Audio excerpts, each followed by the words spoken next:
the vast majority. The 1897 census reported 98% of Jews in Russia spoke Yiddish as their first language. Overwhelming. It's amazing how fast it changed. Just over a century, and it's almost a dead language. Okay, now let's go to Mr. Parenti's observation. What about the religious axis? So we've got a z-axis, right? We've got, this is representation of the third axis, the z-axis. So over here, you have this interesting group led by Rav Kook, who was not the first chief rabbi of Israel, but he was like a really prominent Israel rabbi who moved from Lithuania to Israel. And his argument was, wait a second, maybe we should read that Gemara and Ketsubas a little differently. Maybe Hashem wants us to actively engage in Zionist activity, because maybe that's the way the Geula is supposed to happen. Maybe we should start the process, right? Like we say in the Birkat HaMedina, you say it in your shul, I don't know if they say it on Shabbos here, Reishit Tzmichat Geulatenu, that Israel is the beginning of the flowering of our redemption. Meaning that once we create a state in the land of Israel, that is like the first step in Hashem saying, okay, time to bring out Mashiach. So, Adarabah, even he flew in the face of dominant rabbinic opinion of the 20th century, saying we should be moving towards creating a state in Israel. This is essentially where in Israel the Kippah Surugah essentially derives from. They are Dati Leumi, they're religious nationalists, right? As opposed to the other group here, also on the religious axis, like this. This would be the Haredi. Here's a picture of the Siyam Shas. I'm sitting right over here. He's sort of seeing me. The top here somewhere. Which number is that? This is the most recent one. No, which section, I mean? Oh, I don't know. I just know that I'm going to out here at the thing. But I'm looking forward. I'm going to be making my own Siyam on Shas, God willing, in a few months. And I don't know if you guys follow my podcast here, the shameless plug. You know I do a Daf Yomi podcast, right? Mm-hmm. Oh, yeah. 100,000 people watch it every day. Jewish history in Daf Yomi. Yeah, what's that? That's crazy. In 9th grade? Yeah, that was like 20 years ago. I haven't been doing it 20 years. To 10th grade. Oh, 10th grade. Okay. I mean, now, yeah. Well, it is. I really enjoyed it. It's a short, it's an audacious thing. I can't believe I almost finished it, but I record a short history video on every single Daf of Gemara. 2,711 videos. It's my sugar. But some of them are really fun. Anyways, the Agudas Yisrael and that constellation of religious parties, which we'll call Haredim, meaning we call it in English ultra-Orthodox, but you know what I'm talking about.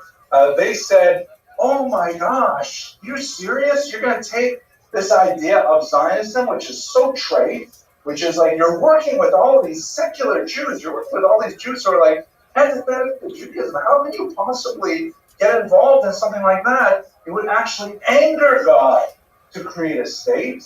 He would say, you are, contravening that oath. You're trying to force my hand and give you Mashiach before it's time. It'll end in disaster.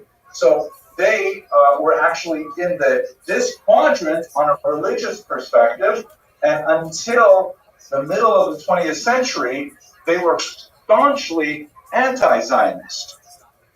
And this basically gives the picture up until the middle of the century. What happened after the Holocaust?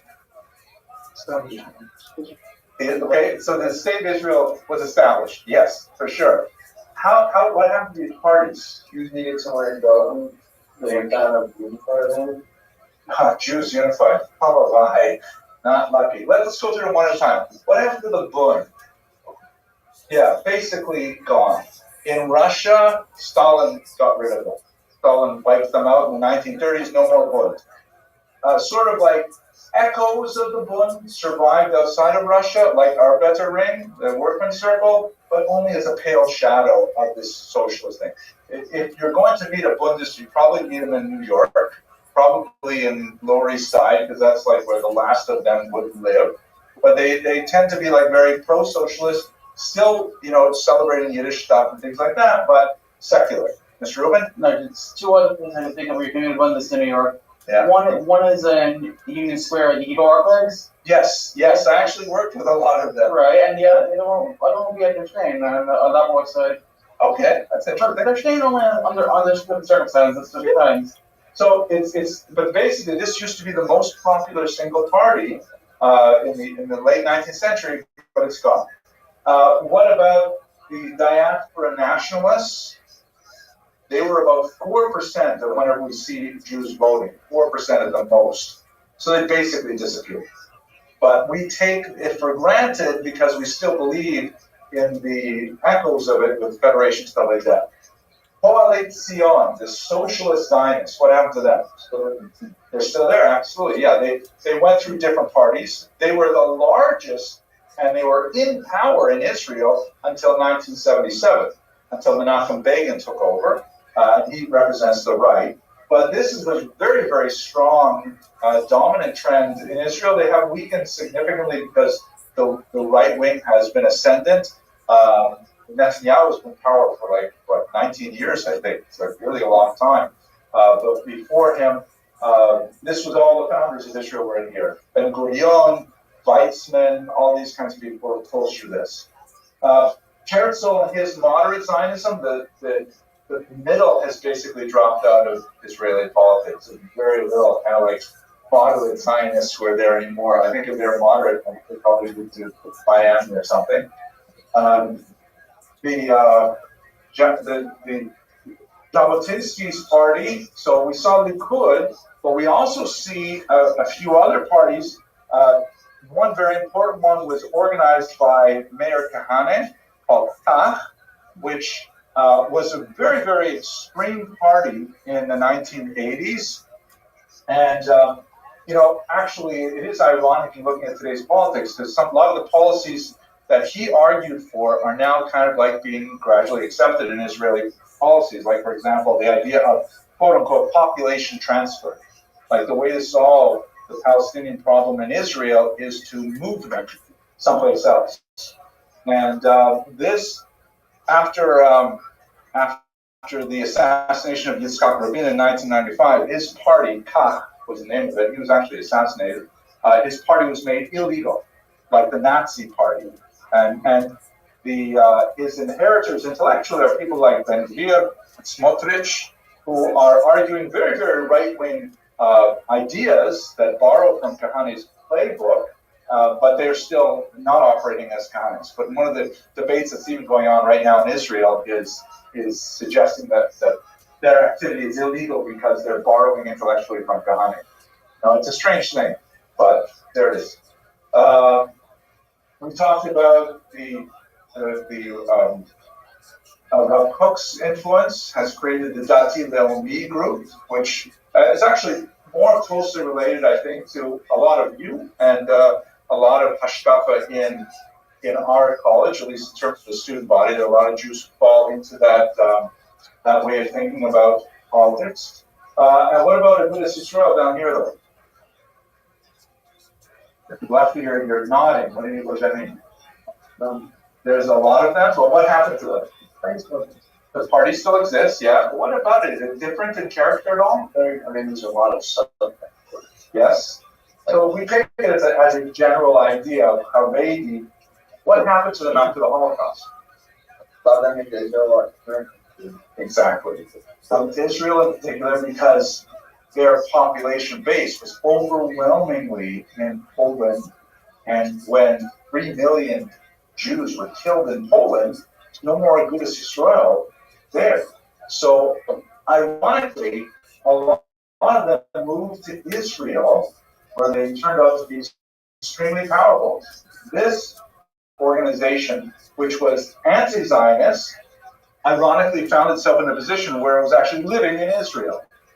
And so they're like, technically, either against the state or at the very most neutral to the state, but they live in the state. And it is really the source of major friction in contemporary Israel because, the Haredim in general will not serve in the army, and yet will take advantage of state support for the yeshivas. And especially since we are in Israel's longest war right now, a lot of non-Haredi Israelis are deeply resentful of this fact. And you can understand why it's a major scene in Israeli society. Please. Actually, I read the biography. I don't think I'm young, so he was like Korean even before them. Yes. Then they were against fighting. Like he actually like met with the head of Jordan or something. Oh, definitely. No, they were definitely He was trying to take a different approach, and they assassinated this political guy, and then they banned him. So what wasn't only anti-Zionist, but it was also like a different way. I think that would be fair to say. The fighting Zionist. Remember that, by the way, I'm giving you here like a 30, 40-minute version of Israeli politics. And in reality, we could easily take the entire semester and talk about the tiny little fractions that Jews have separated into. But you're right, there are Haredim who, of course, do serve in the army. They have a new battalion, which is apparently very successful, named Hashmonaim. And there was a study that came out just today in the Times of Israel about how Haredim feel, and there is an increasing amount of enthusiasm and support for serving in the army, but it's still in the 20s. I mean, the percentages are small. Most Haredim are against participating in the army. Mr. Wu and then Mr. Parente. So actually, I just want to clarify. I'm not asking about the American version of the same name. I'm asking about the Israeli version and not its leaders, just the average guy in HR who identifies with the idea of Israeli Karta, but isn't necessarily running over to against Arab leaders. Yeah. So like, how far past the Israel they fall on the list? Well, the Neturei Karta, I think, is for those of you who maybe aren't familiar, Neturei Karta, the guardians of the city. They are an extreme offshoot of Satmar that are the picture of the anti-Zionist Haredi. Here in America, as Mr. Rubin correctly points out, and actually they have some in Israel too, but they are, usually they go to the pro-Palestinian protests. If you ever see pictures of guys with face and stuff, they're holding their signs right out front. This is a terrible thing, I think. It's like the ultimate tokenism. Like, oh, look, there are religious Jews who support this, and it's like, they're the most extreme bizarre. But they are definitely solidly in this camp. Right. I'm just differentiating the American leaders from their sympathizers in the HR who aren't necessarily leaders, but they think Zionists are heretics, but they won't necessarily say the Arabs are any better.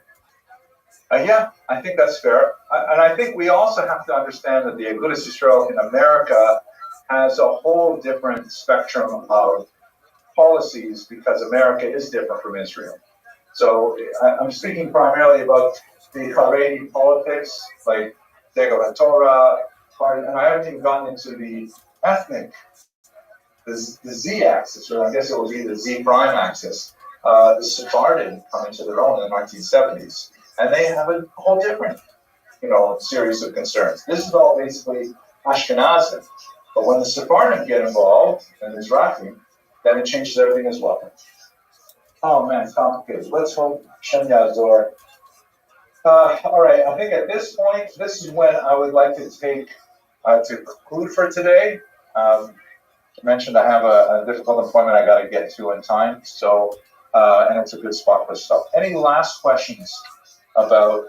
Do you understand now why your crazy Uncle Meyer holds the way he does, where he is Still okay. You still okay? Okay, let me end with a joke. Joke goes like this. 1930s, father in Detroit wants to send his son back to the Heinz so that he can get a little bit of a taste of what it's like to learn in yeshiva in Europe. So he sends him back to Poland, and spends his mind there, and he comes back to Detroit, and they're sitting down at the Pesach table, and the father says, so, son, what was it like? He says, oh, Dad, you wouldn't believe it. While I was there, I met this Jew who was a socialist. I met this Jew who was a Zionist. I met this Jew who was a socialist Zionist. I met this Jew who was a Haredi. I met this Jew who was a Bundist. And he says, yeah, well, what did you expect? I told you there's a great amount of variation in political views in Europe. He says, no, Dad, you don't understand. They're all the same Jew.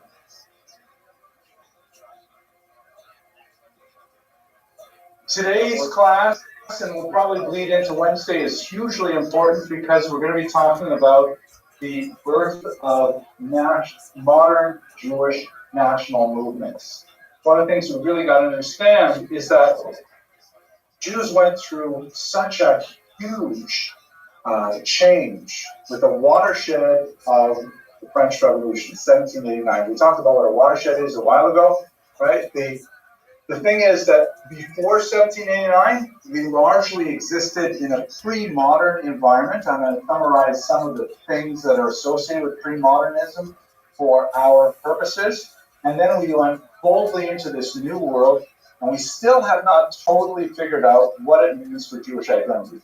We're still struggling with a lot of the basic concepts that we first encountered over 200 years ago. These are really deep-seated issues.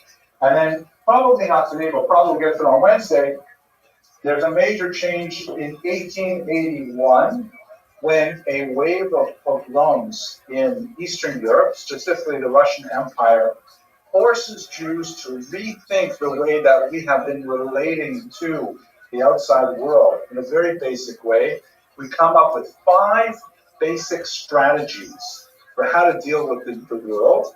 We are still essentially living those 5 strategies today. So what I hope to do probably on Wednesday, I don't know if we'll get to it today, is I'll walk you through how the major Jewish political orientations were formed and how they were somewhat transformed after the Holocaust with the state of Israel.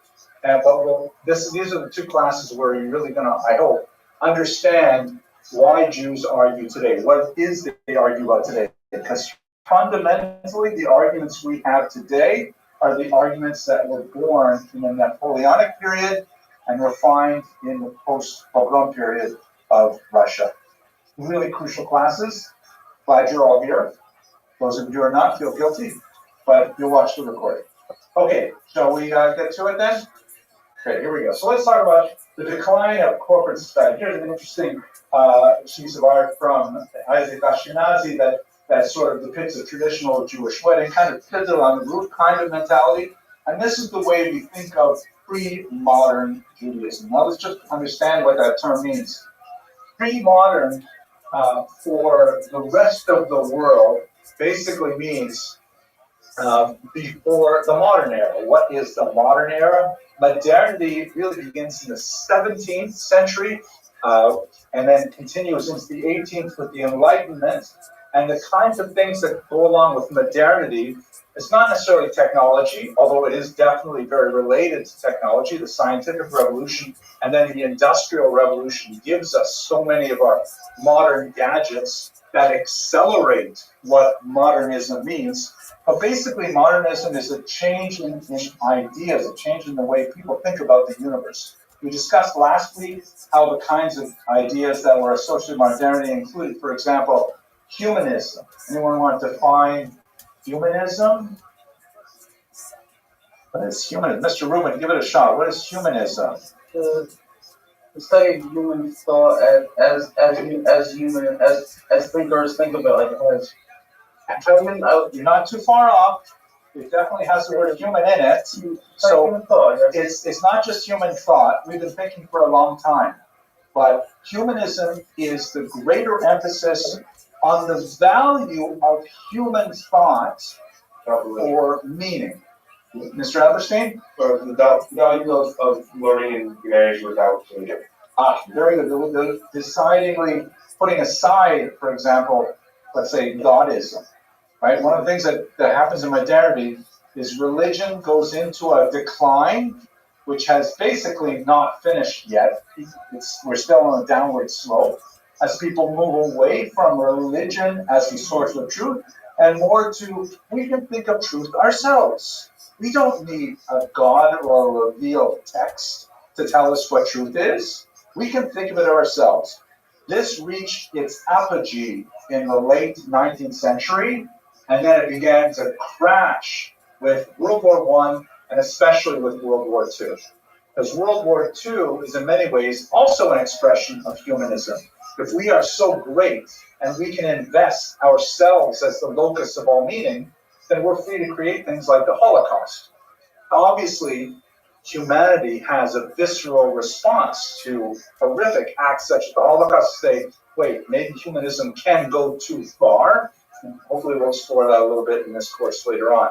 But that's one aspect of modernism, is it's much more, well, you know what? I know that's what the priest thinks. I know that's what the rabbi or the imam thinks. But you know, what do I think? What I think matters. What we think as regular people matters. That's an aspect of modernism. Globalism is also really important. Globalism because, again, modernity is connected with the discovery of the new world, the expansion of trade networks, the expansion of the tremendous amount of material wealth that is afforded by the new products coming from the new world. Discovery of potatoes, for example, creates a whole new population explosion because people have, a reliable food to eat until it's not reliable with the potato blight. But nevertheless, globalism, the idea that, wait, there are like other cultures that have existed for thousands of years that have nothing to do with the Western tradition. There's like so many aspects of modernism that are relevant in the larger scope, but if we focus on Jews specifically, we want to say two things. The first is to bear in mind that modernism for Jews comes about 100 years later than the rest of Europe. We kind of like catch up to it later. And when we absorb it, the rest of the world is already deep into the Enlightenment, so it melts with the Haskalah. Its principal effect on Jews is political, meaning we say, hey, wait a second. Up until now, we have accepted a second-class status in our European homes, largely because, that's imposed on us, but also because it's intrinsically part of our belief structure, right? The whole idea of gullus, of exile, as a punishment for our sins, means that, the way we're treated by the non-Jewish world, we don't like it, it's awful, but we have to accept it because that is, ultimately, because of our many sins, that's the way we are. But modernism among Jews began to make them think, wait a second, we don't have to necessarily accept this. We could rebel against this, we could argue against this, and ultimately they were successful, although often at a big cost. It's also important to note that related to these changes that are happening in politics is the end of the corporate nature of Jewish society. You remember we talked about the Kehillah, and we talked about the relationship of Jews as Servi or Kamarai Regis, the servants of the royal chamber. That only worked because the king and the government dealt with us as a solid block, that we were all the Jews. We weren't individual citizens of a given country. We were part of the Jewish bloc, which is really great for reinforcing our communal identity and our in-group adhesion. But if that begins to erode, which it eventually did and fell apart with the French Revolution, then all of a sudden Jews say, well, wait a second, I don't have to affiliate with the entire group. I can simply do my own thing. I can call myself a Jew, but not affiliate with Jews. I don't have to go to shul. I don't have to keep kosher. I don't have to do all these things. And so this begins a massive phenomenon of assimilation that is the dominant one in America today. More than half of all marriages that take place involving a Jew in North America also involve a non-Jew. And amazingly, it is like mind-boggling after so many thousands of years, but we are actually assimilating ourselves out of existence at a far faster rate than even Hitler could have imagined, So we are dealing with some serious challenges that are deriving from this period. Now, corporate society did give us some serious disabilities. We couldn't choose where we lived, for example. We could be kicked out of our homes at any time. Who we were married to was often a challenge. In Austria-Hungary, for example, they passed these awful laws called familiance laws, in which only the oldest male child could get married. I shouldn't say it like that. The oldest male would be allowed to marry. Obviously, he could marry only one wife. But the rules were not applied to women because they were not considered legal agents for the most part. But the state, the non-Jewish state, in an attempt, a rather crude and cruel attempt to control Jewish population growth, said only one male of any Jewish family is allowed to marry and obviously have another family. The rest of the men, well, they're on their own. That's why you have, for example, a huge onrush of German Jews who immigrated to America in the 1840s because they weren't allowed to have families, according to state law. Education, of course, was limited. Jews couldn't go to higher education, things like that, universities and so on. Really, really tight restrictions. There's only a couple of universities in Europe that are allowing Jews to study at a higher level, and they're primarily training doctors. Some humiliating things like oaths, like if Jews were brought to court, they were required to take this really, invasive and humiliating promise. They had do things like stand on a pigskin with their chest bare, holding onto a sacred Torah, and saying that their promise not to lie in court, because Jews would be assumed not to tell the truth. So therefore, this oath called the Mora Judaica, the Jewish oath, would be imposed. These are the kinds of things that would go with pre-modern society, because again, the state dealt with us as a group and will make laws for the entire group. Frequently discriminatory laws that were increasingly difficult for Jews to bear as modernism was marching forward and a lot more opportunities were there. Mr. Silver, do you have a question? No? Okay, good.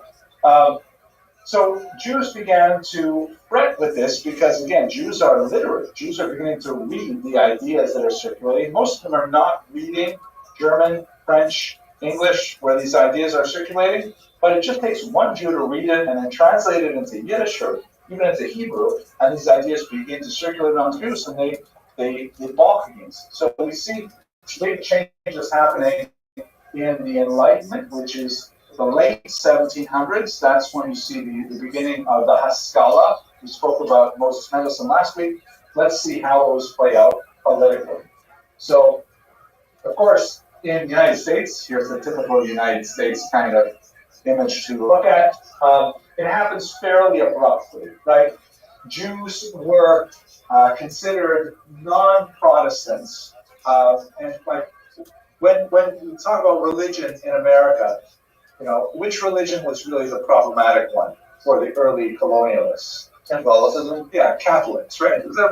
We're running away from the papists, right? The papists were considered like the alpha groups. The Puritans tend to be really intense Protestants. And let's just recall, for those of you who may not be that familiar with Christian history, the church has a major split in the 1400s under Martin Luther, where in Western Europe it was all basically one church, Catholic Church, ruled by the Pope in Rome. There were, over the centuries, a few dissenting movements, but basically there's a huge break in the 1450s when Martin Luther says, I protest, essentially, and his protest created what ultimately became tens of smaller churches called Protestant. Protestant comes from that original protest. And the kinds of things they protest is, of course, against the power and the supposed infallibility of the Pope in Rome. There's protest against the clergy not being allowed to marry, right? Because Catholic clergy were celibate from the 13th century on. And so I don't think, So it's like Martin Luther famously said that how can we trust the Catholic Church when the Pope and his advisors, and meaning like the cardinals, can't even agree with each other on various things. Like, how can we take that as the word of God if the men who are supposed to be giving over the word of God aren't even agreeing with each other?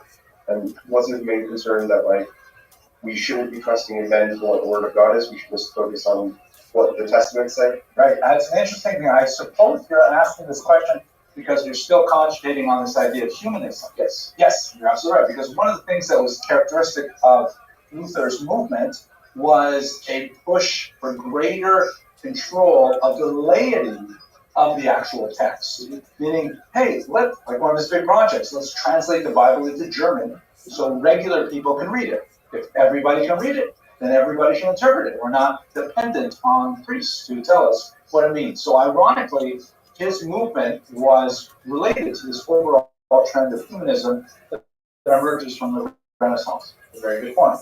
So but to say where we are now with Jews, the Jews were like, they're not Protestants, but we were nearly white, right? Let's also bear in mind that in America, without a doubt, the greatest social scene is racial, not religious. Originally, there definitely was more religious content to it, but it was the post-Civil War era issues of what do we do with the former African-American slaves? What do we do with them? Now, that is, of course, an issue that resonates even to the present day. Even in the Trump presidency, it's a very big deal with how do we deal with issues like affirmative action, DEI, and so on. So the Jews were like almost white. What does that mean, almost white? White supremacists won't consider them white. Okay, white supremacists would not consider us white, right? Okay, they would consider us like fake whites, right? Like pretend to be white to get ahead. Yes, Mr. Rashko. It's the same way in Europe where the Jews had like almost all the rights to Christians, but like wasn't like there. Ah, very good. So there's still kind of like a social degradation associated with Jews, and it's like quasi-racial in nature. But it's hard to deny the fact that most Ashkenazi Jews have the same external appearance, especially if they're not visibly Jewish in their dress. They look like white people. So therefore, we can like sort of like grandfather them. If our main problem is with black people, then the Jews are kind of like just a minor feature. Yes, thank you, Russia. I mean, That's it. but Zig, what the if I fuck remember, happened to you? the first people to like discover New York was really needed to check that code. Okay. It was today with like work stuff. So. All right. How did it go? You what? Sorry to have to wait, but then that would be annoying. That's okay. You were gonna lose anyway, and everybody knows it. Are you ready to play again, son? No, not right now. Okay. What's going on?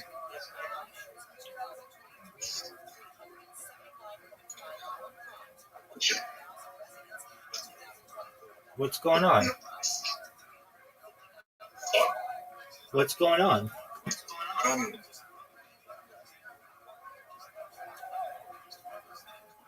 hungry. Okay. Well, go eat. Nobody's stopping you from doing that. Anyway, You're horny, and you came to me. All right. Well, I'm going to tell you to go to number 4 on your big board. I'll come back in a second. Oh.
Columbus and the Spanish. Yeah. Those were, I guess, Spanish Jews are Spartans, so wouldn't they be generally darker than Ashkenazi? You're absolutely right, Mr. Vasilevsky. The point is that race is not really about color.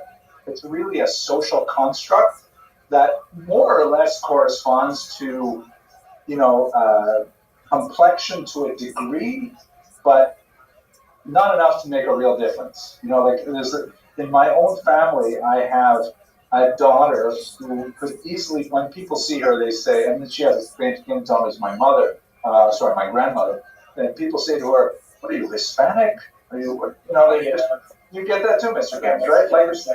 Yeah, it's it's a silly thing. But if you identify one way, you can often, quote unquote, pass for other colors. So we're not talking about blue-black Nigerians or something, where they're really obviously a different race, whatever that means exactly. But Jews could sort of squeak under the wire.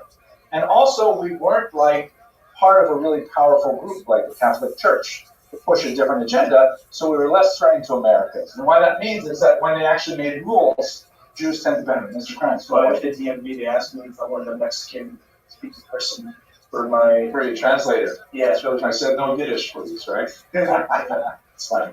Okay, so what happened in America? There were limited pre-revolutionary disabilities, meaning most of the early colonies didn't have time or energy to push anti-Jewish discriminatory measures. They were too worried about homesteading and fending off the Indians and whatever else they had to deal with creating a new culture. It was just too far from the center for any issues to really be carried over to the Americas. There were small issues. Some of the states preserved the Mora Judaico, the Jewish oath and things like that, but really quite minor. In the Constitution of 1787 and clearly in the Bill of Rights of 1791, Jews got a full pass, right? Because it says, we the people, right? I believe it is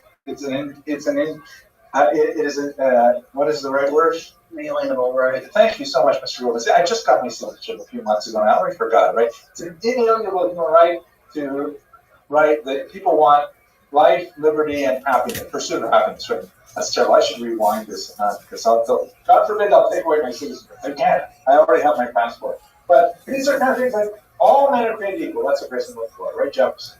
All men are created equal. It's true they didn't actually mean it, because they didn't mean African American men at the time, but Jews sort of squeezed in under there. So we didn't have such a big deal in America. So it's not like we were formally emancipated. They just never got around to discriminating against us. And by the time they put stuff into law, it was already too late. In some places, you still have issues, like in New Hampshire, until 1877, there was still a ban on the Jewish oath. You have some issues in Pennsylvania of a different nature, but basically in America, this is an unusual country, an unusual experiment, and Jews benefited from it. Where we're going to focus today, because it's really important, is in France. England, I will mention very quickly, though, they had an unusual kind of situation because Jews really made huge progress in England, which was a Protestant country. Remember, King Henry VIII was unhappy with the status of Catholic divorce law, and so therefore he essentially said, we're going to create a new religion here. We're going to call it the Anglican Church, right, the English Church, and it will be basically the same as Catholicism, except with divorce, right, and that was useful for him. Catholics do not recognize divorce. They do recognize something called annulment, where you can, which in the Gemara would be for the based in community, Babato Kiddushin, for example. I don't want to say it's the same thing because I don't really know anything about Catholicism, but there is such a concept of annulling a marriage from the beginning, ab initio. So that's what the English Church did. And that meant that it was not nearly as rigid as the Catholic Church vis-a-vis Jews. However, Jews were technically, you recall, not even formally admitted into England. They sort of slipped in under the line when Oliver Cromwell basically declined to continue banning Jews from England and simply ignored their presence there, and their population grew and threatened. So there you have a situation where Jews are advancing in terms of their wealth, their social standing, and so on, even though they don't have full legal authority. So, for example, David Solomon elected the Sheriff of London in 1835, and there were several figures like him. He was denied his potential because he would not take the oath as a true Christian, which was a required oath. So you have, until eventually Rothschild came to the parliament, they eventually changed the law, but you don't have the same kind of rigid change or rapid change that you'll have in France. So social change in this case, the Jews already basically finding their place, that creates a legal change. But we got to focus on France because France is so important. Here's France. Unlike England, unlike America, which sort of like, was so far away, peripheral to the center of what was happening in society and culture, and unlike England, where Jews sort of like grew into an emancipatory condition, in France it happened as a dramatic break. Right? France, right in the center of Europe, goes from being an absolute monarchy, which is a technical term, meaning the king of France can control everything on a totalitarian level, theoretically. You'll recall what one of the kings, I think it was the Roi Soleil, the Sun King, once said, "Après moi, le déluge." After me, the flood. Meaning like, nothing will be applicable after me. I'm the entire universe. In fact, he once said, "L'état c'est moi." The state, that's me, meaning what I want. If I wake up in the morning and I want everyone to wear purple, I could pass a decree, everyone has to wear purple on pain of death. Because it's kind of like that absolute monarchy kind of model, which did not necessarily function so well, but nevertheless, this is the way they set it up. Huge break in 1799, massive overturn of society. They end up passing this particular document, Déclaration des droits de l'homme et du citoyen, the Declaration of the Rights of Man and of Citizen. In French, these phrases are gendered. So a woman named Marie Gouge said, wait a minute, this also includes women and female citizens, right? Not just men and male citizens. And they said, no. We really mean it. Just men and male citizens. Later on, they'd have to deal with that. But this is, and they kind of like influenced very much by what was going on in the United States. That's why France and the United States had a very close relationship. The Statue of Liberty is a gift from France, things like that. They essentially created this declaration, which was very Jeffersonian in tone, that all French men are equal. So the Jews said, that's us too, right? And they said, wait, hang on. That's not necessarily what we had in mind. It's true, you are living here in France and you are a man, but we're not quite ready to say you are equal to the rest of us. So here you had a case where the law was changed before society was ready for it. They made a rule, all French people are equal, and then, Jews too, wait a second, what are we going to do about it? What ends up happening is they make a distinction between Sephardim and Ashkenazim. In the Sephardi class, we talked about this at much more length than we will today. But basically, when you look at the map of France, there's two very, very different populations, and they're hugely different in size too. Up here in the northeast is our homeland, right? The Ashkenaz, our meaning essentially our class. We come from here, this class. We're all living up here in the region near Alsace-Lorraine, in the old German territory. This is the region where Toast was very active, things like that. These are Yiddish-speaking, high concentration, dressed differently, religiously much more to the right, populated way up here. These are the Jews that the French were not prepared to accept because they were so totally different from everybody else. On the other hand, way down here on the border with Spain, you have all of these descendants of Spanish and Portuguese, especially Jews, who fled to Spain as Christians. You remember they were forcibly converted to be Christian until they settled here in the 1500s, and in the 1600s, and by the time you get to the early 1700s, they're beginning to become much more wealthy, much more powerful, and they start asserting their original Jewish identity, and they come back to their Jewish identity. It's an amazing story, really. Like 200 years after living submerged in the south of France, and they start saying, "Hey, us too, for sure. We should be, recognized as citizens." What ends up happening in France is kind of interesting in that the Sephardic Jews, bit of a controversy, they're prepared to cut loose those Ashkenazic Jews. And they start arguing, you should give us equal rights because we're really French. We speak French, listen to how good we speak. We dress like Frenchmen. We're not so insistent on Katras and Shabbos and stuff like that compared to those crazy Ashkenazim. You should give us citizenship. Forget about this Ashkenazim. And in fact, that's exactly what happened. In 1790, they give the Sephardic Jews equal rights. And then a year later, they say, okay, the Ashkenazim too. They couldn't figure out a way around it, so the Ashkenazim also became equal citizens. Now, that's not the end of the story, but let me pause and see if anyone has any questions, because I went through a lot of history real fast. Mr. Lakey. So I might be missing. What's the primary difference between a citizen, an equal citizen, and a non-equal? Excellent.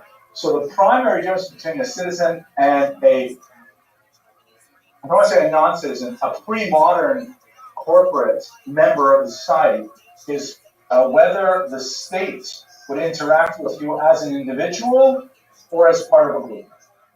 So in pre-modern society, before the people were citizens of a country, you would fit into a larger caste, either the caste of the Jew, and so you were subject to all the restrictions and had all the privileges, wherever they were, of being Jewish, as distinct from the peasants.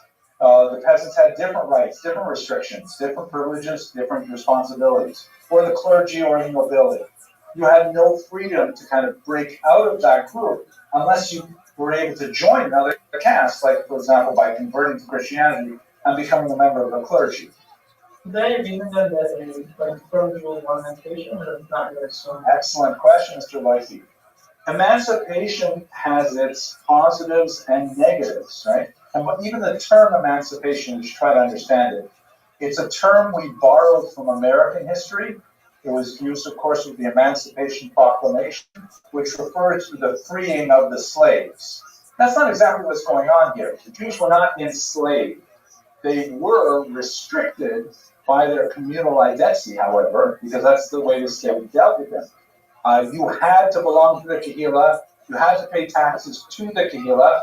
You had to do what the Kehillah told you to do. If the Beis Din said, show up for Mincha every day, or you'll get, flogged, you had to do that. That was the way you had to deal with society. There was no I refuse to affiliate. I'm going to hang out like a Christian. You can't do that. So the term emancipation is somewhat incorrect. But what are the upsides? The upsides are Jews are emancipated, they're citizens. They can change their residence anywhere they want. And once they buy a property, they can't lose it. They're protected by the rights of every other citizen. They can enter higher education. They can pursue any kind of occupation they want. They're not bound by whatever rules apply to the group that the society sets for them. So those are big pluses. The negatives are the Beit Din in particular loses because the Beit Din no longer has the power to enforce group conformity. The Beit Din no longer has the power to keep Jews together, and we flitter away. We become assimilated. That's the danger. Yes, Mr. Ariente? Ariente. How long would it take for, obviously legally, that's the Jews? How long would it take for society to fully integrate the Jews in? Mr. Parente, you're asking a brilliant question. How long did it take for society to fully integrate the Jews? So let's assume we're talking about France. How long do you think it took? Mr. Rubin, you're smiling. You must have an answer. What do you think? It didn't. Yeah, maybe it didn't happen. Right? Case in point, Purpose? Dreyfus, excellent. Another case in point? Today's anti-Semitism in France? Yes, right? The anti-Semitism of France today is like terrifying. There are people who are fleeing France left and right. Some of the pros of the last 2 decades. Okay, the Holocaust? You know, it's true. If you visit France, every single French person you meet will tell you their parents were part of the resistance. It's remarkable that the Germans were able to hold such a large territory when every single French person was a member of the resistance. But no, there was a good argument to say it never fit. It never would. You could even say it didn't work in America. You know, even though we have benefited phenomenally, one might say that, you know what, this problem never ended. We're still dealing with the same problem.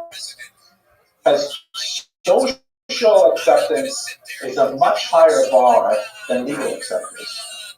And I think in America, African Americans are still very much struggling with these challenges. You know, and they've got lots of laws, the civil rights movement, all kinds of things that have supported them and still insufficient. So these are like the young lecture, we're still feeling these problems. Let me finish the story though, because it's kind of a bizarre, interesting story. So fast forward about 25 years, Napoleon is now in charge. This revolution in France did not go smoothly. You had like pendulums shifting between radicalism and back to conservatism as they try to work through this massive change from the king to a democratic system. And a lot of non-Jews from the Northeast go complain to Napoleon, saying, Napoleon, you have got to roll this emancipation thing back. The Jews are just taking over. They are creating monopolies, they are undercutting non-Jewish businesses, they're finding all kinds of ways that they're succeeding and we're not. Jews were obviously able to take advantage of the opportunities that emancipation afforded them, and they just shot ahead like a spring that's like wound really tightly. When they suddenly have the opportunity, they just, you know, explode with creativity and innovation and things like that. And they're also used to like taking advantage of their organizational closeness to be able to collaborate and to benefit themselves, yes, not necessarily to the benefit of society as a whole, but certainly to their own benefit. So they complain to Napoleon, you know, we're being run out of business because the Jews are just doing things so much cheaper, faster than we can. They're like the Walmarts of Alsace-Lorraine, and we can't compete with them. So Napoleon says, well, maybe we should rethink this. How can we ask the Jews how they feel about being French? Well, who do we ask? Who's in charge of the Jews? And they say, well, they don't actually have a central body, but they used to have this thing called the Sanhedrin, right, which was way back in ancient times. And this is the court of 70 judges, and they would like decide all important things. They said, oh, no problem, let us bring back the Sanhedrin. And in a typically Napoleonic kind of move, he gathers together representatives from all over the Napoleonic Empire, which would include not only France at this time, but a big chunk of Austria, pieces of Italy, and so on. He brings them all into Paris to say, guys, I have some really important questions for you that will have a lot to say about how you relate to France. The Sanhedrin comes together in 1806. This was its head. He was actually a very well-known Talmud Chacham, Rabbi David Simtime. As you can see, he has this amazing hat, which I would love to have a hat like this. It was apparently crafted for him in honor of the Sanhedrin itself. And the dromedary humps there are supposed to represent the 2 tablets of the law, maybe book of 3. So anyway, it is definitely a very cool look.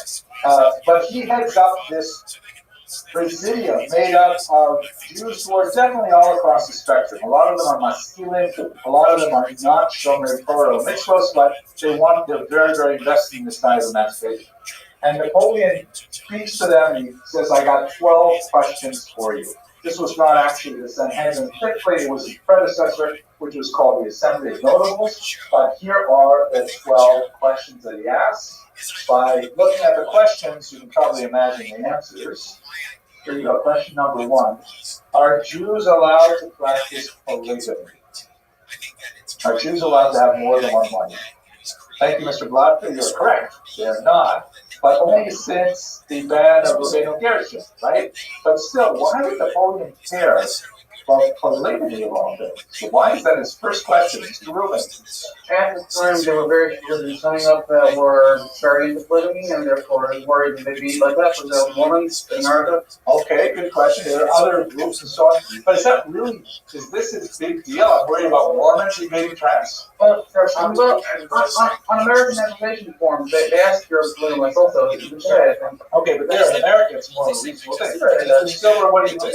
Guys, you're too loud in the back there. Wait till after class. Okay, go ahead. It's just to keep track of if you're married to multiple wives, you get multiple kids at the same time. Right, good. So population growth is an important question for him. Like, how big is this problem going to get anyways? All right, if you guys, and by the way, Napoleon, of course, who's read the Bible, like all educated people, not only the 18th century but today, but he says, I see Abraham, Isaac, well not Isaac, but Jacob, they have like multiple wives. So you Jews, are you guys doing that now? Is that like, no, I'm concerned about population growth. I'm also concerned about how you would just generally fit with our society, because it's hard to like sort of render polygamous society and monogamous society together. How far apart are you from us? Secondly, relates to this divorce. It also has implications for population growth, also has a relationship to one of the big deals in French Catholicism, which Napoleon is struggling with, because technically it's a secular movement.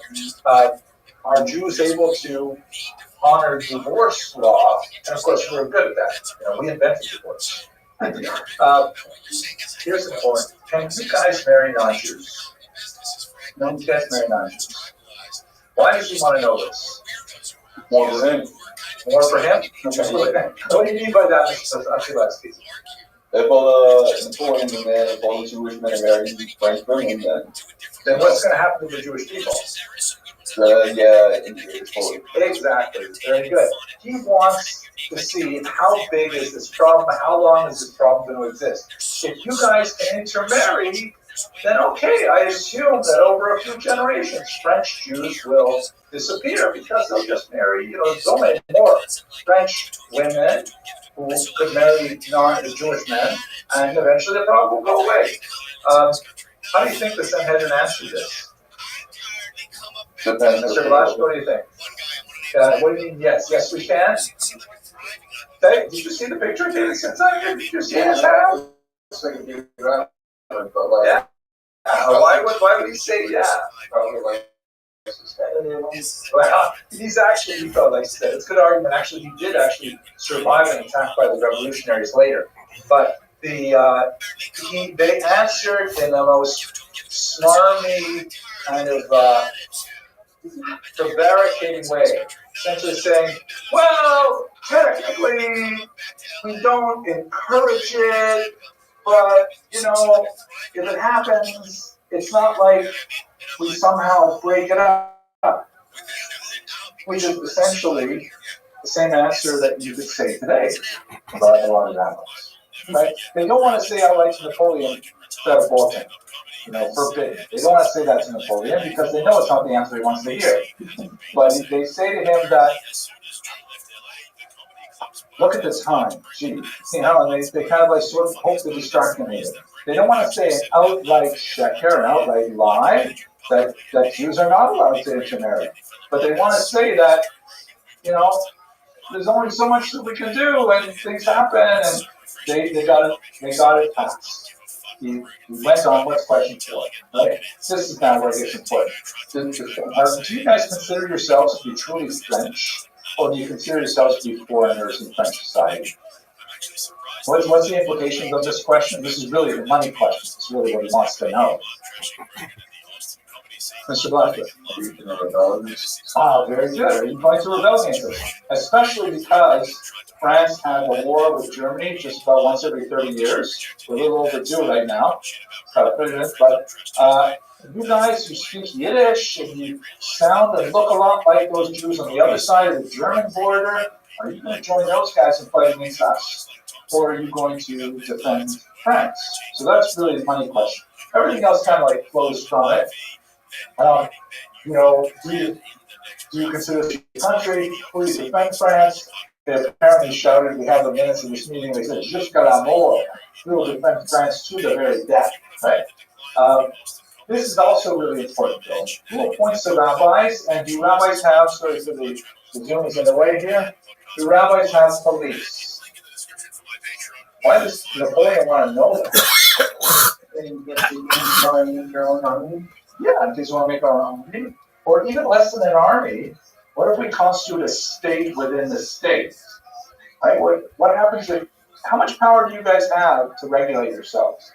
If you are a completely voluntary movement, where if you want to affiliate with the community, it's just like joining a knitting club, right? Everybody in this club likes to knit. You get together, you agree on what colors you're going to knit, what patterns you're going to knit, who's going to be the lead knitter, who's going to be the secondary knitter. That's all fine. I don't care. You can do whatever you want. But if you can like force people to knit certain things and not other things, and you can say you're either do this or you're out of the club, then Napoleon is worried. He doesn't want to have a rival police force. Do we have to obey the rabbis, Mr. Corinthian? What was the answer for number 5? The answer for number 5, that there is, they want to say there is no double standard for Frenchmen. You know, and again, halakhically, they're definitely on a good ground for this. And like, it is, you know, it's forbidden to steal from a non-Jew. It's forbidden to lie to non-Jews. There are exceptions for saving a life and things like that. But, you know, this is not a hard one to answer. They know what Napoleon wants to hear. They do not, he does not want a learned Talmudic discussion of the crazy exceptions to the rule. But the basic bottom line is you have to be a mensch all the time. You have to tell the truth, you know, things like that. Good question. Can you guys pursue any occupation? Because I'm really concerned, says Napoleon, that so many of you are in finance. You know, I'd love to see more of you, like, let's say, you know, become winemakers or beekeepers or things like that. And usury in particular, because Jews are in money lending, right? They're still in money lending, especially small-time money lending. And can you please explain that to us? Are you prohibited to charge interest in non-Jews? Basically, the Sanhedrin answered all of these questions exactly the way Napoleon wanted to hear. And so Napoleon says, fine, you guys are for sure emancipated. I confirm everything that was decided back in 1790 and 1791. Jews are equal French citizens. Now I'm going to impose a few small anti-Semitic rules just for you guys, just to keep you in place so you actually move towards the direction I want, but essentially that confirms it. Now, one of the things that they do also in France, which is different from what they've done in America and elsewhere, not that unrelated to what they did in England, is he said, okay, I want to take over your synagogues the same way we run the Catholic Church and the Protestant churches here in France, where all synagogues have to belong to a single organization called the Consistoire, and there's a chief rabbi, and all their salaries come from tax dollars from the state. Unlike in America, where they try to have a complete separation of church and state, in France they regulate Judaism along with other religions, that every religion that is considered legitimate, and you have to have a certain number of people to support the religion and so on, then the state will give a certain amount of tax dollars to keep it running. But that also means the state has a say in who gets to be the rabbi, and that also has an impact on Jewish authority. But this is eventually the end of corporate existence for Jews in France, and it will just spread throughout the rest of Europe over the next century. This is a coin I think I showed you a few weeks ago. Right? This is a medallion coined by Jews in gratitude for the establishment of the Great Sanhedrin. You can see on the left it says Napoleon, Emperor and King. Right? We love Napoleon. And over here, an amazing, incredibly obsequious image that shows Napoleon here in all his finery, giving the 10 Commandments to a genuflecting Moses, as if to say, oh, great king, thank you so much for giving us this equal rights, which is equal in our minds to receiving the 10 Commandments. Obviously not a throw image here, but it shows just how enthusiastic the emancipatory Jews were in France to see this happen. I forgot your name in the back. Please remind me. Young Sperling. Mr. Sperling. This was produced by Jews? Yes. Right, so here's this would constitute any form of like, I mean, it's like kind of like fake news. I'm serious. You can take the like algorithm. I don't know, it's in the ballpark. Yeah. Right? What else can you say about it, right? Like, if this is supposed to be Moses, who is this? Right, yeah, I don't know, make one with golden calf, why not? This emancipation was a golden calf for Jews at the time. They thought it would be so great that, guys, don't, Rabbi Beryl Wine likes to say, you should never confuse Jews with Judaism. Right? This is what Jews did, not what Judaism told them to do. Mr. Grant. I was about to say, isn't that going to shtickle too far? I would think so. Yeah, because I've everything to say. It's real. That's why I showed it to you, right? But I want you guys to appreciate. Oh my gosh, there were so many people who were so desperate for emancipation that they could do things like this. Just shows how far gone they lived. But we're still leaving with it. Mr. Legge, do you have a question? No. Okay, so let's go weiter now.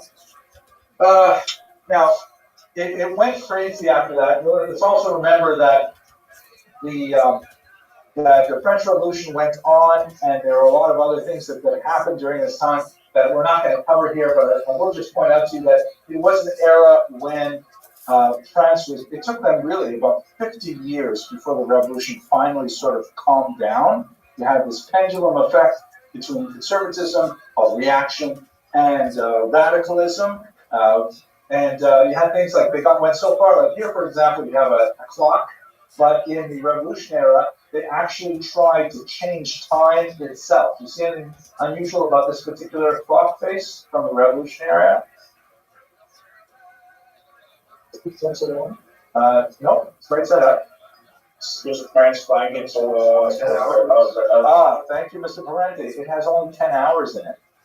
Right? They said, why do we have this crazy Sumerian system of 12 hours, 60 minutes, right? It's ridiculous. Let's make every hour 100 minutes, right? Good metric system. Let's make every day 20 hours, right? 10 hours of daylight, 10 hours of darkness. Let's do everything like this. And they actually switched to a 10-month year, which meant that they had to have also a 10-day week, which was hugely problematic for Jews because all of a sudden Shabbos could fall on like day 4.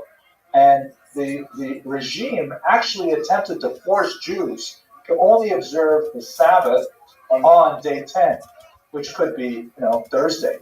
And this, Jews would evolve all kinds of like sneaky ways to try and keep Shabbos when it was not the 10th day. Luckily, this did not last very long, but it was an absolutely crazy period of time that eventually calmed down. What's the 24th? 24? Being looked at terms of 12 spices.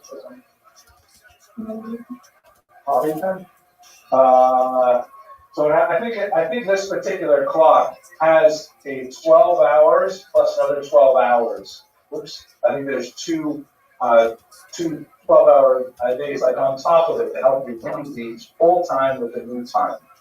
I believe. Okay, I'm not going to do the modern things on the side there because I want to take you to 1881 verse. With your permission, let's talk about this period here. And now we want to go to another hugely important era. Building. Good.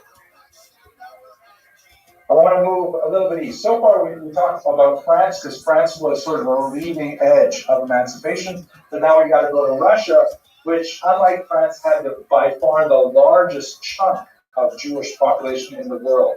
The bulk of world Jewry, probably about 3/5 of world Jewry, was located in Eastern Europe by the time we get to 1900, and they're overwhelmingly Ashkenazi. Sephardic Jews are a much smaller proportion of world Jewry at that time. We talked in previous classes about how Jews got there. I'm going to run past all this stuff.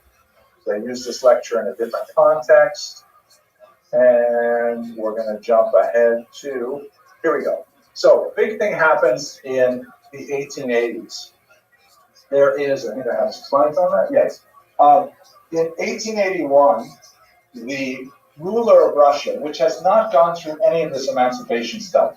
There were some changes in the rule, of how Jews were treated under Catherine the Great in the 1760s, but especially when she took over Poland in the 1770s.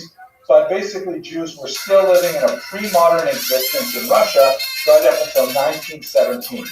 So this idea of Jews dealt with as a group is something that preserved well into the 20th century with the equal parties of Russia. And then this man, Tsar Alexander II, was assassinated in a bomb-throwing attack on his carriage, and that represented a massive political upheaval in Russia. From the Jewish perspective, what happened was between 1881 and 1884, there was a wave of small-scale attacks on little Jewish villages throughout the region where Jews were allowed to live, the Pale of Settlement. And these attacks, you already heard the years, right? 3 years of these attacks. Many of these communities attacked multiple times, essentially said to the Jewish population there that Russia is not able or interested in protecting its Jewish people. And this is like a very important principle in Jewish history. You know, we worry about anti-Semitism from the right, we worry about anti-Semitism from the left, but our worst enemy is anarchy. Jews fear anarchy more than anything else because anarchy represents the breakdown of law, and since we are a minority, we are the most defenseless when there is no strong government. Even if the government is mildly anti-Semitic, mildly discriminatory, that's actually way better than a government that has no power at all. So that's what's essentially happening in Russia at this time. Jews wake up and say, oh my gosh, this country cannot protect us as members of society. And so they're going to turn to 5 new ideas for how they're going to deal with the situation. And I'll take you through very quickly. I don't want to show you these interesting charts. This is a great study by these people here, Elena ROTHSCHILD, Stefan Florian Sakali, and Zarina Zlodowskaya. I love this kind of research. This is a study of the pogrom waves of Eastern Europe, particularly the Russian Empire. You see that this is just the number of pogroms, not necessarily their violence, but they actually got far more violent in the revolutionary period. Like the number of people killed per pogrom is much larger. But a huge number in 1881, a huge number here in 1903, 1905, and then a smaller absolute number, but actually, again, it's accepted because their brutality is much less this time in the revolutionary era of 1917, 1921. I will point out, by the way, that these numbers, compared to the Holocaust, are tiny. Like the scale of these attacks, we have 200 pogroms here, right? But we have 6 million dead in the Holocaust. It's so, these used to be, people thought it was like the end of the world the regimes were treated in 1919, but that's only because we didn't know what 1939 was going to be like. Okay, so when you look at the number of pogroms, and what these scholars did was they correlated them with crop failures, the years when there were bad crops. And as you can see, there is a correlation, but it's not a necessary cause. There are many years when you had crop failures, but no pogroms. Then they did the same thing with there he political is. turmoil. Same thing. There's no question there was political turmoil when the pogrom. Did you beat your meat? No. Yeah, you did. Are you ready to play? I didn't bake my meat. Okay, I don't give a flying fuck. Are you ready to play? Yeah. You know I'm leaving a game just so I can play you? Are you playing that shot? Is that no? Yeah, I am.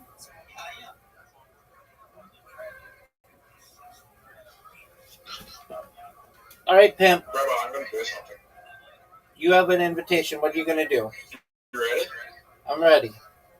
I'm going to do something that's going to feel.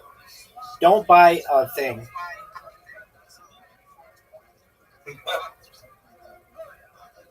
That's not fair. You have to play with the free ones.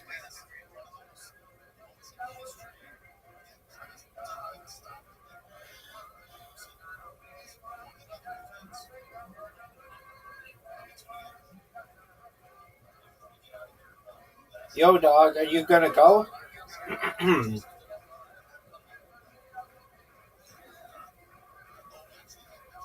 Thank you. Evolving restores 10 hit points.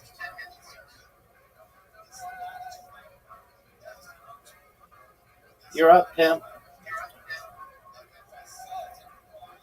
Evolving restores 10 hit points. Yo, dog. It's your turn.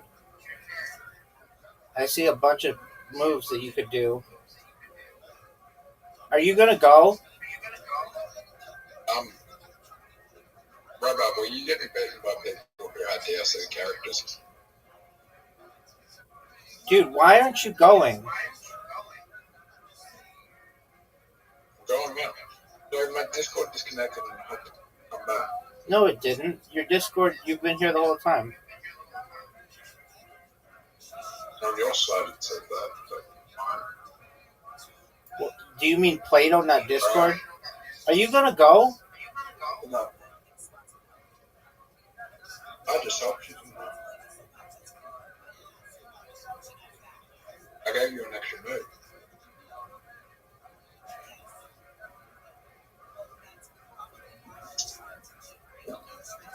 That's your best move.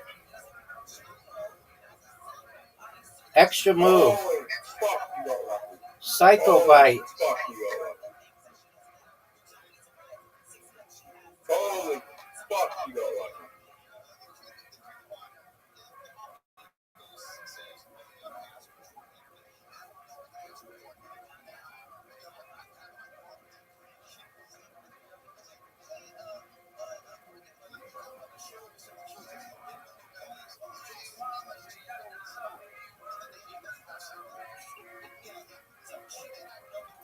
Zoot, are you gonna go? Yeah, I'm just trying to think of the most strategic move. Well, it's not that one. What not going?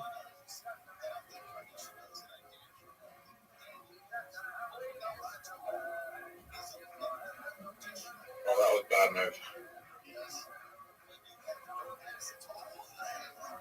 That was a very bad move. But, in saying that,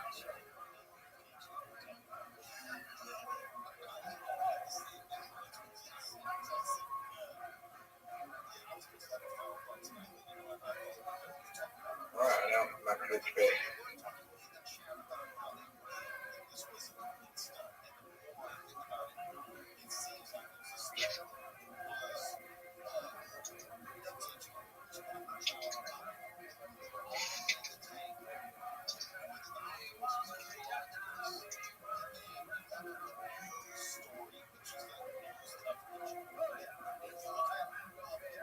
Dude, why the fuck did I evolve that?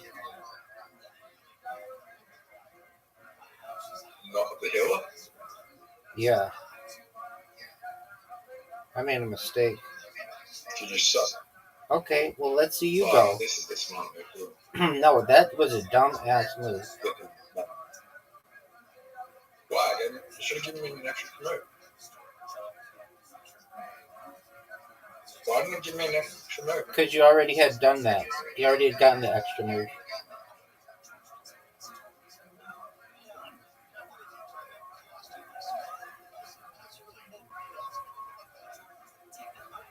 No, it doesn't give you an extra move if you do it the second.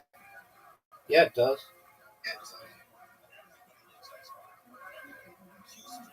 Oh, fuck. I fucked up.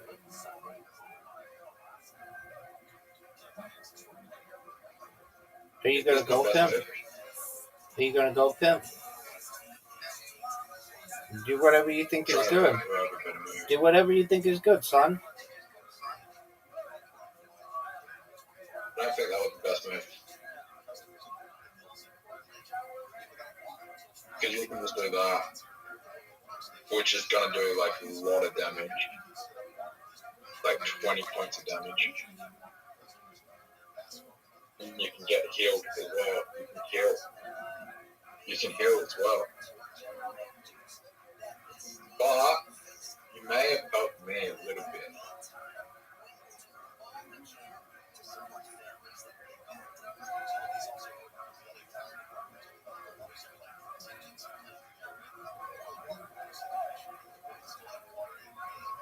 I fucked up. Yep, That's me. I fucked up. Okay. Best move ever made.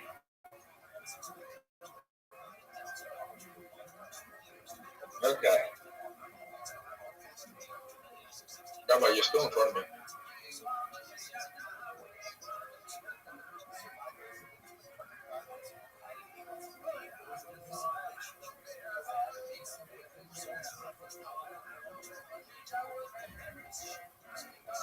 You realize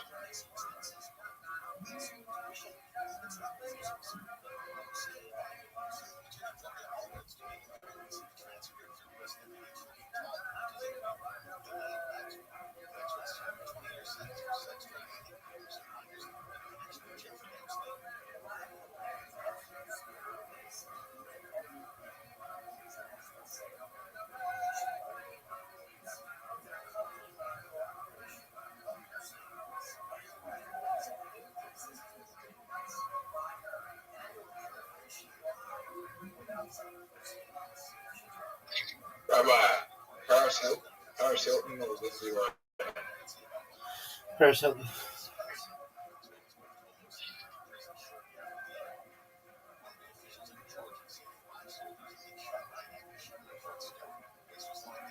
But Nikki helped more than Paris Hilton.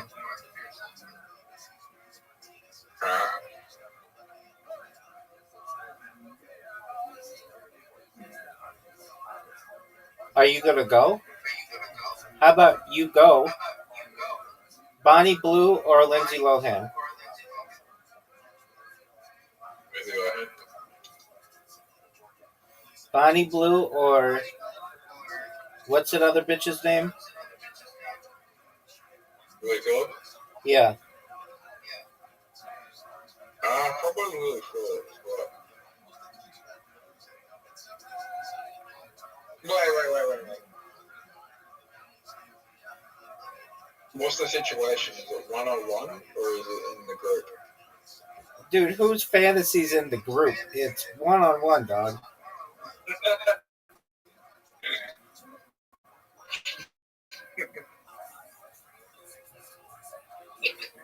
If it's one-on-one, then Lily Phillips, but if we have to do the group thing, I'm just gonna do the Bunny Blue, because it's like no one's gonna no one. If you tell people you have to Lily Phillips thing, gangbang, people will be like, "But Bunny Blue did it first," you know? Actually, didn't Lily Phillips do it first? She did 100. Yeah, but no one cares about that. I know they don't. Dude, you're in trouble. I have 75 and you have 5. Imagine putting it all in. You show us out, by the way. Imagine putting in all that effort to be like, yeah, no one gives a fuck about you anymore because someone else beat you to it. Because your best friend's a bigger whore.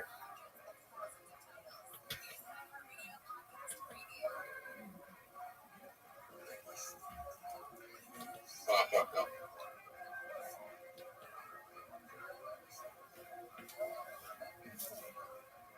Zoot, do you recognize that it's over for you, son? No, it's not. You just want. No, I didn't. I'm gonna toy with you. Funny. Okay, extra mic. You just. Oh, fuck, that just saved my life. Kill yourself. You just what? Why'd you just say kill yourself?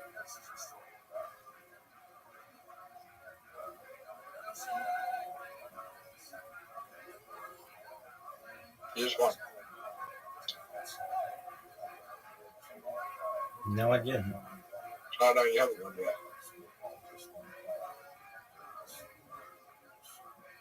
You haven't won yet. I know.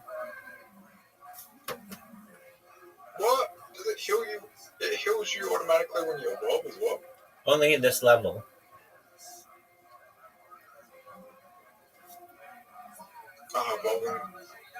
Evolving restores temperature.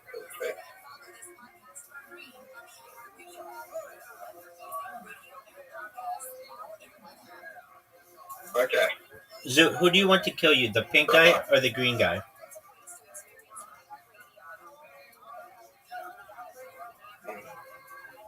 Doesn't matter. Dude, you just did really well. It's over. Okay. It's over for you. It's over for you. I have to do that. Oh, what an amazing move. You just saved yourself. Nah, because you can. Yeah, you have to heal now. You have to move the green.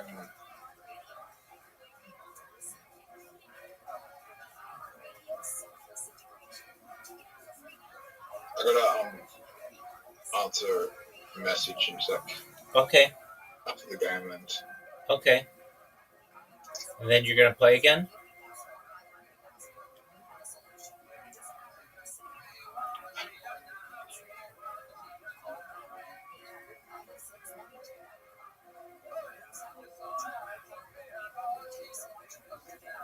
That's a mistake. Do the purple one and then it stops me from winning. I was looking for an extra move. Purple one in the right side. There you go. I was looking for an extra move. I was looking for an extra move.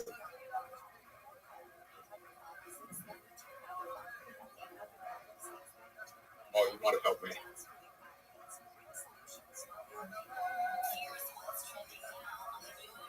You might have helped me. So there's no way you win this. You're not evolved. And I'm just toying with you. Literally, I'm just playing with my food. Okay, I'm killing.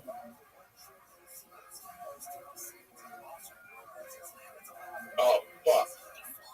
Bye-bye. You just won. Yes, sir. Let me check my message. All right, you go check your messages from all your dick pics. There's nothing wrong with that. Oh, Zoot. You're absolutely right. There is nothing wrong with that, so long as they're of age.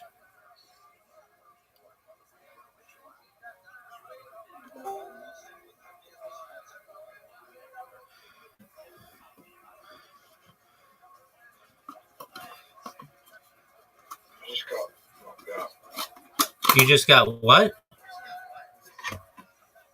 Knocked out. Knocked out of what?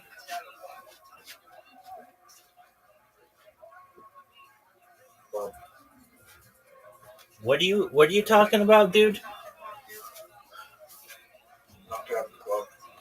What club? I'll be back. Wait, Zoot, what happened?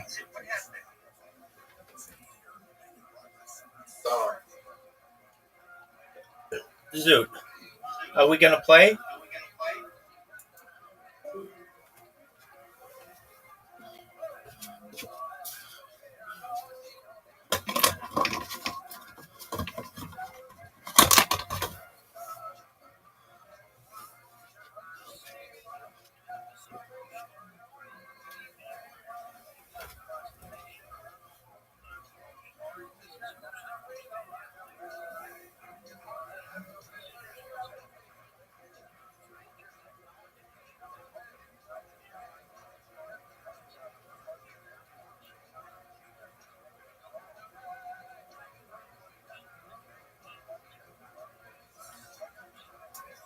Problems happen, but there are lots of times when there's political turmoil and no problems happen. But if you combine both of those, what are the years when you had crop failures plus political turmoil, and that correlates on a 1-to-1 ratio with pogroms. In other words, it's really bad for Jews when there is political turmoil combined with an economic downturn. which is scary, right? So let's hope that politics in Washington stabilize, and let's hope that they do not go into recession, because those are bad things for Jews when they're combined. One or the other we can handle, but combined is terrible. It's really bad for Jews, but it's really bad for everybody. Yeah, that's right. They say about African Americans that when the American economy has a cold, African Americans get the flu or pneumonia. Right? And I think we say the same thing about this here too, that it is bad for Americans because of political turmoil and economic downturn, much worse for Jews. Mr. Barrington. Obviously, getting up to the bus coming for like 6 years before. Well, Germany had a lot of political turmoil, and they did have economic downturns, but it ended up so much worse for the Jews in Germany. Put a pin in that particular question, because we're going to talk in much more detail about the Holocaust today. Let's look at the 5 national strategies. This is the important part I really want you guys to get. Okay, here we go. This is part 2 of the part that you really have to show up in person to get. So once Jews realized that Russia would not or could not protect them, Jews decided en masse, we need to do something different. And they decided in a very big way on one of 5 basic strategies to deal with the challenge. Those strategies that I mentioned at the beginning of the hour are things we're still figuring out today. Most of the people you know will fit into the political movements that grew out of these 5 strategies. Okay, let's see what they are. First one, emigration. This is the oldest strategy, the tried and true Jewish strategy. As we discussed before, the fee or flee strategy. This is the flee part. And Jews left the Russian Empire in droves. This map shows you how many Jews left the Pale of Settlement, here in red, between 1881 and 1917, when the Tsarist government fell. 1.75 million Jews came to the United States, constituting about 7 out of 10 Americans Jews today. Chances are, just for fun, how many of your ancestors relation to the United States? Okay, so we're looking at about 6 out of 10 in this room here. I myself am part of this enlightened group because all my ancestors went to Canada because they had much better health insurance, but that was a joke. But there was actually, microphone's not picking up, but there's like thunderous laughter at this point. But Jews said, okay, Russia's not working out, let's leave. Right? The Jews have been doing this for centuries upon centuries. If the environment is negative, they will actually transport themselves. What is different about this particular migration is that unlike previous migrations, it's huge in scope, and perhaps more significant, it was flying in the face of a lot of rabbinic opinion. Many great rabbis said, do not go to America. It's not the Golden Medina, it is the Trade for Medina. It's a non-kosher land. You're not going to be able to find day schools. You're not going to be able to find any kosher Chinese restaurants. You cannot go to America, but Jews left nevertheless. Interesting studies of the age of immigrants, whether they're married, not married, things like that, indicate that many of the Jews who came here in this movement were actually rebels. They were like refusing to go along with the opinion of these. Mr. Vasilevsky. How did they kind of get all the way? It's like pretty, I guess, central, not like Eastern Europe, whatever, that's Asia to the side of it, really, like Naples, the entire journey. Basically, there were a few places where you should recall that borders were very different in the beginning of the end of the 19th century, beginning of the 20th century. Borders were far more permeable than they are even today. And this was a time when America was actually openly inviting people to come to its shores, labor shortages. The Industrial Revolution in America was just booming, and you needed people to work the plants and to plow the fields and to lay down the railroad tracks. And so all Jews had to do was basically save up enough money for a passage, one-way passage from Hamburg or from England, and they made their way across. And they came and just said, "Here I am, ready to be a citizen," and it worked. You follow that question? Well, yeah, how come I noticed they kind of just like went all the way down to Africa and they just skipped like Asia entirely? It's more deep right here. So excellent question. I mean, they're not exactly random. There are reasons for a lot of these concentrations. In the case of South Africa, the reason is because of ladder migration. That is very common phenomenon in many migrations, where people tend to go to a place where there's someone from their place who's already gone. So you say, well, I know there's a guy named Moshe Chaim that, his brother, I worked with him in a sawmill, so I'm going to go with Moshe. I never met him, but he comes from my town, so I'm going to go set up with him. And this is where a lot of the South African Jews, there are reasons for South African Jews coming in the first place, gold mines, things like that, but, Lithuanian Jews. So a lot of Litvaks and immigrated specifically to South Africa. There's not a lot, there's no ladder migration to Asia. There would be a huge amount in World War II when Jews head their way out to Bukhara and their way to Uzbekistan, things like that. But that's the bleeding mountains. But choosing to emigrate, which is very different from being a refugee, is something that attracts a lot of South Mr. Rubin. I'm not sure that there's a theory that the reason the Jews who came after the Holocaust are much more religious are because they're going to say that. There's a lot of value to that. It's not a theory, really. It's more of an observation. They don't say that. Regards like the differences, right? The Jews who came at this time, they were choosing to emigrate. They were frequently disobeying their rabbis, frequently disobeying their parents, and they're saying, I don't care. I'm going to set up my own. I'm going to go to America, and I will remake myself. And you know what? I am open to everything that is in America. I am going to learn English, and I'm not going to speak Yiddish even with my children. I'm going to become totally Americanized, right? It's very the phenomenon associated with this immigrant period. So on the other hand, after World War II, these are Jews who wanted to stay in Poland. So that sounds on I can't believe that. Probably it's not possible, right? When that happens in Europe, why would they I understand you guys might be doing social media on your laptops, but play a video with sound would be over the top.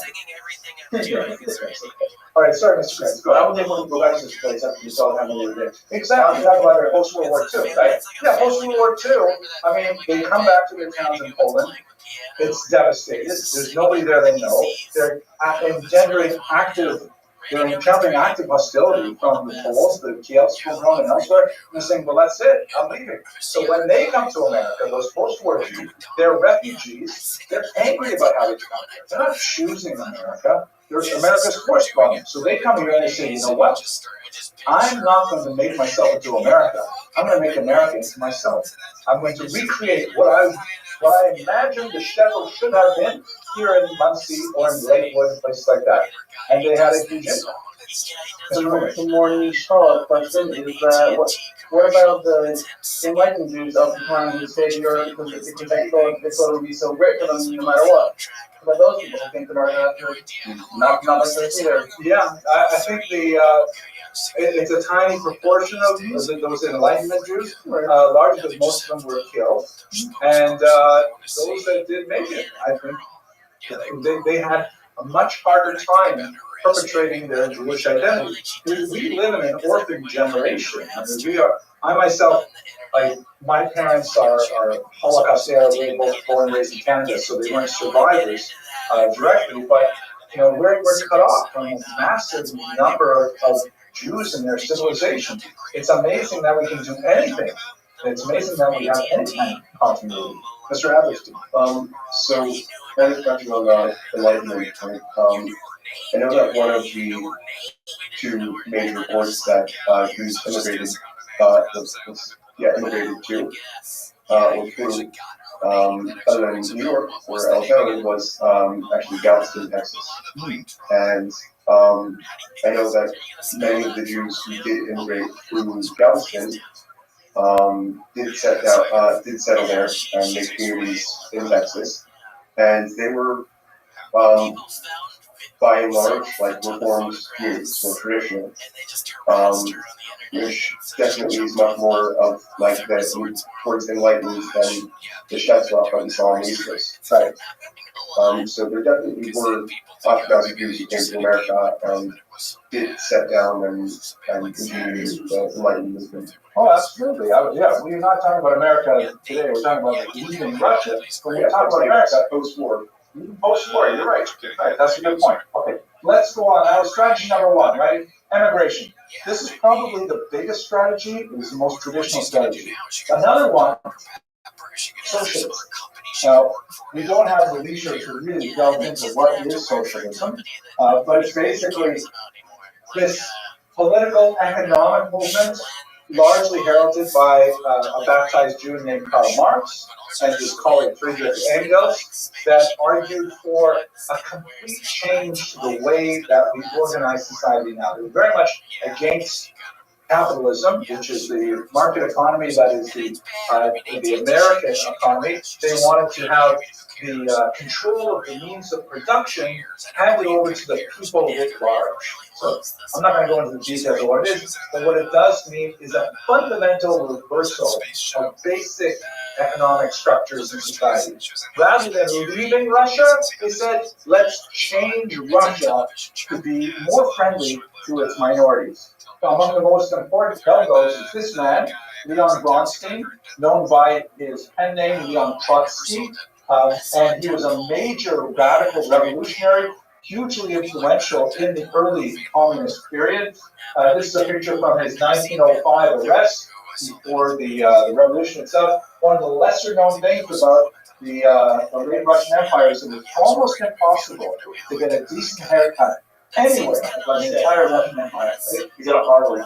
Yeah, but he would end up becoming an incredible general. He was the leader of the Red Army. It's amazing when his youth had reached such heights in time. But again, not identifying as a Jew. Many of the communists at that time said, not only will we change the world, the economy, we're also going to change ourselves to fit with the larger Marxist idea, which was very much anti-religious. Anti-clericalism was a principal idea of the communist movement, and so many of these Jews would say things like, Rosa Luxemburg would say, I am not a Jew, I am a social democrat.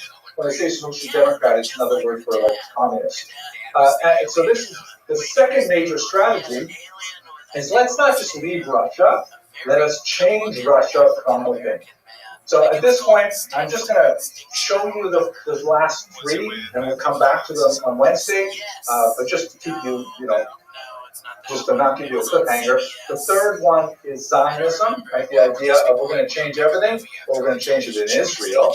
The fourth one is something called diaspora nationalism, which is essentially that had a very big impact in America. The idea of creating a Jewish society in the diaspora. And the fifth one is renewed traditionalism, a term I invented, which is basically like the GUINNESS Israel and the Haredi movement. Really depends very heavily on this particular strategy. These are the 5 strategies, and as I said at the beginning of this lecture, if you have a Jewish friend who is politically active, he is probably borrowing from these 5 strategies to define himself or herself. Okay, folks, Wednesday we'll return, we'll finish up this discussion. Thanks for learning. It's a little bit weird when you see it. All right, we have some great, like this is, gentlemen, this is the material that's going to change your life. So when you understand this, you'll know everything that is important about life. And that's why it was so easy for him to do the violating. Oh, because it's literally, they're shaped like a donut. They're shaped like a donut. Judaism, and all that stuff. What we learn about the Enlightenment? Yeah, no, I say it has to be from. It has to be about reality, about how do we get to history. One of the cool things about history is like it's really about how did we get here in the first place. Like you're driving along some kind of country road, and all of a sudden you look up and say, "What is this place?" But if you had, a map or that was like a very large piece of paper that sort of geographically represents what's on your screen and GPS. You say, oh, now I know how I got here, and it explains why I messed up in this way or that way, and things like that. So we're going to start with a discussion about Haskalah. And I hope today we'll start the political emancipation as well, because the two issues are distinctly related. The term Haskalah is from the Hebrew word haskell, which means like to grow intelligent, right? From all my teachers I gained wisdom. That's the Haskalah. And it's a translation of a very important European term, a German term, Aufklärung, which means enlightenment. Enlightenment is a good translation of Aufklärung, to make things clearer because we now have light in them. The Aufklärung as a movement predated the Haskalah by about 100 years. This is like an intellectual wave of ideas that washed over Europe, and it caught up with the Jews eventually, and the Jews started really loving it. The kinds of ideas that are in the Aufklärung include popular sovereignty, like why does the king get to be in charge of all of us? We should be in charge of us. Right, so America, for example, is one of the great Enlightenment experiments in popular sovereignty. The shift of the locus of veracity from revealed text to scientific inquiry. Really important sentence. I said it so well, just off the top of my shoulder up like that. What do I mean by that? If you wanted to know what was true in the year 1600, you would go ask your priest, your imam, your rabbi. They would tell you what was true, because that's the address for truth. I would go to my rabbi for what is true. I might still go to my rabbi for what is true. The Enlightenment, the Aufklärung, the Haskalah, shifted that away from, maybe the rabbi, the imam, the priest is not so accurate all the time, but these science guys, Newton, people like that, all of a sudden they're demonstrating things with, hypotheses and experiments. Maybe that's where truth is. So it builds on the earlier scientific revolution in a very big way. So you've got changes in politics, changes in the idea of where it's true, how to find out if something is true. And that obviously, the latter in particular, leads to a decline in overall religiosity. That, of course, we are still on that slope downward. There will be occasional revivals, Europe-wide and America-wide, of new religious energy from time to time for various reasons. We may explore some of them. But basically, since the Enlightenment, the Western world has been a downward slope when it comes to religious faith. Do we know why the first time history people actually started thinking themselves, or not the first time history, the first time in, 100 years? We have been thinking for ourselves for a very long time. It's just that we've decided, speaking on behalf of the human race, we've decided to sort of use a different set of variables to determine the truth. Start questioning things, start trying to determine things for yourself. No question, those things happened a long time ago. Those go certainly all the way back in our tradition to, at the very least, the Mishnah. It goes all the way back in the Greek tradition to the pre-sophists, meaning guys and like later Plato, Aristotle, guys like that. They're all about questioning. The question is, which data sets do you use to question things? We use data sets. We say we've got this amazing source of truth, the Torah. Here it is. It was revealed to us. That's its Myra, that God gave us this document. So of course that's where we're going to go for our truth. If, however, like in the Enlightenment, people begin to say, well, how do you know it was revealed? If people lose confidence in the answers, they start saying maybe we should look a little bit further. Why does that process start happening? Why do you start questioning that? It's a good question. That's more like a base question. It definitely is a snowball effect. Like when one person gets an idea and spreads it around, then that picks up energy and steam and it goes on to another person and another person. And even if the first person who had the idea had an idea very close to pre-modern values, it nevertheless has a huge totsa'ot. Like, I'll give you one example. René Descartes, famously associated with Cartesian graphs, which you're probably familiar with, right, in your math class. René Descartes, religious thinker, Catholic, he says, I'm having trouble with all of these ideas circulating, and I'm having trouble with reconciling them. So he sits down and he conducts the first of what he calls 6 meditations.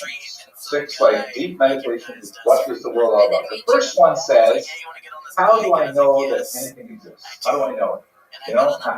Maybe I am dreaming this world. Right? You ever have that solipsistic thought where you think, how do I know that I exist? Maybe I am actually dreaming that I exist. I know you guys probably never watched Star Trek. That's one of the great cultural achievements of the 20th century. But there's a great episode where they have these brains floating in glass beakers, and they imagine entire worlds in their brains. Anyway, I shouldn't say that in class. I know I'm recording too. But he says, how do I know the world exists? How do I know I'm not dreaming this? How do I know that some evil being is not making me think I exist? He says, well, I do know this, that either the world exists the way I perceive it, or I am dreaming the world exists, or an evil genius is making me think the world exists, right? All those 3 things are possible. There's no other possible logical inference. But in each one of those, one thing is common. Anybody know Mr. Silver?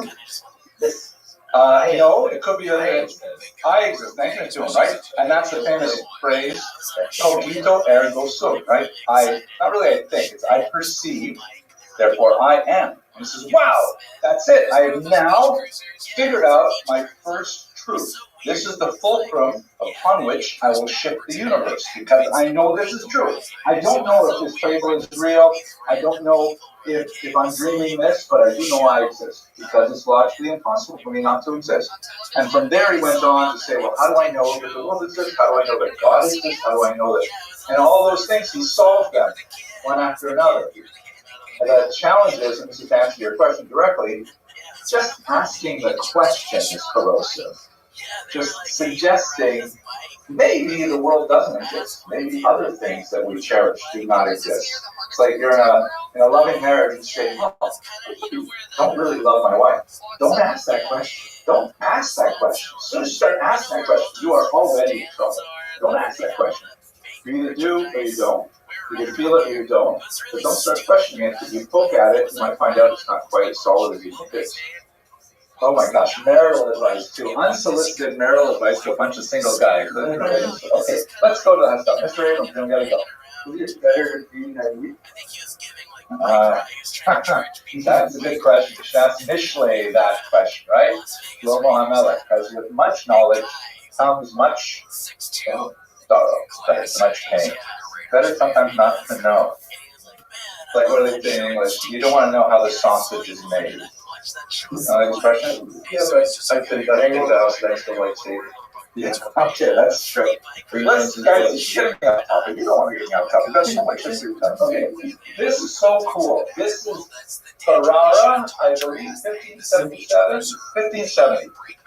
Earthquake in Ferrara. This is like a period woodcut demonstrating the earthquake. Ferrara is a town in northern Italy, big Jewish population. It was the Ramchal visited Ferrara, and interesting history. But anyway, earthquake in 1570 flattens the town. Everybody runs out, they cross a river, they live for 6 weeks in the fields. The whole population of the town, including among them is a guy named Azaria del Rossi, Jewish guy. He's sort of like an unprofessional academic who makes his living as a proofreader. Right? This is in the early years of printing, so he's reading lots of books because he's comparing manuscripts to the printed page and stuff like that. But he's not like a professor. I mean, he's a curious guy, and he's read a lot of books. He goes out into the field with the rest of the town of Ferrara, and everybody is out there. And he finds that his encampment, his tent, happens to be really close to a whole bunch of Christian monks, where their monastery fell down, and so they're hanging out there. Nothing to do all day except wait for the aftershocks to subside. So they start talking and learning, so to speak. And he discovers all kinds of cool things about Christianity, and he tells them all kinds of things about Judaism that he never heard of. Like, for example, the whole letter of Aristeas, which is a document that discusses the writing of the Targum Shittim, the Septuagint, that he learns all about it. And he says, hey, we got that whole thing too. And it's like, there's a real market. So after this is all over, he sort of has this brilliant insight. He says, you know what? Those monks are pretty cool. I actually really enjoyed conversation with them. I do not want to be a monk. I understand, for example, if they're celibate, that's really not for me. But I love all this stuff that they had to say about, reality and truth. And we had great conversations. So he leans into the Rambam's famous statement that you should accept truth from anyone who says it, even a Christian monk who clearly is based in his totally separate years. And he ends up writing a really important book called Meor Einayim. Don't be confused, because that title has been used by many other authors as well for very different books. But it's kind of like the first real book of the Haskalah. Or maybe I should say it this way. The Haskalah I already told you is basically like something that appears in Judaism in the late 18th century. So the Meor Einayim is kind of like a foundational work that eventually fed into the Haskalah. It's like many controversial books. Who's writing on?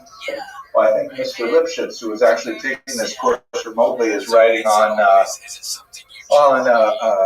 a book that received lots of Haskamos, and then the Haskamos were later yanked because people felt that it might have ugly courses in it. Controversial books like that.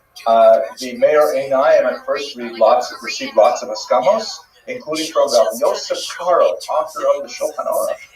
And then it got pulled afterwards, saying, no, I didn't mean that, because I obviously didn't read the book very carefully. So there was a lot of nasty stuff that went around this particular book. The stuff that everybody liked was there was a big chapter on the history of earthquakes, and that's cool, because there are earthquakes in Tanakh. We don't know a lot about them. That's what affected him in Ferrara. But then he also started writing about other things that sort of went further afield. It's too much for people. But it's the idea, the Haskalah idea, of maybe we can learn stuff from non-Torah approved sources. That's a controversial idea. You guys should realize that you're in a college, right? You are also the inheritors of some level of this. It's not a college like Columbia, thank God, but it is nevertheless a college, and we're using scientific inquiry, we're using lots of modern tools of inquiry that it's not traditional. Okay, Mr. Rubin. So considering that he was so to be canceled in his day by a lot of other rabbis. Yep. How divided was the support and opposition? So it sounds like everyone famous opposed him, and everyone else was neutral, or everyone famous opposed him. So no, not everyone famous opposed him. Many famous people opposed him, but it's like the internet. I don't remember offhand. Just Google it, but it's the internet. It's hard to hold back ideas, right? They start circulating, especially if they're accessible. He wrote in Hebrew. Start being accessible, people start reading them. There are a lot of books like that come out over the next few centuries that are like really popular, and people think, well, this is fantastic, great. And then later someone picks up something and says, wait a sec, this is not exactly what we want to say, and it becomes us. But it doesn't become us right away, typically. I asked Mr. Loiki and then Mr. Tillman. We don't see some of these using ethics like Aristotle and science. Yeah, exactly. Remember what happened to Maimonides for using Aristotle? Right. Yeah, but I'm saying that it's not like the first person to say, yeah, Correct. He's the first person, well, he's quoting the Rambam, right? He's quoting the Rambam. But he's the first person to say, we can learn about it, and I learned it, by the way, from Christian monks that was camped outside of it for 6 weeks, right? It's like totally a trade source, not even like a pagan source. So he was one of the ones that popularized it. And again, the Rambam's writing in manuscript, expensive, hard to attain. He's writing in print, like the internet. Everybody's got it. It's really hard to control. It's like Instagram. Mr. Tillman. I was saying you wasn't, using any of the literal Haskell ideas of, not using literal. So what was considered dangerous about it? Well, I guess it was learning from it's more of a deep dive into that, but a lot of his issues had to do with the way science was interpreted and how we should reconcile passages in the Bible with 16th century science. That's probably where he got into the most trouble. It's a big, thick book, by the way, translated into English. I think we have a copy somewhere in the dangerous literature section of the Extra Library, but it's worth looking at. Another big impetus for the Haskalah we have not discussed in great detail here, but these couple of you have been in my Sephardic Jewish history class. Really important is the Portuguese diaspora. The Portuguese Jews were called by Cecil Roth, one of the greatest historians of the last century, the first modern Jews. And by modern, he meant like Jews who have a totally different outlook on life and are especially prepared to engage in code switching, into identity switching, and can borrow from the secular world without feeling guilty about it. The reason being that unlike the Sephardic Jews, the Spanish Jews who were expelled in 1492, the Portuguese Jews were forcibly converted in late 1496, early 1497, and then they experienced the Portuguese Inquisition, which was absolutely awful, and then only afterwards were they able to get out of Portugal and start establishing communities throughout Europe as Jews were also Christians at the same time. Meaning, they were forced to become Christian. That meant they got Christian driver's licenses. And they could go wherever they want. They could go to universities. They could take any job they want. They could take any job, any profession they want. They could live anywhere they want. They were Christians. And they were prepared to exploit their Christian identities. But still they wanted to retain their Jewish ones at the same time. And so they had much less of an allergy to ideas that were otherwise foreign to Judaism, because they were already swimming in it, and they had done it for generations. Big difference. And they moved all over Europe, and they moved to the New World, and so they create the possibility of multiple identities, which 100 years earlier would have been completely, mutually exclusive. You couldn't be Jewish and Christian at the same time. But the Portuguese Jews could, and did, and demonstrated that this is a possibility.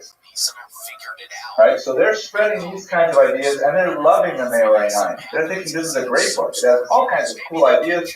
We love the synthesis of Jewish wisdom, non-Jewish wisdom. It's happening. James, you got a question? You look like you got a question. Sorry. No, you're good? Okay. You don't have to be sure. Okay, so the Haskalah per se, though, as I mentioned, really begins in the late 18th century. Moses Mendelssohn, the sometimes called Italy of Dessau, was the primary figure in promoting this idea. And again, as someone mentioned earlier, maybe it was Mr. Truman, he's a frum guy. He's Orthodox. He's Shomer Shabbos, Shomer Kashrus, right?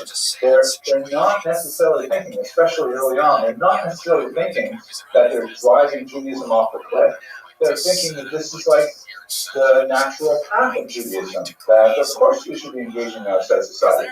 It is deeply intertwined with the political moment, because as you move into the 1800s, it's more and more possible that Jews could obtain equal rights with Christians.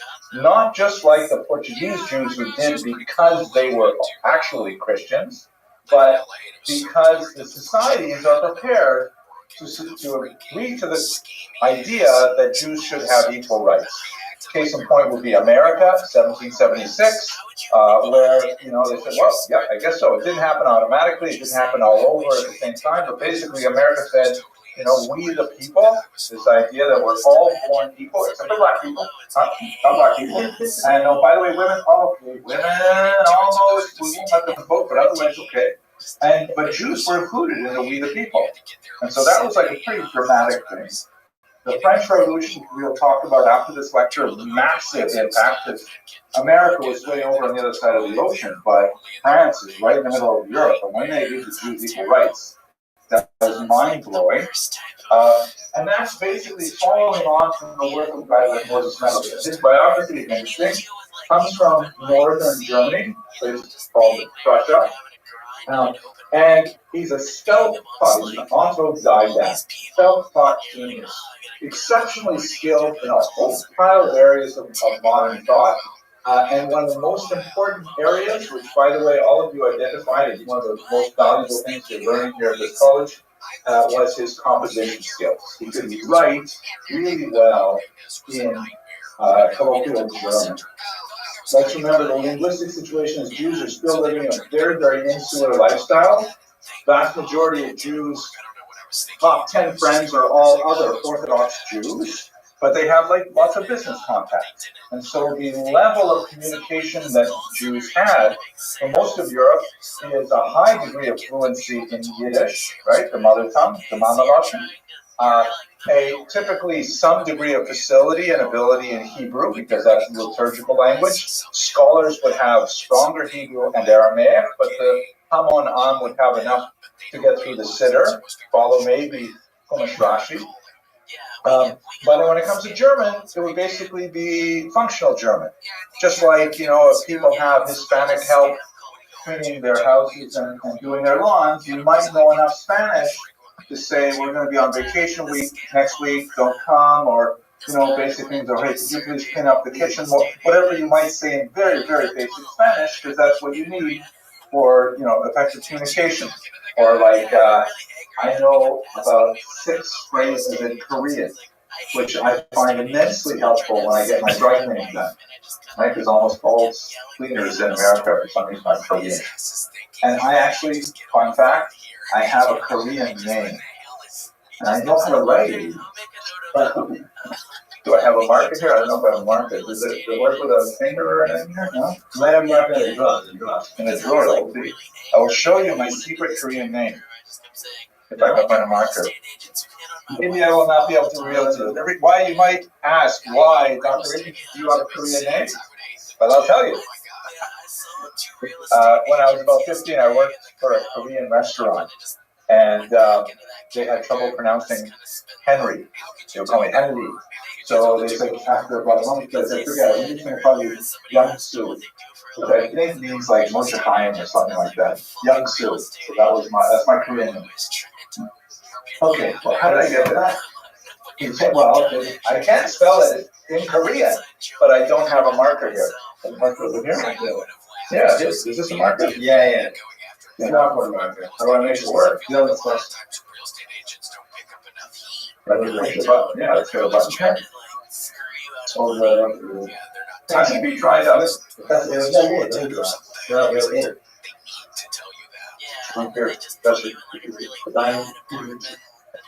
If I write it on here, will it go on there? No, so you show it. Okay. There we go. Let's see why. There it is. Young Sue. Let's go again. But I noticed it was like, thank you, and you're welcome, and how are you doing, sir? That kind of thing. Anyways, how did I get here? Why am I talking about this? Thank you so much. Thank you. So my Korean is really handicapped. I only know there's very minimal. But if I lived in Korea, I would probably learn a lot more just to do the business I need to do. Not that I'd be a literary genius, not that I'd write a book in Korean or give a lecture in Korean, but I would be able to have a telephone conversation in Korean, right? So most had that level of German. Even though they're living in the country for 800 years, that's the extent of their skills largely because of what they needed. There were exceptional Jews, like for example the court Jews, the Hofjuden, who were kind of like the representatives of the community who were close to the king or the prince or the nobleman, who would have to have much better levels of it. We see this also in the Gemara, where there's a whole discussion of what kind of haircuts Jews can have, and there's certain really popular Roman haircuts that would be considered like haircuts Hagoyim. You couldn't get those haircuts, but if you were close to the king and you needed to have that, so you could have that haircut. Whole discussion, I think Yehuda Nasi's son-in-law, if I remember correctly, Rabbi's son-in-law, had that kind of haircut. Tangents. Why am I going on tangents? But Moses Mendelssohn had that beautiful German. He had that excellent speaking ability German, and so much so that there was an essay competition, and he beat Immanuel Kant, one of the greatest philosophers of the 18th century. Coming in first, and Immanuel Kant comes in second is like a mind-blowing thing. Mendelssohn, Moses Mendelssohn, is why they called him the genius of Dessau, because he was like really brilliant. And he wrote a ton of material in German and also in Hebrew to explain Judaism to the rest of the world. He was kind of like the Oprah of Judaism for the rest of the world. Everybody said, wow, maybe these Jews are not so weird. Look at this guy. He can stand up and he can speak and he can communicate. And he has good arguments, right? He actually makes a lot of sense. So he was extremely influential. I'll give you one example of his thought. There were other figures who were contemporaries who, by contrast, are totally different. Solomon Lyman, who comes from not too far away from him on the Russian side of the border, he also was a genius, deeply involved with the world of ideas and deeply engaged in Jewish things, and secular culture. But unlike Moses Mendelssohn, he can't find a balance. He can't stay firm and still appreciate the outside world. He ends up converting to Lutheranism, and as typical, he writes a nasty book about Judaism afterwards. His autobiography is a fascinating work. He describes with some hostility his visit to the court of the Maggid of Mezrich, who we spoke about on Monday. But he's like an example of most of the Maskilim of this era. If they got involved with non-Jewish ideas and they started to like them, they basically disappeared from Judaism.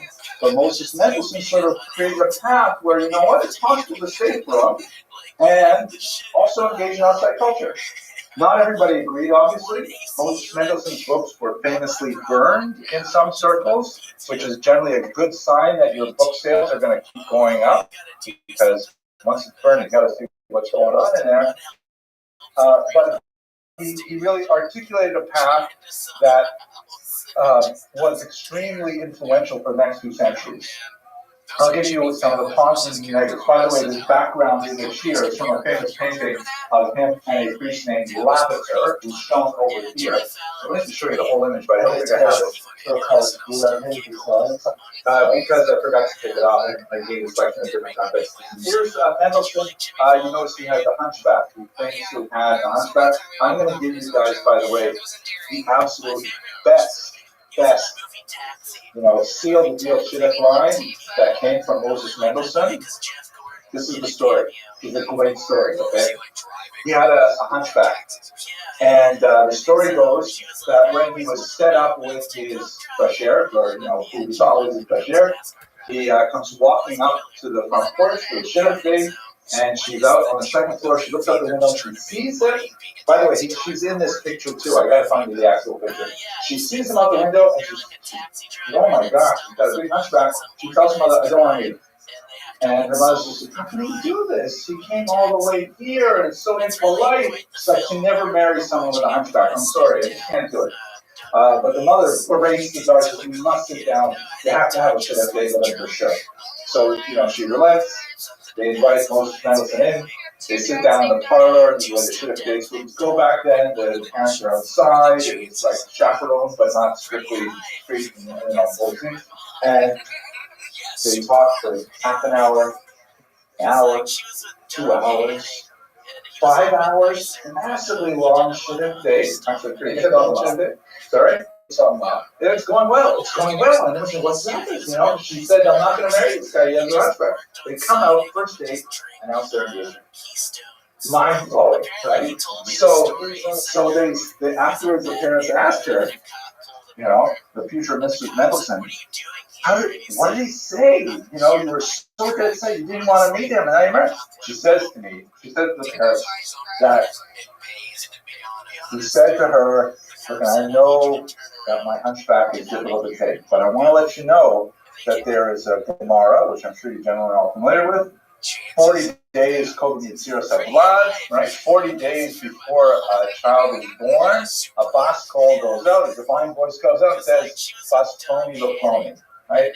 And he says, I was in the womb and I heard the bas call and I saw that you were my basher. But I saw that you had a hunchback. And I davened in the womb. It's all over. Right? It's published. This is the guy's genius, right? Really smart. So, in this particular image, which is actually quite fascinating part of his biography, he, as part of like this whole deal of being opened outside society, stuff like that, he befriends a Lutheran priest, this guy here named Lavater, and they have like these deep, meaningful conversations. You guys use that term, DMC? Yeah, okay, listen to them. They have, yeah, I use it with my daughter. So they have these DMCs about life, religion, stuff like that. And then Lavitzer betrays him and publishes a book. Right? It's a weird kind of, they publish books really easily. He publishes a book saying that Mendelssohn actually accepts the truth of Christianity. These are the things he told me in private. And he challenges Mendelssohn to now follow through and convert to Protestant Christianity. Hugely embarrassing thing, you know, we don't know what actually happened in those meetings and stuff like that.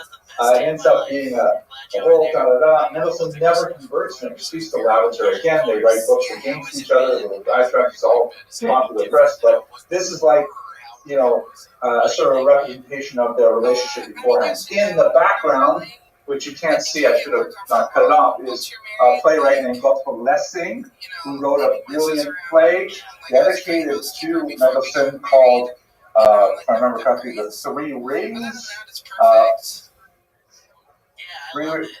No, it's not von der Weise's name, but Nathan the Wise, in which there's this whole metaphor of the three rings, which represent Judaism, Christianity, and Islam, and they all have to come together in peace and coexistence, stuff like that.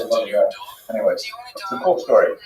Okay, so, give you an example of the kind of things that Mendelssohn was very involved in, to give you a sense of where the Haskalah could go, and where it did go, much to its chagrin. 1772, right? This is at the peak of Mendelssohn's popularity, and he's won all these prizes. He's a rich guy now. He's like everyone looks up to him as a leader of Judaism. And but again, he's still second-class citizen. There's no equal rights for Jews. He can be kicked out of his town many times. You know, it happened still in the 1770s. A crisis erupts in a principality in Germany called Mecklenburg-Schwerin, where somebody was buried too early. Non-Jewish guy. He woke up in the grave, and everyone says, "What is going on?" You know, and there's like this. It's a whole interesting backstory. I don't want to go into too much details, but they go to the Jew and they say, "Dude, we got to do something. It's a public health issue. People are being buried before they're dead. We need a new rule. Nobody gets buried until 72 hours after the death certificate is signed. Nobody gets buried until 3 days after we declare them dead. Just in case, right?" It was a huge thing all over Europe. There were these crazy ideas. They were building special, like emergency coffins, like this one, where it has like this little air balloon in the bottom, kind of like a bellows type thing, and it's attached to a flag. So if you wake up in the coffin, then you can squeeze the bellows, and the flag goes up. Imagine walking by the graveyard and these things pop up. They have them attached to bells, so you can be walking by a cemetery, and all of a sudden you hear the bell. It's been very early. It was a crazy kind of phenomenon that was happening. And there are even examples in America where they built cemeteries with, emergency dig me out right now messages. So what's the problem for Jews? Yes, Judaism valorizes swift burial. Right? We consider the decomposition of the corpse an atonement for the deceased, and we consider quick burial, the quicker the better in general. But we do have an idea of cover the mace that you can wait to preserve the honor of the mace. Like, let's say, I'm not giving you halakhic direction, but there's a lot of discussion about, if there's a close family member who needs to come in, there are some posting which say you can wait a certain amount of time for it to get there, But in Israel, of course, the ideal is to bury within 24 hours. And typically you don't use coffins in Israel, right? Because the idea is to accelerate the decomposition. Even the coffins we use here at Chrysalis have holes drilled in the bottom of them so that literally the worms can get into the coffin faster. Right? Those are our values. That's what we do. So waiting 72 hours is design of a mace. It's an insult to the deceased. You can't do that. That's a really serious issue to insult the mace. So they go to two great rabbis. One of them is Rabbi Yaakov Emden, and the other one is Rabbi Moses Mendelssohn. Rabbi Yaakov Emden is initially stumped, doesn't know how to deal with this. He says you better go to Rabbi Mendelssohn because he knows how to talk to the German authorities. Later, Rabbi Emden changes his mind and has a little bit of discussion with Moses Mendelssohn on this. But Moses Mendelssohn does two things. First of all, he writes to the king, to the nobleman, Duke, I think it is, and he convinces them to make a carve-out exception for Jews because this is their practice. But the other thing he does, says privately to the Jewish community, but you know what, I think it's a good idea. We should really adopt this 72-hour rule. Because as much as we dislike, halanas manes, letting the dead body remain, it's much worse to bury a person prematurely. So this is a public health thing. And moreover, he says that we've been doing this historically. For example, this is a Jewish mausoleum. We have lots of examples in the Hellenistic period of these indoor cave graves. You have them in Beit Shan, you have them in Rehavia, Yerushalayim, anywhere where the Hellenistic Judaism was very big, where we would bury people, in accessible places. They're not actually buried, not inhumed. Then, of course, I'm sorry?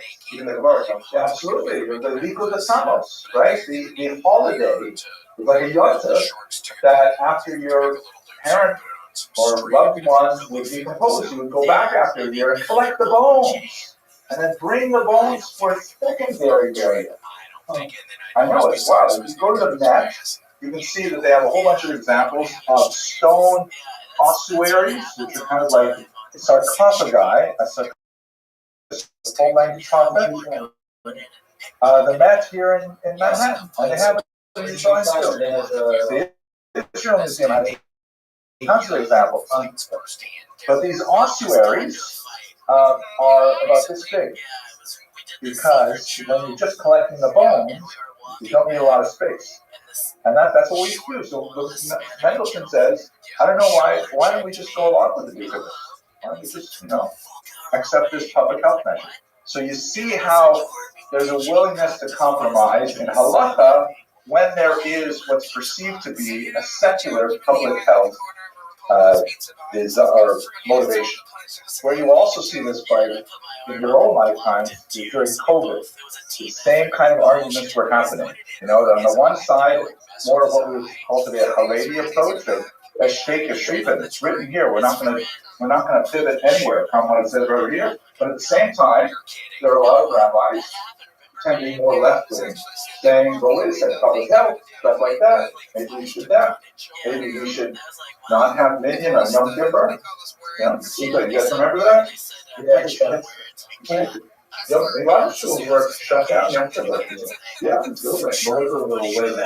Well, again, you think it's Haredi, it's Haskalah. This is the same tension that we have with the premature burial ceremony. Okay. Now, I don't want to give you like an overly rosy picture of the Haskalah. Mendelssohn is an exceptional figure in many ways. He is considered, for example, the founder of Reform Judaism. Now, that I do not believe that Mendelssohn would approve of the halakhic compromises of Reform Judaism. I think he would literally roll over in his timely grave. But in his own lifetime, he had students who were so far off the beaten path. Like this guy here, David Friedlander, very important disciple of Moses Mendelssohn, who actually said in 1799, Mendelssohn died in 1786, he said that, you know what, this is just way too much work. We are never going to be emancipated as equal citizens unless we simply adopt Christianity. So he proposed in 1799 the dry baptism proposal, saying that we're not actually going to go through with it, but let's just tell everybody we're Christian, and then we'll just, live the way we want to live. That way they'll make us equal citizens, and then we'll just fit in. Right? You can't imagine too many rabbis going along with this mistake, but this was definitely a result of the Haskalah going way too far in that particular direction. Okay. You also have a more moderate expression of Haskalah with the great Samson Raphael Hirsch, who is a tremendous intellect of the 19th century, when a lot of these battles were way more consequential than they were in the 18th century.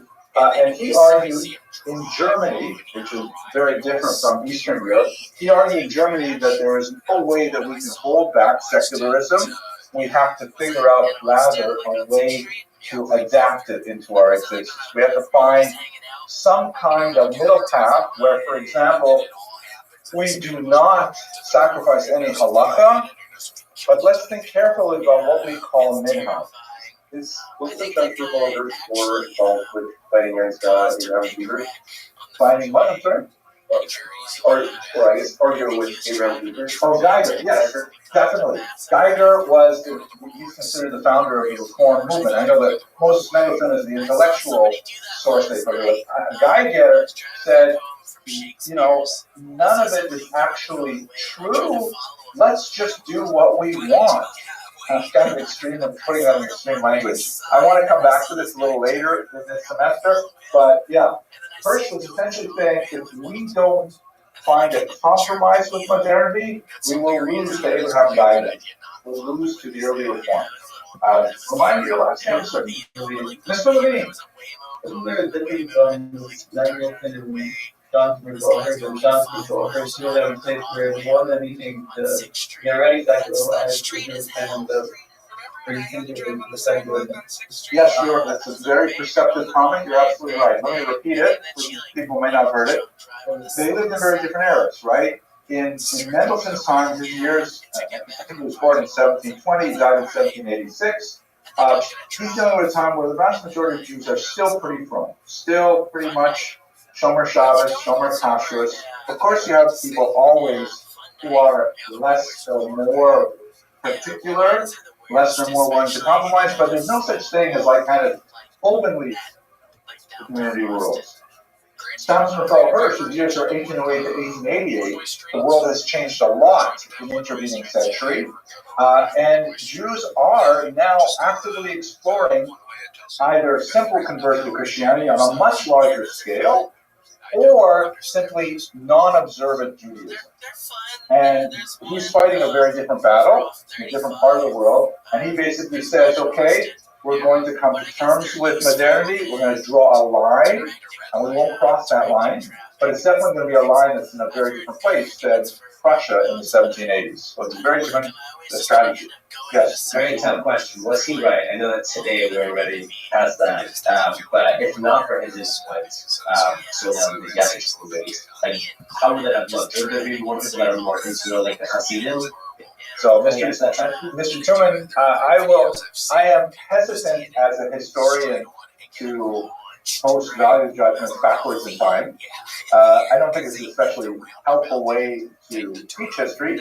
I would love you guys to make up that decision and think about it. I can say that in the 19th century, you had a whole range of strategies for Judaism. You had Chassam Sofer, who's a contemporary of Hirsch, essentially staking out the Haredi position, saying that we will have no compromise with modernity.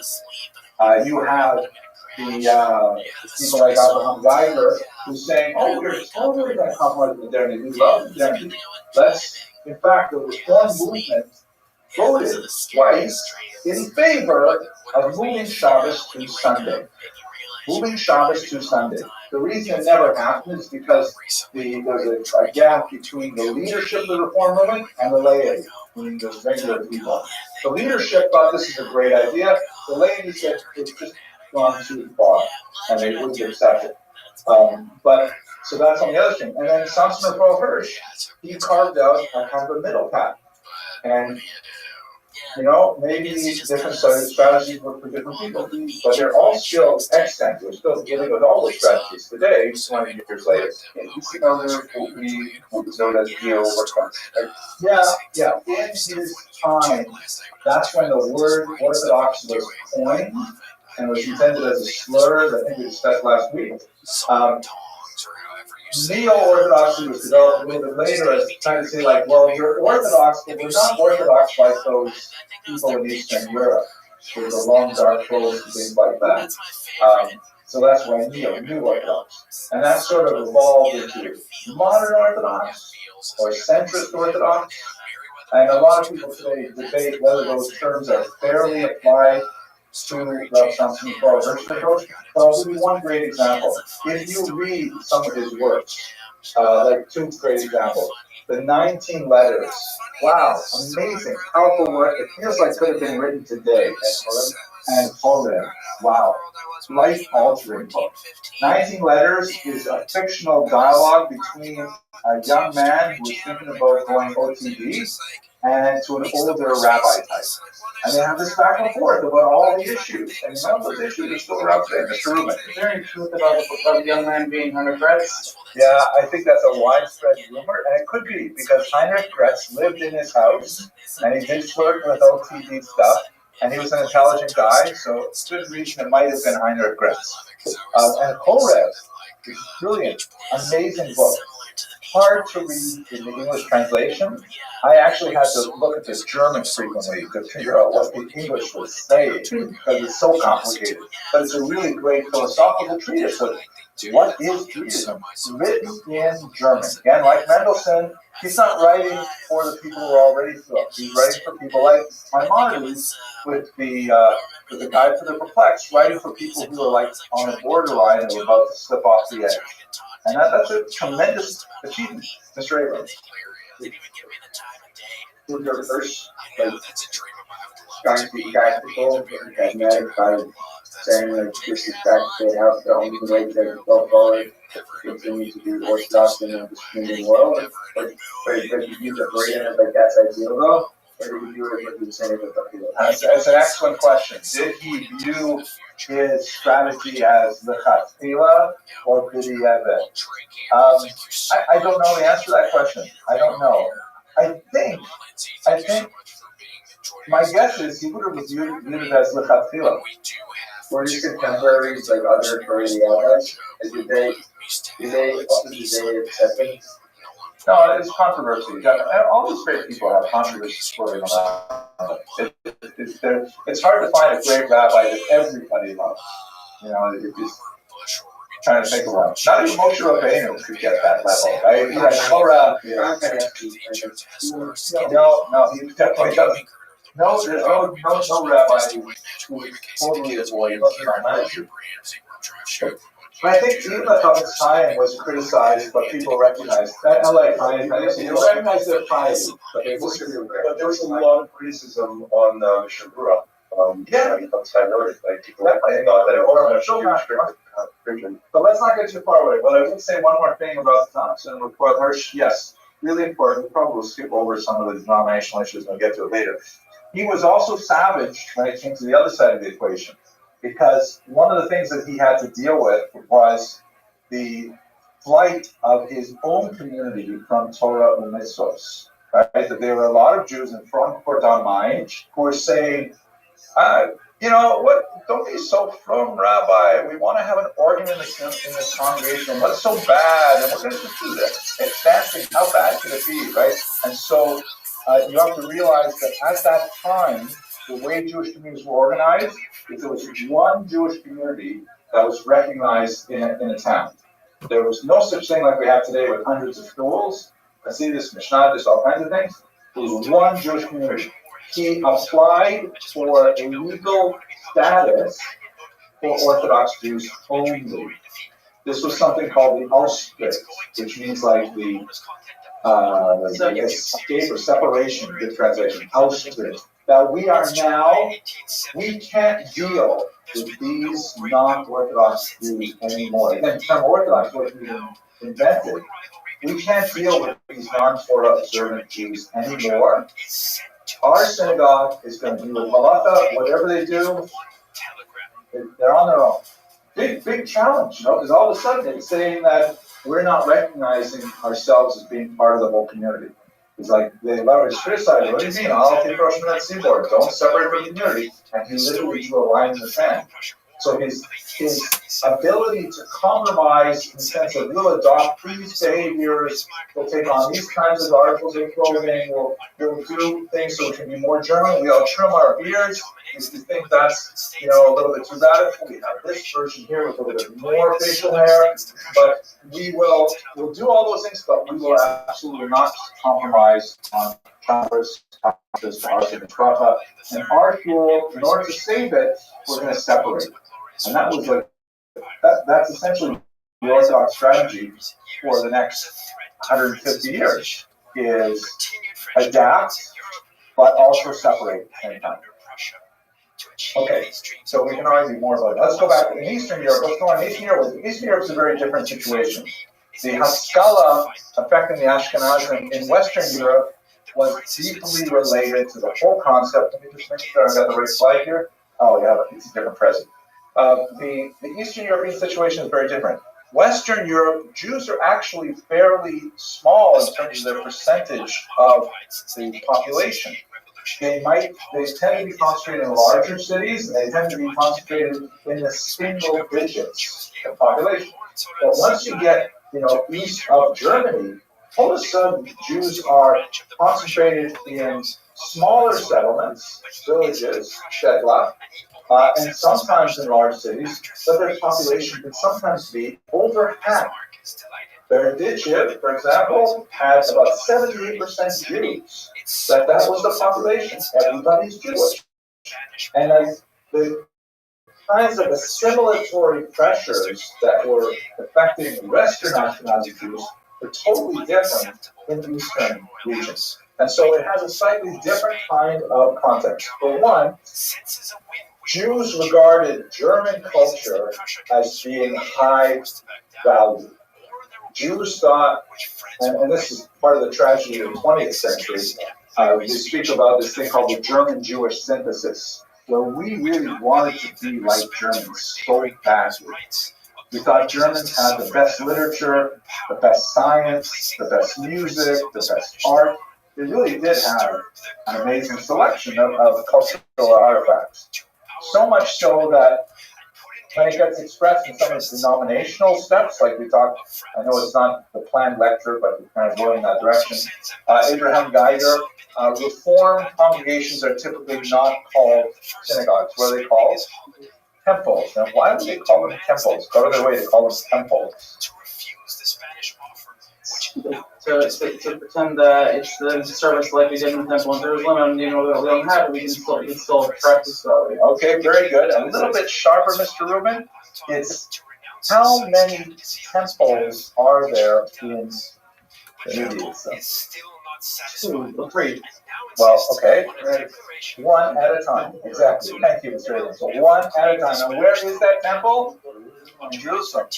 So what does it mean if you build a building in Berlin and you say, this is my temple? You moved the center of Judaism to Berlin. Thank you, Mr. Wayne. Exactly. You move the center of Judaism to Berlin.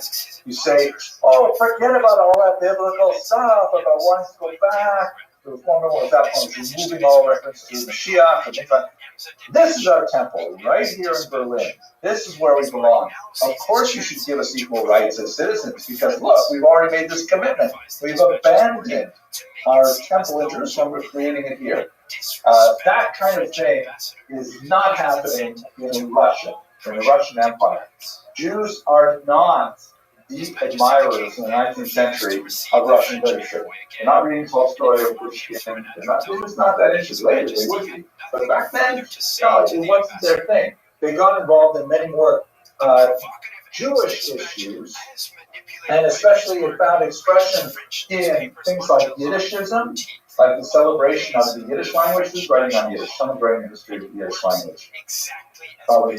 I'm going to look up your name. You didn't show up for class, but I read your paper. It's really cool. So the Yiddish, of course, is the vernacular, and they're saying we should now make this vernacular, which was not considered even by Jews a real language. It was basically German written in Hebrew characters. My own grandmother, Allah Shalom, who was born in 1910, she didn't even call Yiddish Yiddish. She called it Jewish. That was the Jewish language. That's what Jews spoke, but it didn't have a real status at the time. So they started writing Yiddish literature, Shalom Aleichem, Mendel Mochesler, people like that, Yvonne Paris, or Zionism. Right? That becomes really big. We're going to get more into this by going on Monday.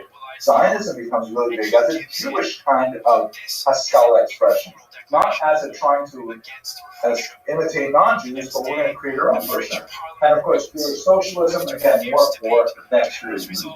One of the most significant areas in which Jews did express the Haskalah in Eastern Europe, though, was a greater emphasis on introducing secular studies into Jewish education.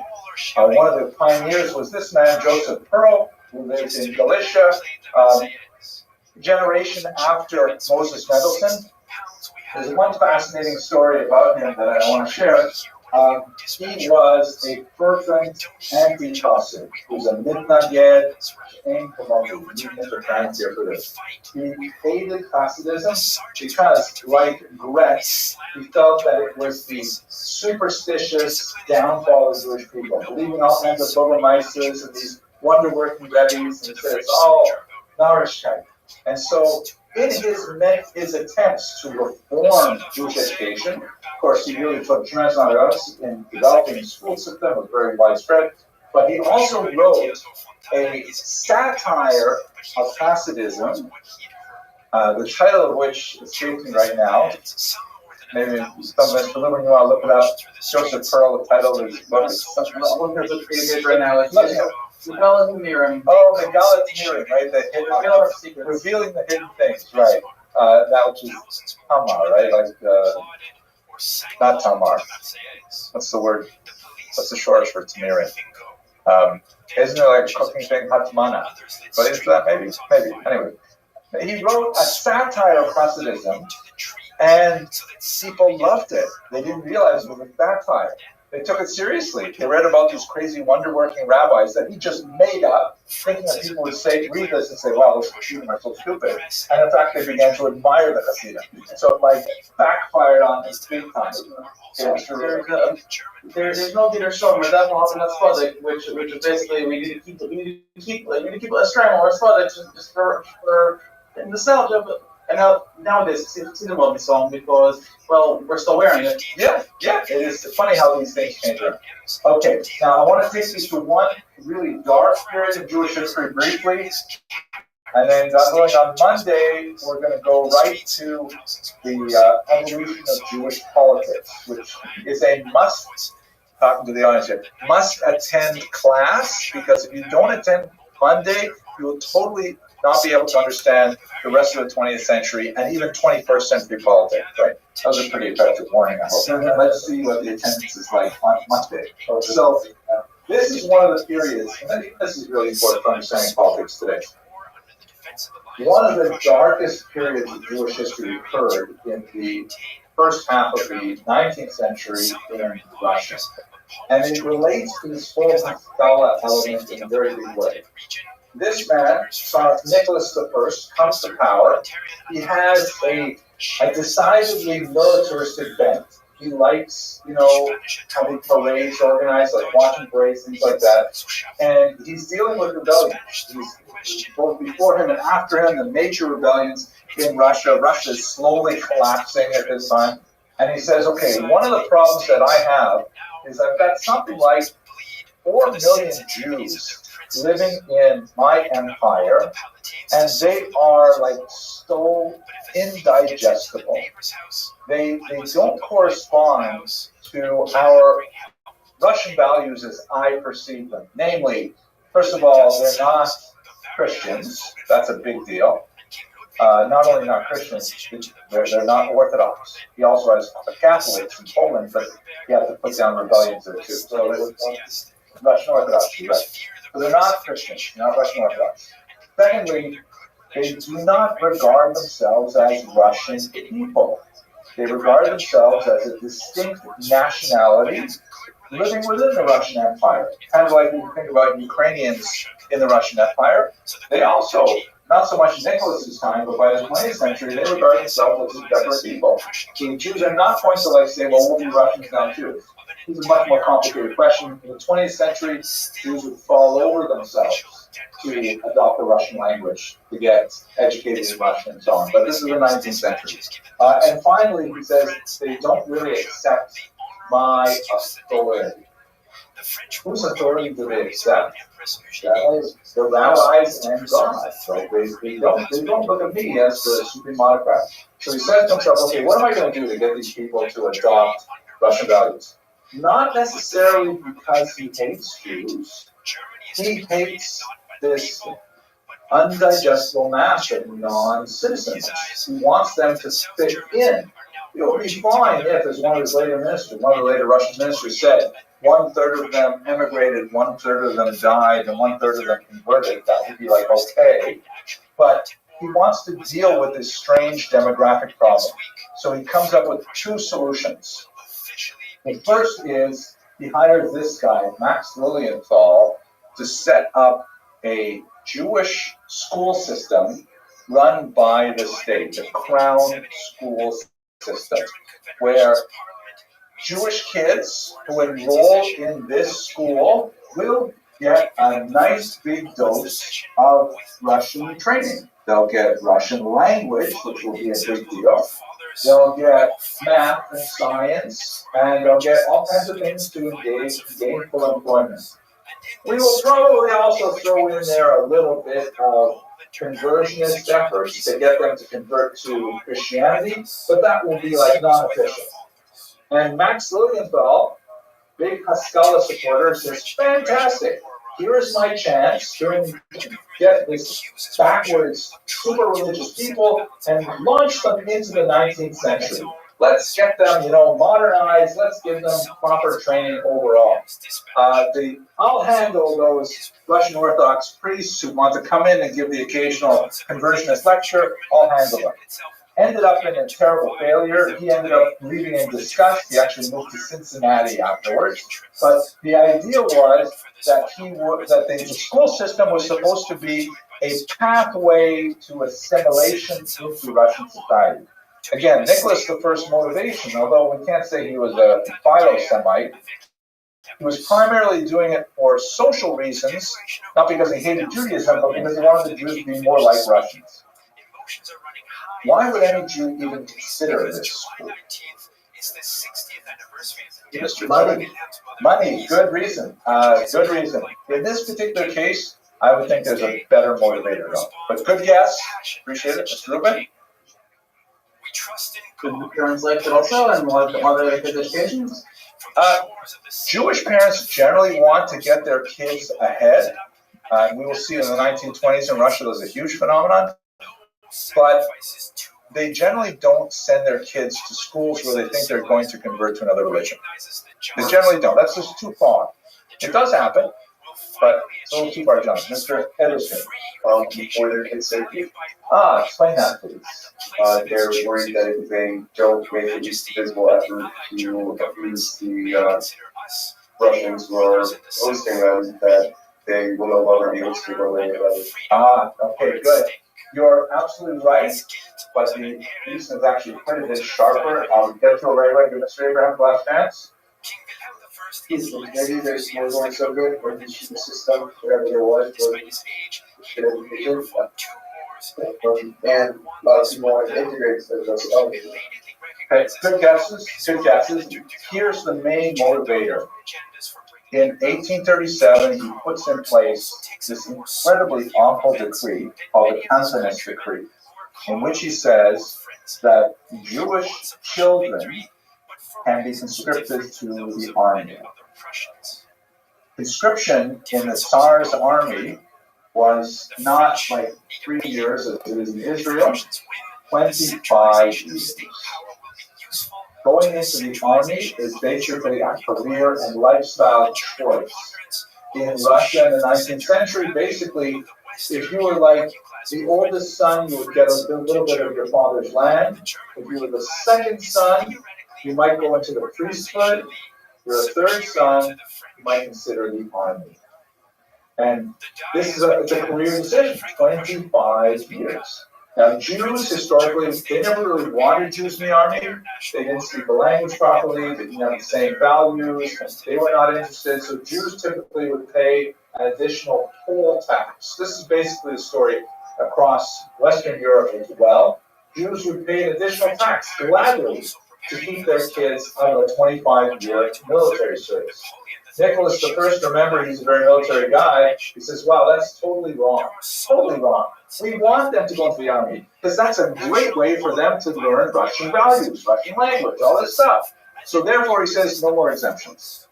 Every community must provide, the number varies from time to time, but basically 10 conscripts for every 1,000 males every year. They would show up after service. You had to deliver 10 people to the army. Jews that historically would pay additional tax and not have to do that, but 10 guys would show up and go to the army. He removed the possibility of buying your way out of it. You had to serve. Secondly, because he realized that the age of conscription was 18, that by the time Jewish men are 18 years old, chances are they're married. They've already had some exposure to Gemara. They've already had the bar mitzvah. They probably had at least a few meals of Chinese food. There's no way they're going back from Yiddishkeit. So he says, I'm lowering the age to 12. So 12-year-old Jewish boys can be conscripted, serve 6 years in a military school called a canton. That's why they get the name Cantonist. And then serve 25 years military. Can you imagine it? Your 12-year-old kid, 6 years in this military school, battered by conversion instructors, and then 25 years in the army. Mr. Abrams? Actually, we did. We did. It was amazing how many concessions they wouldn't make for them. Not religiously across the board, but generally speaking, they have at least some token representations of that. But, you know, good, Mr. Truman, how does this relate to the school system?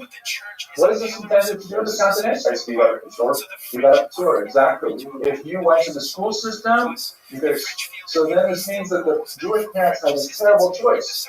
Either I expose my kid to the risk of conscription and being sent to be posted in Siberia for 25 years, or I sent him to a school that was actively going to try and convert to Christianity. I mean, what a choice. Now here's the worst part. Guys, focus with me for 2 minutes. This is one of the worst, darkest moments in Jewish history. I'm sorry it ended on a low note, but it's so important.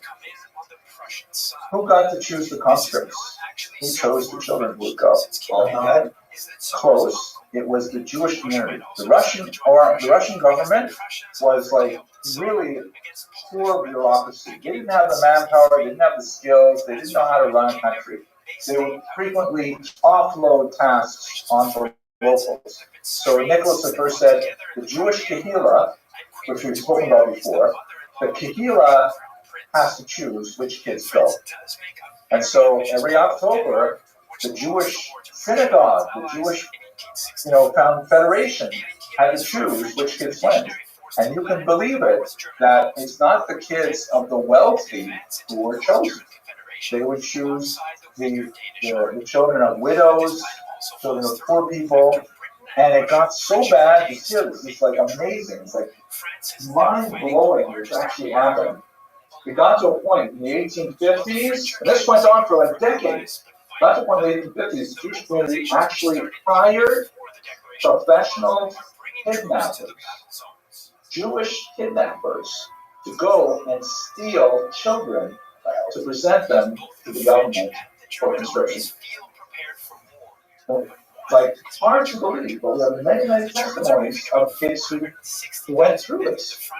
And this created a huge rift in the Jewish community, because basically a whole generation of Jews, 30 years, Jews are saying, I can't trust my rabbis. I can't trust my Kehillah leadership. They're handing me over to Moloch. Mr. Gertz, sorry? They can't just face everything they do going for. Absolutely. Completely, internally corrodes the fabric of Jewish society. And it's one of the reasons why Russia later, a generation later, when those kids grow up, they become revolutionary. They become communists. They say, what do I have? Look at my leaders. Look at who's taking care of me. It's so corrupt. It was really the darkest period of Jewish history. Okay, we're going to pick up on politics when we come back on Monday. It's a must attend, okay? We'll have an excellent day, gentlemen. And William Herbert Winslow, a lieutenant in the 3rd Battalion Dragoons, are both killed. The first men to die in this war. Okay, we're ready to talk about Hasidus. We're going to talk about the really nasty fight between Hasidim and Misnagdim that erupted in the 1790s and lasted until about 1815, and then it sort of settled down, except for a few crazy people on YouTube. I feel like writing back and saying, what are you doing on YouTube anyways? You know, Rabbi would not appreciate it. Okay, so here we are. What is Hasidism exactly? What are we talking about? So I'm going to try and separate this from neo-Hasidism, which of course is something that's very popular today. I'm actually involved in it a little bit. I did a lot of research on the section of Rabbi. He was one of the neo-Hasidic heroes. But Hasidism, traditional Hasidism, let's just understand some really basic stuff here. In terms of some practice and belief, if we break it down, you know, if we have the opponents, right? Remember that the opponents are actually the traditionalists. That's like the old-time religion. The term Orthodox would not be coined for about another 60 years. It would be coined in Germany largely as an insult. It's designed, because the word Orthodox means one doctrine, one way. And that was meant to be sort of a nasty thing to say to traditional Jews, saying, you think there's only one way to be Jewish, as opposed to us Reformed Jews who have like 17 different ways to be Jewish. So that's why the Orthodox term was originally intended as an insult, a slur. Later it became adopted as a term of pride, saying, yeah, this is the way we are. The truth is, as you all know, there is no such thing as one way to be Jewish. We have Dalit Amos of Halakha, and you can put about 6 or 8 people inside Dalit Amos. There are lots of different ways to be Jewish, but there are boundaries. So the term that would have been used if people were struggling to find a term to describe something that had not had a contrast before that, they would have used the term Altglaubige, which means old believers, that they did it the old way. So they later became called opponents because they opposed this new movement called Hasidus. So in terms of like, do they believe in Taryag and Mitzvos? The answer is obviously yes. Both groups are on the same page with that. Do they believe in the really key elements of Judaism? Like, for example, if a person is going to become a ger, and you have to teach them the basics of Judaism in order for them to join the club, there are 3 basic things that is like part of the curriculum for sure. What are the 3 basic things they've got to get? Shabbat is going to be one of them. What's the second one, Mr. Lloyd? Tefillah, right? Taharas and Mishpacha. Is it important? The third one? Those are classics, exactly. Those are the three really big things. If you've got those three down, you can probably manage to get into the club. So in terms of Shabbat, yes, they're on the same page. In terms of kashrus, absolutely, they're on the same page. And in terms of intimacy, which is what I'm translating here, yes. So then, how are they different? If they are all on the same kind of page with these things, what is next? Yes, there are like tons of tiny little details. Like, for example, even with Taharas Mishpacha, there is a difference in the construction of the mikvah. And you have a bore, a yad bore, or you have to have a bore, takas bore. These are tiny, tiny little details that rabbis can really get deep into, so to speak. But the general parameters for regular people is they are really, really similar. If you were a Martian coming to this planet and you saw Hasidim and Haredim standing side by side, you wouldn't be able to tell the difference. Not even Martians, actually. So it's really because of the rebellions that we started this whole unit with. The rebellion of discovery is really the rebellion of Hasidism, in the sense that they're finding, as it were, old things and renewing them. Like the Hasidim didn't say that, hey, we're starting with something totally new. Generally speaking, Judaism traditionally frowns on the new. Right? Remember, Sam Sover, Chadash Asur Min Torah, the idea of saying, hey, let's bring this in, Re'eh Zeh Chadash Bar Hayah. We don't do that in Judaism, generally speaking. But if you find something that used to be done a long time ago, you can sort of say, hey, we should incorporate something that used to be done a long time ago. Mr. Kranz. So what about still before? The difference that Lily fits that you saw him crazy is the way we get up the tefillah. The difference between how feeling like you're producing the altar every week rolling over again, pushing things show. We are going to go to all the things that drove the Nesnagim crazy shortly. So hold it for now, okay? Because that's going to be, I think, kind of like the high point of this year. I don't want you to give it away before we really get into it. Let's try to understand a little bit of what are these rebellions discovered, right? What's new, what's innovative is from the perspective of the Hasidim. What's new is stuff that has been forgotten, not used, all this Kabbalistic stuff that we're bringing in that's really old. It's so old that people forgot about it. So they're not introducing something new. For the non-Hasidim, it's not new, of course. There's a lot of challenging that, no, these things are actually new. So, for example, the term Hasidism, it's hard to know exactly how to translate it, but as I mentioned, I think last week, the word Hasidim has been used many times in Jewish history. You see it with David HaMelech, his followers were called Hasidim. You see it with Yehuda Maccabees, they were also called Hasidim.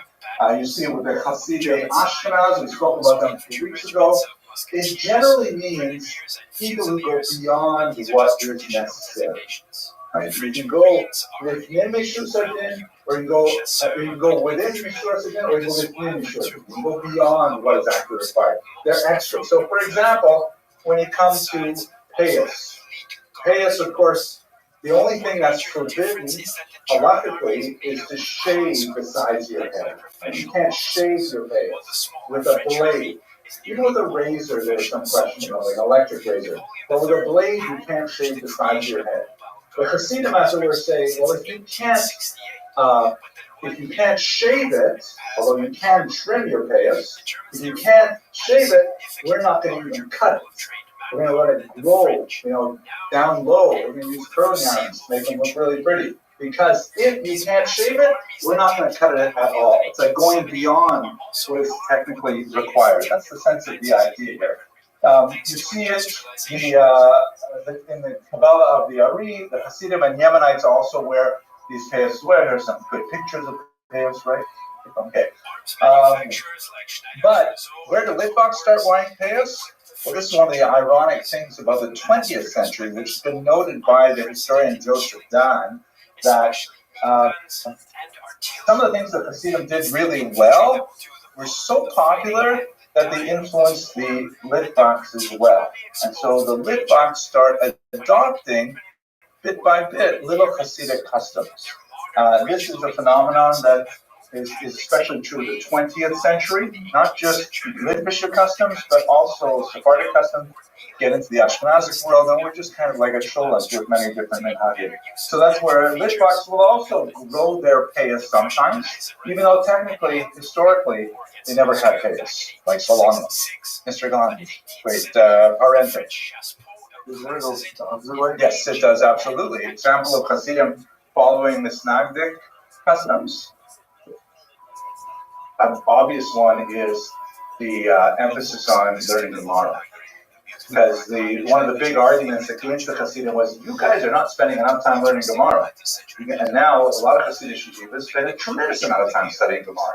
It's that's kind of like the ultimate Litvish value is studying text, and especially Torah's Negleh, the revealed Torah. That's what they so that became a very Hasidic value as well. Going back and forth. Okay, let's go to the actual history. So here we got to spend a little bit of time asking this question: how did Hasidism become so popular so rapidly?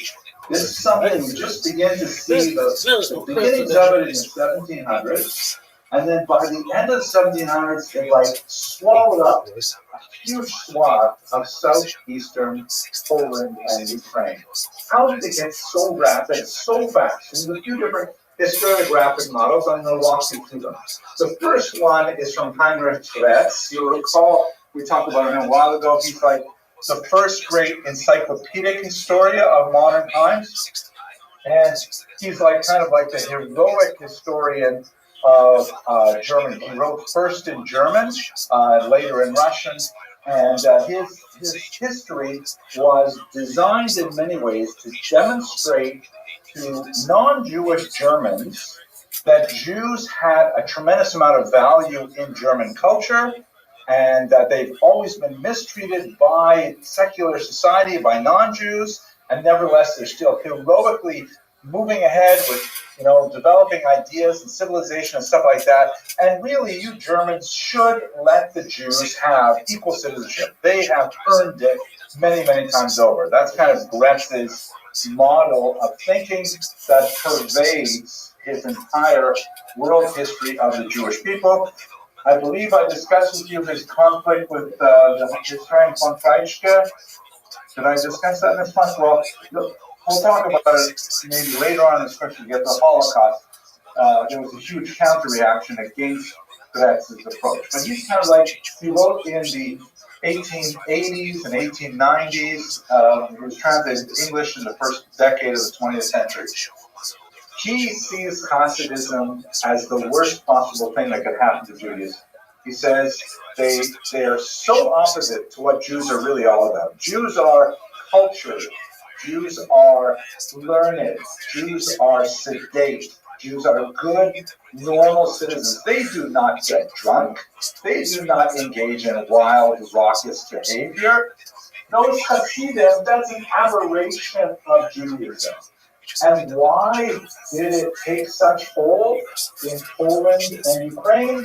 Because those Jews who were living there were unfortunately bereft of a good Jewish education.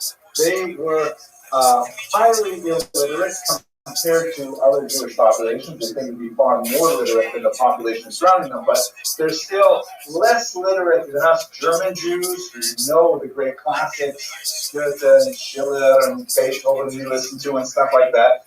And they were hopelessly infected with superstitions that was spread as a result of the debacle of Shabbatai Tzvi, and they fell for it hook, line, and sinker. And we Jews really have to do everything we can to root out this blind superstition that has infected Eastern European Jewry. Right? That's his approach is that Hasidism expanded largely because those Jews were ignorant; they didn't know any better. All right? Any arguments? Discussions, Mr. Krantz, do you have any problem with Mr. I have two problems. Yep. First of all, it wasn't. You were saying that because they didn't have the word illiterate. They are much less literate than other Jews. Most peasants. They weren't that. They weren't even in the quote unquote responsible at time period, they would never have been allowed to get an home education in Germany or England. Yeah, so it's never, but that doesn't change his argument. Right, but I would say that it's more of the idea of faithfulness to be able to serve Hashem rather than having to do any literacy. That's the way that shouldn't give people a way to serve Hashem without having to worry. Without having to, oh, you don't have a dog, you can't serve Hashem. Right? So you're mechabe to the next historian, Shimon Dugno. We mentioned him, I know, because I talked about how he was shot. Right. So, but we've seen a lot of, now we're seeing him specifically on Hasidut. Shimon Dugno, unlike Gretz, who did most of his work in Germany, Dugno did most of his work in Poland and Russia, and he wrote in Russian as well as in Hebrew, if I remember correctly. And he said, no, Gretz, you got it all wrong. Hasidism is a genuine outpouring of the Jewish spirit. It's authentic. The Jews of Eastern Europe were like, polishing. They were longing for some kind of connection to Hashem. And the reality is that all the great yeshivas were way up in the north in Lithuania. They were separated from it, but they still wanted to serve Hashem. And they found their way to do it through folk expressions of religiosity, through singing and dancing and camaraderie. And what the Baal Shem Tov did was he tapped into that basic human need to feel like you are a child of God. That is a really great thing. Gretz, you should not criticize the Hasidism, the Hasidic movement. They're actually, the Gesundheit, really beautiful Jews, and we should encourage them, right? So a very, very different approach, but still it relates to an intellectual approach to Hasidism. Another example of this, Huber is kind of like he explores Dugno's thought even further. Martin Buber was not actually a historian, but he was very influential in the influencing of Western Europeans to adopt a positive attitude toward Hasidism. He was a philosopher. You might have heard of his famous book, I and Thou. Really, actually, very interesting, fascinating book to read. But he was, as a youth, quite taken with Hasidism, and he went and he translated all kinds of Hasidic works into German and popularized it. And his big thing was that Hasidism succeeded because it captured the Jewish imagination. And the kinds of things like that guy I read in his comments, that he was criticizing Breslov and so on, that's his favorite. Breslov is fantastic because the amazing, weird stories that Rabbi Nachman used to tell and things like that. He says that Hasidism spread because it captured the imagination. That even intellectuals sitting alone in their studies could read Hasidism and say, wow, this is mind-blowing, I want to be a Hasid, regardless of all the other things going on. Now here's my favorite, not favorite, Gershon Scholem is not my favorite. I do think he's great too. Gershon Scholem really puts heavy emphasis on Hasidism as the next stage of Jewish mysticism after Shabtai Tzvi. He does draw a direct line from Shabtai Tzvi to the Hasidic movement. Shabtai Tzvi, of course, was a huge debacle because he converted to Islam and everyone was depressed and stuff like that.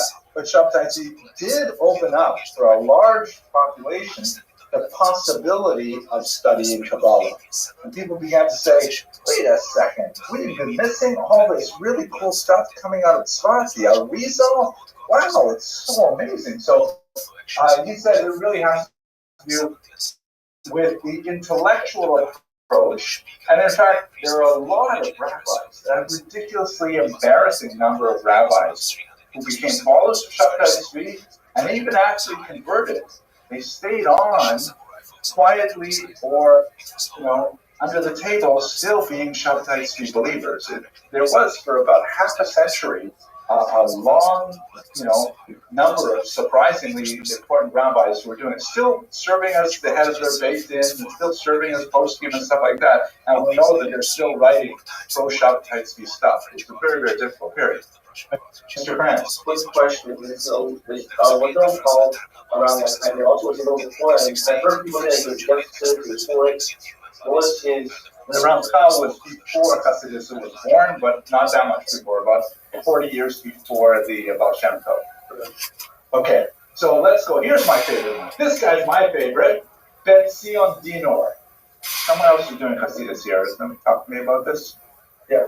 Right, Mr. Abrams. I see you guys. Ben Sion Dinor is great. Because, related to who? What's that name? I don't know.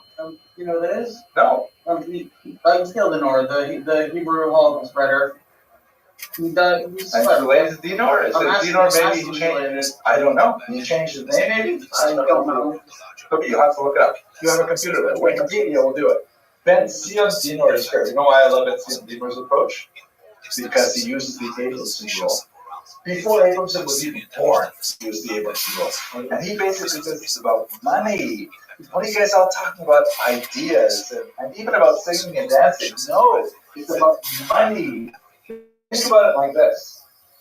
We know that in the Polish-Lithuanian Commonwealth, like who owned the villages? Who owned like the whole thing outright? The orchards, the mills, the nobles, the noblemen, right? The Szlachta in Polish, in Yiddish, the Poritz. Right? The Poritz owned everything. Nothing could happen in his landed territories, his Latifonia, without the Jewish community. So who hired the rabbi? The Poritz hired the rabbi. So the Poritz would actually, the lord, the non-Jewish Polish lord, would actually appoint the rabbi for the Jews. It was like a signature. It was like a little, it was just the Stella, the pulpit, was like a sweet job if you could get it. So that meant like a lot of people would actually go and bribe the Poritz to become the town rabbi. And the town rabbi would largely be supported by the tax revenues of the Jewish community. There was a special tax on kosher meat, went to the rabbi. The tax on Shabbos candles went to the rabbi. A whole pile of these kinds of like local taxes. So you know what? If you like to sit and learn, but you didn't necessarily like people that much, all you have to do is like get your father-in-law to help you buy a rabbinic position somewhere, and you could be the rabbi of Yehuditville or something like that. And the Hasidic movement was a rebellion against these awful rabbis who were not primarily concerned with the spiritual welfare of their flock. Come back to it, Mr. Rubin. They're not related. I checked it. Both of them changed their names from different names. Okay, good. Thank you for letting me know. So he said that the Hasidic movement was set up initially as a grassroots religious movement to say, we don't want to have anything to do with these, all I can think of like profanities here, so I'm looking for a word. So all of these these corrupt rabbis who fought their position and are not interested in doing what we need. We need counseling, we need guidance, we need, like a rabbi to inspire us. And these guys are the last thing from inspirational. But these local charismatic leaders who know how to sing, who know how to dance, who know how to tell a story, know how to sit down and have a drink with a fellow Jew and to cry over their problems, those are the guys who want to be our leaders. And moreover, where he points to really seeing that, and we'll talk about it when we get to the conflict in Massager, they set up alternative revenue streams that supported these new popular rabbis. For example, I mentioned a meat tax on kosher meat, right? Who would be elected, you think, of meat tax? The tax collector, but where would you pay it when you wanted to buy meat? Yeah, the butcher shop, which is typically the showbiz too. Like you buy a piece of meat yourself. You guys probably never saw women salt meat. Right? It used to be that you had to, when you got meat, it did not come, with the blood removed. You had to actually salt it yourself. My mother would salt it herself. My wife actually had to take a special class where it had to salt the liver. Complicated thing. You guys just buy the meat. It's like it comes like that in the plastic at the grocery store, right?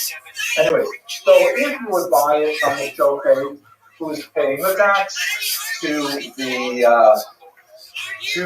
rabbis who you don't like, what happens when you want to pay your meat tax, which you're going to pay anyways, to the Hasidic rabbis? How would you do that? You say, I'm sorry, I have to have Hasidus Shkita. I can't go to the regular Shkita. I need to go to the Hasidic Shkita. And so you have a different Shkita that for Ben Sion Dinor says it's a whole new revenue stream. it directs it away from the bad rabbi. Let's do it. Let's say, for example, the Litvaks all daven chakras during the week at 6:19 a.m. And you're following Chassidus that says, you have to daven when you're ready. Like, let's say 8:30, 10:30 in the morning. So you're going to have a shul.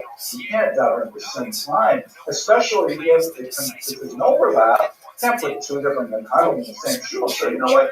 You have a new revenue stream. And Ben Diner's argument, which may be a little bit overstated, but it definitely has tremendous value.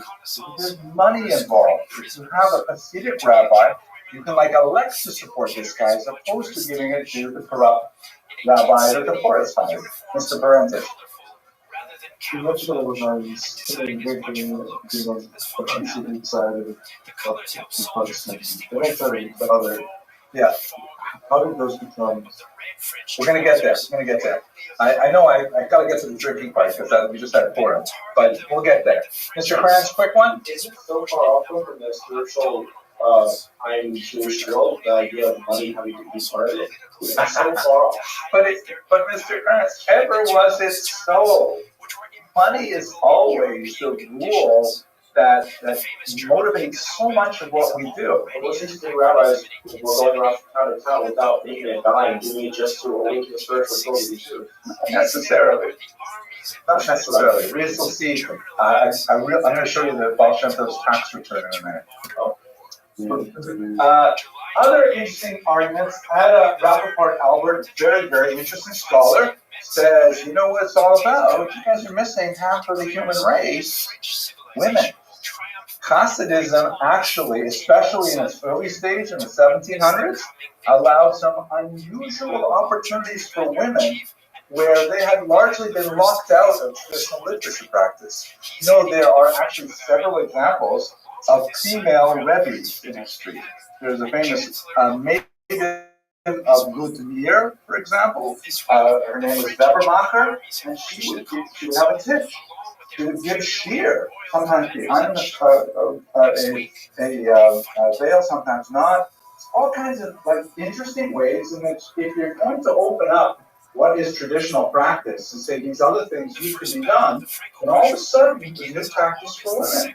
Another example in the 21st century you might want to think about is Chabad Shlichus, right? If you have a Chabad couple going to Montana to set up a Chabad house, and there's only the two of them there, there's going to be a lot of opportunities for the Rebbitzin to all of a sudden do all kinds of things that a Rebbitzin 100 years ago would not have done.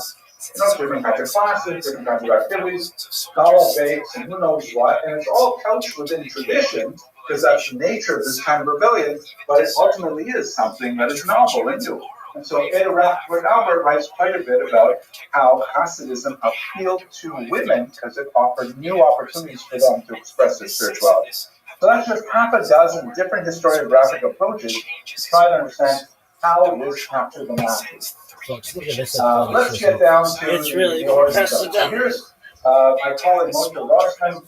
He's actually a senior colleague at a big impact on my own research. He's at Bar When the Soviet Union fell apart in 1991, actually a little bit earlier because he was working with Poland that collapsed just slightly before it, many scholars were until then shut out of all the secret Soviet archives. Soviets were really, really jealous of information, very nervous about what kind of things to get out and so on. So he was one of the very, very first Jewish scholars to be able to get into the Polish archives. Poland was part of the Soviet bloc. It was not part of the Soviet Union per se, but it was part of the bloc. Ironically, I was a much younger scholar than him. I was a graduate student at the time in 1989 when I first went there, and that's one of the reasons why I got further into this field, is because I was allowed access to the Communist Party archives and found all kinds of cool things in the early 1990s. But anyway, he was one of the first guys to go back there, and he went straight to Poland, to a place called Medzhibizh, because he was looking for one particular thing. What was he looking for? The Baal Shem Tov. He wrote a book called In Search of the Baal Shem Tov. Baal Shem Tov, Rabbi Israel ben Eliezer, the famed founder of Hasidus, we didn't know for sure if he actually was a real person or not. So the only book we had that said anything about it was this book, Shivchei HaBesh, the phrase of the Besh, Baal Shem Tov, right, master of the good name, that was published decades after he lived, and it's so filled with all kinds of like miraculous stories and stuff like that, that we don't even know how we're supposed to treat this. It's not a history book, and so there was a lot of questions. Did he live? So Moshe Rossman went and directly to Menji Basra, where he's supposed to live, and found his tax records. Sure enough, the Baal Shem, you can see here it's written in Polish, Baal Shem, right? That's it, the Baal Shem. He was recognized. Now this is quite different. You can find it on Wikipedia, Mr. Francis. You have to look it up on the thing. But Mr. Rubin, quickly. I don't mean it the wrong way, but people say that didn't exist. It's like saying that Genshin didn't exist. I mean, he existed. Not everything about him is true, but he pre-existed. But that's a whole different argument. We're going to have to do that in History 155 sometimes. But yeah, so it's we don't know possibly the existence. We didn't have census data, and all we had was, legendary stories. And there are some people like the Pied Piper, or the Sheriff Nottingham, that we don't necessarily know exist either, but they become part of the legendary. So the question was, can you please prove that he existed? And so he did. Now, by the way, his book is fascinating. The Baal Shem Tov was, contrary to a lot of the stories Mr. Kranz would probably repeat about, penniless wandering and things like that, he was actually a very respected figure. He had a house paid for by the community. He lived on the main street. He had a pretty good income. He was regarded as a faith leader. They called him Reverend, and he's like actually a real deal. And we don't know too much about what he actually did and said outside of these sources like Shivchei HaBesh.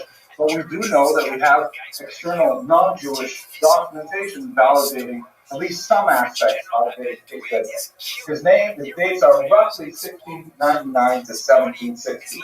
What is fascinating, however, is the precursors that we definitely know about. We've got a lot of data on. So this is a colleague of mine. This is someone I met when I was first in Kiev. He's actually in the Vernadsky Library. He's actually a huge scholar right now. I think I even put his book on the syllabus. Yochanan Petrovsky Stern. Now he looks more like me with not too much hair, and what he has is all white. But he's a brilliant scholar.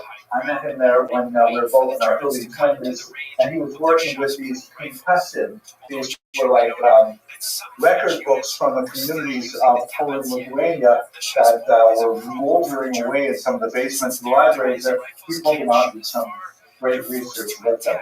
And I'll tell you, I'm going to tell you about his research on the precursors, but Mr. Abraham's going to ask questions first. Why would the Boston call itself like that? Exactly, good question. The reason is because there are tons of people going around who are called Baal Shem. And he didn't necessarily call himself by the name, but people are fighting him.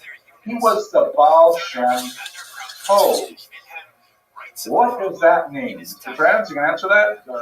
So hang on one second. Hang on. Mr. Tillman, you can answer that? He's the good Baal Shem. Excellent. But what does that mean to be a good Baal Shem? What are the bad Baal Shem? No. Well, everybody's been snagged. Before the change, right? So first of all, what is a Baal Shem? You're miracle workers they were like spiritual doctors. Okay, what did they do? They used Kabbalah. Good. A Baal Shem, literally, master of the name. Right? Master of Hashem's name. Why? Because they would write amulets. They would write amulets. It's a huge deal. Remember, this is after Shabtai Tzvi, not that long after, right? Baal Shem Tov was born in 1760. That's 100 years, 95, after the debacle of the Shabtai Tzvi conversion. But in those decades, there are all kinds of people who are making a good living writing amulets. You familiar with amulets, right? You probably have seen them, you maybe have owned some of them, right? When our children was born, we got these little laminated cards that have something like a shibiti on it. Actually, a shibiti is also an amulet. The red string is an amulet, but not a text amulet, right? That's just it's the same kind of idea. These are like, not to use the word in derogatory sense, but like magical devices. More technical term is they are theurgic devices, which means these are tools you can use to get God to do the things you want God to do. Right? That's like magic. Like we can say it's also called practical Kabbalah. It's like Kabbalah that's used to make things happen. Right? What do you call it? Yeah, Kabbalah Masya, practical Kabbalah. So this is part of Jewish culture, right? The Hamsa, the hand with sometimes the ayin, the word off the ayin para, the little cards that we got when our kids were born, put them under the crib. We love those things. I have some of them myself. In fact, when my first son was born, a very, very religious rabbi gave us a very Kabbalistic amulet to put on the front door. And I have a spooky story to tell you, but I'm not going to do it on the recording. Maybe I'll tell you afterwards. But, we use amulets. Sometimes people hang them in their rear view mirror in their car, stuff like that. So in especially low literacy regions where people have very little contact with Jewish texts in a significant way, like in southern Poland, western Ukraine, there's some guy who looks really frum, he seems like a nice guy. You go up and say, "Oh, Rabbi, I'm having such trouble with my business. My daughter can't get a shidduch, and I'm worried about my grandchild. She's not so healthy. Could you please write a kameah for me?" And they'll write something, and wherever you put it in your hat, or in your pocket, you put it on top of the threshold of your door, different things like this. These people are called Balei Shem, amulet makers. Now, not all of them were so from. It was an easy way to make a living. If you could even halfway write your name, you might be able to convince people that it was worth paying money for your amulets. And by the way, this is nothing new in Judaism, right? Have a look in Baruch Chaim. I think it's somewhere around Perek Shin Dalet. If I was Rabbi Sachs, I would tell you exactly which word in Perek Shin Dalet, Shin Dalet, somewhere around there. Whole discussion of can you wear an amulet on Shabbos, and a whole discussion. What's the defining factor? It's also discussed, of course, in the second Shabbos, Bavnei Yotzin, right? When can you wear an amulet on Shabbos, or what kind of amulets can you wear? If they're written by a mumta, they're written by an expert. So that means right away you've got amulets written by experts, and your amulets are not written by experts already in the Talmudic period. So it's a really old thing to do. But they were not so good. This guy, Rabbi Eliezer ben Eliezer, he was the Baal Shem Tov. He was great. His amulets were and he was so wonderful to be with. We loved him, and that's how he became really great. People loved him.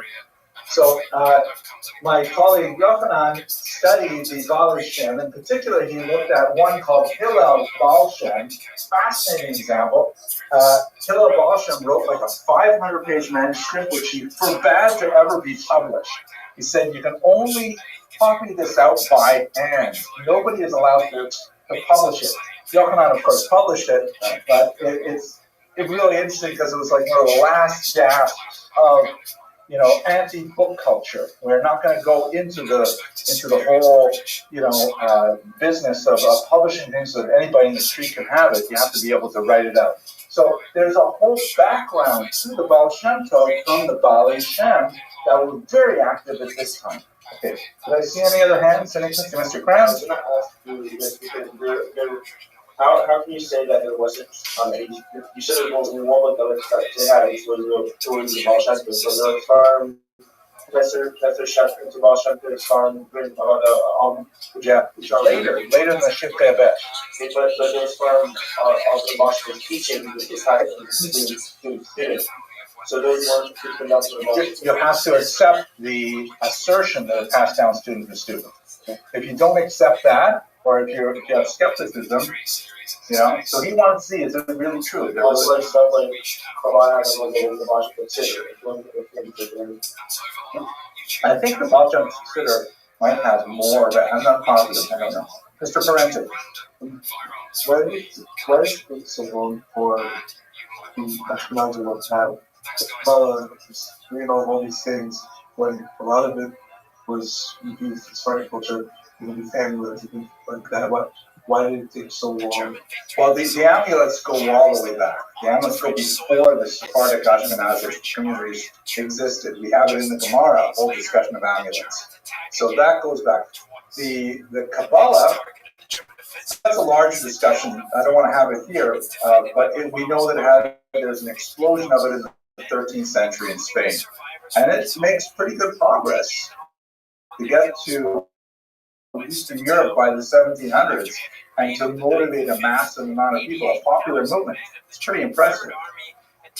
But let me go on to it. So what happens to this Bolshevik? He has a couple of disciples. One of them in particular is the Maggid of Mezrich. The Maggid of Mezrich has 5 distinct disciples. One of them is the Alter Rebbe, the founder of Chabad. And those 5 disciples just spread disease everywhere. This is a great book, The Historical Atlas of Hasidism by Marcin Bobzinski, and it has all kinds of really cool maps that show how disease is spread and different styles of treatment and everything like that. This is the Polish Lithuanian Commonwealth. Here's Medjugorje, and here's from Medjugorje and the Maggid, you have the massive spread of Hasidism throughout the world. But of course, and this is in 1772 when he lived, so it's really rapidly trying. Bolsheviks died in 1760. 12 years later, you've got the 3rd generation going, and they go really strong. But that's when it starts to run into opposition. It's only when the Maggid really has significant popularity that the Litfoxes will start waking up and saying, wait a second, this is serious. And it's actually shaping the way people observe Judaism in Eastern Europe. What are we going to do?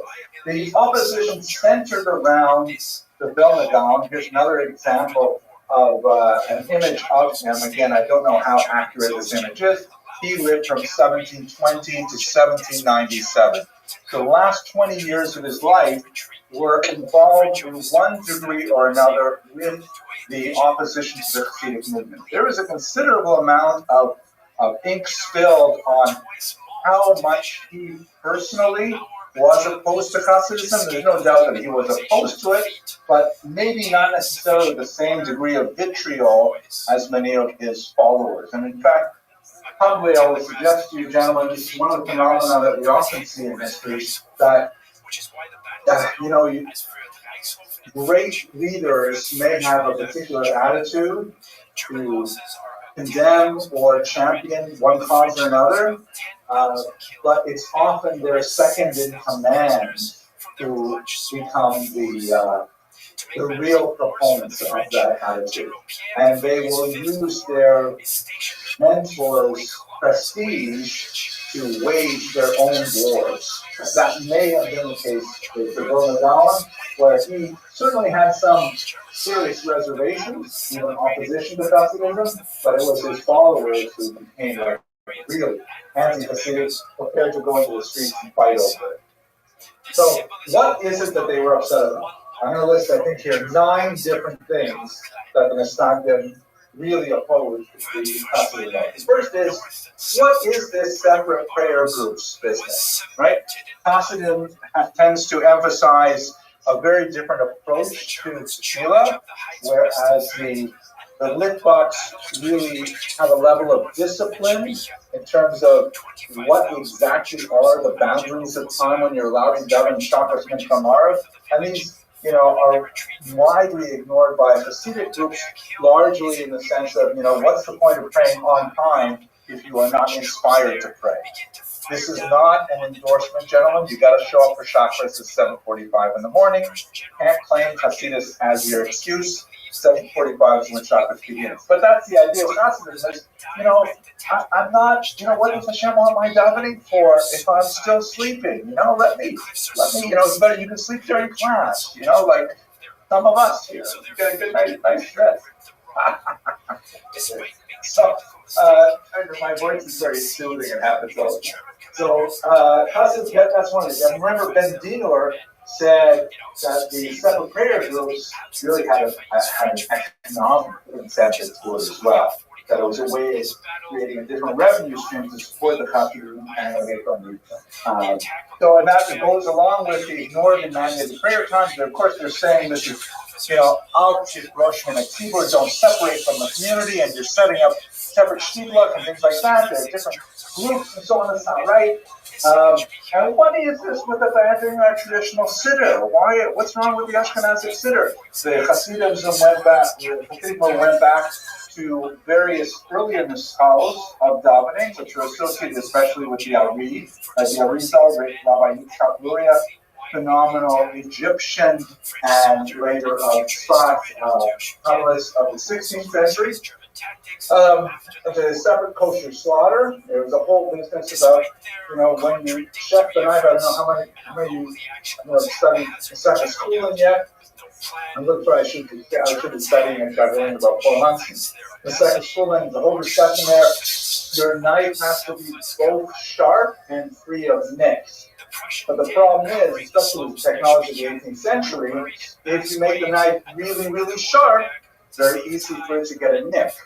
If you make it a little less sharp, you won't get nicks, but then maybe you'll be pushing against the animal's neck instead of slicing. So the Litvaks and the Hasidim differed on the degree of sharpness the knife had to have. So that meant different shchita. You have to have Hasidic shchita. They said, what is this with you guys not studying Talmud? Are you saying you're getting together and you're sitting around telling stories and drinking alcohol? Is that what was supposed to be you?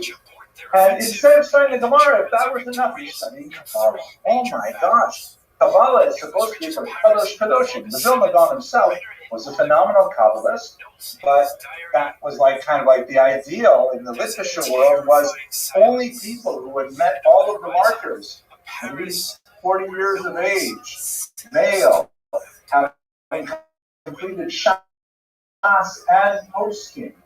Then maybe you could look at Kabbalah. And instead, these Hasidim are they're taking balabalas, wagon drivers, Wasserträgers, water carriers, regular, crust, lowly people with no education, and they're right away talking to them about the Spiros and the Klipas Noga. And what is going on with you guys teaching this stuff to ordinary ignoramuses? That's so marvelous. They're taking turtles and throwing them into the mud. You can't do that. You're upset about that. And this was definitely a big deal. It kind of changed in the 19th century, but the Hasidim at the time, 18th century, were known for incredibly wild behavior, even during davening. Turning somersaults in shul was regular practice. Can you imagine? Rolling up and down. Because the idea was, Kol Atzmosai, Tamarno Na Hashem, all of my bones call out to you, Hashem. So I'm going to be really violent in my gesticulations during davening. You ever daven with breast lovers? Lots of clapping, stamping of the feet. Partly stolen, where you scream out loud when you're davening, like you're supposed to imagine someone's about to stab a knife in your back, and so you daven at full volume. So really weird behavior, and you add to that alcohol, and things can change dramatically. And say these guys are that's not Judaism. We daven stock still, don't move. We're Litvaks, right? And we wait for Scotty to turn on the transporter beam, quiet, and these Hasidim are just so wild, Mr. Grant. They said after we had a magic. It's all control. The body was down and get placed in effort, so the body was banging off the match to the Right, you can imagine. I mean, that just gives you a sense of how the Litvaks would say this Hasidim are it's crazy.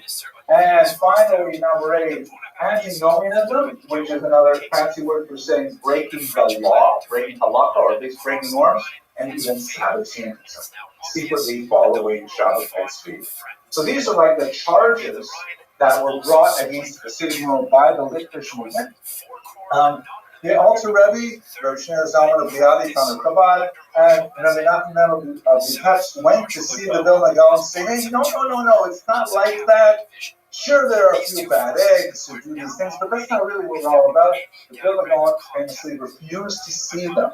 Right? So we don't know exactly, it would There's a lot of ways to interpret that, but it definitely was not interpreted in a positive way by the Nostalgic movement. And so in 1772, again, not clear whether this comes from the Gaon or whether it comes from his followers, but in 1772, there were harems placed on the Hasidics, and it got extra famous movement, and their books were actually burned. This is not the first time Jews have burned, books of religious value. We saw them burning the Rambam and the Sparta class. Here we go. Around Palestine, they were not burned; they were buried, but might as well, right? Now the Hasidim, they issued harems back into the Messiah, and you have these bands and boundary bands, and they start burning the Messiah books as well. And it was like just a craziness for the last 2 decades of the 18th century, where Hasidim and Messiah literally at each other's throats, and especially nasty ban in the year 1781. That was like one of these don't stand within Daled Amos kind of bans. This was the period when it was like the most ferocious level of conflict between them. Ultimately, they came to a head in 1794 when there was a rabbi in Pinsk, a Mishnaitic rabbi, and he was, and Pinsk is like one of those borderline territories. Hasidus actually has a geography where you can expect it to be more Hasidic or less Hasidic. Pinsk is like basically on the borderline. So when Pinsk, which the Mishnaitim thought was going to be their territory, when they lost a key position to a Hasidic rabbi, I gotta take a whiz. I gotta drain this snake. Went to the Russian authorities and said they hired a charlatan who is under a ban by the great Vilna Gaon and so on, and so they put the Hasidic rabbi in jail, which began a whole cycle of denunciations to the Russian government. Messiahim thrown in jail, Hasidim thrown in jail. If you hang out with Hasidim, it's hard to see say Tachman because it seems like every other week someone's getting out of jail. This Rabbi or that Rabbi got it. But it was a really, really nasty time. And imagine calling up the cops and saying, hey, you've got to put this rabbi in jail because he's, betraying our values. Also, gentlemen, put yourself within the mindset of 19th century, 18th century Russian Empire. It's very different from our empire, of our time. Nowadays, you can worship alligators if you want. Nobody really cares what you do in your own home or in your own house of worship. We have lots of wacky kinds of religions because that's the nature of our secular society. The Russian Empire may not have been friendly to Jews, but they expected the Jews to stay in their lane. Right? Don't make trouble. Follow your leaders. Anyone who tries to upset the status quo and saying the legitimate leaders of the Jewish people are not legitimate, those are people to be considered revolutionaries by the Tsarist government. They don't want Jewish society to be disrupted by revolution because they don't want their own government to be disrupted by revolution. So that's why the Russian government would listen to these Jews saying, oh my gosh, are you serious? Oh, look at this document translated into Russian for me. I can see that this guy is definitely in trouble with other Jews, so therefore they went along with it and put them in jail.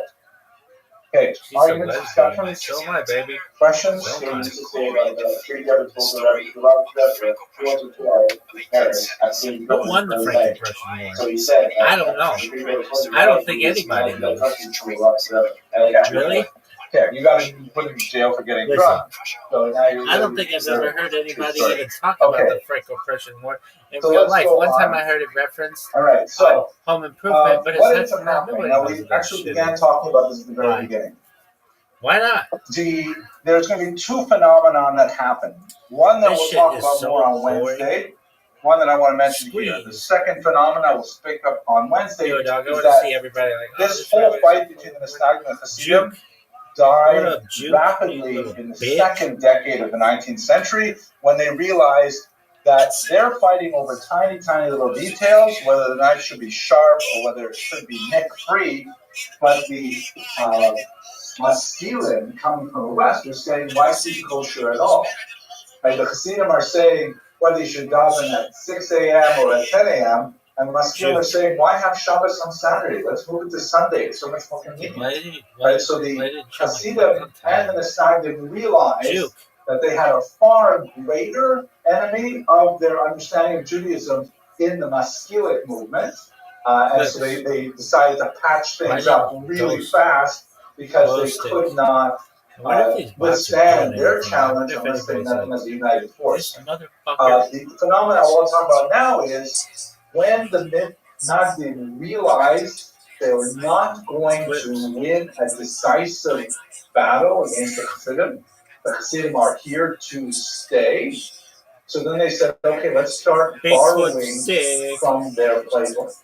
Let's figure out what we can do to adapt to the spirit of time. Banned from the chat.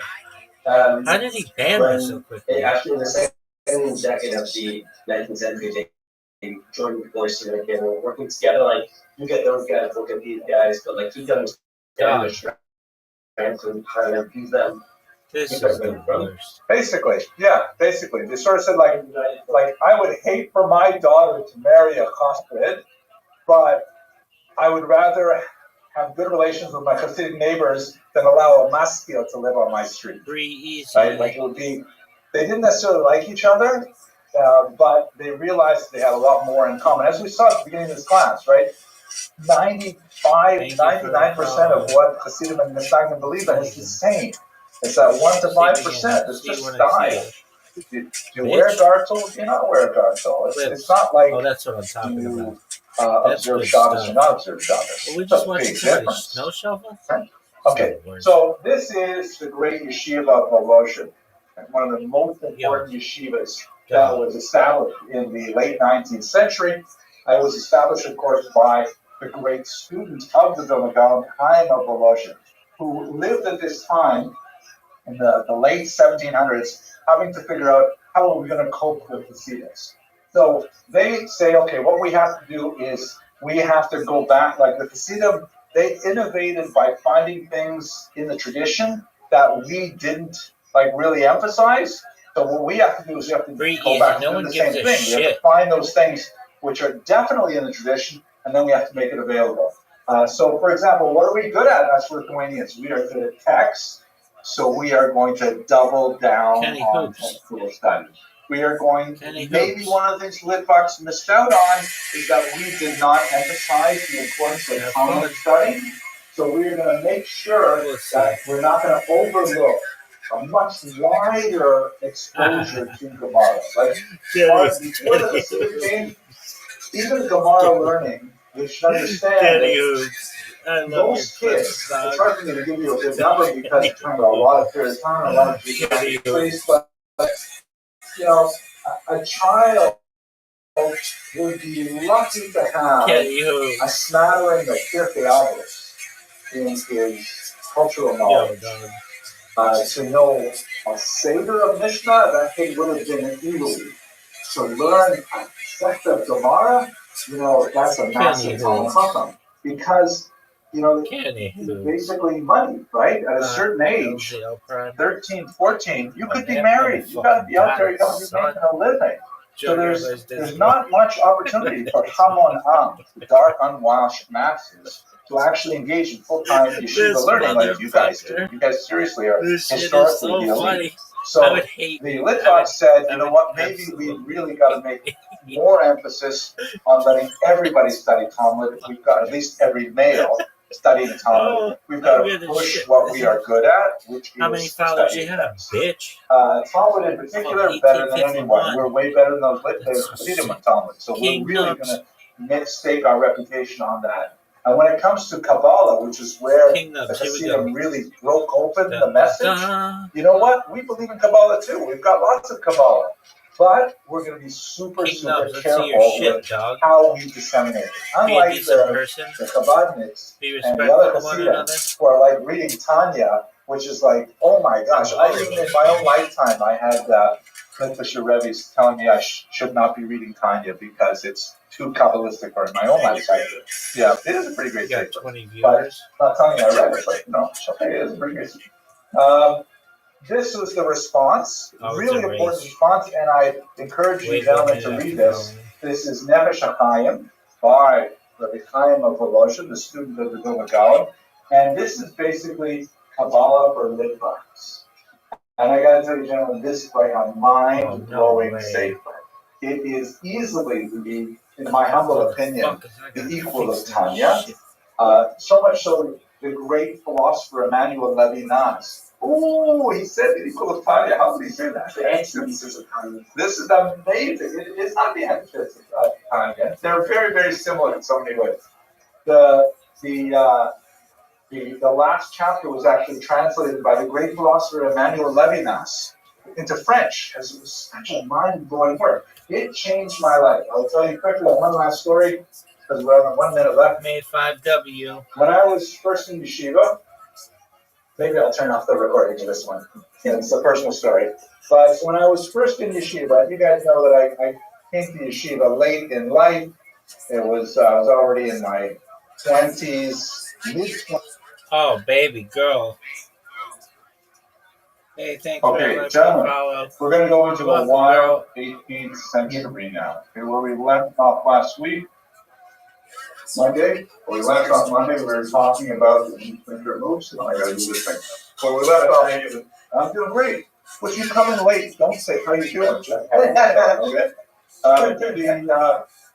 Where we left off last week, we are at like the crushing defeat of the Khmelnytsky rebellion, right? And we talked a lot about the socioeconomic roots of it. Mr. Tillman had some really good questions there because, we spoke earlier about the stages of anti-Semitism and the kind of major themes that go along with it, but we didn't really look at anti-Semitism as a horizontal phenomenon, meaning like, why would people hate Jews in this country as opposed to in this country at the same time? And we should realize that there are definitely regional variations between communities regarding their anti-Semitic ideas. Again, the weirdest thing about anti-Semitism, the kind of supernatural thing about it maybe, is that it seems to be a virus that anyone can catch. Like it goes and it transforms itself into I wouldn't be surprised if there are anti-Semitic Eskimos when there are hardly,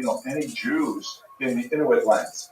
And when we look specifically at the 17th century and Eastern Europe, there's no question that the majority of the content of that anti-Semitism was of a socioeconomic nature, meaning that the problems that Ukrainians in particular had with Jews were based more than anything else on the unique relationship they had economically.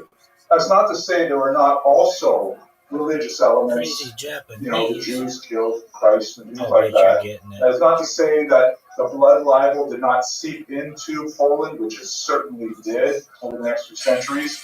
But if we were to kind of like boil it down to its major element, the socioeconomic element is significant. And one last caution in this regard.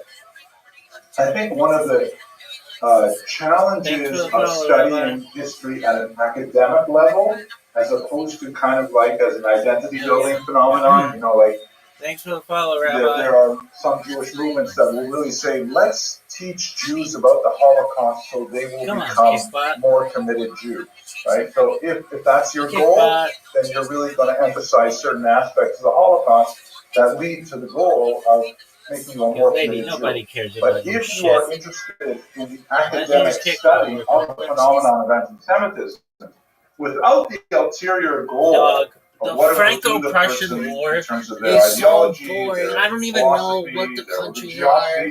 I don't even know. Recognize the fact that where was it not fought? Always true that Jews were completely blameless. So there are elements of our behavior over the it's centuries 6 hours of YouTube that occasions I don't know. A backlash. Why is this war so difficult to understand? Part of the proportion, I can't get more than 1 minute into this but fucking nevertheless, that's part of the war. autopsy of hatred that we're engaged in. I never even heard of that Franco-Prussian War until that fucking Home Improvement episode.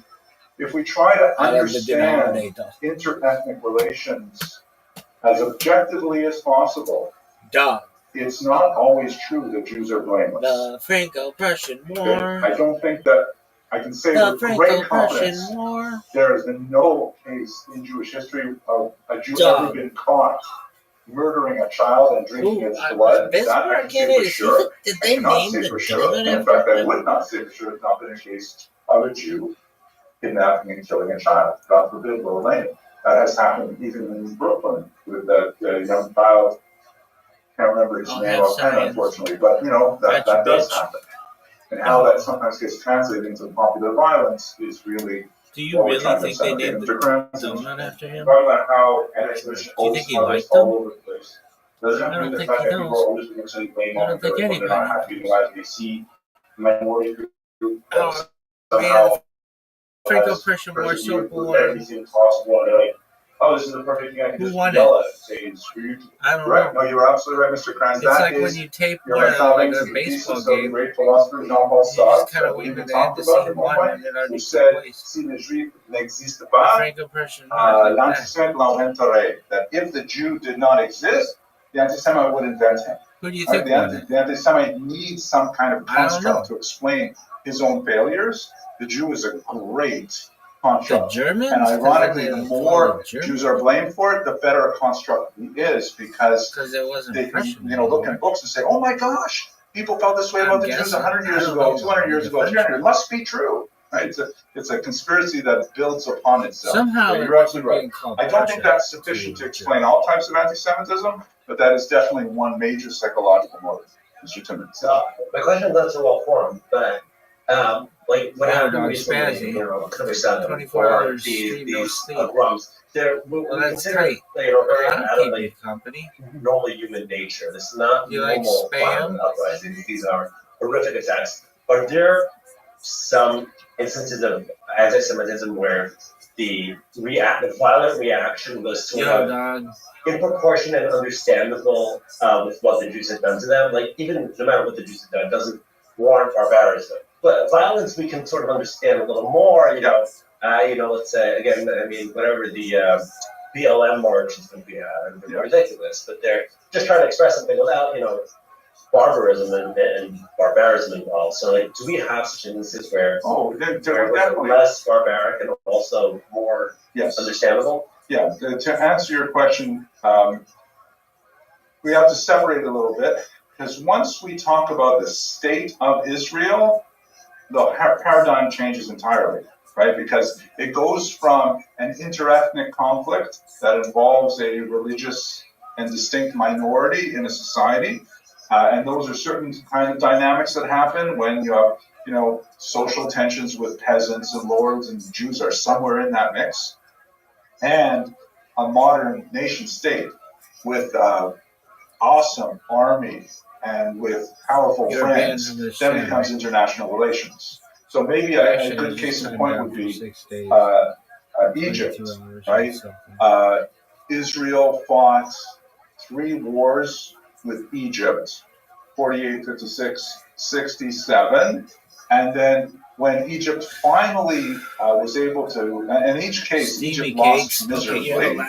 When Egypt was finally able to bloody Israel's nose in the October War of 1973, the Yom Kippur War, at that point, there was kind of like a alignment of the Egyptian mentality, and they said, well, look at that.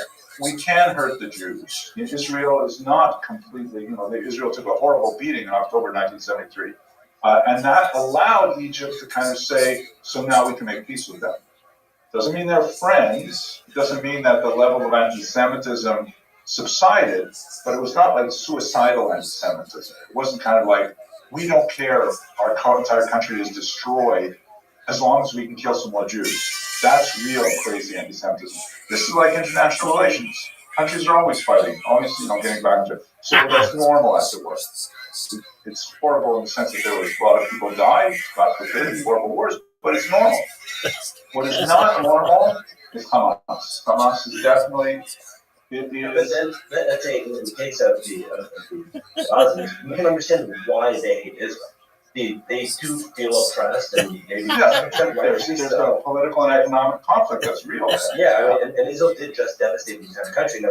But so we can understand that aspect of it. So, like, do we ever have reactions that are anti-Semitic in nature? but responding in a less violent way. Yeah, sure. To such things. Oh, yeah, you're asking again a complicated question, which is totally derailing us from the 18th century. But you're also conflating two issues. You talked about Gazans. I said Hamas. Right. No, because I understand. Again, those are they're not the same thing. Hamas, I think, is the closest thing I can imagine to a Mali. Maybe the Nazi SS is second choice, or they're competing for that.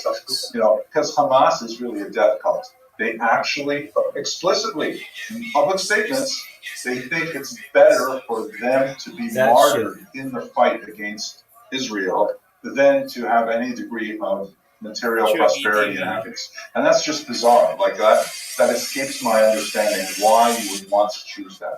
But that's taking us far off. Maybe we'll do a course sometime, though, the history of Israel and the Middle East, because we have done it now. There, it's an absolutely fascinating topic. Let's go to the 18th century. Yes, back in time. Here we go. So, this should be on. All right. Okay. So I gave this lecture a few years ago, and I decided to recycle it, and we're up to that top. And you may have seen, this is a popular show. Thistle, right. And it's really great because it's set in Israel.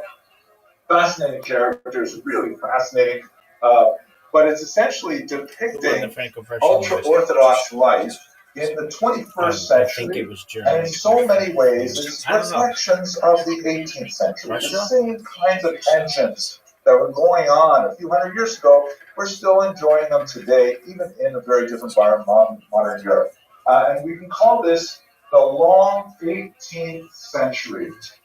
There is this concept of shorter and longer centuries. How long is a century, Mr. Blackstone? Thanks for the follow. 100 years. Excellent. You're math 261, math 120, 262. Okay, we can see that right away. So a century is 100 years. However, historically speaking, you can have a short century or a long century. So, for example, the 19th century is considered long by most historians, because it begins with the Franco-Prussian War of 1870, and after that war between France and Germany changed a lot of alignments, then it continues all the way up to 1914, beginning of, ask Major Mr. Blasco, 1914, yeah. Beautiful, look at that. Who told you that? Oh, just know that. That's great. So that's a long 19th century. It doesn't go from 1900 to 1999. I'm sure like IBM has more data than you do. Yeah, was IBM a person? Most historians will think about the 19th century in those terms. There's a short 20th century, which goes from 1918, end of World War I, to 1991, collapse of the Soviet Union. Short century. That based on cultures. That kind of based on the cultures of what's going on at that time period. Right. It's kind of like when you group the major themes of the times. It's not like all of a sudden when the clock changes to the new century, everybody starts thinking differently. But there may be really big upheavals in the way people think, politics, things like that, depending on, close to that word. So that's very long. Really nice. So we have a long 18th century in our situation. The 18th century, of course, begins with the 17s, but it really goes back to Shabbatai Tzvi, who we'll have to talk about in today's lecture. And it extends really up until the very end. The 1795 is where I ended. That's when Poland is taken over by Russia, and all of a sudden a new environment for the Jews altogether. The kinds of figures that really shaped it, we have three big figures who just rocked the 18th century Jewishly. You have the Rabbi, who is the founder of Chabad, very important thinker. An unusual Hasidic leader that we'll try to talk about a little bit today, more on Monday, the entire Hasidic background. But among the Hasidim, the Alter Rebbe stands really head and shoulders above many of his generations. You have, you can probably guess who's going to be next, the Vilna Gaon, the famous Rabbi Elijah Vilna. We're not sure whether this is an accurate portrait. There are quite a few portraits floating around, but this is one of them. I kind of like the look of it, maybe because of the seafood film. He is, of course, representing the reaction to the Hasidic movement born in the 18th century. And they, of course, take on the names Misnagdim, and they wear it proudly. As the Misnagdim, of course, Chabad like to call us nags, right? These are, even though they are historically the predecessors, because the Misnagdim are kind of like the traditionalists, when the Hasidic movement began kind of as an intellectual, spiritual rebellion, the Misnagdim opposed it. So that's how the traditionalists get the name opponents. It's a name that ultimately they sort of adopted for themselves, even though it was originally a term of opprobrium. They're also known, of course, as Litvaks, because they are from Lithuania, Lita. And today we call it sometimes Yeshivish. Obviously, this institution has its deep Litvish roots as well, but we are definitely Chabad friendly, Sephardi friendly, all kinds of things like that. But we live in a kind of a post-movement world in many ways, anyways. Mr. Kranz, and these messages more Chabad. Well, obviously. What's your favorite kind of alien? Because it's good. All of them? I think Chabadniks are lots of fun. I should tell you, full disclosure, one of my daughters became like what they call Spitz Chabad. Super Chabad. She's like, they have so many Chabad in Hagim. If someone whispers that they heard someone read in the book that the Rabbi might have done this particular thing, they're immediately, that's like Shulchan Aruch. They knew that we have been no matter what. Well, and they're loving it. They're living the dream. They're doing great. Anyways, and my daughter, you should know, she is like a spiritual powerhouse. She is like, my gosh, she is gonna like run the world. I remember. I'll tell you a funny story. They have a deleted video. One Sukkot.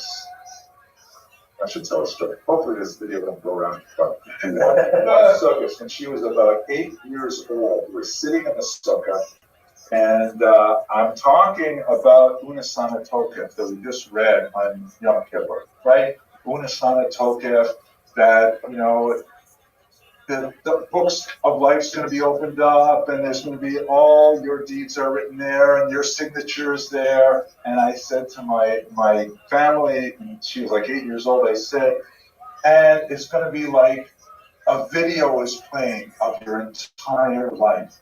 Every single thing you've ever done wrong is going to be available there. And my daughter, she says, everything? And she runs out of the sukkah crying.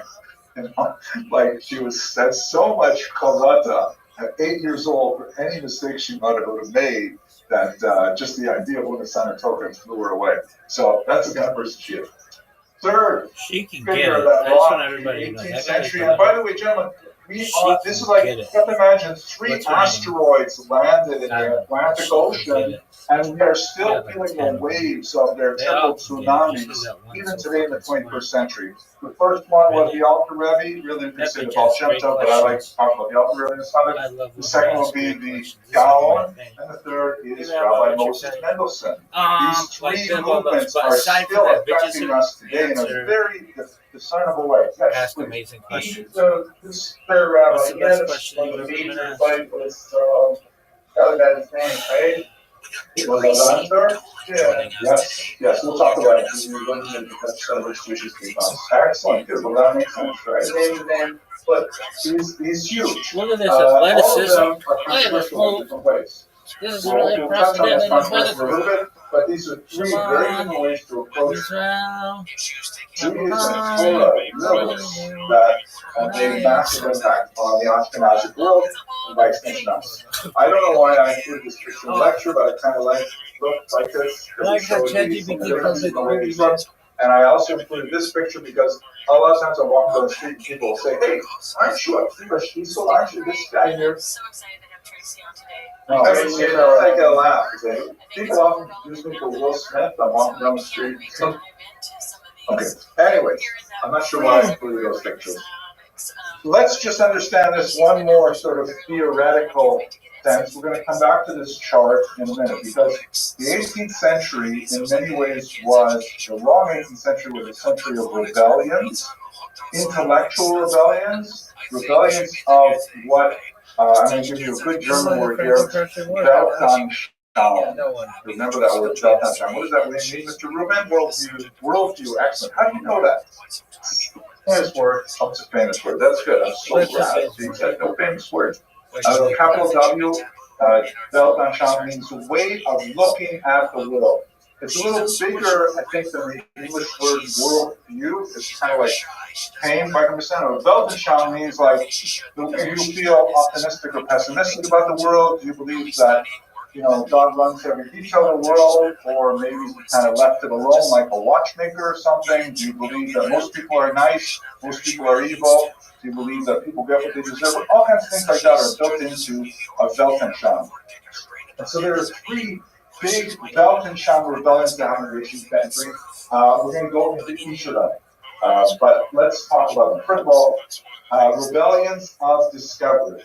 The Hasidic movement engaged in significant levels of innovation, but it was packaged essentially as restoration, in the sense of we are going to do things very differently than our grandfathers and our great-grandfathers. But in reality, that's because they did not have access to the great fountains of wisdom present in particular in Kabbalistic sources. Like if they had only realized that Chokhmah Sahari, then they would certainly be doing these things. And that's essentially the kind of thing that's going on in Hasidism. Kabbalah is huge, right? Like this Eitz Chaim, the idea of the spheros, which really begins to gain a lot of traction in the 17th century, 16th century, really in spot. This animates Mr. Friends. Wasn't part of the thing for this, it wasn't really, they were trying to get the, that's how we had Mr. Spark. They were trying to get that original book, so like all the letters trying to consider that indicated the results of it. So that's how we end up how we get into the results. Yes, we're going to go there. But they still didn't have some level of hope. If you like the boss said that they were the hidden society of Sadiqim, where they were learning all these things, but wasn't ready to reveal. So that's kind of like a question, sort of like in the theology of Hasidic movement, like if we are rediscovering stuff that existed hundreds, thousands of years ago, how come people weren't talking about it earlier? So that's a good question, more on a theological level. On a historical level, we definitely know that the ideas go back very far. Again, because the rebellion based on discovery. If you could imagine that I stood in front of you today and not wear a suit and tie, but wore, for example, the kind of clothes that Tana might have worn, or an Amora, you look at me kind of crazy, but I would say, no, these flowing robes, this is the way to go. Do you know that Rabbi Akiva wore exactly the same shade? Like that would be like a rebellion. I'd be doing something different, but it would be of discovery. Meaning I learned that Rabbi Akiva's mode of dress is really what I want to do. Mr. Vasilevsky. I was because he just go from like the new fresh thing to nowadays it's like if I say like a person like a shrine with a mega chow kind of thing, like whoa, kind of like stuff in the past sort of thing. No, you're asking a really important question. It's like an incredibly vibrant, innovative movement for about the first 50 years, and then it goes through a period where a lot of historians consider it reified, that it develops into courts and dynasties, and most historians have seen that as kind of like a downturn of the Hasidic energy, but not all. Many have said that we just don't understand that 19th century at all. So stay with that question, because we're just beginning right now. Rebellion of tradition. This is basically a listed view that says, no, we have to rebel by doubling down on what we have been doing. Like up until now, we've been kind of relaxing. We have not been engaged in super high-level Talmudic study. We've been sort of like saying, yeah, that's for the elites, but in reality, everybody's got to be a Kola. Everybody's got to be doing this. That's more of a rebellion of tradition. By doing something that Jews typically do not do that much historically, but we are going to reinterpret it in order to make it for the masses. Mr. Toomey. Why all these rebellions? What was going on that everybody felt like they needed to be led with? Yeah, again, this is kind of like a Weltanschauung, right? Occasionally there are things that happen in history that just make everyone sort of light up and say, well, let's try different things. When I get to the discussion of Shabtai Tzvi, I believe that's going to be kind of like the breaking of the dam that creates all of these new movements, because there are those who say, Shabtai Tzvi was really dangerous, but there's some aspects of it which were so totally cool and I want to develop those. And others say that Shabtai Tzvi was so dangerous, we've got to do things differently to protect ourselves in the future. But it's like the Shabtai Tzvi moment that changed everything. 9/11 is one of those moments. You know, like here in America, I was existing before 9/11, unlike most of you guys, right? We were all like non-existent before 9/11. There was a very different world before 9/11. You did not have to go through security to get on a plane. You know, you just like walk in like this, and you can even smoke on the airplane. You know, you ever wonder why they tell everybody you're not allowed to smoke on an airplane? Everybody's smoking on an airplane. Doesn't matter if you're a tiny fuselage flying through the sky with all this smoke in there. People say, cancer, it's not that big a deal. But there was a pre-9/11 world. But now we live in a very post-9/11 world where there's security at airports, you have cyber security that's huge, you have all kinds of like strange threats that nobody ever thought about. It's because of 9/11 that we have this very different world. You guys don't even realize it because that's the air you breathe. But old people remember what it used to be like. So too, it's before Shabtai Tzvi and after Shabtai Tzvi. Mr. Grant. What are the snags scared of? Snag can be interpreted as a derogatory term. So it's not, you're scared of Shabtai Tzvi 2.0. Yes, the biggest fear was. There's a huge fear. And that's why when it started at the time, they were being reprinted, and it was, they look at each other and I remember said, this is being printed because there are fakes being put out that aren't the real thing. So wasn't that they were getting the fake, they weren't getting the real, like those other getting the fake stuff, because of that they were freaking out. Yeah, we're going to talk about all that stuff too. It is interesting, not all editions of the Tanya have this, but in the most authoritative edition, printed by the Rom house, which is the Snag house, the Snagdic house, there's actually an apology there from Torah Rom, the printer of the Rom Shas, the Vilna Shas, for certain incidents which we'll discuss later. Mr. Vasilevsky. So what today's like modern Orthodoxy even be comparable to the Hasidic movement back then? Mr. Vasilevsky, great question.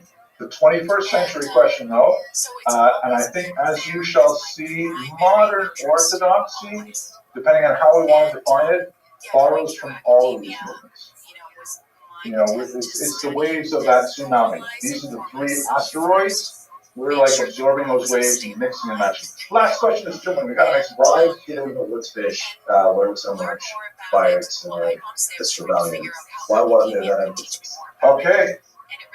If you don't know the reason for something, the reason probably is money. Exactly. You know how expensive it is to devote a working age male to full-time Torah study? Right? It's incredible.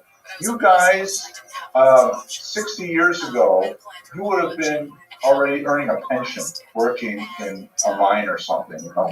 But to imagine this number of men engaged in full-time study at age 20, 21, 22, it's virtually unheard of. It was too expensive. But it became necessary because of whatever historical precedents. Well, we reassigned our priorities. And also, we lost the vast majority. Don't forget, you guys, I hope you realize that you are really the elite. Just do the numbers. Mr. Blatchley will help me out here. It's about 10% of American Jewry is Orthodox.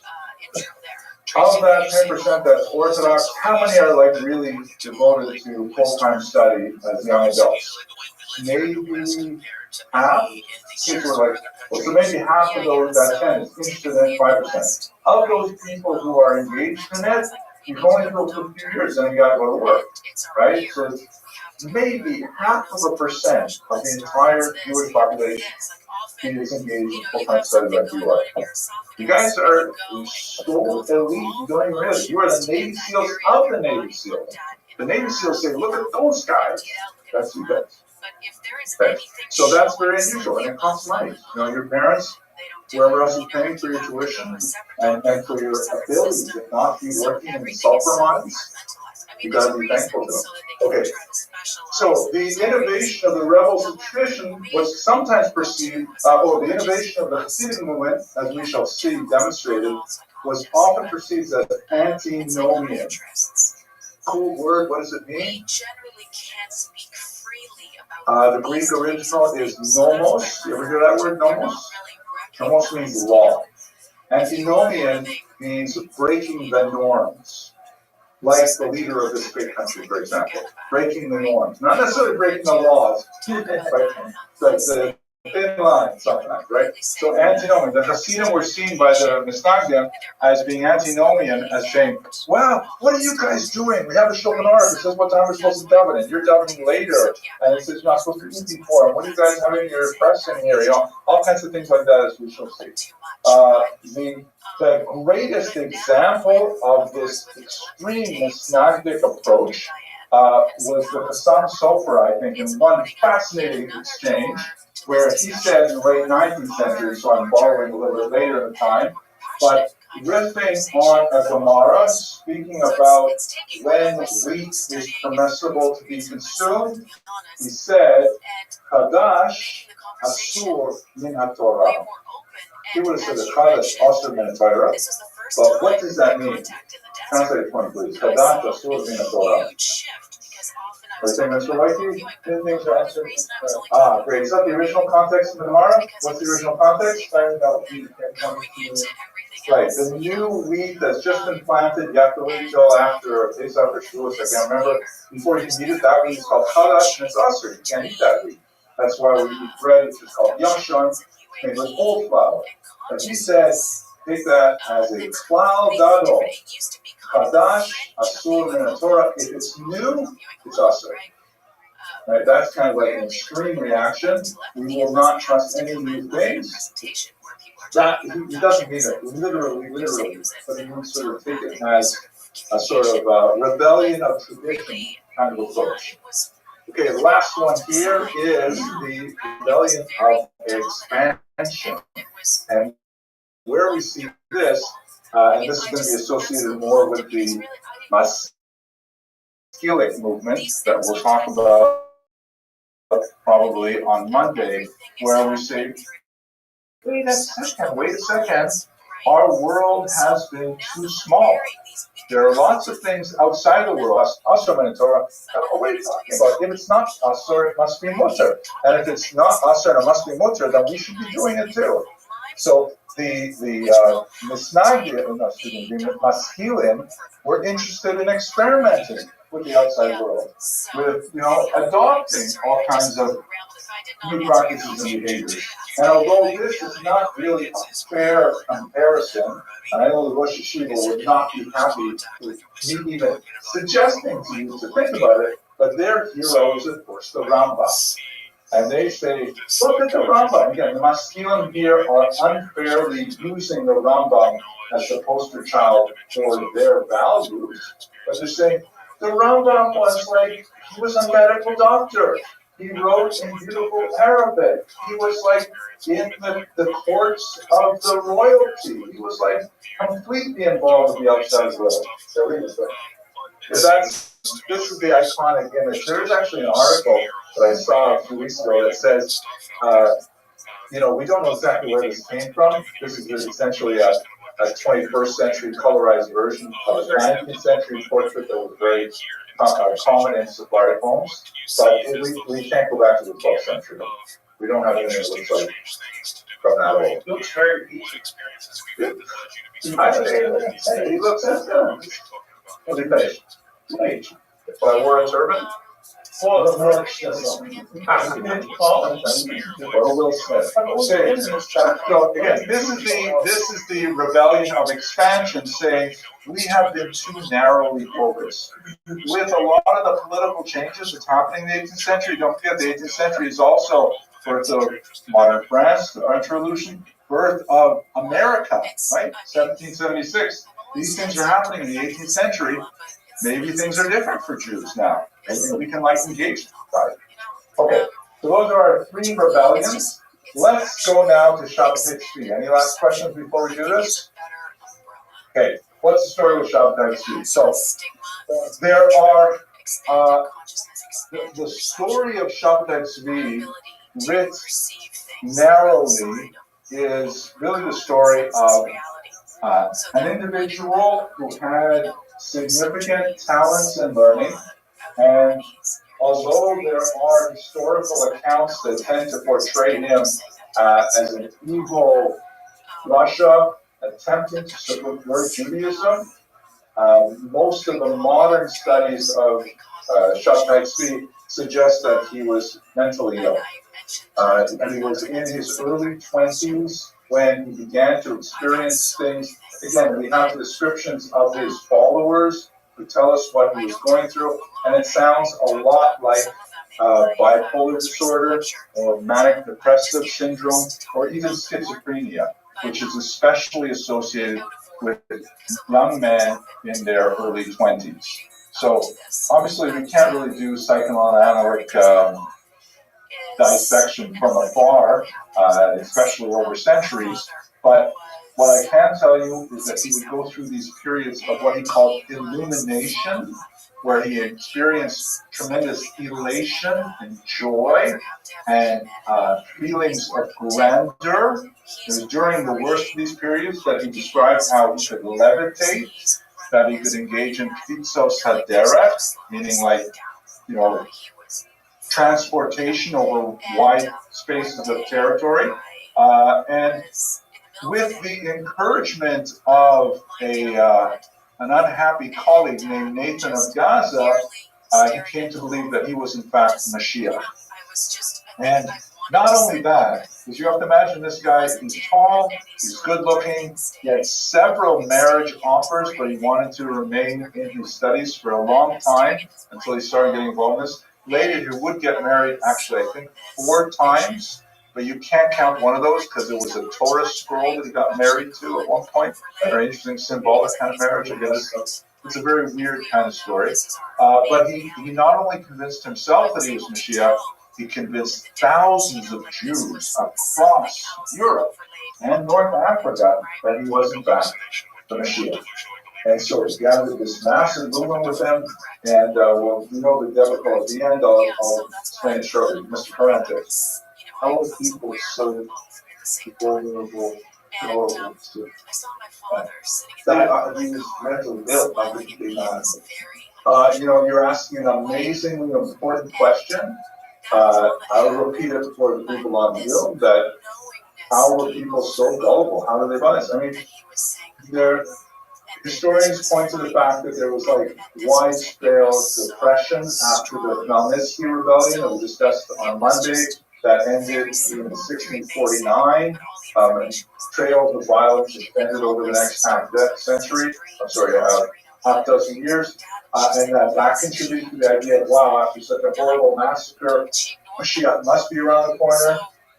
They tie it to the growth of Kabbalistic doctrines that were emanating from Tzfat, and the idea of, wow, look at these totally new ways of understanding the world and thinking mystically, and here's a guy who comes along, deeply soaked in this Kabbalah. There's also the role of new technologies. Printing was really beginning to catch fire among Jews. Jews were circulating a lot more literature.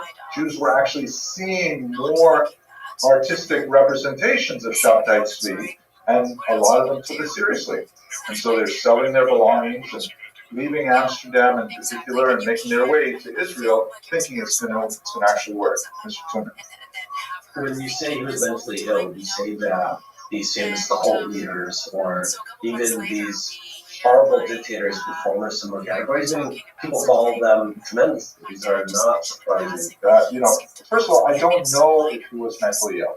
Looking at the descriptions of how he behaved, most historians believe that's probably the case. But even if we assume that, could I assume that other dictator-like cult leaders, narcissistic, self-serving, childish, occasionally nasty leaders, that doesn't stop them from, controlling nuclear weapons. We don't necessarily vote for people who demonstrate sanity. Why am I going on? That's being recorded. Go ahead. Be very careful. I just got my citizenship 2 months ago. Here I am already messing it up. words to people that he also married. I read a survey biography by I was a Catholic biographer, also to people that are very Gershom Scholem is the classic. So he's a master of politics. How married a harlot. Yeah. I may even have a picture of her here. I'm not sure if I do. Let me see. No, I totally do have it here. No, it won't take us too far afield, but I just, he did a lot of things that were designed to kind of make him look like a Navi. Maybe at the suggestion of Nathan of Gaza, who was definitely not a good influence for him. You got to choose your Hebra. He married a woman who was an orphan from a Mennonite rebellion named Sarah, and she was not a particularly faithful partner to him. And he did this apparently because he wanted to imitate the Navi. Yeshua. No, it's not Black House. It's Yeshaya? Hosea, that's it. Who also married a woman of ill repute. And there's a whole story we read about how, his children are. Okay, guys, I love the tangents, but we're not going to make rubbish. Let's just go back a little bit before we get to stop and see what kind of influences are going on. 1492, expulsion of the Jews from Spain. A couple of you took my Sparta Jewish history class. We talked about this a lot, but it's a major theme in Jewish history. It is, in fact, like one of those huge ruptures that's almost of Holocaust size. Spain was, without doubt, for a few hundred years, the most powerful center of the Jewish people at that time. Centuries upon centuries of scholarship, large communities, well, basically like America, like the Northeast, New York and New Jersey. That's what Spain was like. And then all of a sudden, just collapse. The pogroms of 1390, the forced conversions, the Inquisition, and then finally the expulsion. And all these Jews placed up into Europe, many of them a las Americas, right? All trying to find a way to reconstruct themselves. And many Jews turned to mysticism, saying, how do we explain this huge rift in our experience here? It must be that there's something has changed dramatically. We need to find new solutions to it. In particular, the Jews who made their way to Tzfat, who founded the Tzfat Circle, where you have, the great Kabbalist Ramah, his student, the Arizal, hugely influential. Also, Rabbi Yosef Karo in his old age settled there. The Al-Sheikh, many others, the alphabets, the Chagadi, all those things are from that part. Just tell me, why do people always do that? That's an easy question. What do people always do? Why do people always do what? They turn to mysticism and there has and we have COVID and everybody's like they have to figure out how to answer it up that Mashiach's coming this week or next week or the week after. And we keep doing it every year. So do it again. So huge overgeneralizations, right? Because not all people do it, not all people do this, not all people react. But I think mysticism, it can be a refuge, right? If you have difficulty understanding the world and reason does not give you the kind of emotional support you need, you may find it in mysticism. You may find it in poetry. You may find it in saying Tehillim. I don't know, but mysticism is a refuge. If you study my book on the Piasechin Rabbi, more of a discussion there, because he wrote in the Holocaust. But let's go do this stuff, okay? 18th century. There were also, during this time, you'll recall, for those who were in Sparta class, that there's a brand new kind of possibility for Jews after the expulsion of Spain. And that is something we have not seen before in Ashkenazic history, the possibility of identifying as a Jew while disaffiliating from the community. The idea that you could be kind of like ethnically Jewish, but you did not have to be under the authority of the Beit Din. Some of the crucial figures involved in this, Uriel Acosta, pictured here in this, dark kind of brooding, with straw-like hands and stuff like that. An individual who, if you'll permit me, I'm going to tell you his story because it is a really terrifying story that I think about quite often. He was born in Portugal in 1500, living as a crypto Jew, meaning, like most kids, his parents didn't tell him he was actually Jewish, because there was always a concern that maybe they'll be playing and they'll happen to mention that my mom lights candles Friday nights and the Inquisition would come and it would be disastrous. He went to the University of Coimbra. He earned a degree in theology. He was actually a lay priest. He was a theologian. And then when he was in his early 20s, his mom said to him, Uriel, I have to tell you the truth, we're actually Jewish and we're moving to Amsterdam, right, which was a free city where Jews could express themselves. Uriel says, I knew it. Oh my God. I've always wondered what Jews are really like. I always enjoyed reading the Old Testament more than the New Testament. And I wanted to be like the forefathers, Abraham, Isaac, and Jacob. And he's like so excited. He goes to Amsterdam with his mother. He's a smart guy, very intelligent. He ends up writing several books. But what happens when he actually joins a live or real Jewish community is that he's too frum for them. And he starts saying to them, excuse me, isn't that Lashon Hara that you're saying? And I can't believe you guys are talking during davening. Don't you realize you should not be? And he says, did you really bench? I can't believe you bench that fast. I really can't. You guys are very nice. These are things that bother you. He probably has some kind of mental illness as well. He becomes a gadfly in the community saying, I can't believe it. There are Jews here. I'm so happy to be among Jews and to be expressing myself as a Jew. But I met this guy and he told me he cheats on his taxes. How is that possible? How can a Jew possibly commit a crime? And he's like going around and he's like speaking to too many people and he's like, and the Beit Din in Amsterdam they don't want to rock the boat, right? They actually have it pretty good in Amsterdam. The Dutch have this unusual policy called gedogen, which means basically if you don't step out of line, you guys can do whatever you want religiously. So they actually have synagogues and things like that open in Amsterdam when Jews are technically not allowed to live there, but they just ignore it. That's kind of like a Dutch thing. And they don't want to have this guy running around complaining about the Jewish community very loudly. So they put him in a harem 2 separate times. He actually tries to make it in Hamburg, and moves away. Same kind of problems erupt. Finally, he goes back and he begs the Jewish community, let me back in. I promise I won't, do anything bad to the community anymore. I'll stop writing books like I did. I know there was that one time when I told 2 guys thinking of converting to Judaism that they really shouldn't because the Jewish community is like full of liars. I'm sorry about that. And so they say to him, and I'm making a joke of it, but I really shouldn't. It's a really sad story. They say, okay, fine. We've already done this twice before. The 3rd time is going to be the last time.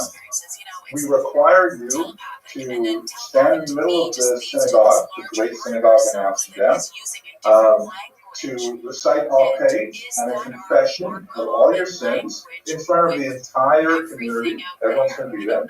We will flog you. They publicly whip him from the community, and then they have him lie down on the front steps of the synagogue as the entire synagogue walks over his prone form on their way out.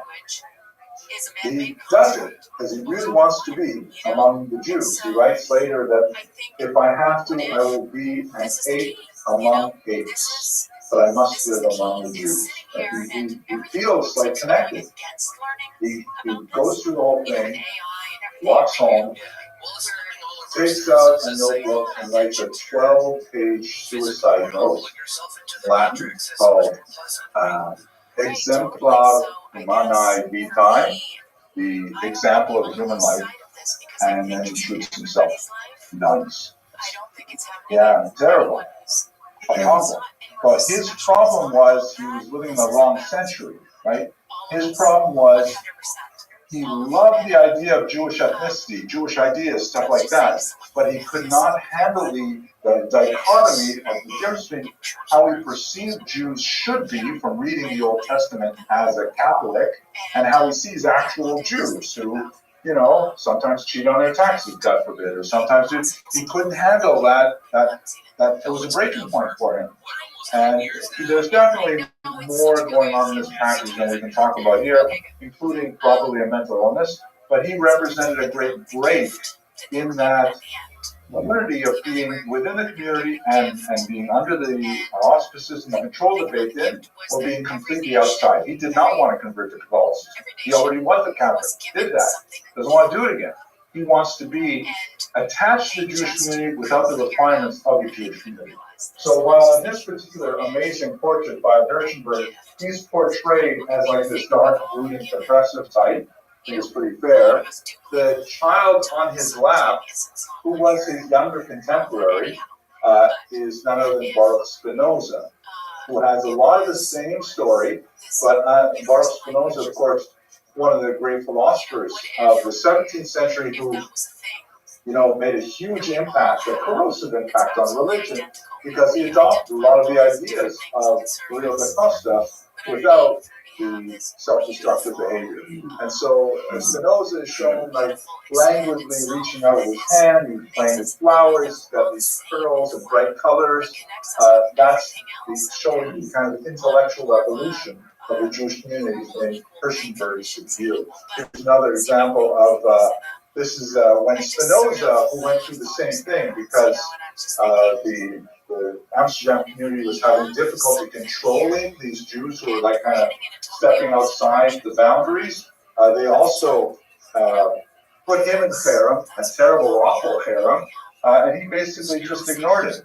He said, well, okay, fine, you guys can say what you want, it doesn't change how I feel about myself, or how I feel about the universe, the world.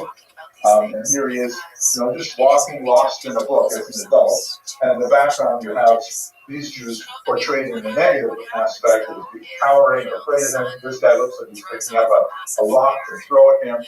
That's what's changing big time in the 17th century. Judaism, as it's experienced and expressed by Jews, is suddenly seeing kind of like a different way of existing that's radically changed from what previous generations have known. And that builds on the horrible massacres of Khmelnytsky that we talked about, which we'll talk about now. Okay, questions, arguments, discussions? Were you the Greeks actually doing this, or was it just like a bunch of bombarding that was here with this guy? Like, was it like actual, like, legitimate guys doing, like, or was it just like people trying to mold people, trying to go about their daily life, and like, oh, this guy just every March? So I don't want to use modern terms like modocs to characterize these people, but it was a legitimate bait-in the sense that any community can form a legitimate bait-in.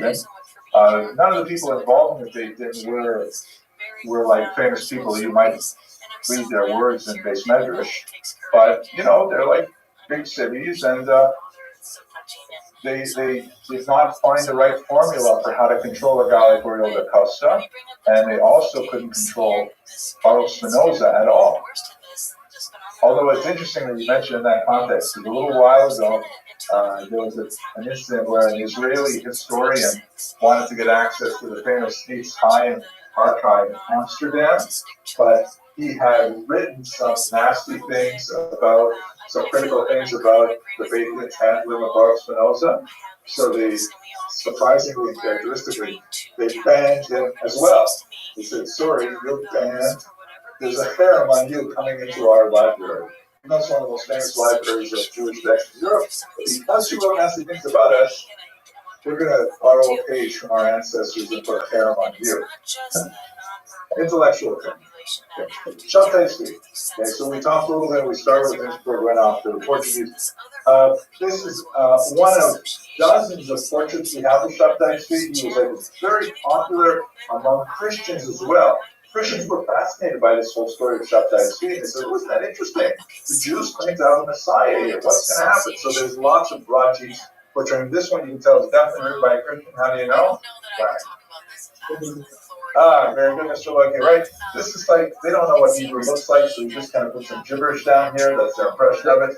So we don't know if that, maybe that's the picture originally of the Rambam. We don't know it's true, but it could be misreading of this over there. It's written, it looks like this says like Yechezkel, maybe Lamed Zion. Right.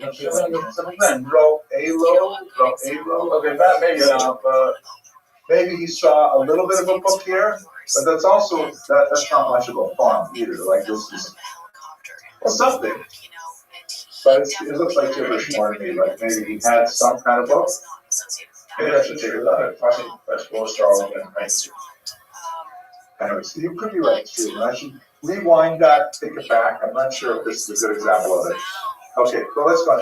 Anyways, the whole idea of what happened with Shabtai Tzvi, by the way, the end of the story, for those who may not be familiar with it, is he gets this huge movement. He essentially wanders around the Eastern Mediterranean. He finds some very wealthy backers with deep pockets in Cairo and in Jerusalem. And although there are many who denounce him, he does find a lot of people who think he's the real deal. And so he ends up engaging in all kinds of bizarre antinomian activities, like he says Tisha B'Av is canceled from now on because it's now my birthday as Mashiach, and now we can meet on Tisha B'Av. He cancels reading from a Sefer Torah. He says that Humashim are so modern, they're so cool, we should all be reading from Humashim, like printed Humashim, all kinds of crazy things like this. And many other even more crazy things. He ends up making a delegation to the Sultan, the Ottoman leader who controls Israel, and he says essentially, okay, I'm here, I'm the Messiah, I'm going to take over Israel now. And the Ottoman Sultan says to him, very nice to meet you, Mr. Messiah, I have a counteroffer. How about I let you stay alive if you convert to Islam? He accepts the counteroffer. He becomes a Muslim. His tens of thousands of followers are totally crushed, and they go back home, often penniless, because they sold their houses, spent it all on the trip, thinking they were going to be in Israel. Except for about 3,000 of them who figure that maybe his conversion to Islam is part of the Messianic process. That we've got to go from Judaism to Islam in order to bring about the Mashiach. And so they convert as well.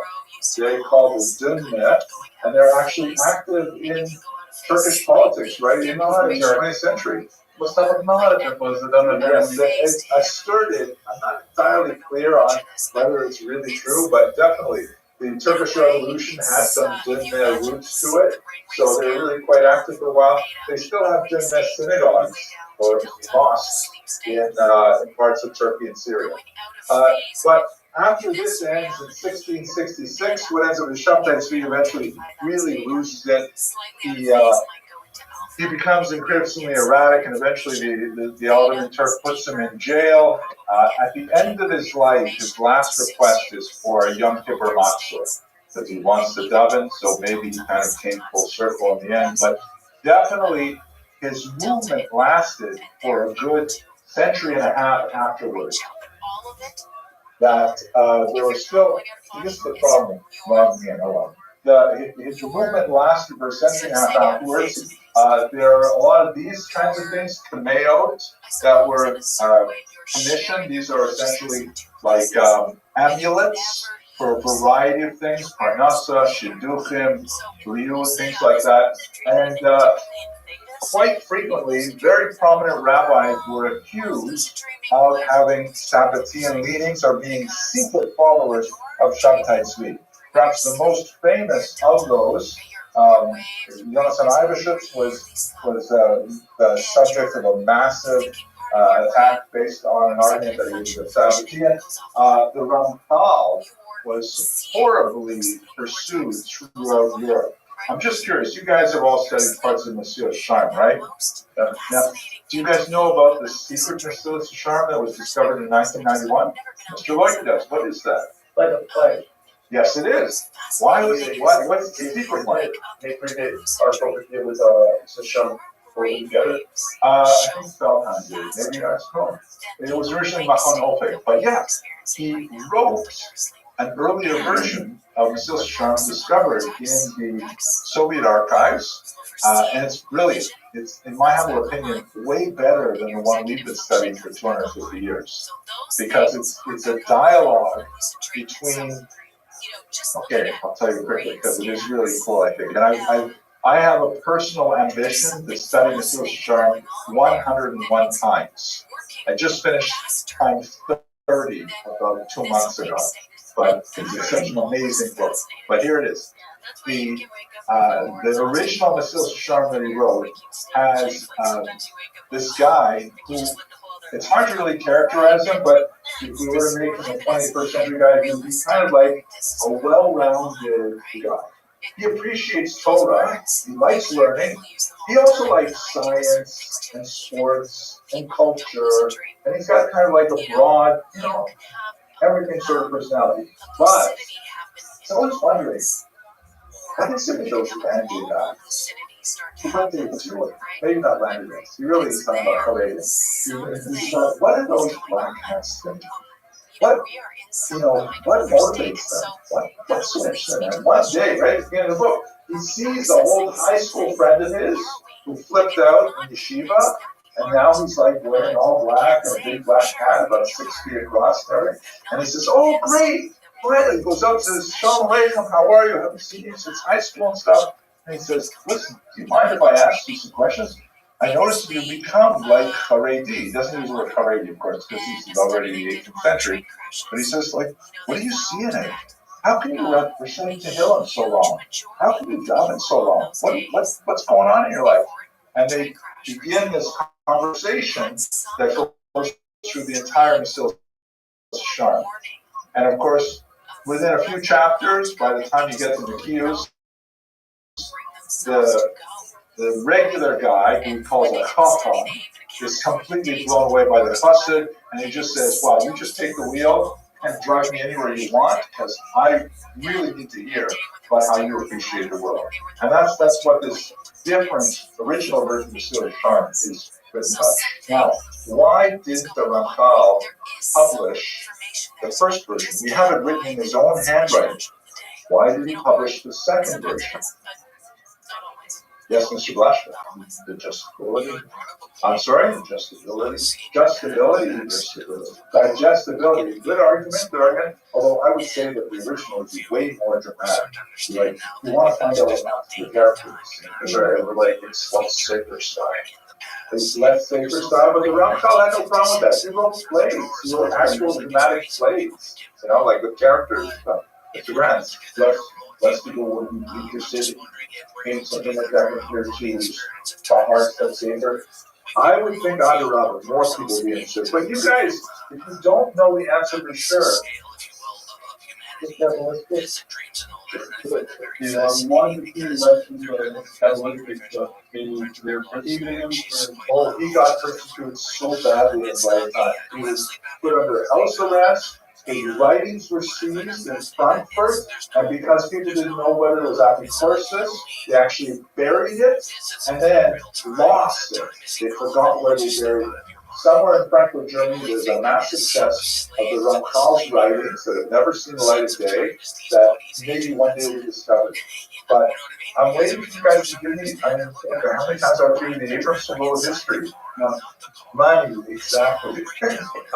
David Sklar, who wrote a PhD dissertation on this, argues that the reason he didn't publish personally is because the publishers would not print it. They lost the backing. The people were paying for the publication. Why? Because the original version, in a few places, has a few things that if you know the people involved, you can identify them. You can say, "Oh, he's writing about this guy here." And he describes a certain kind of personality. I know what he's talking about. And it was just way too incendiary. So he gave up. And his students said, no, Rabbi, this is such a great book. The world will love it. Please, we have to just do what the editor says. Let's remove those personalized material and let's publish it in a standardized version. And the Ramchal said, and you can read this if you read the introduction and conclusion of the book where he thanks his students for working on it. He says, okay, whatever you want, you take care of it. And his students edited it to the version that you guys read now.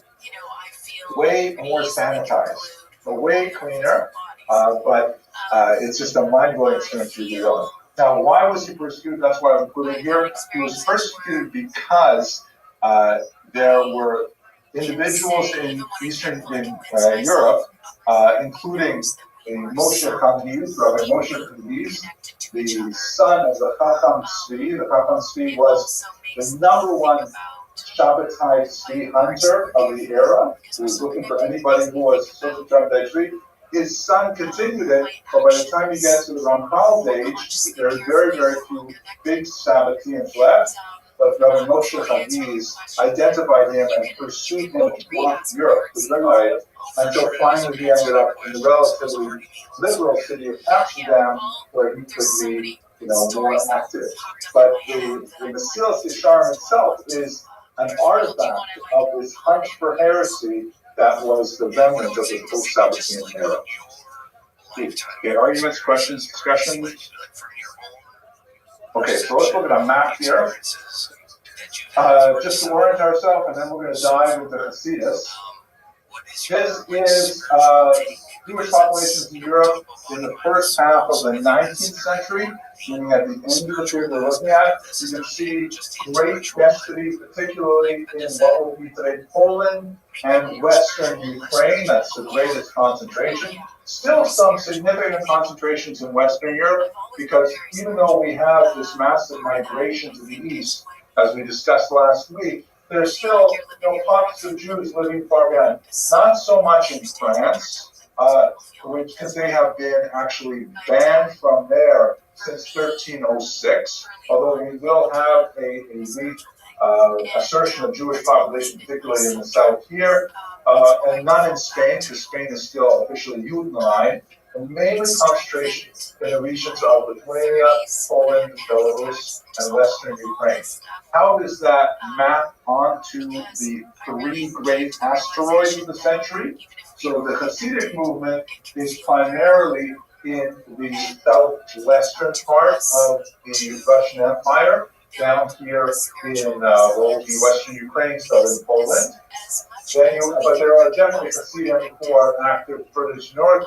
The one example that I've been concentrating on Chabad is ironically an exception, because Chabad is a Lithuanian Hasidic movement.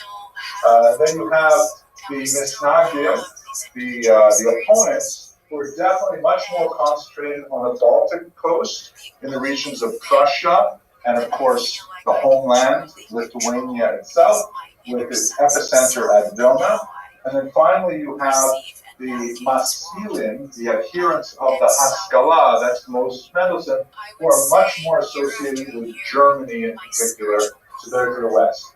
But what you notice about a Venn diagram is that they overlap, right? So you can have regions where you will easily have Hasidim, Misnagdim, and Maskilim living cheek to jowl, arguing with each other, influenced by each other, and so on. Mr. Parenti. You mentioned that the Muslim facts that exist today, right? The different denominations, So, it's a great question. The question is, how does it affect denominations? The denominations derive primarily from the Haskalah. Meaning the whole idea of what we would call today a denomination is in itself a major breakaway. Because even when they are fighting and trying to strangle each other with the most violence, none of the Hasidim or the Nestagnim were saying that the others weren't Jewish. And none of them were arguing that we don't have to follow Taryag mitzvahs. The Maskilim were the ones that kind of broke that open and said, well, wait a second. And so their denominations really are an offshoot of Haskalah. Of course, once the denominations were really created in the 19th century, then they might dip back in and say, oh, let's be, Hasidic flavored, or let's be, Mishnagdic flavored. But that's a much later phenomenon. Mr. Kranz, then let's wrap it up. Wasn't it someone said it? They're about one of the engaged fighters of the constitutional movement. Yes. That's the role was very disconnected. That's when the Mishnagdim and all of us came together, like, okay, we are all serving Hashem. We're all trying to also different ways to catch Hashem. These guys are personal. I have a one-word answer for you, Mr. Kranz. Monday. Monday, we're going to go deep into that. Okay, at this point, it makes sense to stop. I think that's the most exciting. Here we are, we're picking out the last week, like last century when we spoke.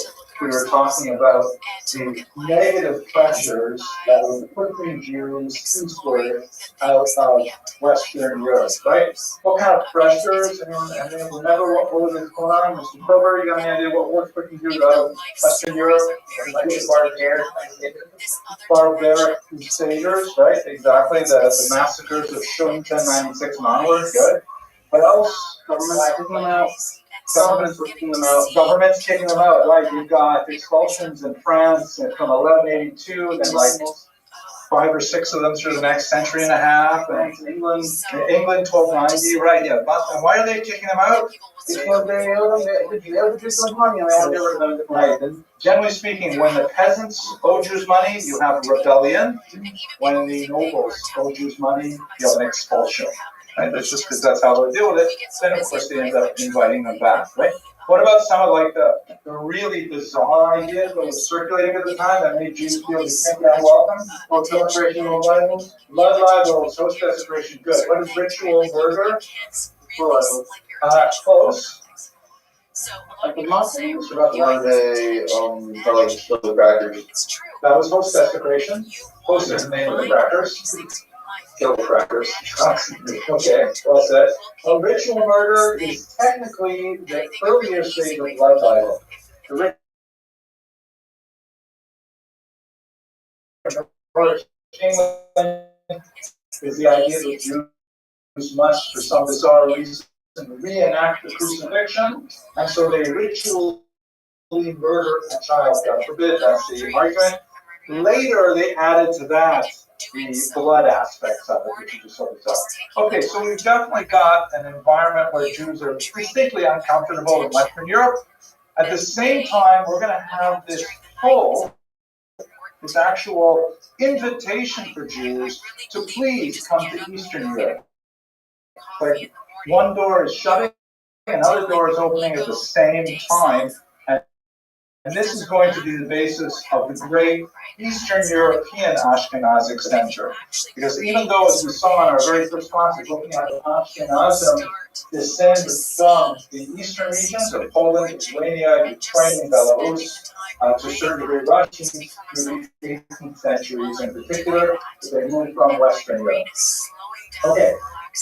Historical trigger alert. Let's just think for a second about historiography before we get into this unit. You've already seen Salo Baran, right? We talked about him a few weeks ago. He's a very important 20th century historian. I think he died in 2008, something like that. Who was especially known for his conception of the lachrymose vision of Jewish history, meaning that he's criticizing the tear-filled definition of Jewish history, that it's all persecution, and yet we, overcome persecution, do great things and stuff like that. So we've talked about him for this, and I'm going to come back to him in just 1 second, but I want to introduce you to 2 other great historians who made a huge impact on the way we think about history. This man, Leopold von Ranke, not Jewish, neither is Wellhausen. Von Ranke was one of the first people to really try and figure out what is history, what do we mean by this discipline we call history. Notice his years, right? He's really quite late, 19th century. That means that all those people who wrote history centuries and centuries before him were not necessarily writing history the way modern historians write it. What could possibly be different about a history written in the year 1000 than a history written in the year 2000? What's different? Maybe access to whole entire planes that's their local area. okay, good. More use of sources, but even more basic than what sources you're reading. What would my consider more focus on the direct fact? What do you mean by that, direct facts? What is a direct fact? Just things that actually happen, maybe instead of illustrations and stories. I am so glad that you said that. Can you repeat that? No, before you said that, you said exactly a quote.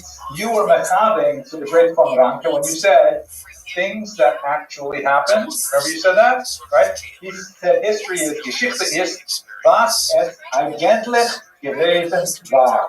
Translation, what actually happened. History is what actually happened.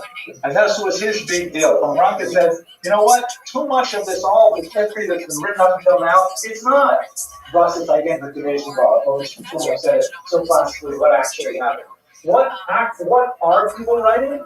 They're writing, like Mr. Silver suggested, stories, edification.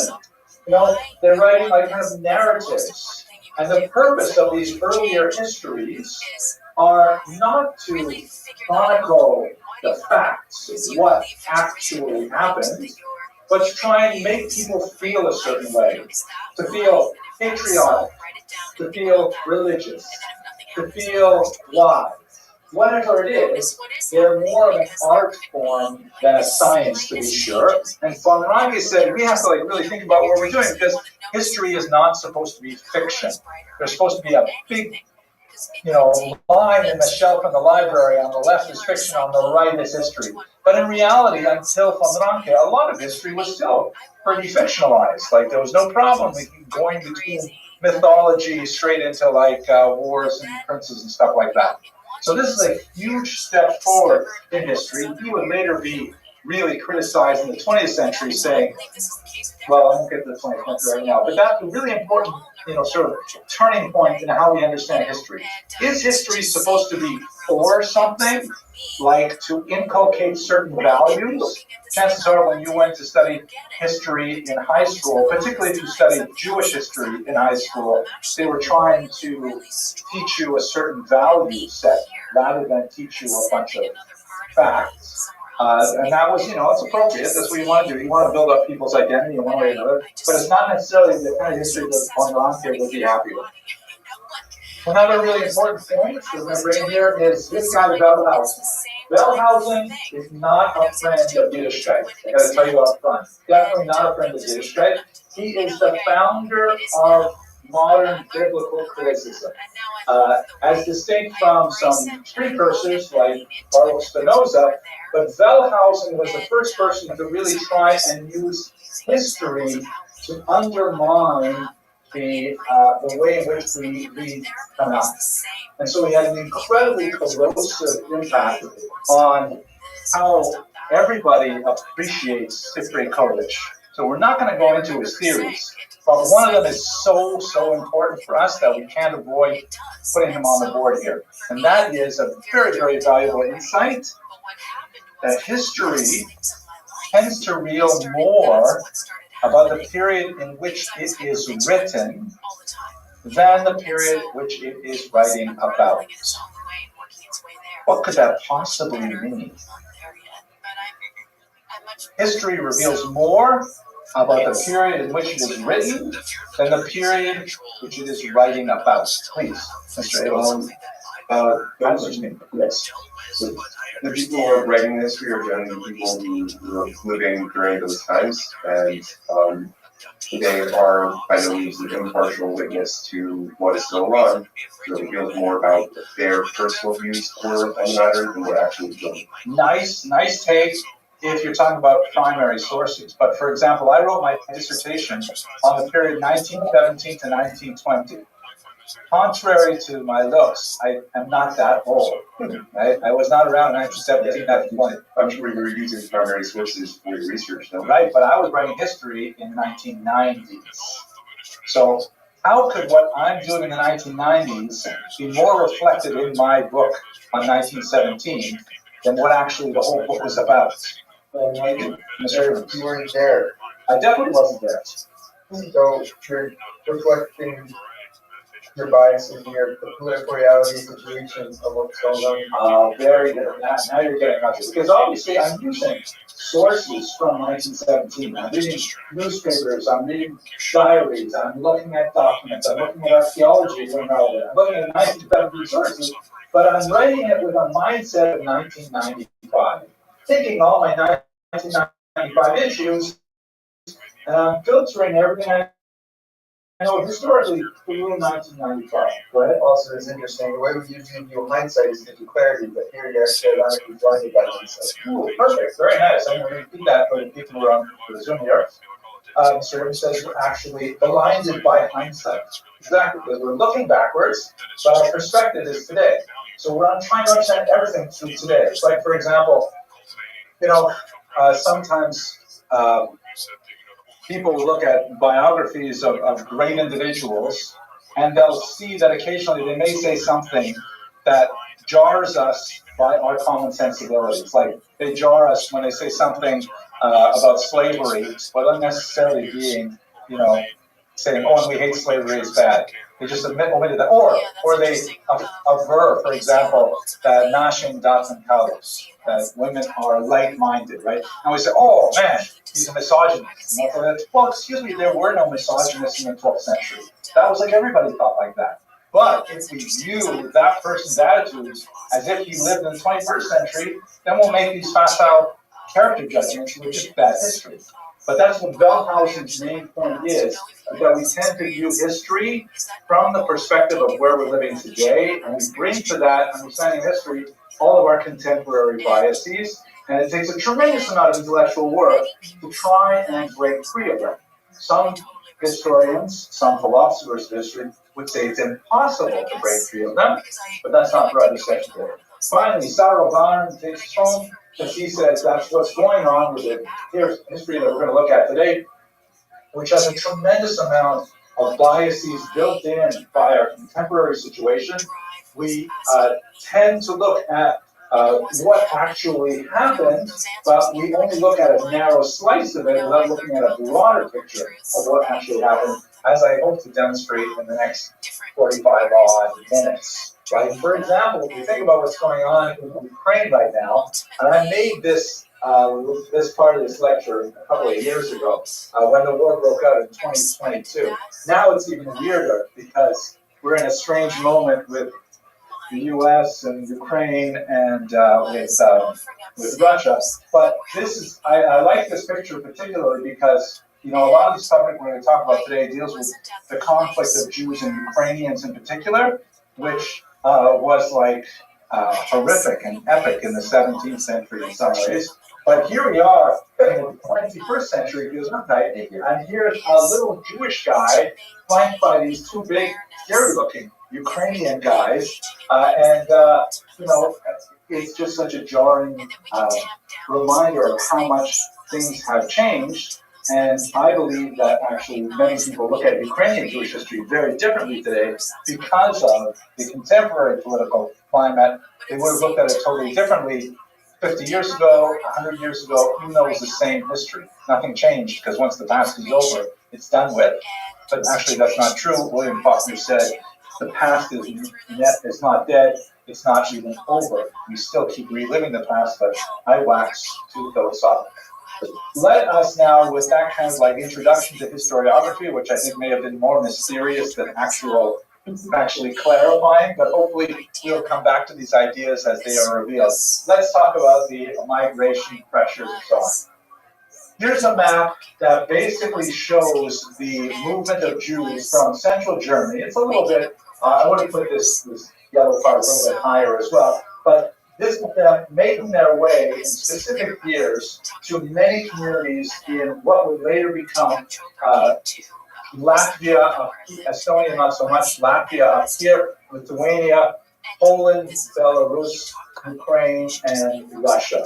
This is, here it's labeled just as Russia because this map is sort of reflecting the 19th century Russian Empire, but as I'm sure all of you are aware, the Russian Empire, which was succeeded by the Soviet Empire, fell apart in 1991, revealing itself to be full of much smaller important countries like Ukraine, Poland, Belarus, and so on.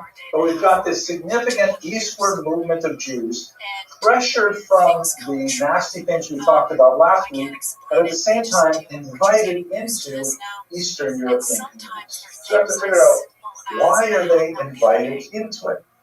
Okay, let's look at it. Here is the political map of the largest country in Europe for much of the later Middle Ages and early modern period. It's a country known as the Polish-Lithuanian Commonwealth. The reason why it's called a Commonwealth is because it was produced as a result of a dynastic union between the monarchies of Poland and Lithuania.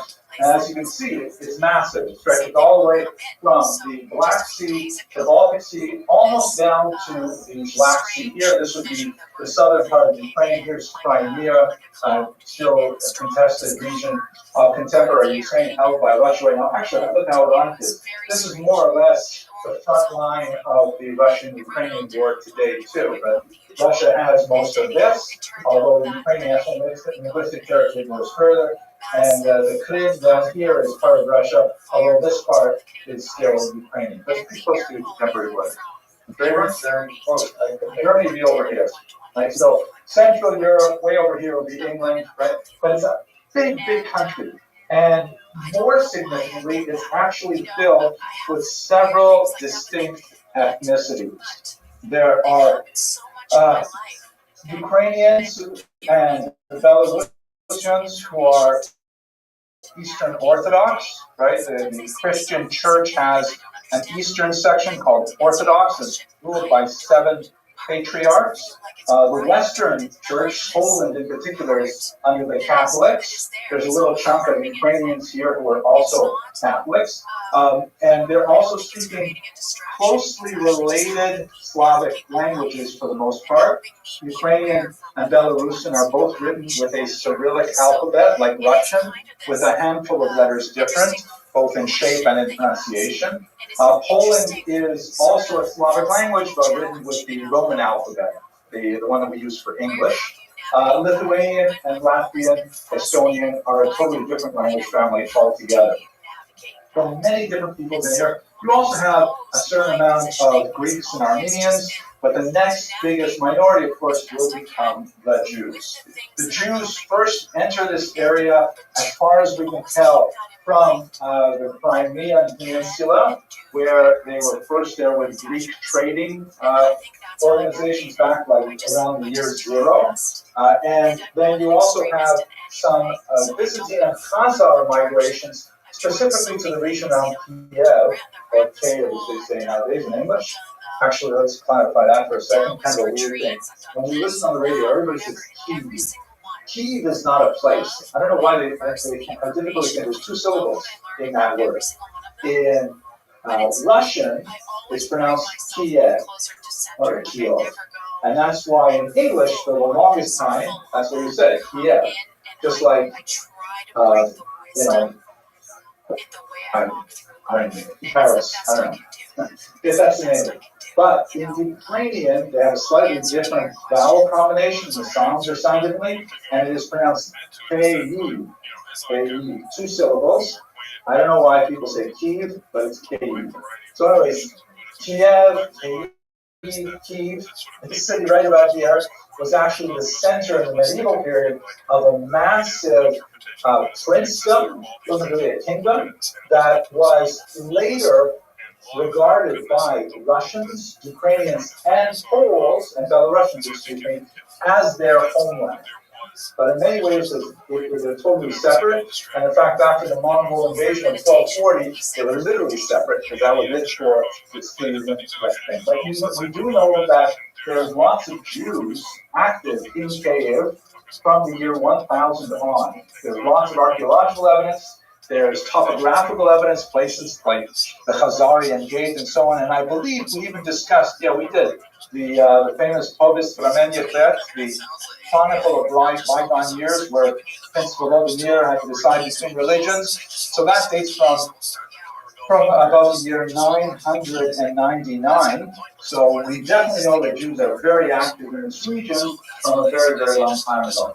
Then you've got this massive influx that comes in from Germany, and this is really where we get the huge bulk up of Jewish population. So much so that they're really involved, among other things, in the very first mints in Poland, meaning making money, literally making money. Here's a whole pile of very early Polish coins. Can you notice anything unusual about them? They have Hebrew all over them. They are like totally Hebrew. Why are the Poles minting money with Hebrew letters? Nobody else can read them anyway. Good. Just say like, Polish jokes are written on them or something, right? No. Yeah, exactly. The Poles are not literate, and the only people who are really producing these things are the Jews. The Jews are the ones who know how to handle them, know what their value is, and so on. And they don't know the Latin alphabet anyways. They're printing money in Hebrew letters. Why are Jews doing this, though? Why didn't the king get Polish people to do this? Well, the lavish life.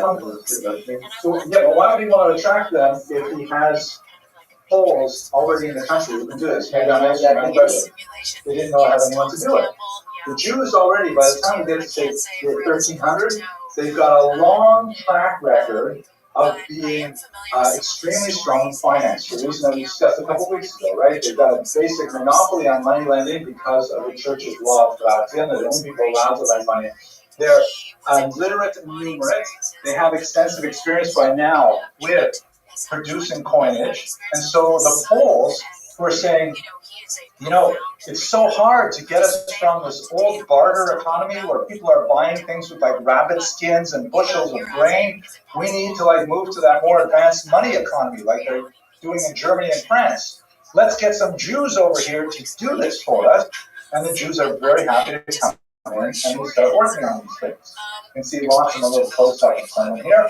This one's my favorite. It says, Nashko Karol, King Neshko, which is, it's great. Karol is king in Polish. It's just amazing things.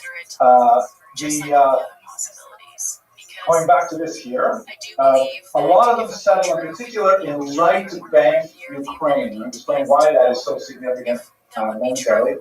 But what this term right bank means is because there is a major river that bisects Ukraine. It runs from Chernobyl, right? The Chernobyl Rabbi, Chernobyl disaster. It runs from the north down into the Black Sea. And as it flows southward, and you're facing the water's flow, the right hand is called the right bank. And the left side is called the left bank. The Jews are deeply concentrated to the right bank primarily because of an economic institution that was especially welcoming for them. That's called the Arenda. So hang on to that word Arenda because we're going to come right back to it. Something like 40,000 Jews lived there in 1648, which is an important date because it's the outbreak of the Great Talmudsky rebellion that we're going to speak about later. But you look at this map here, it just gives you a sense of the tremendous scope of Jewish settlement. Each one of these place names represents a place that has Jews living there by the time you get to the 17th century. Huge spread of Jews, unlike in Speyer, Worms, and Mainz, where you have a tiny little group concentrated in 3 places. Here Jews are spread out. They have small numbers, but they tend to be village and town-based, some cities as well. Mr. Tuna. Why do they prefer that setup as opposed to the more large communal setting that we're used to? This looks like a good question for the Abramson will answer. Why do they prefer this setup rather than a really concentrated urban environment? Money, thank you, right. Money, you weren't here for the Abramson rule. No, why money and how did that? Economic opportunity. Opportunity of independence. Yeah, exactly. As we shall see, the kinds of economic opportunities that this environment afforded was especially good for much smaller pockets of Jews, rather than the massive concentrations that you would get with industrialization. When factories start developing and new industries like department stores, things like that, that's really when you start seeing Jews in really big communities like Warsaw, places like that. But in these tiny little settlements, which were called shtetla in Yiddish, the word shtetl is the singular. Shtetl is a Yiddish form of the Ukrainian word mistechko, which simply means village. So shtetl is like a little village. The L at the end of the Yiddish word is diminutive, you make it smaller. And so shtetla is the plural of shtetl. So they're setting up all these shtetls over. Here is the Dnipro River, so this is all right bank over here. Okay, we're going to talk about the specific environment. The invitation of the Jews, to come in and please do this stuff for us. The minting turned out to be fairly short-lived, but the orenda, which I'm going to describe now, is much larger. This happens to be a 19th century depiction of the Jews coming to the king, and the king saying, well, how come the Jews are getting beat up like this in Europe? We've got to invite them here. You can see the Jews are like, oh, please invite us in. This guy looks rather mosaic, but it's unusual to see him without a shirt. I think that's kind of the 19th century adaptation. Nevertheless, it was so good for the Jews for hundreds of years in Poland that the tradition arose that Poland, or Poland in Yiddish, was really an acronym for the Hebrew words po, here, lim. We will rest, right? Like lina. Oh, lim. Here we will rest. Meaning, after all our wanderings through Western Europe and North Africa and the Crusades and the blood libels, finally here, oh, lim. Here in Poland we will rest. That was the idea of it. And we talked about some of the nasty things that were pushing them over there and so on. One of the most important things that brought them there was this thing called Magdeburg Recht. This is really important. Magdeburg is the name of a town in Germany that was one of the first to codify the rules of being a citizen of that town. Use the word citizen, but I don't mean to imply like equal rights, because that concept really didn't exist in the way. But if you were like an authorized resident of Magdeburg, you had certain rights that were carved up for you and your community group. And the Jews in particular had this Magdeburg Recht, which gave them, when they came into a specific town, gave them specific rights and responsibilities. We spoke about that briefly when we were talking about the early Takana Tabashanas, but the kinds of things that Jews could insist on, for example, was that they could be given monopolies in certain industries, such as we shall see, for example, alcohol distillation and sale. They could be allowed to be the only people allowed to sell alcohol. They could be allowed to be the only people to engage in taxation, tolls, things like taking tolls, whatever industry it is. I know sometimes, like, if you go to get your dry cleaning done here, anywhere in North America, I think, 9 out of 10 times you're going to be dealing with Koreans. Why that is, I don't know. But like a lot of Koreans, I guess, gravitate to that industry, so they do it right. If you get your hair cut in Queens, for sure it's going to be a Bukharian guy. It's like every barber in a 50-mile radius of agriculture men is a Bukharian guy. Because there's some kind of like sort of say, what am I going to do with myself? I have to make a living. So I know you should be a barber. My cousin is a barber. It works so well. I'll give you some tips. So there's one of those industries that was really big for Jews was alcohol production, as we shall see, but more seriously. Magdeburg Recht also reinforced a lot of the takanos that the Kehillah had imposed, including the Cherem HaYishuv. Anyone remember what the Cherem HaYishuv was? Mr. Schumann? Exactly. The Cherem HaYishuv was literally the ban on settlement, that you can only move into town if you have permission of the Kahal. You can't come in here and open up a competing Asian restaurant. Even if your egg rolls are way better, Doesn't matter. We control how many people will be engaged in whatever it is. So Magdeburg Rec was kind of like, or like, these are pre-modern societies. They don't have extensive bureaucracies. This is pre-Doge, right? Nobody is downsizing these massive bureaucracies. And so the government essentially hands over a lot of the self-governing tasks to the cities, and the cities will set these things up. Why would they want to give these kind of rights to Jews? Bluntly. Profit, also money and greed, so allow them to learn where which so that they can read. I would say not so much number one, not so much number three, but number two. Your three answers you gave there. First one was allow the Jews to live, the third one was, allow the Jews to live sort of like happily. I don't think those are big concerns, but make money. Everybody wants that. So the Abramson rule at work, once again, right? The whole idea is if the Jews are prosperous, the king can tax them.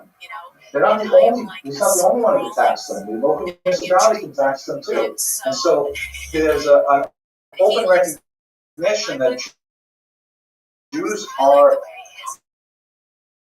very good at making money through a lot of skills that are not widely shared in the population, like literacy and numeracy. And so let the Jews live here, give them the privileges they want so they can set up shop. Lahavdil, why an individual community might want to open up a gambling casino.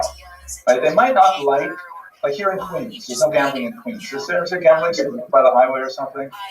There's one right by JFK. Okay, by JFK, there's like a racetrack. Yeah, so people, why would you want to have a gambling casino? You could think it's going to attract people who are maybe not so salutary. It's going to be a lot of despair when people lose their money. So why would you want to have that in your neighborhood? Money, thank you, right? Because you can tax it. It's a vice. People are willing to pay taxes on vices. That's why cigarettes are so expensive. But you don't want to put it in the center of the residential area because then you have too much pushback. So the Jews were a little bit like that. Nobody really wanted the Jews to live there. Somebody, they're not Christians, they don't believe like that, stuff like that. But you know what? It makes a lot of money. So as long as they keep to themselves, we'll be happy with them. And Magdeburg Recht was like a whole body of laws that was good for Jews. It gave them rights and protections and privileges, and it regulated the degree to which they could make same society. I want to skip over the statute of collision. Yes. So that was in Germany. Oh, thank you. It was started, it's named after one town in Germany, but it was copied over and over again throughout Eastern Europe. As the Jews moved eastward, they're saying, "Oh, you want us to move into this town? Fine. We'd like to have some Magdeburg Rechts." And they'll say, "What are Magdeburg Rechts?" "I'll tell you." And then they would set up the same kind of thing. That's like the classic case. So by the time you get to the 18th century, and just look at the density of Jewish settlement here in what would have been the end of Polish Lithuania, it's massive, right? Really concentrated here, especially in right bank Ukraine. Okay, now I really got to get to the land. I'll talk about the Council of Land first. Here is one of the most amazing things about this period of time, which was the early dissertation and work of the great Jewish historian Shimon Buchwald, who was a phenomenal historian of Eastern Europe. He lived until 1941 when he was shot dead by the Nazis. His last words to his students who came crowding around his body as he bled out, he said to them in Yiddish, "Schreib und verschreib." Write and record. And he gave a sequel to his last students, a last will. Keep recording, keep writing it down, let people know what happened. So anyway, he wrote his dissertation on the Great Council of Lands. Because this is what happened. You have, in all of these tiny shedlocks all over, you have kahals, where we talked about the kahal structure, with the Beit Din, and with the harnas, and the chevers, and stuff like that. So each kahal is making its own rules, which are basically Talmudic in nature, but they're going to have some variation, local customs, things like that. But after a while, he said, you know what, there's so much stuff that we share amongst our kehilos, and that we could actually standardize ourselves if we organized ourselves into a kind of super kehila, one big kehila, one big council, that would pass legislation for all Kehilos in the Polish Lithuanian Commonwealth. And the Kahara, that's what they did. They set up first in what they call 4 lands, then it was 5 lands. I'm just calling it the Council of Lands for simplicity. This was essentially a super government, which was ironically way more sophisticated, provided far more services than the actual government of Poland Lithuania for about 200 years. This is like an incredible high point of Jewish self-government, where every single Kehillah was operating under the same legal system, same kind of avenues of appeal, and allowed for tremendous expansion of the Jewish community. So like, exactly, Van Arba Aratzot in Hebrew, the Council of the 4 Lands. It's really an amazing institution. I'm just curious, what kind of things do you think that they were involved in? What did they pass legislation on? Mr. Abrams? Taxes. Taxes are good, right? Like internal taxes, Jewish taxes, definitely, good call. What else? How to deal with people who are out of line. For example, somebody like usurer, let's say. Yeah, good point, Mr. Rubin. You're absolutely right. How to deal with people who refuse to recognize authority. Like, let's say you're living in Pinsk, and the Beit Din sends you a seru, you got to show up to court, and you say, I'm not going to listen to the court. I'm going to go and move to Minsk, right? So if there's no central government, so now you live in Minsk. That's kind of like America is like that today, right? You don't like the Beit Din in Detroit, so then you move to Seattle because you can, right? And unfortunately, our Beit Din doesn't have the power to kind of chase you to Seattle. But the Van Alvarado did. They could say, oh, really? You think you can escape the rules by going to Minsk? No way. If there's a harem placed on you in Minsk, you are also going to be under harem in Pinsk, which was like huge. Again, remember, there is no secular Jewish identity at this point. The only way you can escape the power of your Beit Din is if you become Christian. There's no sort of like, I'm just not going to kill you. That's something that happens from the 18th century and long afterwards, first in Western Europe and eventually throughout Eastern Europe as well, but it's not at all true of the council. So in other words, wherever you went, there was an incredible system to follow you around. One other area that you might go, like where you see it a lot, for example, is in Gittin. The guy wants to not give his wife a get, and he says, I want to punish my wife, I'm going to move to Minsk, and his wife is stuck in Pinsk. Well, they can go send Gabayim to Pinsk to pick him up and bring him back to Minsk and force him to give the get. That's the power of this incredible thing that stretched, again, through what would be today 6 countries. Yes, Mr. Rubin. I know in Bohemia they had prisons for Jewish people who, because better they're in Jewish hands than being treated in the non-Jewish prisons. Was this applicable about It was absolutely applicable, although flogging was more common in prison. Because prison involves a great expense, right? You've got to keep people, you have to feed them, all kinds of, but if you flog them once and it's done, and it's a physical pain, people are afraid of it, so flogging is far more common. You go through Eastern Europe and you find like some, flogging pillars where we would actually, this is where we flogged. Schleider was flogged here, that kind of stuff. Okay, one other thing you might find surprising, but I guarantee you see it every single day. It is an innovation of the Vad Arba Aratzos. Can I give you a hint? I don't know if I can give you a hint. What do you see when you first open up a book, a Hebrew book? Copyright? Close to copyright, yeah. Well, what do we call it today? Haskama, right? What is Haskama? And what does it certify? I guess it's more like, it's like, in regular books, you see, like, we get like quotes from other authors, okay? It's like an emotional blurb, right? Yeah, right. Yeah, good, Mr. Abrams. Credibility in what sense? Credibility in the sense that it's, like, who writes those Haskama? Big rabbis, right? Big rabbis say, a big rabbi writes, I didn't have a chance to read this book, but everybody tells me that the author is a really nice guy and he signs it, right? Until he later revokes it because they found out we got wrong in it, right? But that's how we use Haskamas today. But Haskamas were invented by the Vad Arba Aratzos because of the new technology of printing. Because it used to be when you wrote a state there, then basically once anyone had the manuscript, they could, if they wanted to, spend the time to copy it out. Big expensive procedure, but just copy it out. But once printing happened to this type, and the price of printed books dropped significantly, and then it suddenly became a great adventure that, oh my gosh, I found this manuscript here. I can just put it into typeface, print it off, and I'll make $1 million zloty, which is worth about $12. I did not, but people are saying this is great, and you can also do that with someone else's printed book. So let's say, for example, you live up here in Danzig, and you visit Krakow and you see this great book. You say, "Oh, this is a fantastic new book." You grab a copy, you quickly go back to Danzig, you typeset your own version of the book, you print it off to make a lot of money before he can possibly ship his books up to Krakow.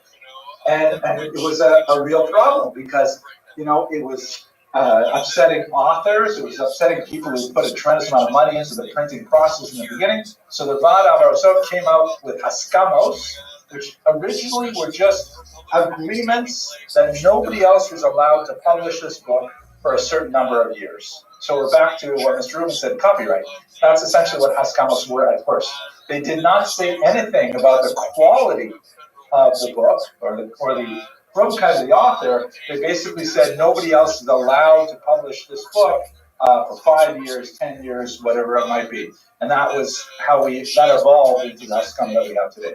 Ironically, the Haskama that we have today is closer to what the Catholic Church uses, called the imprimatur, which is basically a sign that says the Catholic Church says this is okay reading, which you've probably never seen in any of the books that you read, but sometimes you can see a Catholic imprimatur. So these are the kinds of things the Vad Avarosot did, and they continue to fulfill this function at various levels, really up until 1844, when the Kahal was finally abolished by the Russian Empire.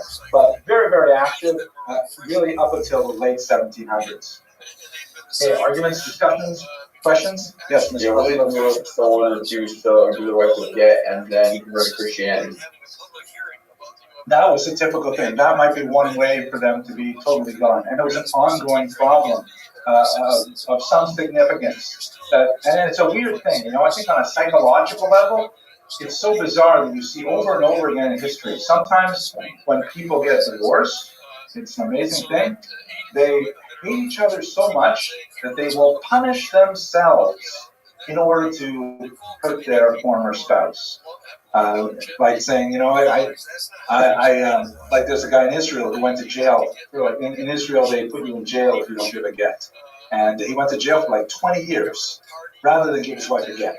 I mean, it's incredible how this thing happens. But that's true. The only way to really escape the reach of the Beit Din was to convert.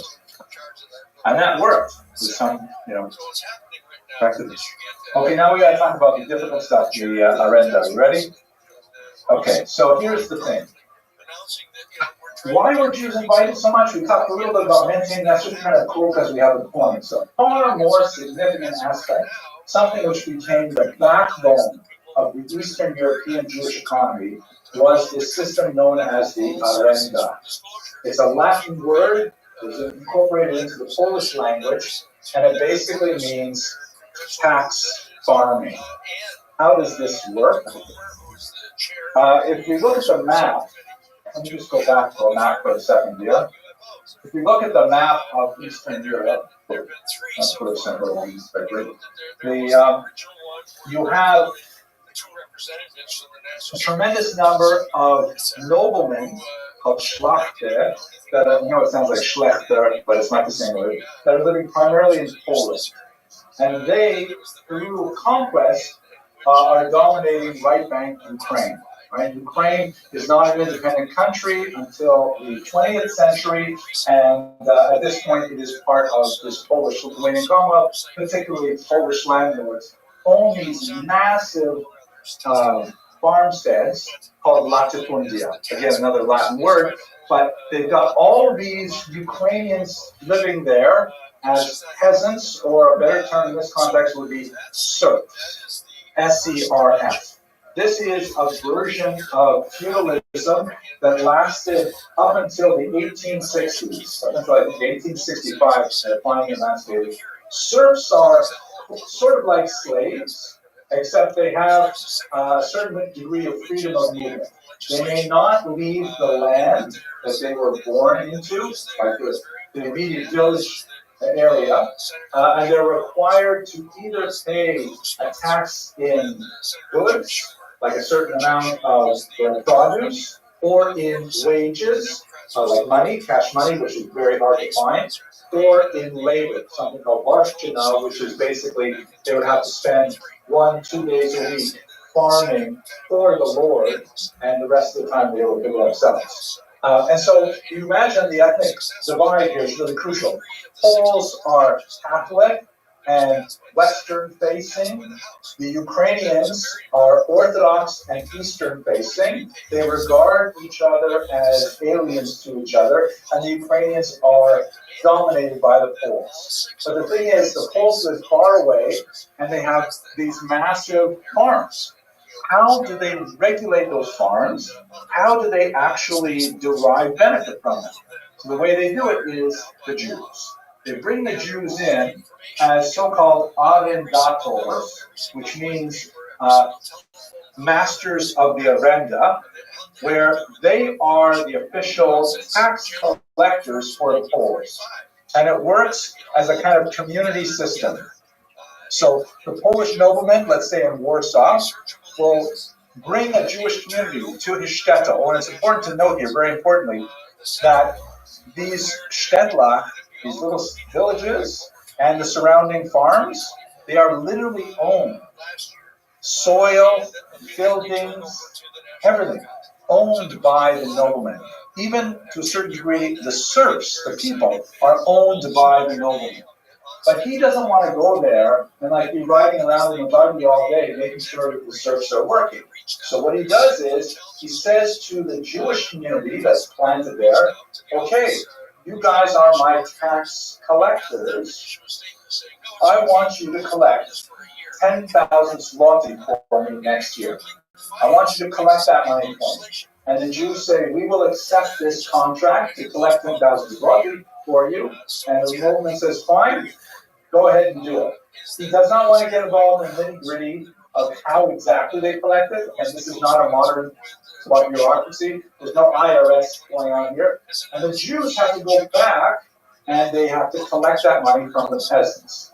Now, two things are important. The first is that who's paying the Jews? The nobleman is not paying the Jews. The Jews are paid by the amount that they collect minus the amount they have to give to the nobleman. So in other words, if they agree at the beginning of the year, we're going to provide 10,000 zloty, then the nobleman says, okay, that's your contract, come back to me next 1st of Elul with 10,000 zloty. The Jews go back, they've got to collect 12,000 zloty, and the 2,000 they collect is for the Jewish community. That becomes their mainstay of their economics. And the nobleman doesn't care how they do it. He doesn't really want to get involved.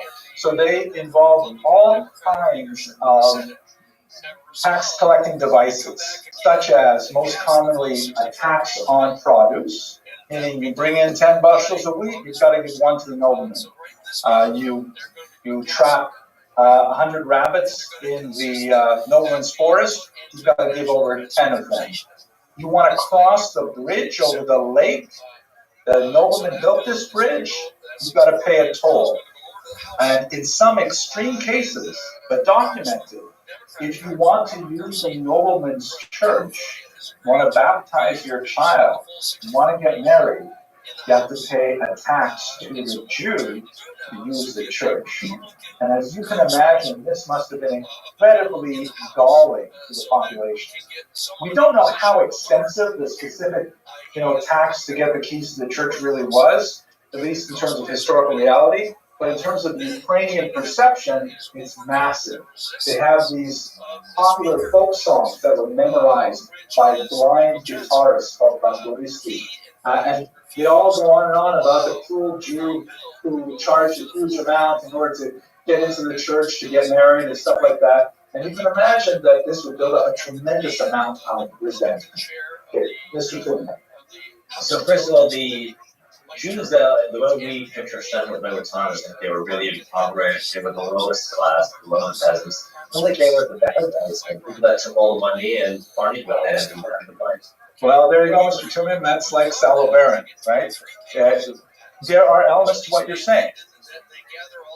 First of all, we should understand that, our depictions of shtetl life, we're talking about something that lasted for about 700 years. And there are definitely good times and bad times. And also we have to understand that we're looking at shtetl life, where we've got, we don't even think about the fact that we have running water, right? Whereas going to the river and getting water was a daily chore for everybody. So the overall standards were much lower than ours. So we tend to be distracted by that.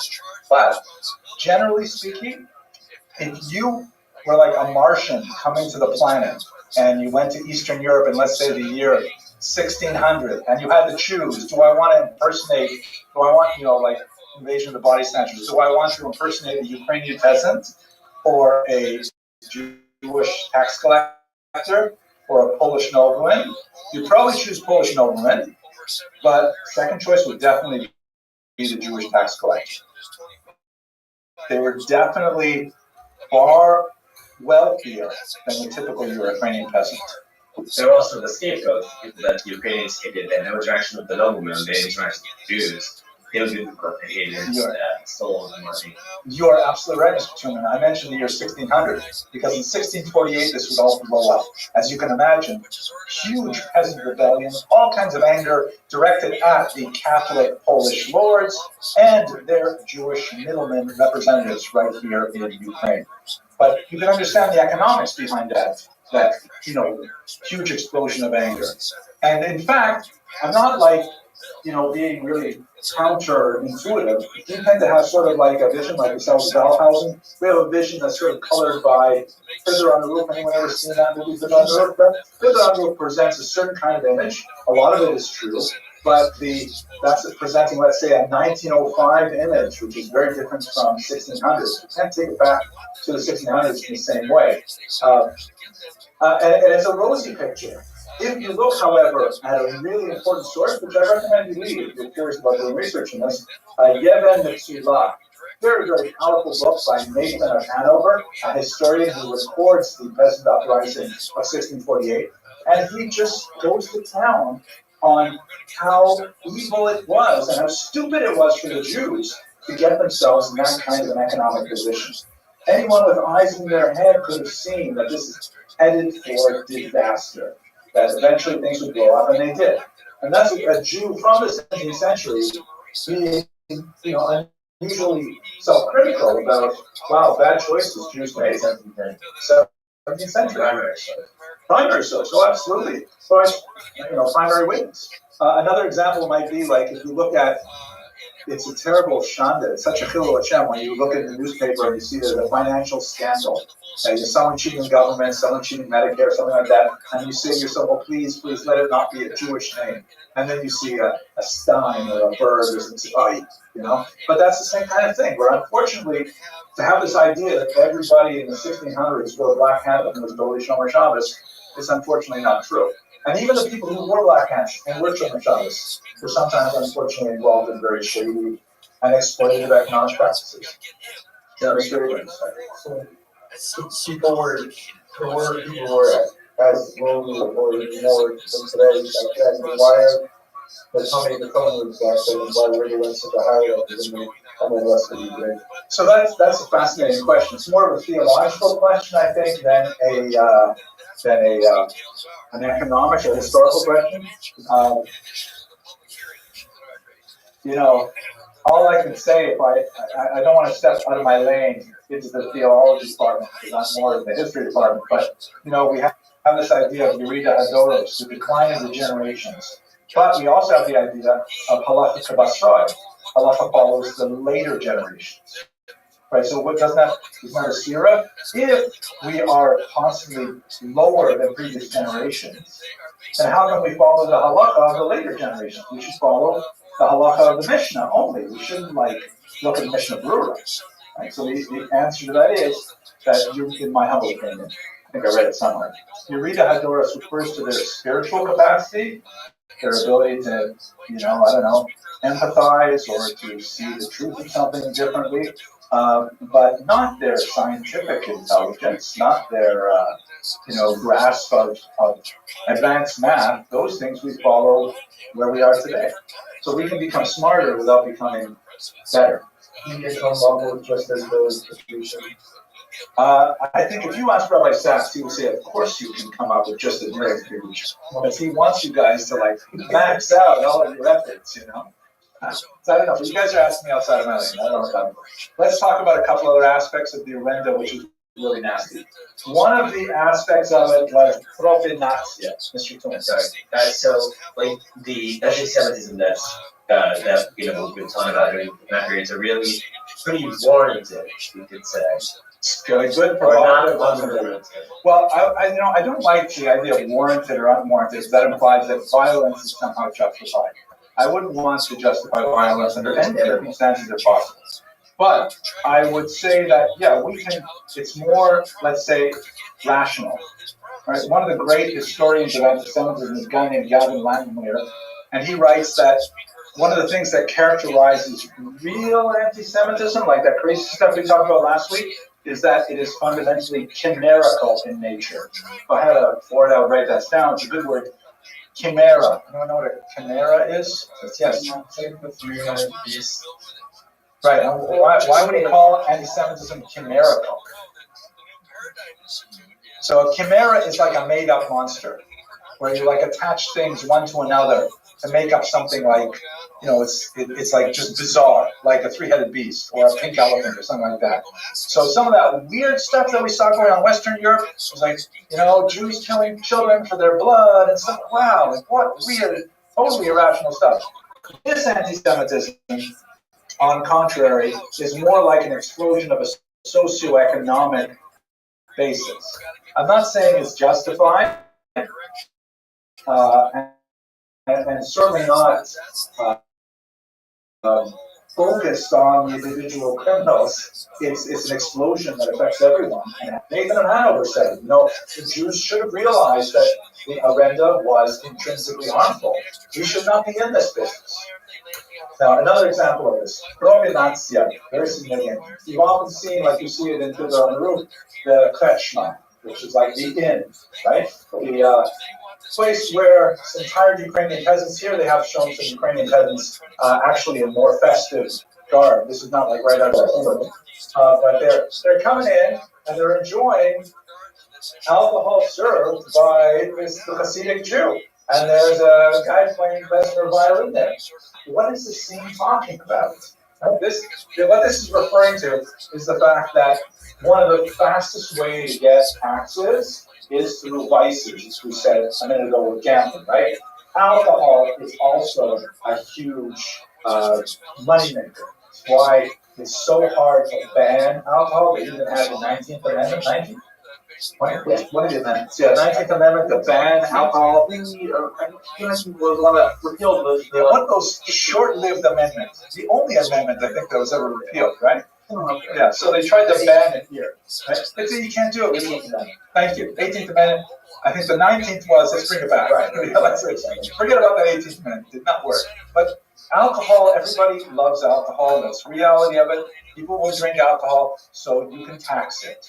It's not something that people say, well, that's too much of a tax, I'm not going to drink alcohol. People do drink. So the Jews were frequently given this thing called propinatia, which was part of the Orenda, that you Jews are the only people allowed to make alcohol, you are the only people allowed to sell it, and people have to come to your inn in order to drink it, and you can tax people on this.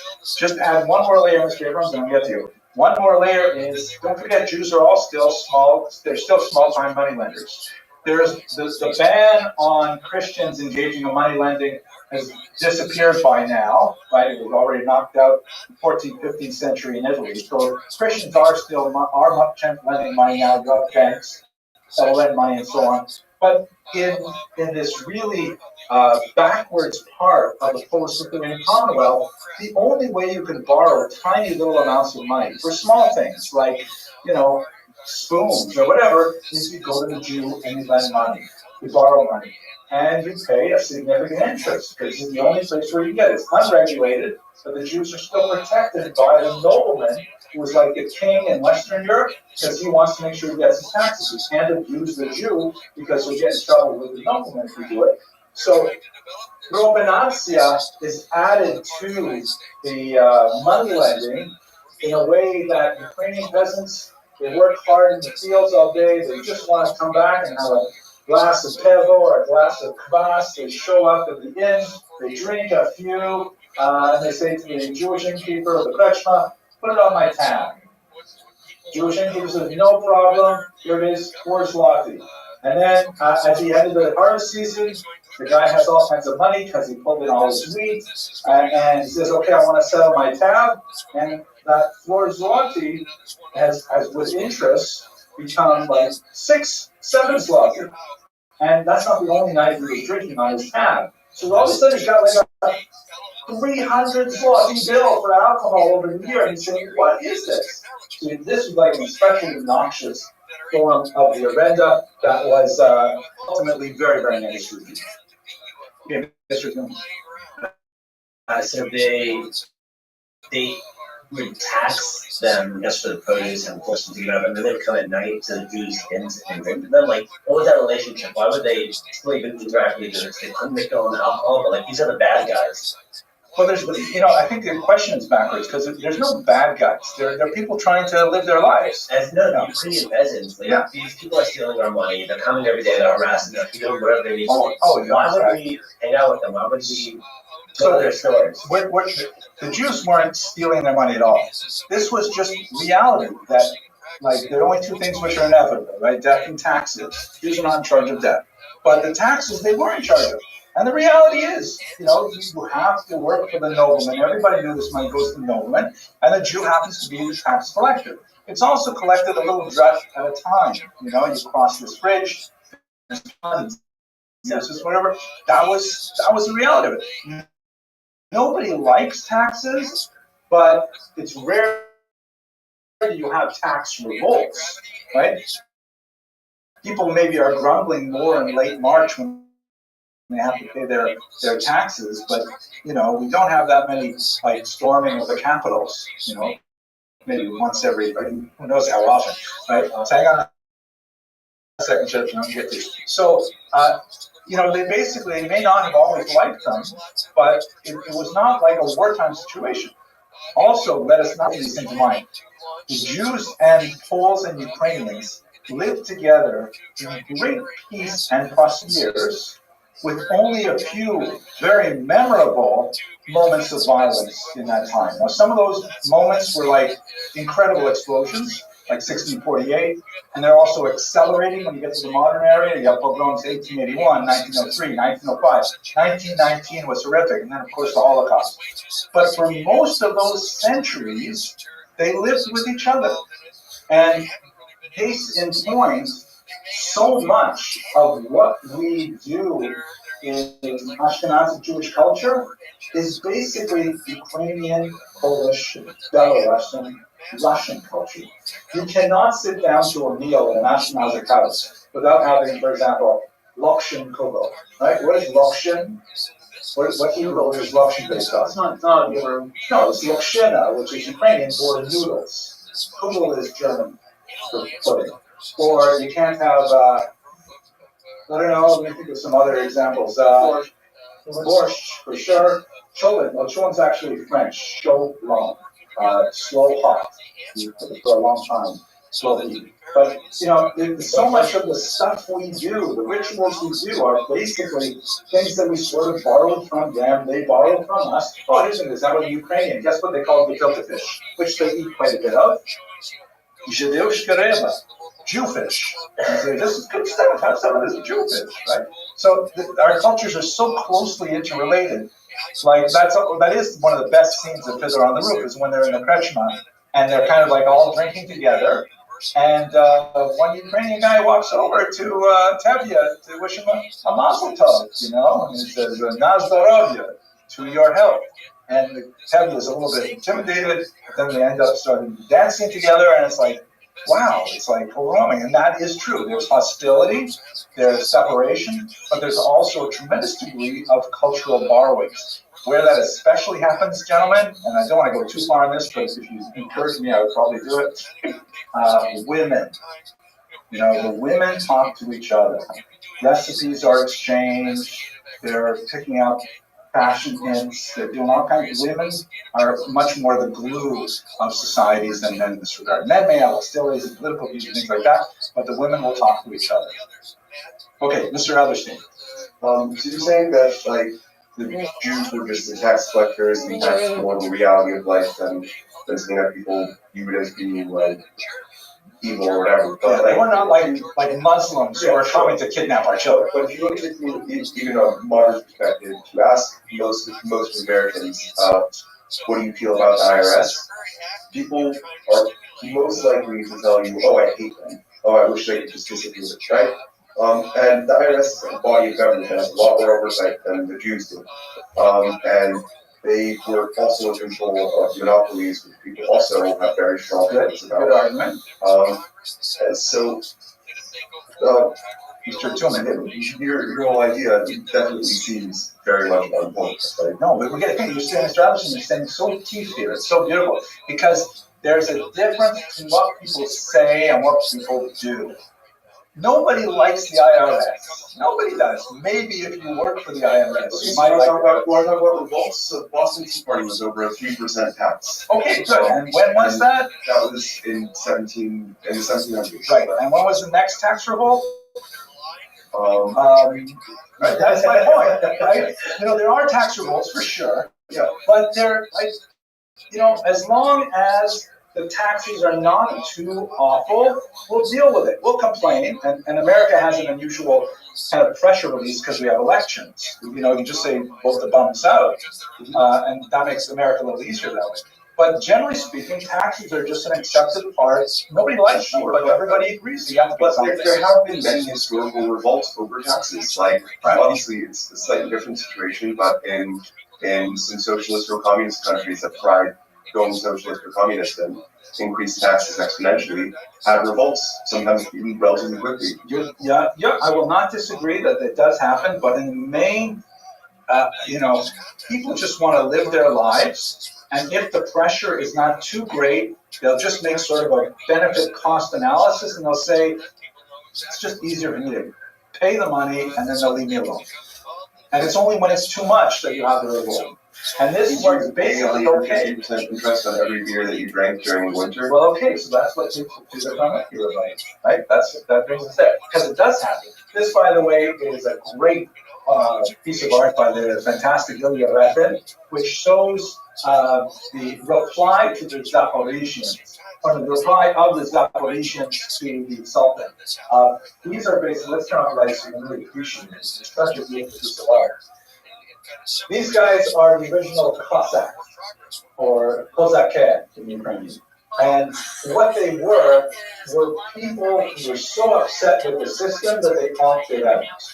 They fled these are Ukrainians for the most part, they fled the settlements, and they went as far south as they could to be out of the reach of the Schlachta, or the Schmogman. And they essentially set up these sort of like independent cowboy settlements where they lived free according to their own rules. And they had all kinds of unusual sort of fashion statements, like this walrus mustache, this classically Cossack style. The top knot as well. You don't see it quite often in the streets of Kiev, but the top knot there. And this is, by the way, for Ukrainians, these are kind of like the national heroes. Like we think in America, we tend to idolize the gunslingers of the Wild West, right? The Marlboro man with the big hat riding off into the sunset on his horse, that kind of thing. This is like the cowboys for the Ukrainians. Unfortunately, the national heroes for the Ukrainians are like the national enemies for the Jews. Because what would happen, what's going on in this particular scene is the Cossacks, among the things they did for which they are valorized by Ukrainians, is they fought with the Ottoman Turks who would raid Ukrainian villages for children and take them back to be slaves. A really awful phenomenon in early modern history. And the contacts would fight with them.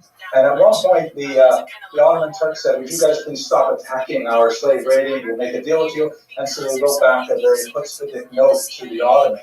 And so here they're celebrating that one guy who knows how to write, who's composing a letter, and all the other Cossacks are like suggesting various, profanities to insert in the letter. But this is really like sort of Cossack mindset as encapsulated in Ilya Repin's work. They were led by this guy, Bogdan Khmelnytsky, who was one of these heavy noblemen who fled to this particular part of the rapids on the southern Dnieper River, and he organized all of these kind of like bands of freebooting Cossacks, and he said, let's all organize ourselves and let's not run away from the Polish noblemen, let's run at them and let's attack and let's kick them out of our territories.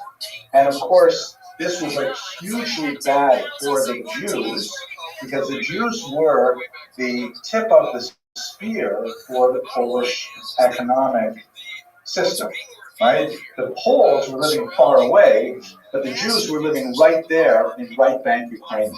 And so when these Cossacks came and they had all this pent-up anger at the Polish noblemen, who were incidentally also sort of culturally trying to dominate them, trying to get them to convert to Catholicism and leave their orthodoxy, so there was also a religious element to this too. They came sweeping into these Jewish shtetl, and the massacres were horrific.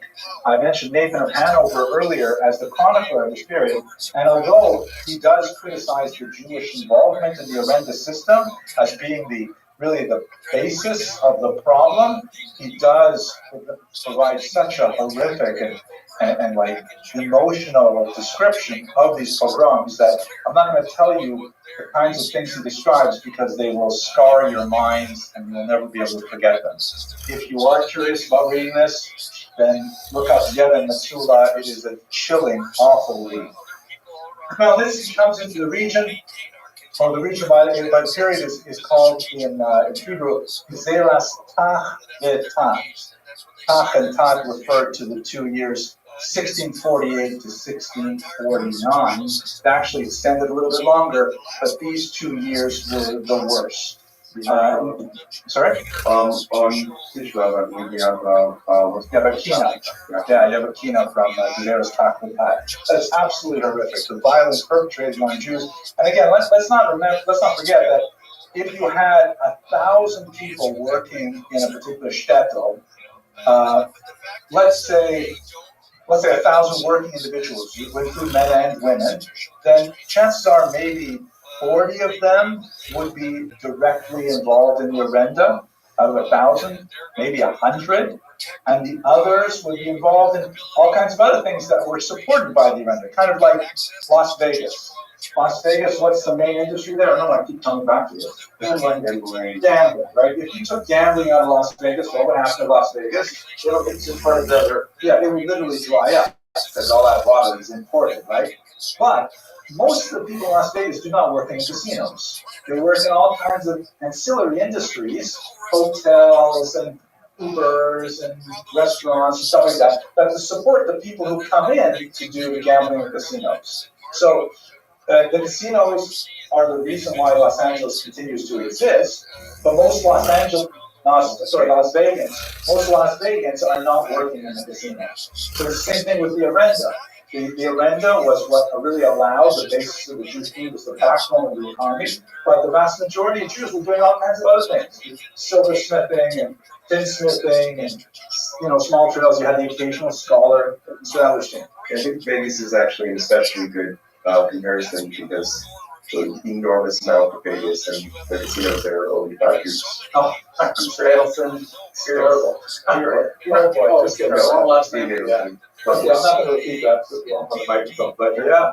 Okay, we talked about this. Oh, this is a translation of the Surah, the Abyss there, very well. It's a plastic up the hill. Read into the Sherman's class in grad school Jewish studies. Oh, very good. It's one of my memoirs. It is absolutely horrific. In our English translation. Now, one of the things that is a challenge to historians is trying to figure out, we have these very emotive sources. Nathan of Hanover is perhaps the fifth among equals, but there are many other sources as well that describe this horrible devastation. But it does not seem that the scale of devastation was as large as the historians recommend. You'll see citations. It seems like every time someone writes about this, it increases by another 100,000 victims. So you have 250,000 victims. But the reality is, if you remember the beginning of this lecture, there were only probably about 40,000 Jews living in Ukraine at the time. So it's hard to imagine 250,000 people killed if only 40,000 lived here. Chances are it was probably somewhere in the neighborhood, depending on which historian you read, probably in the neighborhood of something like a third of the population was killed, which is a devastating number. But the total number is not at all like what a lot of the historians are. Okay, let's take just the aftermath. We'll wrap it up. This is a 5. It's Ukrainian, but I can't remember what it's domination. Yeah, not big. Yeah, no, it's. Right. So it's 5 Kleban notes, and this is on the $5 bill of Ukraine, none other than Bogdan Khmelnytsky. So again, remember when we started when we were talking about fellow baron and so on. For the Ukrainians, they view Khmelnytsky, for the most part, as a great national hero. He's a George Washington who united them and brought them all together and pushed out the Polish landlord, and also, incidentally, massacred lots of Jewish doctors. But when Jews see this picture, they see how different. They see horrible anti-Semitism. And that's, both of those pictures are true. We just have to understand the lens through which they are viewed. Mr. Truman, last question. You really have the same history with regard to the Native Americans. Yeah, I would say the Native Americans look at Columbus and they see Jackson's on 20. But we didn't kill each other back and forth for saying Well, we killed Native Americans. It's hard to do comparative martyrology. I got this is, by the way, in Central Square of Kyiv, they have like this very heroic statue of Khmelnytsky there as well. The earlier version of it actually had this like a bronze statue, actually had like a Jew trampled underfoot by it. But even the Tsar said, no, that's not important, that's important. So they removed the Jew from it. Anyway. Okay, let's call that a day.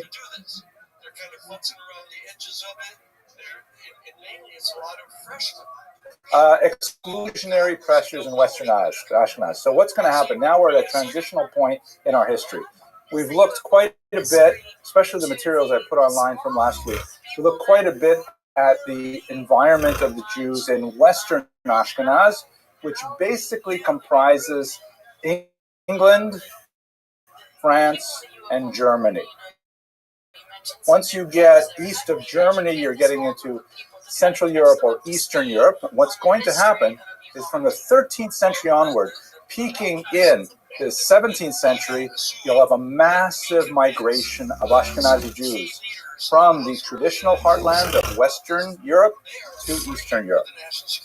There, in Eastern Europe, there's going to be a massive population explosion in the 19th century as a result of several factors, including things like the invention of the smallpox vaccine, the unique style of Ashkenazic living arrangements called Kest, which reduced infant mortality significantly, and there's going to be just an explosion of Ashkenazi Jews in the 1800s. And eventually, when you get to the end of the 1800s, you'll have another big population movement from Eastern Europe to America, to a lesser degree, South America, Canada, Australia, Israel, places like that. But we're now going into the period where Jews are going to be leaving the Ashkenazic heartland to Eastern Europe. That's 13th to 17th century in particular. Yes, remind me your name, please. Last name. Parente, Mr. Parente. You used to sit over here, didn't you? Yeah, that's what was hard to confuse. Okay, Mr. Parente.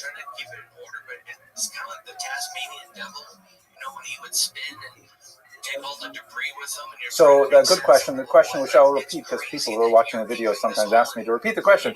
Does the word Ashkenaz refer to a people or a country or a region? So, you can have a look at the very first lecture. We went over the terminology. It is associated with I think it's a grandson of Noach in the biblical period. I think Noach, so I forget his son's name. Anyways, one of the grandsons, maybe great-grandsons.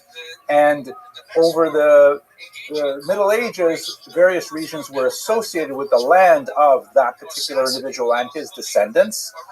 For reasons that we don't totally understand, this was eventually associated with the region of the Rhineland in northern Germany, and the Jews who moved to that area were known as the Jews who moved to the land of Ashkenaz, and then they were called Ashkenazi Jewry. We have no real good reason to associate specifically that reason with the place Ashkenaz. It's kind of arbitrary in some terms. So now it really only refers to the people, and Ashkenazim are only Jews now, obviously, because only Jews use that terminology. Okay, have a look at the first lecture. It's online and you can see it. Okay, shall we go on? Okay, so now I'm looking at the reason why Jews moved from Western Europe to Eastern Europe, twofold.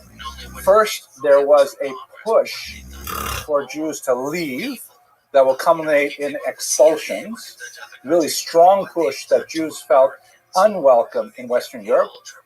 And at the same time, not for our discussion today, but probably next week, there was an economic vacuum in Eastern Europe inviting Jews in. Literally, leaders of municipalities, of kingdoms, saying, please, Jews, come here. We will give you privileges. We will give you tax breaks. We will give you specific, legislation that you will want, like the right to build a wall around your community or the right to have a monopoly on X, Y, or Z. And so that will be like a vacuum, an invitation, bringing Jews in, pushing Jews out, bringing Jews in at the same time. We're going to talk about the pushing Jews out first. Mr. Kranz. There's a statute that Congress had passed to give citizens the right to bring an action in the federal court system to charge them with committing specific lists of crimes. Well, you're right, Mr. Kranz. The first Jews who are allowed to be full citizens, that happens in the 18th century. So we're talking about 1790 for the Jews of Bordeaux and Bayonne in southern France.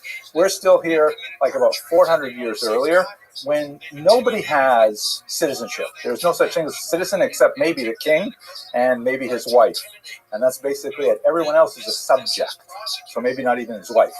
Everyone is a subject of the king, right? That's feudalism. And all you can hope for is privileges that the king gives you. So we're still in that period right up until you get to the 18th century. All right, let's look at one major factor in the push for Jews out. The first is something called the Crusades. This is like a seam in history. This is one of those watershed moments. You know what the term watershed means? It's a good term. Let me tell you, actually, I grew up near the Arctic watershed. Anyone want to define that term? Mr. Silber? No. Watershed is the earth, like when rain falls, it either flows toward a body of water here or a body of water there, right? It depends on the elevation of a particular spot. And, like where we are right now, we're in, I guess, probably the Atlantic watershed, where every drop of rain that falls here in New York will eventually flow towards the east into the Atlantic Ocean, right? Like in the beginning of Koheles. So all the rivers flow to the sea, and the sea is never filled. But if we were to move a little further west in this country, we would get to a different watershed where all the water would flow into the Mississippi River and then down into the Gulf of something, right? What do you call it? Gulf of America. There you go. So then the Gulf of America. Or further west, then you'd be in a watershed where it would flow into the Pacific Ocean. I happen to grow up near the Arctic watershed, north of the Arctic watershed, where all the water that rained, all the rain that fell in where I grew up would flow into the Arctic Ocean because it flowed north. So a watershed means like up until this point, everything is going this way. After this point, it's going the other way.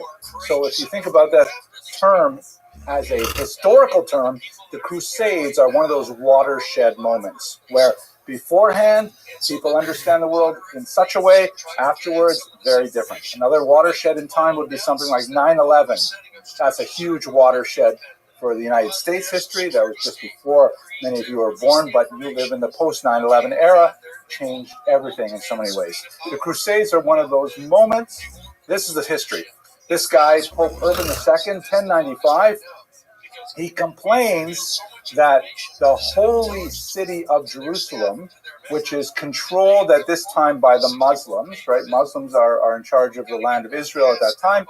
They are not allowing Christian pilgrims appropriate access to the holy sites.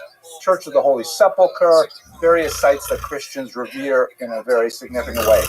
And he's like really upset about it. He reaches out to Christian Orthodox, right? There are, don't forget, at this time, 1095, there are two basic major kinds of Christians. There are Catholics who are ruled from Rome, the Pope in Rome, and there are Orthodox who are ruled by 7 patriarchs in the Eastern world, sometimes called Greek Orthodox, sometimes called Russian or Armenian Orthodox. It's a different form of Christianity than the Catholics, but they both are Christian faiths. If you want, it's not really appropriate to use the term denominations, but they are two different, let's say, flavors of Christianity.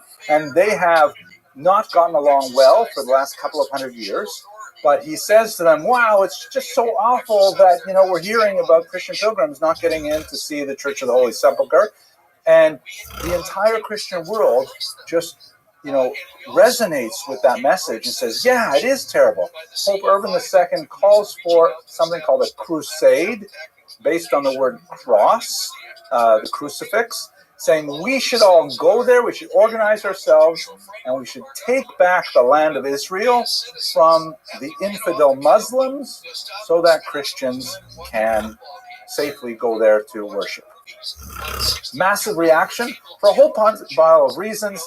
There was a certain amount of unemployment among the knightly class, for example, and they had literally nothing to do, but this was a great excuse. They pulled it together, particularly in the regions of France and Germany, and they make their way all the way across Europe to the Holy Land, and they fight the Muslims, and they take over the land of Israel. The next 200 years, there's going to be ongoing fighting with the Muslims until finally the Muslims drive them out. But this is the era of the Crusader kingdoms, when Christians from Western Europe established sort of footholds in the land of Israel. I'm sure you visited places like Caesarea and Akko and all kinds of land, and where you'll see lots of Crusader fortresses and things. You'll also see Muslim fortifications against the Crusaders. Like, for example, the walls around Jerusalem were built by the Muslims trying to hold off any future attack by Crusaders, and it went back and forth for a couple of hundred years. Here you see, and by the way, because they kept on they made their way down, they took over the territory, then they got kicked out, then they made their way down again. There are multiple crusades over several hundred years with a variety of outcomes, some successful, some not. So that what we have to do is... Exactly. Isn't that surprising how that happens, Mr. Krantz? So how did Jews get involved in this? Especially up here, you can see these stars of David represent very clever sort of symbolism. They represent Jewish communities. And at a certain point in 1096, in the summer of 1096 in particular, there was an especially dangerous phenomenon because a whole bunch of crusaders, and remember, this is like a mass movement where you have wealthy knights who are able to afford a horse and a caddy and all the weapons and the armor and stuff like that to finance a long trip across Europe. And then you have hoi polloi. You have the dark, unwashed masses who say, yeah, we want to do this too. We want to get involved in it. And they come along for the ride. And in particular, in the northern German region of Ashkenaz, there are a whole bunch of these individuals led by people like Peter the Hermit, who is kind of like a rabble-rousing individual, sort of like a popular preacher, kind of demagogue. And he essentially says to these crusaders, you know, wait a second, why are we schlepping all the way to Jerusalem to fight infidels? I don't think he used the word schlep, but you get the idea. Why are we taking ourselves, if our whole point of this is that we're going to beat those unbelievers, meaning Muslims, why are we going all the way to Jerusalem to do it? We have unbelievers, Jews, right here on our very own backyard. And so a lot of these, especially the less professional crusaders, the less disciplined crusaders, they start making these religiously inspired pogroms that specifically targeted these tiny little Ashkenazic civilization outposts in the northern German region. This is like one of those huge scars in Ashkenazic history that we will remember every week in the Av HaRachamim prayer, which Av HaRachamim, which we read on Shabbos after Kriyas Torah, specifically speaking to the horrible massacres that occurred in the summer of 1096, and then onward for the next 200 years on a smaller scale. It's going to be absolutely awful. I'll take you through some of them, Mr. Loiki. Well, the more professional, disciplined soldiers, like they've got some kind of they've got a plan. They want to go to Israel. They want the glory of attacking the Muslims. They want to bring back, pieces of the Holy Cross and things like that. They've got kind of like a bigger goal. But the lesser outfitted and the kind of they don't have the same kind of resources and they can't imagine paying for that massive journey down there, but they do want to get involved in the violence of all it. So they say, we'll just do it right here in the Ashkenazic homeland. Mr. Parente. By starting to disassemble their national security states as well.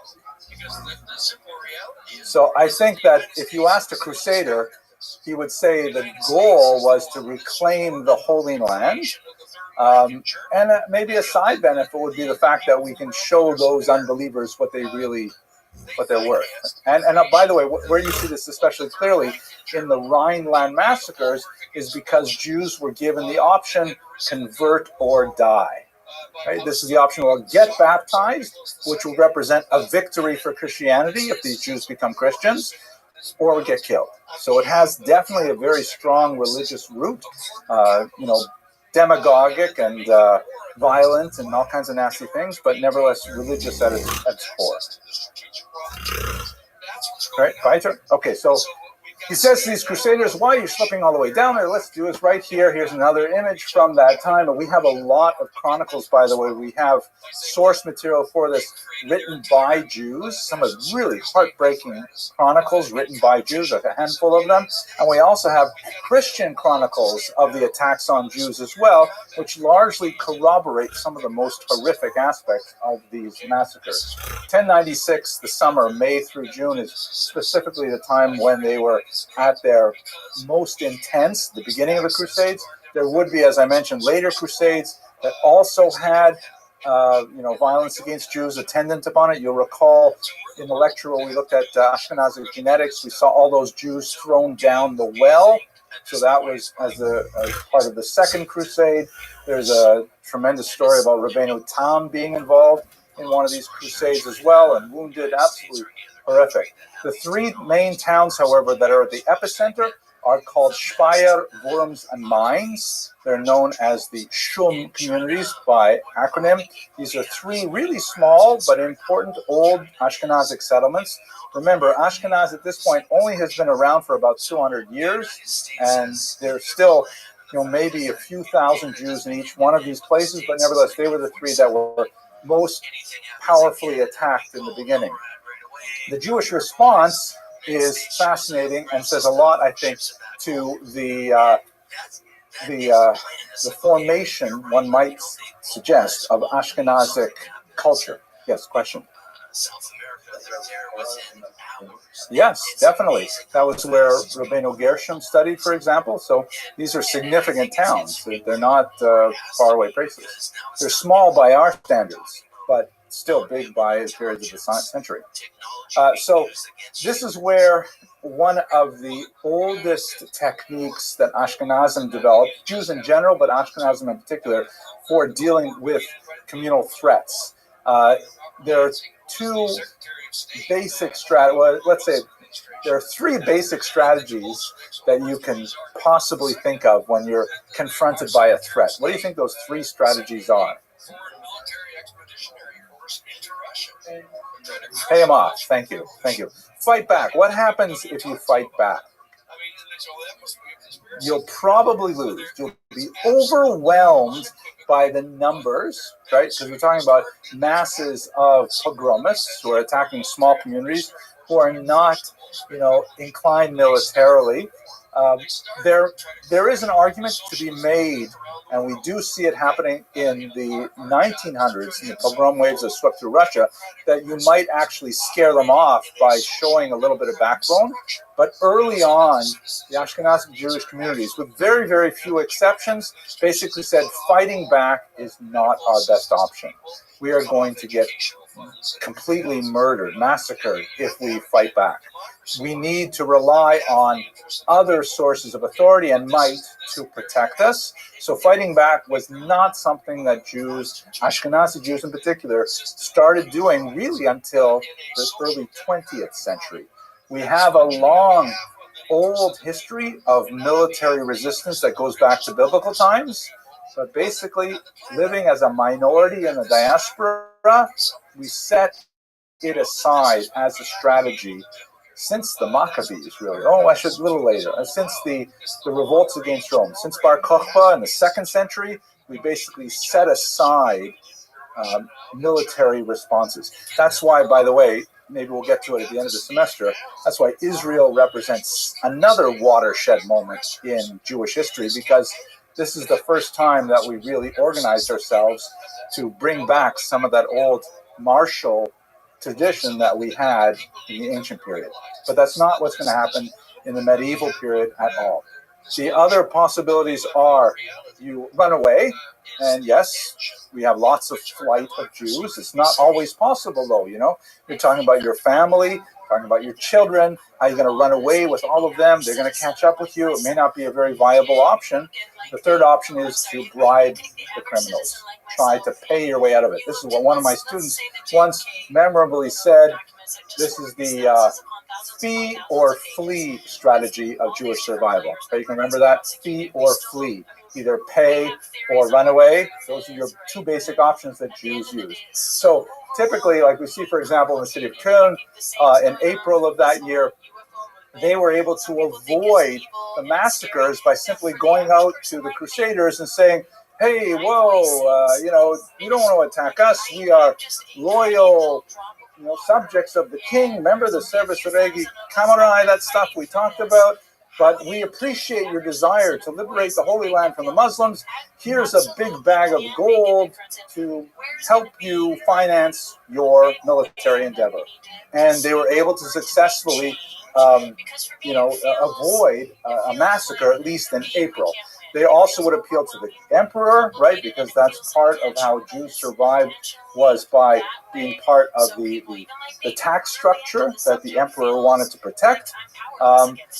But later on, it would get worse. This strategy would not survive.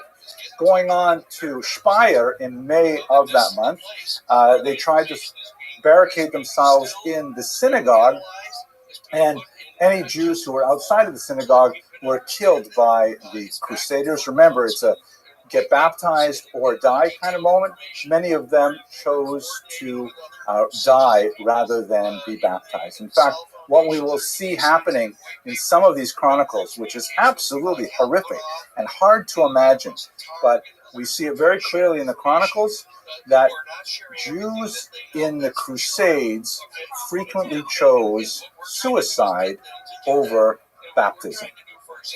This was like an incredibly dramatic moment where you'd have situations where Jews were trapped inside synagogues, and the Crusaders would say, come out and be baptized, or we will set the synagogue on fire. And the Jews inside would actually take out knives and slaughter their own children before they took their own lives. And the Crusaders would set fire to a building that had no more living people within them. absolutely horrific examples recorded not only in the Hebrew Chronicles, but also in the Christian Chronicles, saying, can you believe these Jews? I mean, amazing that they would rather kill themselves and their own children, Rahman al-Islam. They would rather kill their own children rather than submit to baptism. And gentlemen, I would hazard as something for you to think about further, this is one of those moments that define Ashkenazic history, that from the Crusades onwards, much of Ashkenazic culture would sort of like bend inwards and begin to say that, wow, the outside world is so dangerous. The outside world is so toxic. It is fundamentally and existentially threatening to us. We must protect ourselves at all costs from everything involved in the outside world. And Ashkenazi culture tends to get kind of like that inward focus that results in some interesting cultural expressions we'll see shortly. Sephardic culture, by contrast, they didn't have this same challenge of the Crusades. The Crusades did not sweep through Spain at this time. Spain is also, where Jews are mainly living. It's Muslim. It's not even under the Christians. But their big challenge would come after 1391, as we discussed last semester, that their challenge would come after 1391, where now they've been forcibly converted without their will, without a chance to even say no, and now they have to live in both the Christian world and in the Jewish world simultaneously. Sephardim develop a kind of cultural tropism where they can direct themselves to adapting to outside society while preserving a Jewish identity. Right? You see the contrast between these two? Ashkenazim, sword in the sand, saying, if you force this on me, I will literally kill myself. Sephardim say, give me your worst, I'll find a way to cope with it, and I'll do sort of, if you'll pardon the pun, Jiu-jitsu, and find a way to keep my Jewish identity, despite the fact that I'm living outwardly as a Christian. Two different, very different survival strategies. Okay, so it was in Speyer that we have the first example of this, at least recorded in the Jewish Chronicles, of a Jewish woman who chooses to die rather than to submit to baptism, and this becomes kind of like a major theme of the Crusades. Finally, in Worms, the Jews at this time, they go to the bishop. The bishop has a big fortified castle, and they say, please protect us. The bishop says, okay, because the bishop, one of the ironic things we'll see about anti-Semitism for much of this period is that the upper church wanted to have nothing to do with this. They wanted to have nothing to do with these crazy allegations of blood libel and these, bizarre ideas that the Jews had to be massacred. It was actually contrary to the doctrine of the church fathers. Jews were to be somewhat persecuted, second-class citizens, in order to send a message to the Christian world that it's not good to be a Jew, but they were not to be killed. In fact, the opposite. They were supposed to be preserved so that later they could testify as to the validity of the second coming. So the bishop says, yeah, come on in, I'll take care of you guys. The Crusaders broke into the bishop's own castle and then massacred 800 people there. You have, more and more of these examples of mass suicide among Jews happening. In Mainz, the bishop was willing to help, but he could not do it. There are some interesting examples of when you do have a little bit of a pushback. I can't remember which town it was. Maybe it'll come up in my notes here. But one town, they actually arrested one of the worst of the rabble-rousers, and they cut off his hands, and that stopped the violence right away. But otherwise, the violence just ran over even the bishops, even the church. If they wanted to stop this movement, they could not. It's like when you wake up this kind of elemental hatred, even though it is technically disguising itself with a religious sort of veneer, it's a much more powerful impulse than any kind of religious thought at the time. Count Amico is one of these examples. He's one of the worst of the pogromists at this time. They eventually leave and they make their all the way down to Hungary, and they're considered such a disaster that Hungarian Christians fight against the Crusaders, saying, you're not coming into our land, this is crazy, you come in here, you rape, you pillage, all in the name of the Christianity, and it's totally not okay. So that's basically the kind of situation that's going on. One last detail that's kind of interesting is what happens for those Jews who accepted baptism rather than submit to be killed, or certainly then decided to commit suicide. There is a significant debate in both the Christian world and in the Jewish world. What do we do with these people? I mean, Christians, as those of you who are in the Sparta class remember well, are sort of trapped in this ideology that once a person is baptized, even if it was done without his or her consent, they are now magically Christians. It's a sacrament. They can't take it back. So the church was kind of like, well, they're not allowed to forcibly baptize these Jews, but now that they did it, they're Christians. We have to keep them as Christians. Emperor Henry IV said, no, that's ridiculous. I'm letting them go back to their Jewish communities. And he got into trouble with the Pope over this because the Pope says, hey, who says that you're just an emperor? What right do you have to say anything about Christian theology?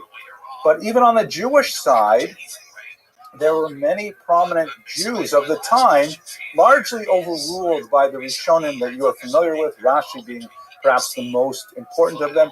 He died in 1104, so the Crusades, the First Crusade was part of the last, thing that he had to deal with in his life.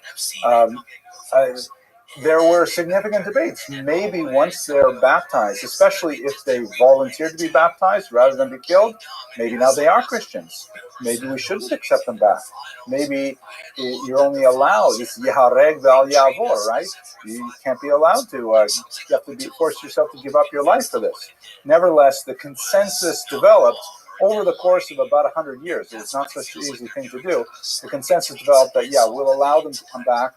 We'll allow them to be considered Jews. We'll consider this an ones, a forced situation. They were not responsible for that decision. Okay. Arguments, discussions, anything on that? It's clear as the sun at noonday. Is that they treat us like we're idiots. They treat us. They're treating us like 5-year-olds. Well, when you say we, I'm not sure who exactly you mean. I mean, we're spending our time playing with our toes. I don't know. I really don't know. I think that the consensus that Rishonim are that, baptism has no impact on Jewish status, based on the principle Yisrael afal pi shechata Yisrael hu. Right? A Jew, even though he sins, he's still a Jew, and you can't remove that Jewishness from him. But I am not a posek. I'm not even a rabbi, just a regular guy, so I can't tell you for sure. Master Rosh Hashiva. Okay, so what about Jerusalem? Jerusalem, of course, deals with the Crusaders. In 1099, they finally get their way there. There's a huge battle in Jerusalem, which is kind of like, in the First Crusade, it was the peak of the crusading story and became like myth. You have guys like Richard the Lionheart who, make their reputations in these huge battles for Jerusalem. Ultimately, Jews and Muslims in Jerusalem fight shoulder to shoulder against Christians, but they lose. There's going to be a massacre, and the Jews are sold in slavery as Gesundheit. And it is ironic. We should remember that right now, Muslims and Jews are at loggerheads primarily over politics in the Middle East. It has been like that for the last century and a half, more or less. But prior to this, there are many points in time where Jews and Muslims were actually on the same side against Christians. The Crusades is one of those examples. Also, one more thing to point out, you should bear in mind that for much of the Middle East, if we go to the 21st century, the Middle East has not let go of this history, right? Like when America invaded Iraq, Operation Desert Storm, I think it was, right? The Iraqis referred to Americans as crusaders. They're thinking of Americans as these guys. Here are Muslims minding their own business in Jerusalem. It's not even clear how much they were really interfering with Christian pilgrims, but all of a sudden they get all of Europe comes down here in their big metal armor and there's horses and stuff like that, and they make a war with us. So they regard the West as being as an existential enemy. It's something that's happened for the last millennium, largely because of the Crusades. Mr. Parente. And you're going to discover, that in fact, as Jesus said, that you are going to do much greater things than I. Yeah, so you got to take the Sephardic Jewish history class. That's you do have this period which they call, it's a little bit of an exaggeration, la convivencia, the period of coexistence. Lasts about 200 years. About give or take 950 to 1150. Yes, exclusively in Spain. Yeah, but that's it. It's an interesting period of time. Sephardic Jewish history. You think right now everybody's getting along?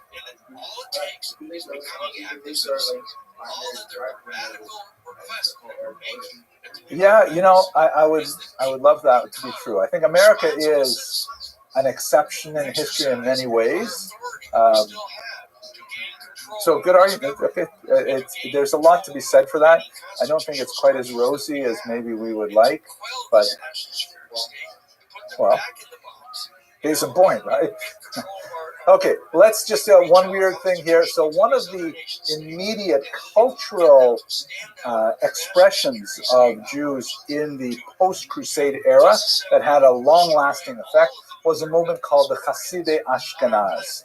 The term Hasid, of course, is biblical in origin. You see it all over Tanakh. It basically means someone who goes like beyond the letter of the law. But it has been used so many times in history. The followers, Yehuda Maccabee, were called Hasidim. David HaMelech calls himself Hasidim. We have, of course, the 18th century Hasidic movement, Chabad, Satmar, all those guys. But this is a different movement, just happened to use the same name. They flourished for about 100 years right after the Crusades. Most of their writings are focused in one book, Sefer Hasidim. Fascinating book on a historical level. I'm sorry? Yes, Rabbi Yehuda Chassid is one of the major authors of this, also his father. This is a fascinating book on a historical level as well, because it includes all kinds of interesting stories about things that happen in Ashkenaz at this time. It's a fascinating religious work. It's basically sort of a mixture of Musar and Halacha about how you should behave, and all kinds of like stuff that didn't make it into Halacha, but nevertheless is kind of like advice given by the followers of this Hasidic Ashkenaz.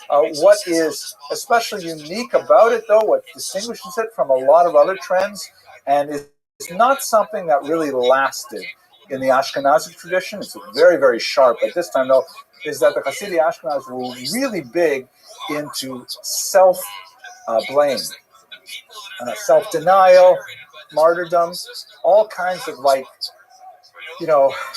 we have to do more tshuva.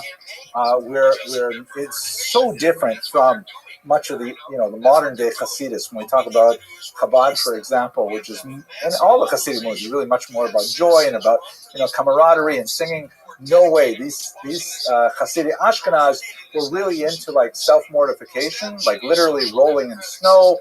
Fasting was a big deal. Lots and lots of fasting. And even like after death, customs like, putting in your will that you want your coffin dragged along the street to your burial as a last chance to atone for any of your sins. Those kinds of things show up in the Hasidic Ashkenaz movement. It is a kind of like a cold, dark period in many ways culturally, but the Sefer Hasidim is absolutely quite fascinating. And you can look at it. It's short-lived, but certain ideas definitely do find their echoes later on in Hasidic world. I think I have here, no, I don't have the images. It is at this point, by the way, where the Hasidic Ashkenaz have this influence on not portraying women's faces in particular. That in the artwork that we have from the time, a lot of them, I have them, I think, later on in this lecture, or maybe I'll put it in one of the videos.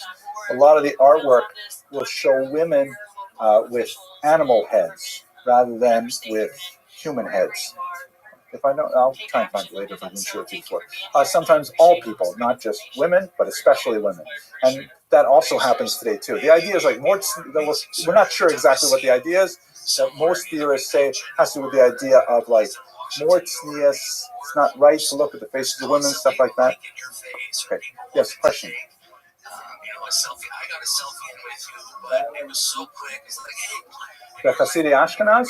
Well, it was kind of like an intellectual religious movement, and there were several prominent rabbis who were deeply involved in it and influential. And so people followed it, you know. People thought, like, that's how you express your Judaism. Nowadays, we express our Judaism by, like, you know, having lots of sufganiyot and hamantash. And back then, they would say, oh, man, I got to go, like, roll in the snow a little bit. I should, like, stop eating for 2 days. You know, it was just, that was the style. That was, wear dark clothes, don't wear bright clothes. You know? Well, that's, I think, precisely what a lot of historians would say. The Crusades maybe were seen as like a divine punishment because we were having too much levity. Yeah. Correct. So it stands to reason that they were influenced by the environment. We'll see the same kind of thing to a certain degree happening at the period of the Black Death.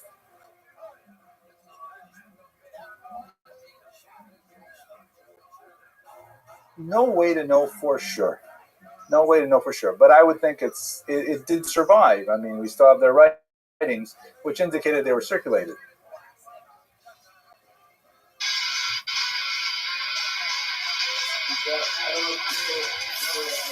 You'd have to find a way to measure that, and I don't think anyone knows. Mr. Kranz.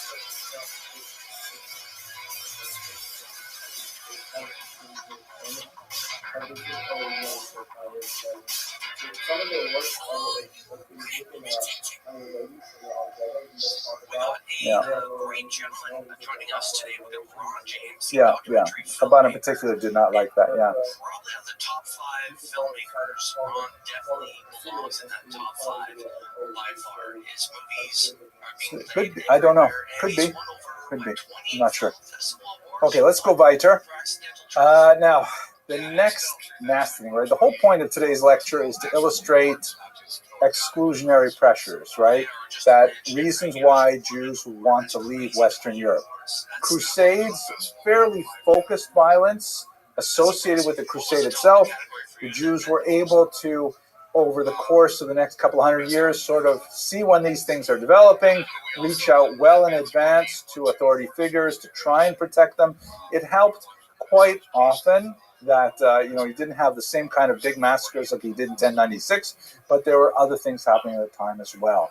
One of the most awful of the developments of this era was something called the blood libel, which I'm sure you have heard of, because unfortunately it is a myth that continues to this day.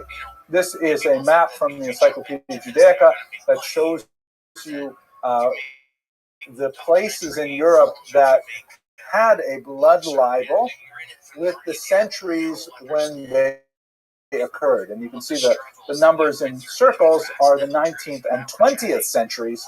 So there's definitely an ongoing persistence of this bizarre idea that started first up here in Norwich, right here in actually the earliest one is in 1144. The story goes, and this is basically repeated over and over again, that the Jews need to kill, God forbid, a Christian child. There's actually 2 distinct charges. The first one is called ritual murder, and later it develops into what's called the blood libel, alilat dam in Hebrew. Ritual murder is this idea that, well, why would Jews need to kill a Christian child? Well, the reason is because, as the crazy theory goes, and for those of you who are going to be watching this in the recording, it's not true. Jews don't do this stuff. And the church has, by the way, said this over and over again. The popes are constantly publishing bulls saying, no, it's not true. Don't believe those crazy people who say this happens. But nevertheless, it is one of those things that is, hard to root out of the psyche once it gets in there. The charge is that Jews need to ritually murder a child in order to vicariously reenact the passion, meaning the crucifixion of the founder of Christianity. That because Jews so hate Christians, they want to do that same thing again, specifically around Passover, right? That's the season of the Passion. The term Passion refers to that whole story of the crucifixion. And so whenever it happens, unfortunately, and it does happen, young children, God forbid, are kidnapped, frequently abused, and then murdered. Such things happen, of course, Rahman al-Islam, even in our own day. So, people are really upset, and they say, who did this terrible thing? And someone says, I bet it was the Jews. I heard the Jews do this. It is April after all. It must be part of their ritual murder. And the story goes out. And then what happens afterwards is sometimes there's like a mob lynching of Jews. Sometimes there will be like a bizarre sham of a trial that will result in mass hangings. And it never ends well for the Jews. The evolution of this charge of ritual murder, which really begins in 1144, and then it just goes like crazy. Everybody just catches on to this idea. It's a little bit like an urban myth. Like, people for a while were talking about how don't go to these, countries in Central America because one day you'll wake up in a bathtub and you'll find a scar and someone has stolen your kidney. All right, you ever hear those crazy stories? You'll go to a bar, someone will put something in your drink, you wake up the next day missing a kidney. And people say, yeah, that happens. Oh, man. But even though, I don't know how often or how seldom it happens, it just sort of like takes up way more space in people's brains than it actually deserves. Historically, that's what happens with ritual murder. The blood libel just added a dimension of crazy to this that made it even more popular. The blood libel is the argument that not only do the Jews need to reenact the crucifixion, they need to drain and drink the blood of the victims. They have to actually both. Why do they need to drink the blood? Well, there's lots of different crazy reasons. By the way, I'll show you. Here's like you see a crowded map of how many places had blood libels after that first one in 1144. This is Simon of Trent from 1479, one of the most widely publicized blood libels. And you can see all of the Jews gathered around here. This is like it's part of a large broadsheet. Like one of the ways that one of the reasons why it's so popular in the 15th century is because that's when the printing press comes out, and public announcements were often made on these large sheets of what would look like newsprint, and then they would like post them on walls. Sometimes they would actually make, if you've been to Europe, you'll see they're like round pillars in public spaces, and they post these big things there. In Israel, you see in Pashkevilin, same kind of idea, like don't go to Touro College kind of messages that you'll see in some places. I shouldn't say that, but they that's how this would be posted. It was not colored.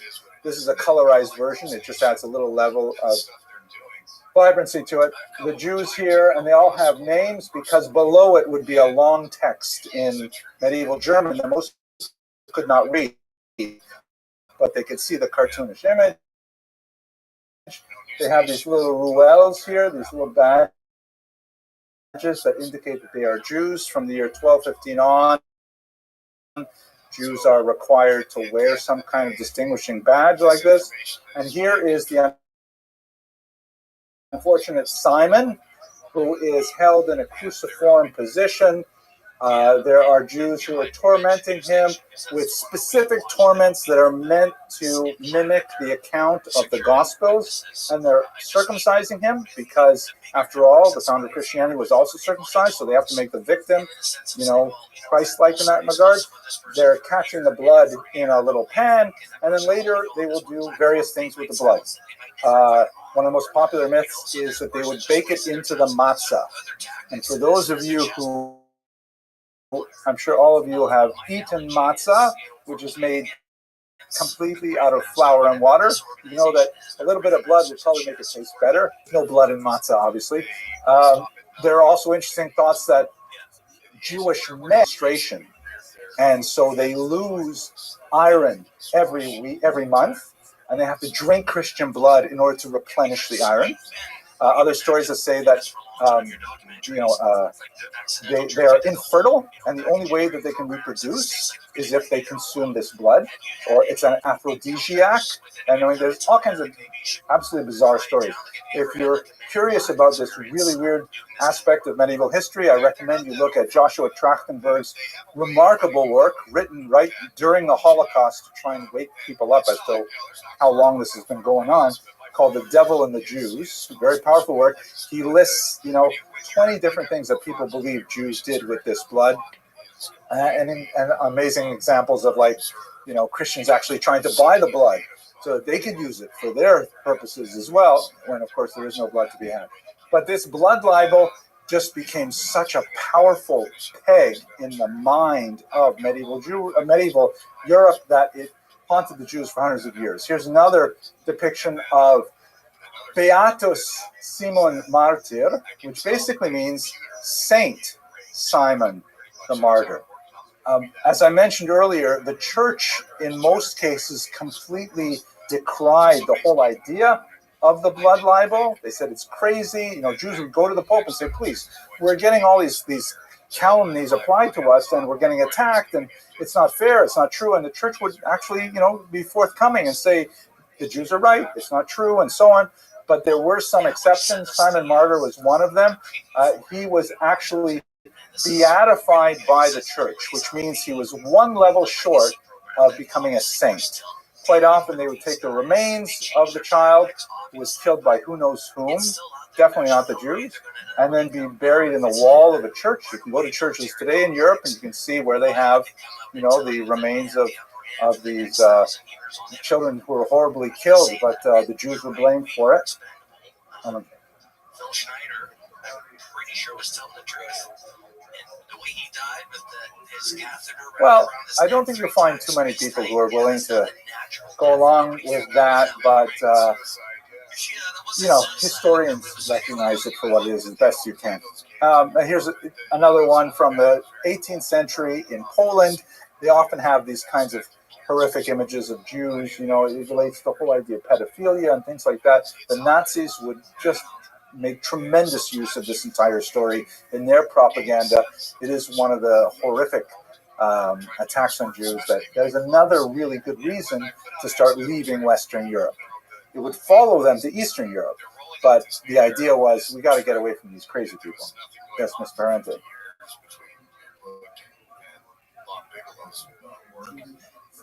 But that's what a whole lot of stuff is. So we kind of blew that narrative. We named names, we pointed people to where they could find information. And then so the question Mr. Parente asks is, there's kind of like an iconographic standard for the ugly Jew. There's a great book by Sander Gilman, which I think is called The Jew's Body, or it might be called The Jew's Nose, I'm not sure, but Sander Gilman is the author. And he argues that it comes from the late 19th century with the discovery of the Venus de Milo, which is a very famous Greek statue of a woman, and it was considered in the late 19th century when it was displayed in the Louvre as like the ideal human form. And so a lot of anti-Semitic caricaturists started saying, well, if this is the ideal with the aquiline nose and the right body proportion, then the Jew must be the opposite of that. And that's when the kind of capitalist image, the large, it's late 19th century most likely. Good argument for it. Okay, let's go to one last related charge, and this is nasty. Great. Now, the ritual murder morphs into the blood libel, makes Jews feel very uncomfortable during this time period, and we could say much more about this. Literally, we could teach a whole semester on the blood libel. There are crazy examples where, for example, you didn't even have to have a body. Like the Blois incident of 1171, where some guy thought he saw a Jew carrying a body, but nobody reported a missing child. Nobody found a body. Nevertheless, they attacked all the Jews, massacred them, over a blood libel. It was a crazy, crazy thing. Post-desecration, however, is kind of like the next step up in this entire crazy belief system, and it affected Jews very heavily. And unlike the blood libel, post-desecration tended to have the support of the church. The church actually the Catholic Church found it advantageous to even promote, to some degree, the post-desecration story because it served their own agenda. I'll explain. So the term host refers to a little wafer that became part of Catholic religious practice. Gesundheit. It was part of a ritual called communion, that when you were a Catholic in good standing and you had said your confession, into communion, which would involve the drinking of a little bit of wine and the consumption of this little cracker. It looks like a Ritz cracker kind of thing, like you have a kiddush. This would be like a very dramatic moment. And from the 14th century on, in particular, the Catholic Church adopted a doctrine called transubstantiation, where they said that the consumption of this wafer and this wine, which is in memory of the Last Supper, actually literally becomes the body of Christ. That it's literally the body of Christ that you are consuming. I know that sounds a little weird. It sounds weird to me, but it's somebody else's religion, so that's what they believe. So, and that's like a very holy thing to actually be consuming the body. So, through this doctrine of transubstantiation, where it's not a symbol, it's not like representative of, it's actually the thing itself, mamish. So, if it is the thing itself, then it stands to reason that Jews would want to torture it, right? If they are killing Christian children, as the argument goes, in order to reenact the passion, certainly they're going to do it with the wafer itself, which represents Jesus literally, right? That's the argument. So the church, whereas they thought the blood libel was really dangerous and they put it down, host desecration actually supported the argument for transubstantiation as a doctrine, which was not an easy sell. So here's a host desecration story that is described from the German city of Passau. It's also 14th century. And it's basically, again, written with cartoons, because most people were illiterate, even though it does have the German text above it, kind of like a, graphic novel. And the stories are almost all the same. Here is a Christian accomplice. Typically, there will be like a renegade Christian in these stories. There's also a renegade Christian in a lot of the blood libel stories, a renegade Christian who, helps the Jews find the child, that kind of thing. So here's a renegade Christian, goes into the church, and you can see he's looking over his shoulder as he steals the host. Right, here's the host here, these little wafers. Oops, sorry, jumped ahead.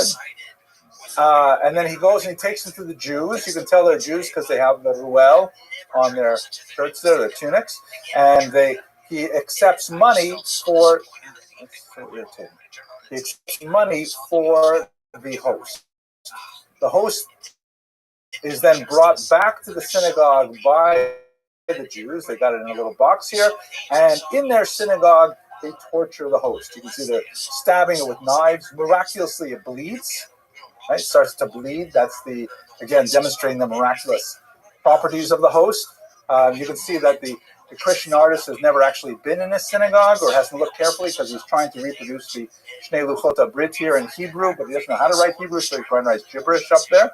And then what happens is, like, the police come to the door and say, "Hey, what's going on in here?" We hear like some screaming, right? Like the host is screaming, as it were. So the Jews say, "Quick, get rid of the evidence." They collect it up.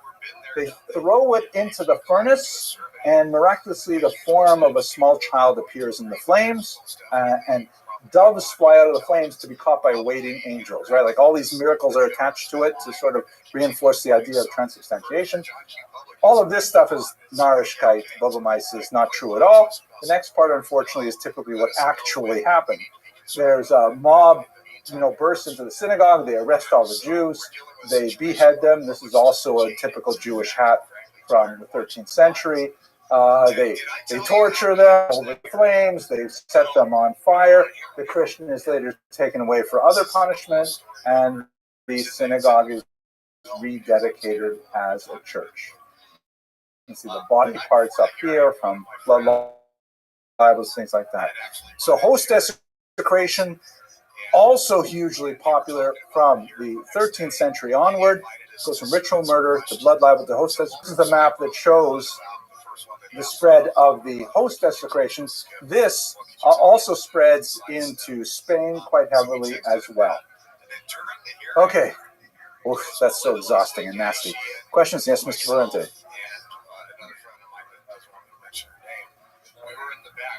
Texting Eric, and when he asked you that question about Lockheed Martin having the materials, that came directly from us asking about Lockheed, and he did, and Lou just accidentally spilled the beans. Yeah, that's one of the questions. I didn't understand what your question was. Were they spread separately from what?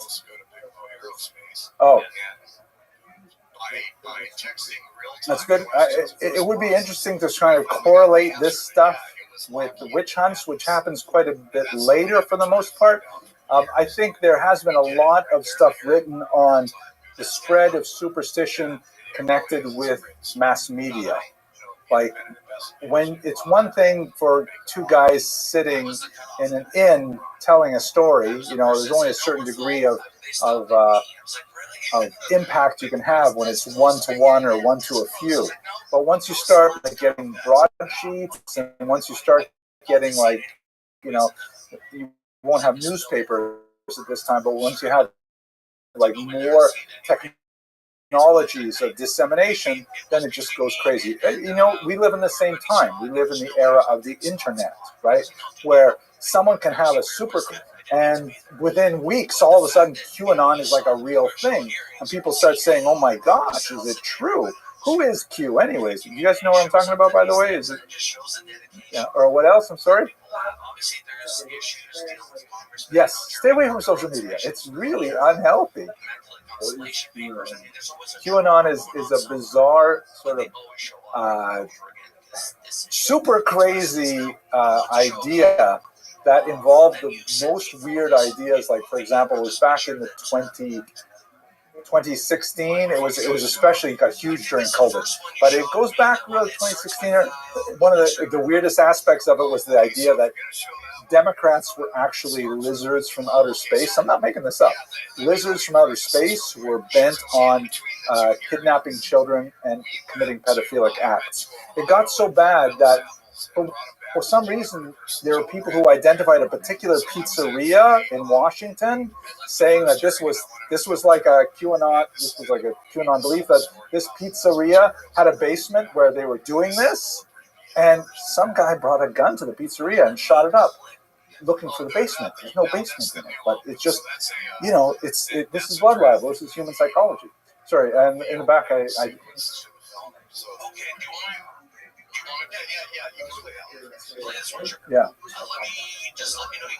Yeah, it did happen. There's some super crazy things that happen. And it has a lot to do with how information is shared. And we don't know what it means to share on the internet. Maybe you know better than I do because you're digital natives, but we don't know how to protect it. Mr. Rubin.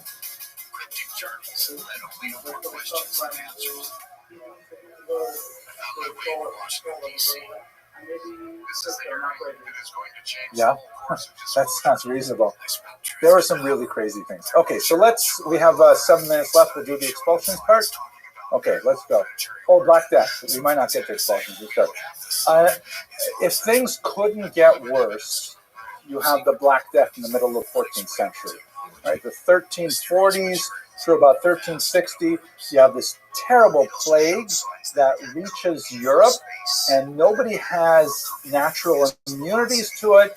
The contemporary opinion is that it's based on a particular bacteria that's on a particular kind of flea that was on a particular kind of rat that made it from Asia on some of the boats landing probably in Italy or maybe in Sicily, and it just carves a swath of death through all of Europe, with mortality rates reaching 40-50% in some places.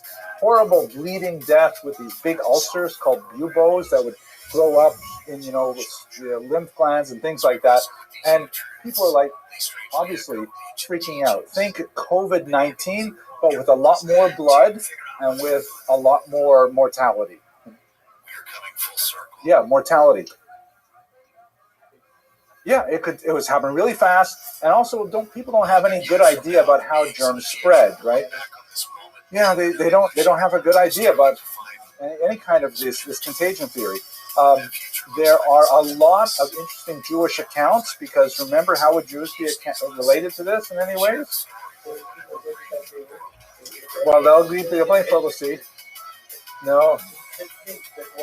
Okay, so unfortunately, as much as we'd like to think that, we have no basis for saying that Jews suffered less. We do have these arguments that, okay, Jews wash more because they wash their hands before bread. Again, usually without soap. I don't know how many times you guys wash Natilas Yadayim with soap, right? So they wash without soap. And we would bathe more often, like once a week, right? So that's not exactly bathing so much. There's another argument that says that it's kind of crazy, but Jews didn't like dogs, right? There is some stuff in the Gemara about owning a bad dog. So Jews own cats instead. Cats chase rats. Rats run away. No rats, no fleas, no bubonic plague. But all of that is just supposition. In fact, more likely, Jews probably died at a higher rate because of the urban penalty. They're living in close contact with each other. When you have a contagious disease like this, you're much better off living isolated in a farm than you are living in an urban setting. We simply don't know if there's a Jewish death rate different from Christians during the Black Death. The reason we do know a lot about the Black Death in Jews, though, is because a lot of Jews were doctors. And Jewish doctors are writing down, hey, I tried this, it worked, it didn't work, I tried that. And we have a lot of fascinating accounts that are specifically from Jewish doctors describing the progression of the disease. How this affects Jewish history specifically, though, is that, at the time, like this is a 16th century rendition, the triumph of of death, right? These horrific kind of scenes. It's really worth looking at if you watch the video, you can look at it more closely with skeletons riding all over the place, and big, herding people into coffins like this. It was just a period of tremendous fear, and nobody knew what exactly was going on. One of the versions of explaining the Black Death that circulated, became very popular, is that Jews were poisoning the wells of Europe.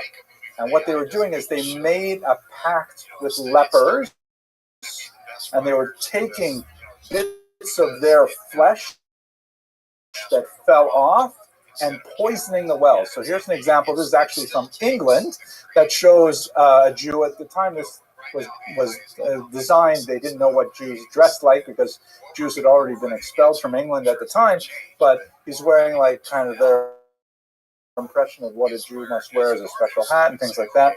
And he's holding this leather pouch that has the flesh of lepers in it, and he's a kind of a demon that urinates back into the well and poisons it. In the background, just for good measure, is a ritual murder victim as well. And since this is in English, I'll show you a little close-up of the text. It's kind of interesting to look at. You can read here, it says in the little shoulder note, a great infection throughout all Europe by reason the water in the wells was poisoned. Right? They allied themselves, meaning the Jews allied themselves in consort with their diverse lepers. By whole courses and means they made an ointment, or with a confection of the blood of man, being composed with certain venomous herbs, wrapped with in a little linen cloth, applying a stone to the same to make it sink to the bottom.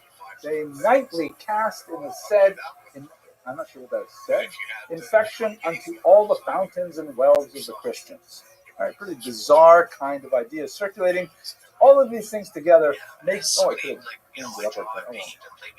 This is why Jews felt not welcome anymore in Western Europe. Ritual murder, blood libel, the Black Death. This is the burning of Jews in Strasbourg in the 14th century.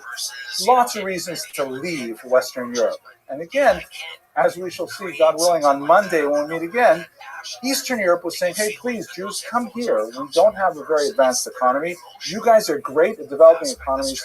Please come. We'll let you settle. We'll give you all kinds of permissions and so on. And this is the time when Jews are being forced out of Europe all over the place. This is from 1182, when Jews were first expelled from France, largely for reasons that we talked about with the economic situation, and that this is where we're going to leave it off. Most important of those expulsions, of course, will be later in 1492 from Spain, but we're still just a little bit shy of that. Whew, okay, I managed to get through the entire lecture. Any last minute questions before we wrap up? Thank you very much for learning. artistic style. There's not that Ron James style to your movies anymore because, and I think that's the problem that I fear the most. All right, so where we left off, we talked about trade and commerce as one of the most important elements of the Jewish economy in the medieval era. Another extremely important element, and in fact probably the most important element for much of medieval history, was specifically money lending. Using the nasty term is usury. Usury is more like, we don't use that word in English very much, but it's sort of like loan sharking.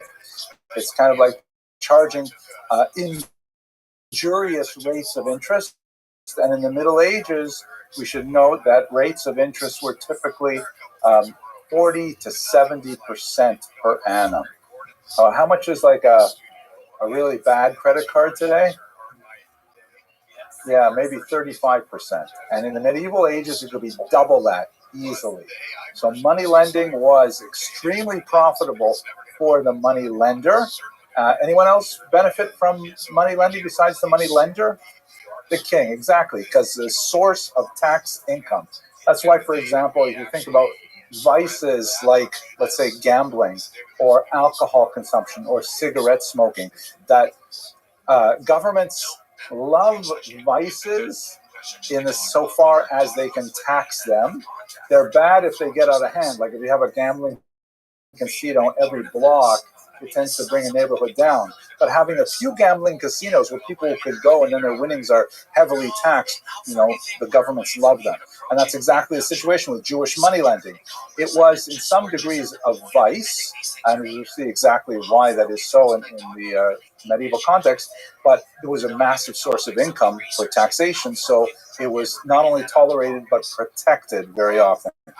Now, let's try to understand, why would there be an opposition to money lending? It really boils down to the fact that the Catholic Church interpreted the Hebrew Bible in precisely the same way that Jews did. Here's the key passage, which is from Devarim. You shall not lend on interest to your brother. Interest of food or money or anything on which interest can be charged. You may charge interest to a foreigner, but not to your brother.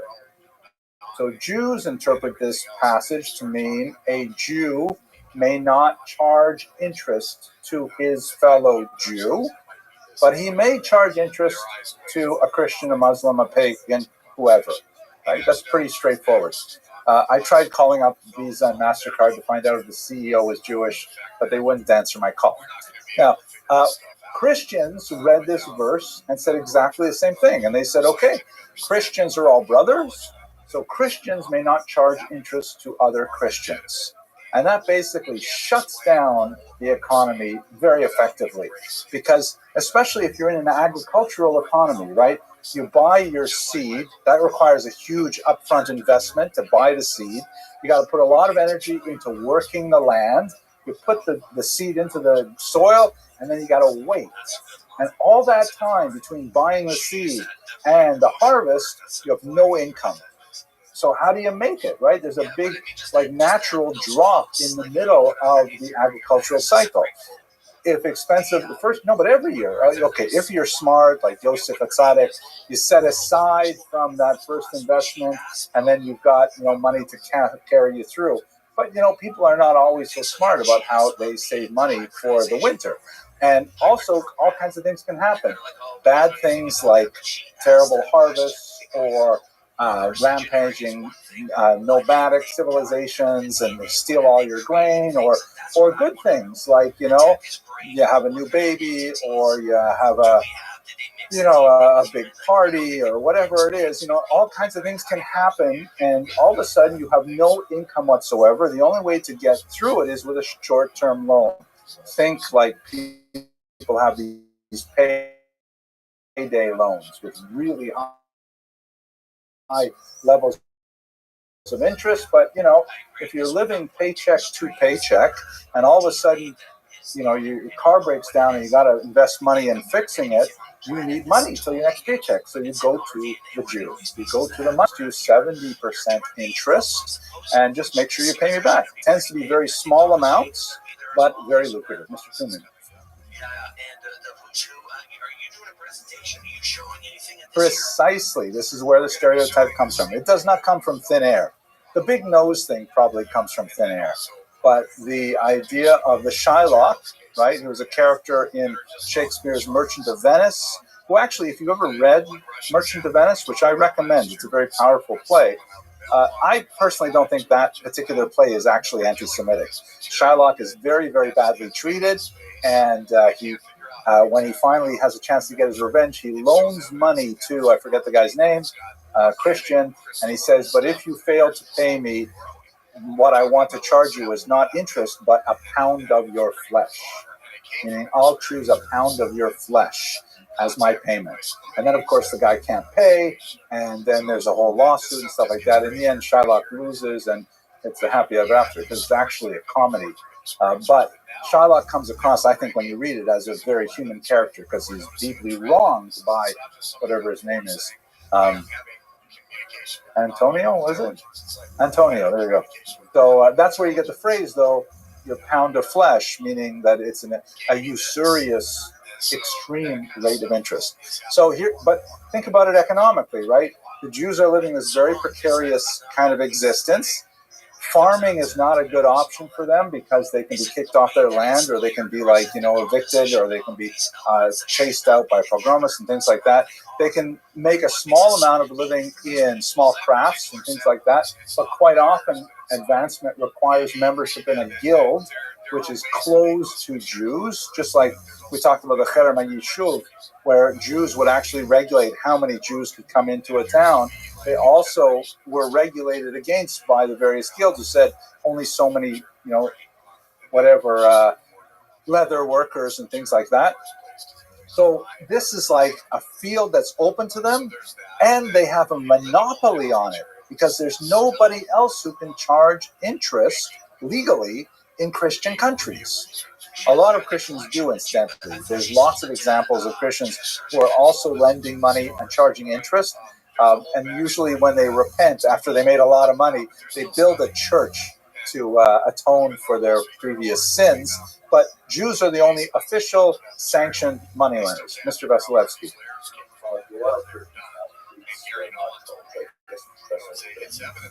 No.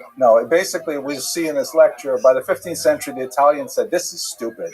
And we are going to charge interest because there's so much money to be made here. Lots of people want to borrow money.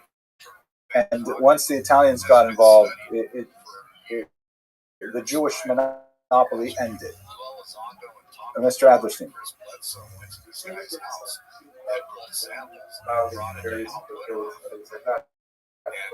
There are also very limited amount of people and money lenders. Yes, there is a big need for money lenders. That single Jew, correct, be a money lender. It would have to be the few.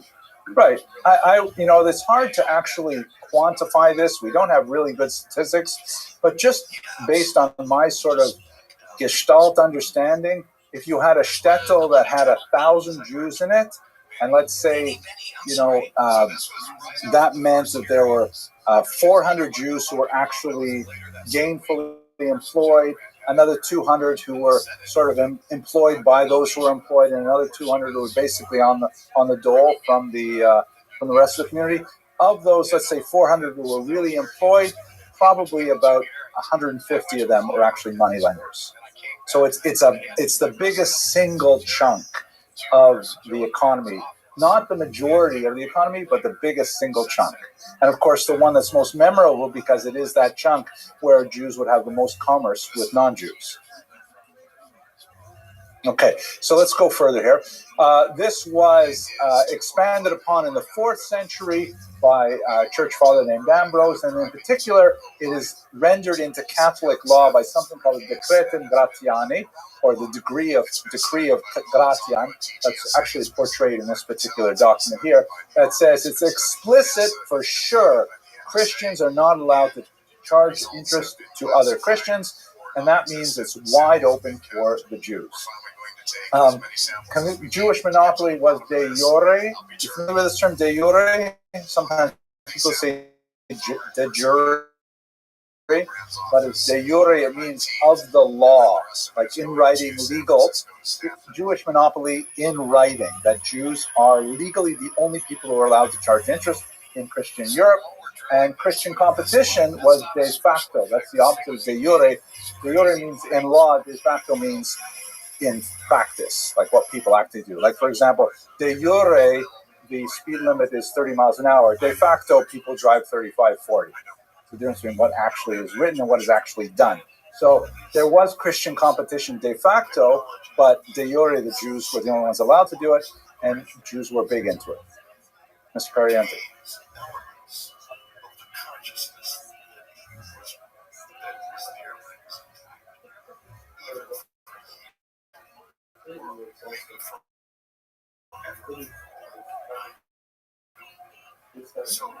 Correct. Correct. So there are a lot of things that they could not do, right? And also a lot of things they did not want to do either. Agriculture is the employment of the vast majority of Christians in Europe. And as we've discussed, agriculture is not a really viable option for Jews as a small minority, as a vulnerable minority. All kinds were closed shops. You could not get in, and you would not be allowed to train as a swordsmith or things like that. Jews couldn't get in. Even like dyers and like pigment and things like that, Jews couldn't get into for the most part. But this is something that was open to them, and not only open. One area where Jews were typically allowed, however, because they gained pretty much universal respect, was medicine. One of the reasons for the long tradition of Jews in medical fields and health fields is because this was an area where people were so desperate for good health care that Jews who were literate were pretty much universally respected. You had popes who had Jewish doctors, kings had Jewish doctors. So those fields were largely not closed to Jews. There were not every university, the vast majority of universities actually were closed to Jews, but there were a handful, I think about 4 or 5 universities that allowed Jews to study there for medicine. But you should realize that in the 12th century, there were only 3 or 4 universities total. Bologna, Oxford, maybe, very few of them. So people are learning medicine on their own, saying, okay, I'm a doctor. No MCATs, Mr. Tuman. So Dark Ages, that actual term refers to the period from the fall of Rome until the Renaissance. It's a big period of time. It's basically from, let's say, the year 500 to about the year 1300. This is the high Middle Ages, though. This is like the very end of the Dark Ages, so the dawn is already coming out. Yes.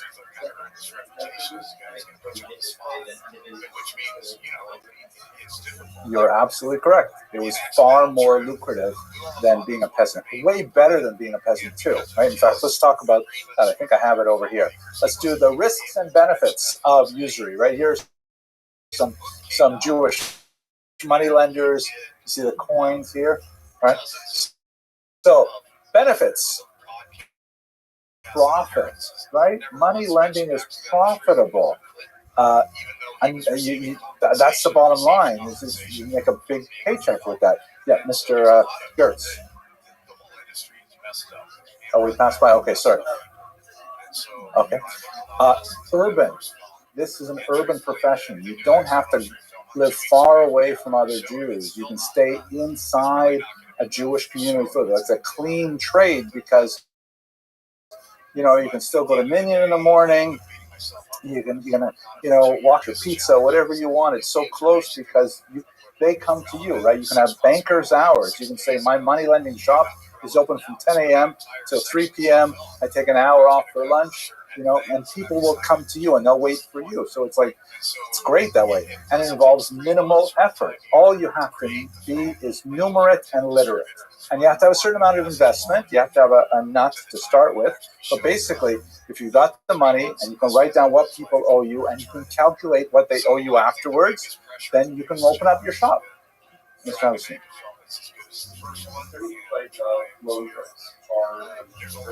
Mm-hmm.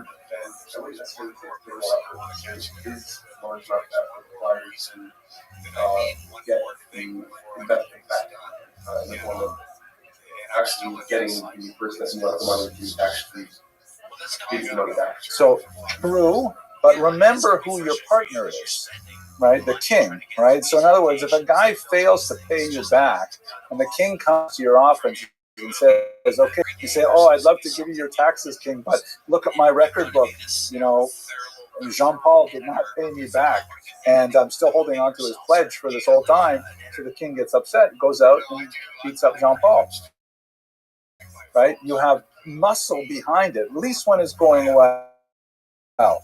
As we shall see, there are lots of risks too. But when it's going well, it's like the FDIC, right? You know, federal something, you know, this.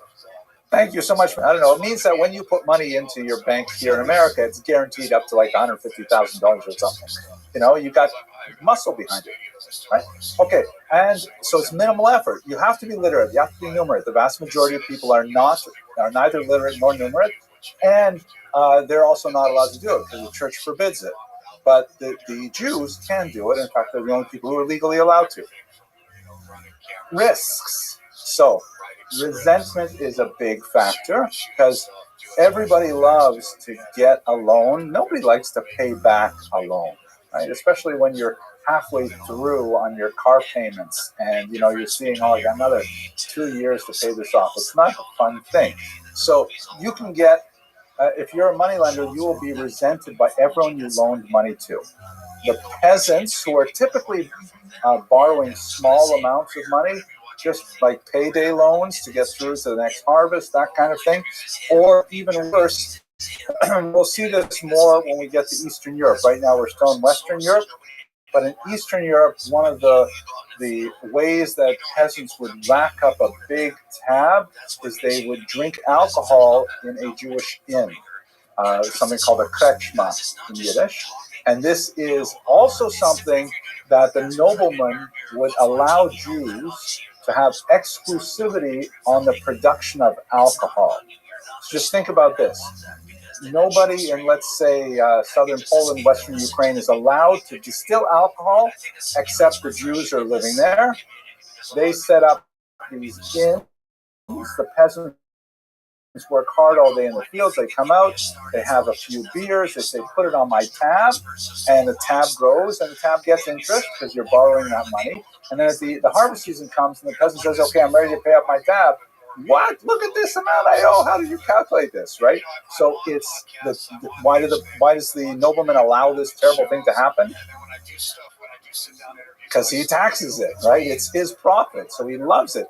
He lets the Jews be the only ones to do it. If he allows everybody to distill alcohol, then there's no way he can control it. But the Jews who are vulnerable, who are dependent on his good graces, they will fulfill that role. They'll provide the alcohol. They'll sell the alcohol on credit, charge interest, and then you'll have peasants who will be very upset about this. The process is something called propinatia, and occasionally, basically from the 17th century on, you'll have massive peasant uprising against Jews.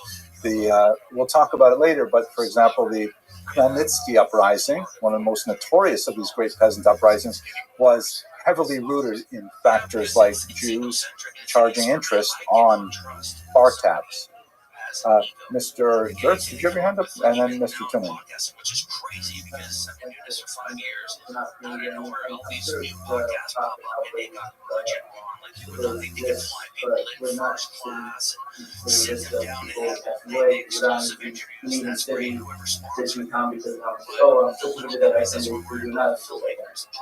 good point. I mean, don't forget, you still have the big brother factor where the king will support it.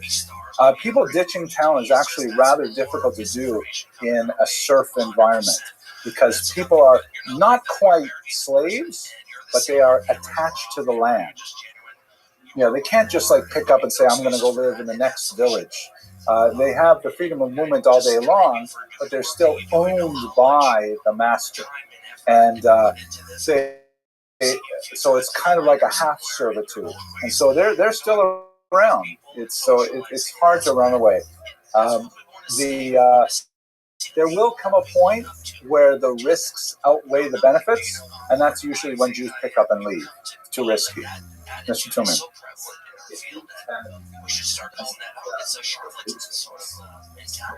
Financially, they definitely had good control. Yes. You know, in the 1780s, like the Jews started to be allowed into society. That was terrible. And told them like the Jews were like these isolated, very poor people. Such an exhibition. It's an overly rosy picture. It's an overly, we talked about Gretz a few weeks ago, right? That's a Gretzian approach where the Jews are like always victims, never victimizers. It's not the historical reality. We definitely had our share of victimizing, you can answer that question for me at the end of this course, Mr. Jimmy. We'll see how you feel about it. But the difference about the 17th, 18th century with the Haskalah, which we will get to in a few weeks, that was like entrance into broader society, into the world of culture, of art, of the media, of literature. This is actually pretty good compared to a peasant existence. I would take a Jew's existence any day, and not just for the schnapps and herring on Shabbos. The income was actually pretty good. Okay, Mr. Adlerstein, Mr. Kranz, then I really got to go on. Constitutionally, you mentioned that the king would occasionally take loans from the Jews. Yes. And if the king was the Muslim backing up the loans, then the loan to the king would be highest risk. Correct. You are absolutely correct, Mr. Adlerstein. You're giving me a segue to the word nobility here, because not just the king, but it could be local noblemen, right? And what would happen is, and this especially happened as money lending expanded, and as some Jews amassed really incredible capital, they would finance wars. Like if the nobleman said, "I want to fight with the other noblemen across the valley, but I need to hire mercenaries," they would go to the Jew and they would say, "I'll pay you your 15-20% interest on a big loan, get it for me." And they would come up with extremely wealthy. They were called Hofjuden, or court Jews, because they were like close to power. They were like, they bankrolled a lot of countries, literally. But it was extremely risky, as you point out, because what happens when the time comes to pay and the nobleman says this debt burden is too high? So the peasants would react by revolting. The king or the nobleman would just say, not I'm canceling the debts, but I'm kicking the Jews out. Oh, and by the way, I'm also canceling the debts. So quite a number of Jewish expulsions were due to the fact that the nobility found it financially expedient to get rid of their creditors. Is that the right word? Creditors? I always get those mixed up. Creditors, yeah. They get rid of their creditors rather than pay back the bill. What ends up happening, though, Mr. Adlerstein, what ends up happening is they kick out the Jews, and then after about 6 months or 2 years, they say, wow, it's so hard to get by without having a credit system in place, and they invite them back. So that's why Jews were expelled from France 5 times in 1 century. Yes, well, the clergy never got into power per se, because they never wanted to actually take control of those reigns of power, but they had far more influence after the 13th century. And the church disapproving of some action could bring down a king. So, yeah, we'll get to that when we talk more about the Crusades. But you're right. Same thing. Clergy can be upset, and it's really dangerous for the Jews. So we can balance the benefits against the risks, and you can determine whether they were worth it or not. Mr. Kranz. There's always going to be an individual. And to tell the truth wrong, you know you're doing something good when people are attacking you. You know that you're onto something, that you're getting pulled on, where people need the attention to, oh, look what I said to wrong, I know something great. That means you're doing something good. Where do people find you? Where's the best place to locate you? I think you are very perceptive there, Mr. Krantz. I will give you an example from South Central Los Angeles. Was subject to a whole series of riots about 15, 20 years ago. And basically a lot of African Americans who were very upset about the white hegemony in Los Angeles culture. They couldn't get jobs. They were like, poor education, stuff like that. And they revolted and they burned big sections of their own neighborhoods rather than going to Beverly Hills and burning down white neighborhoods. But who suffered the most were the Korean shop owners who opened up these things called bodegas, right? Because very few big shopping markets, like whatever Foods Stop and Save or whatever place like that, are willing to build shopping malls in these dense inner city ghetto type neighborhoods. So the only place you can get food is either you get on a bus and you travel, 45 minutes to get to a proper grocery store, or you go to a local Korean store where they will sell you groceries, but in smaller amounts and for higher prices. And so these Koreans were ironically the people servicing the community, but exploiting them at the same time. They were the ones who felt the first anger of the so-called peasant uprising of South Central LA. The Jews were like the Koreans. There's some really good studies of what they call middleman economies, where the Jews were the middleman, and they obviously bore the brunt of a lot of anger at the entire system. But because of the position they were in economically, that's how it worked out.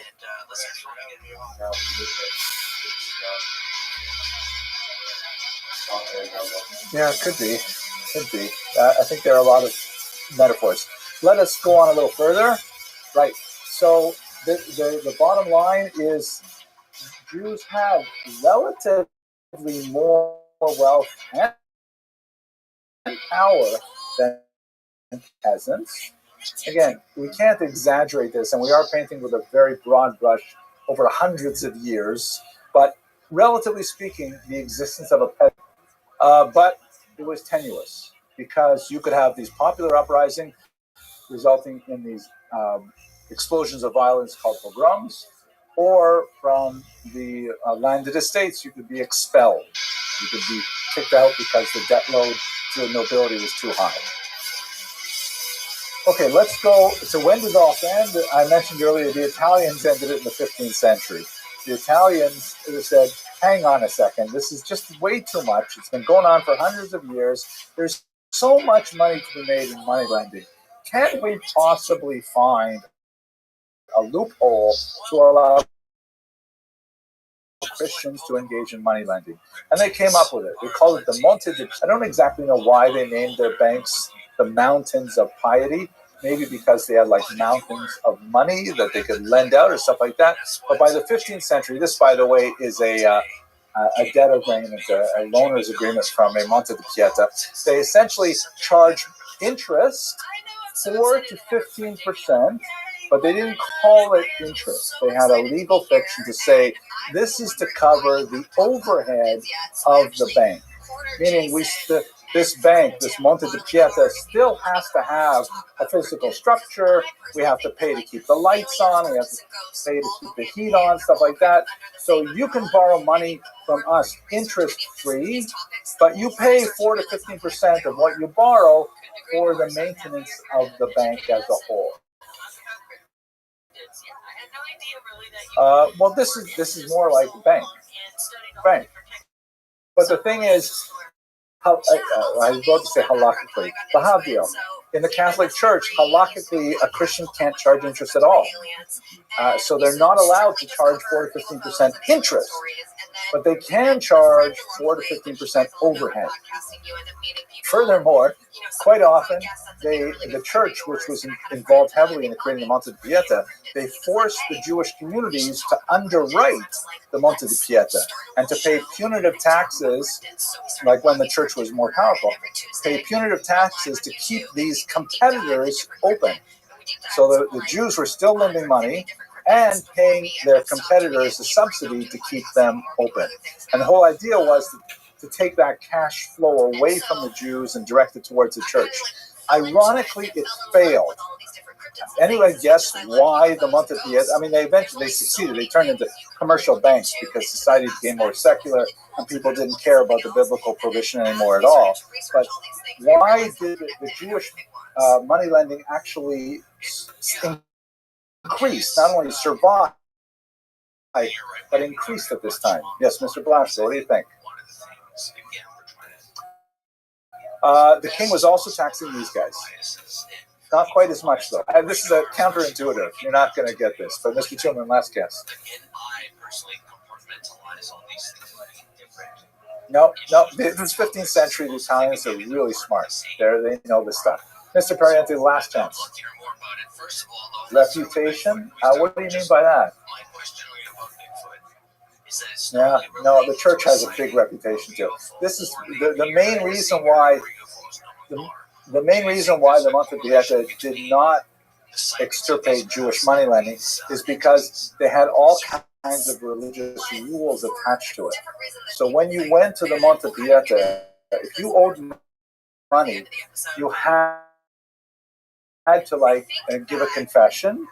You had to say why you owed the money, and you had to make all kinds of religious statements that I promise that I'll never gamble again, visit prostitutes again, whatever it is that got them into debt in the first place.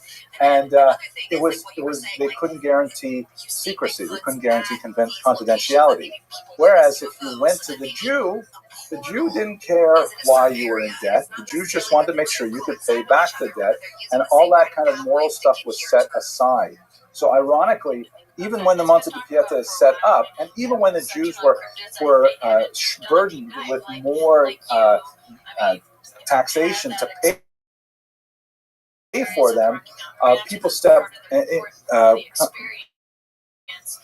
people kept patronizing the Jewish moneylenders, including nobility, going to them because they wanted their situation to be, private.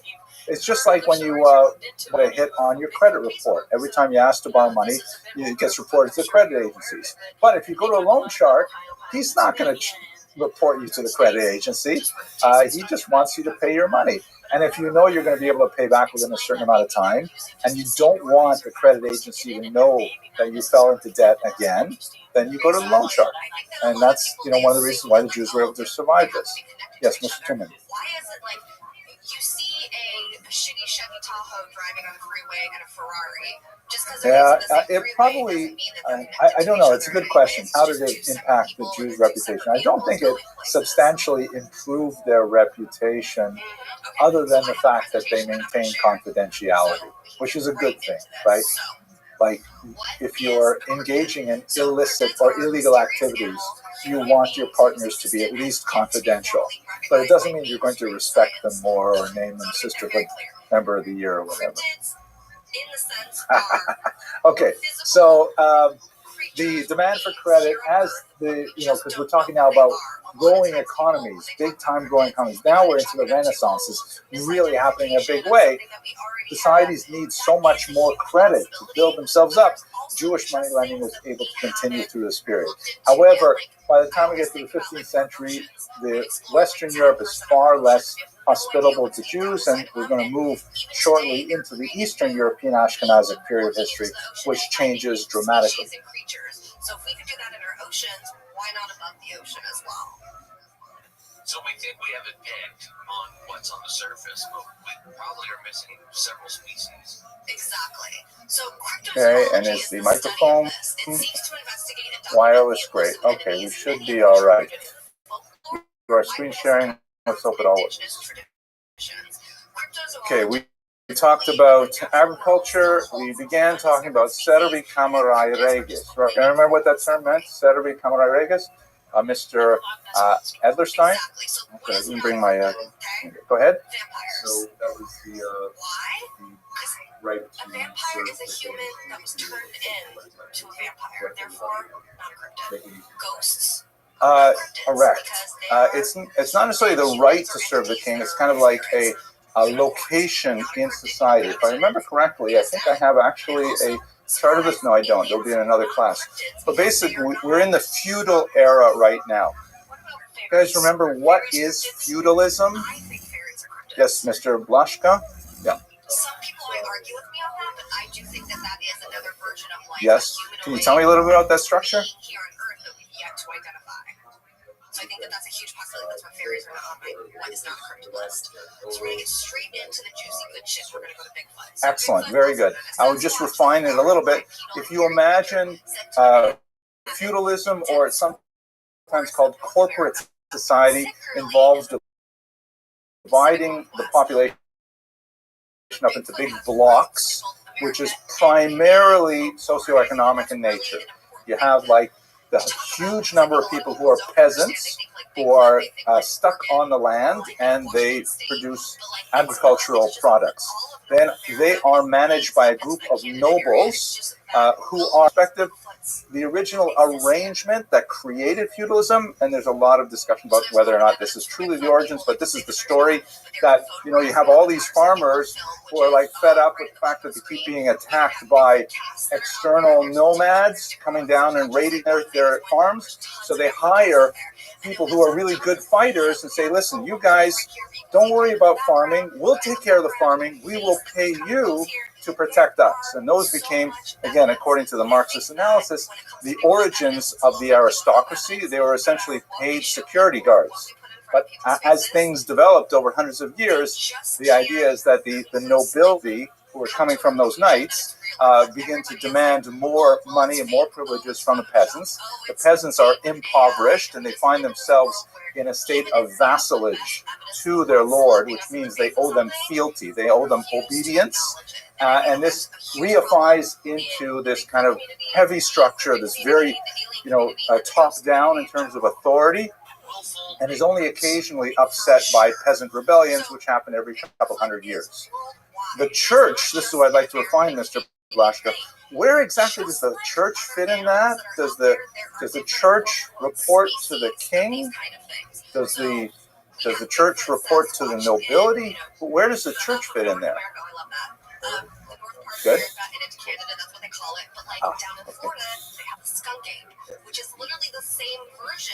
Excellent. Very good. So that's essentially the case, as Mr. Adlerstein puts it. The church evolves along with this whole structure of feudalism. And again, in theory, the king is supposed to be involved with kingly things of this world. And as the founder of Christianity put it, render unto Caesar that which is Caesar's, right? Give the king what he wants. He's a temporal authority. And the church is supposed to be in charge of everyone's souls and everyone's, religious life. And don't forget, unlike Judaism and also unlike Islam, Christianity is very creed-based. It's very much focused on what you believe. We, in Orthodox Judaism in particular, spend a lot of time thinking about how you behave.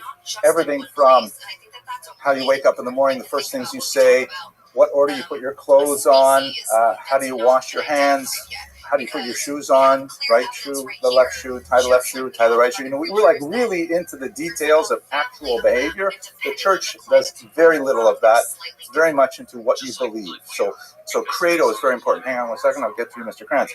So as feudalism evolves, the church is also evolving, and they begin to conflict with each other, and sometimes the king gets the upper hand.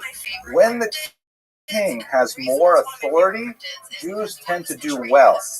Why do Jews do well when the king tends to have more authority? Mr. Vasilevsky? Okay. Good. Do you see the smile on my face, though? Because I'm looking for a particular answer. And Mr. Tuman, money, thank you. And that is a demonstration of what? The Abramson rule of history, right? If you don't know the answer, it probably is money. You are correct also, Mr. Vasilevsky, but money. So exactly, the king says, "Ooh, fantastic! Look at these Jews. I can have them go out there. I can have them, engage in finance and engage in money lending, and I can tax them, and it's great. I get cash money. I can use it all over the world." The church, on the other hand, they have a different set of priorities. They want to create a body Catholic, meaning a universal church that covers everybody. They have their fights with the Muslims, which are largely on the periphery, right, outside in Muslim areas. They also have internal fights with heretics, meaning Christians who do not necessarily follow the one Catholic Church. And then there's the presence of these Jews. And so, generally speaking, it's not always true, but generally speaking, when the kings have more power in the church-state conflict, then Jews do well, and they tend to get close to power. They tend to have more privileges, more residency, things like that. When the church begins to assert itself, which it does increasingly after the First Crusade, then the status of Jews tends to decline. And we'll see that playing out over medieval Ashkenaz. Okay. Questions, arguments? Okay. Right, so let's look at the actual economic activities of Jews. What was the mainstay? So one of the most prominent activities of Jews. Oh yeah, Mr. Krantz, thank you. I'm sorry, I forgot. I actually think the Loch Ness might be a lot of different other lake monsters. I don't think Christians would agree with that statement. As long as you believe you can do whatever you want, I don't think they'd be happy. They still have the Ten Commandments. They still have, you know. Underground tunnels and cave systems to travel, and they can kind of pop up anywhere. I will say that you're asking a huge question, and if we were teaching a class in Christian theology, which is like one of our popular electives, by the way, here, no, joking, but you know, then we could talk more about it. But they do, and when I say they, I'm generalizing really in an unfair way, but in general, Christianity does place a tremendous amount of emphasis on the power of repentance, of teshuvah, which we do as well, but that repentance is far less systematic than we have in Judaism. We don't, you know, the whole, if you look at, for example, the first stage of repentance, according to Rabbi Yonah, what is the first stage? What do you have to do first? Charata, excellent. Regret. How many levels of charata are there in Rabbi Yonah's Shari Tshuva? 20 different kinds of charata. I mean, seriously, we know how to do regret. You know, we have like it's like they say that that Eskimos have 26 different words for snow, right? Because they really know snow. We know regret. We have 20 different levels of it. Yeah. So, yeah, Jewish guilt. That's it. But we'll in a different class, maybe, Mr. Kranzer, if you drop by my office, we're going to have a longer talk. Commerce, though, is huge for Jews. This is a fascinating map that shows you the trade routes of a mysterious group called the Radhanites. There's no Jewish records about them, at least that are directly mentioning them, although it's possible they are alluded to in a few 12th century documents. But we have two Arabic geographers who refer to this unusual group of Jewish traders in the 840s, and the blue lines represent their trade routes. I mean, amazing. Look at this. This is like in the 800s. The blue lines are where Jews are known to be trading. The Arabic geographer Ibn Khaldun, he mentions that they speak about 12 languages, and they're totally fluent in everything that they need to know.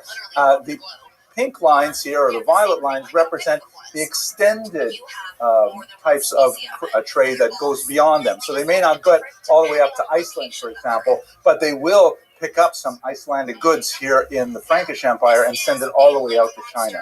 And he describes the many different things of trading back and forth, and it's really an amazing thing. Mr. Kranz. Yes, the Silk Road is like out here.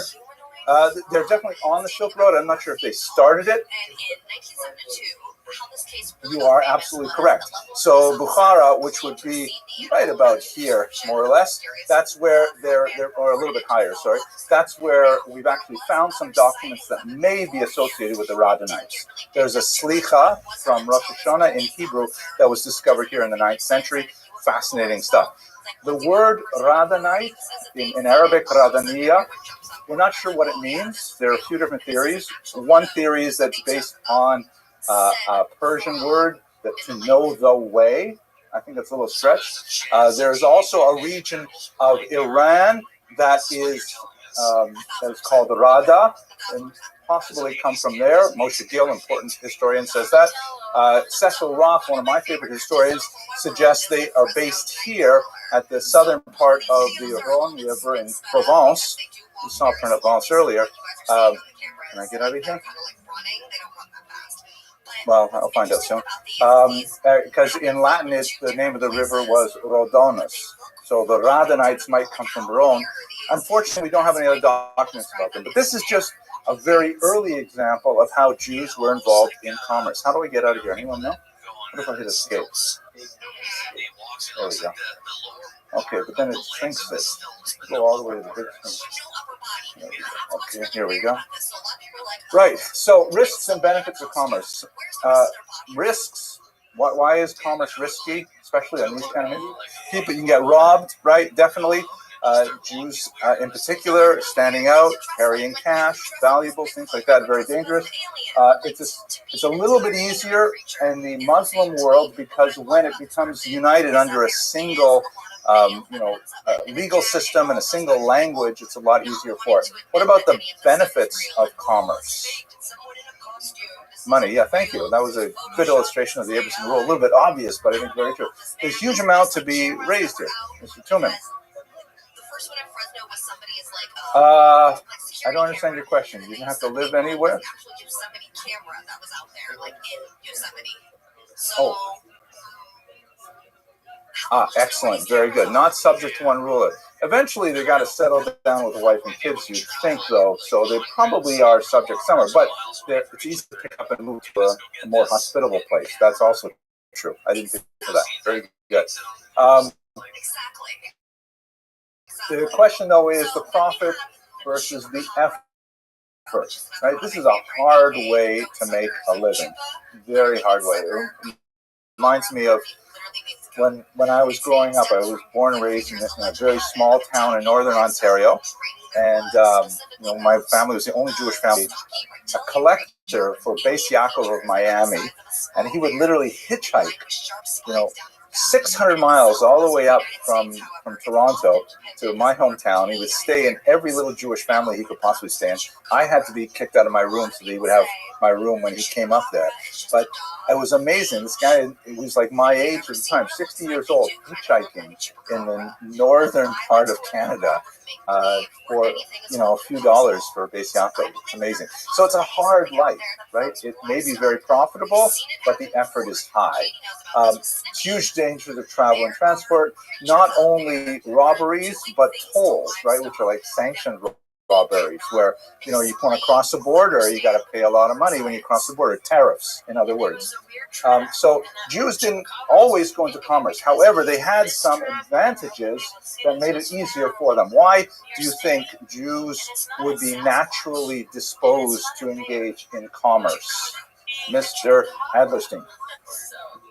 1,000%. Now, this picture didn't show. So the Jersey Devil, aka Okay, very good. So in other words, the fact that Jews were worldly, literally, because of the diaspora, they had a sense of what markets might go in different places. Very good. I think I mentioned in a previous class, for example, it was a Jew who figured out that we would like chocolate and sent it from a little island in Lesser Antilles to Bordeaux, where it became a massive thing. Yes, Mr. Kranz. Some accounts also describe it as having an unusually elongated body and a thick, muscular tail.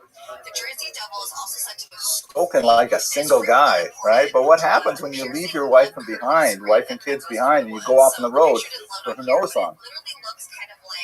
No. Typically, just the men travel. So when we talk about the Aguna crisis, we mentioned it last Monday, right?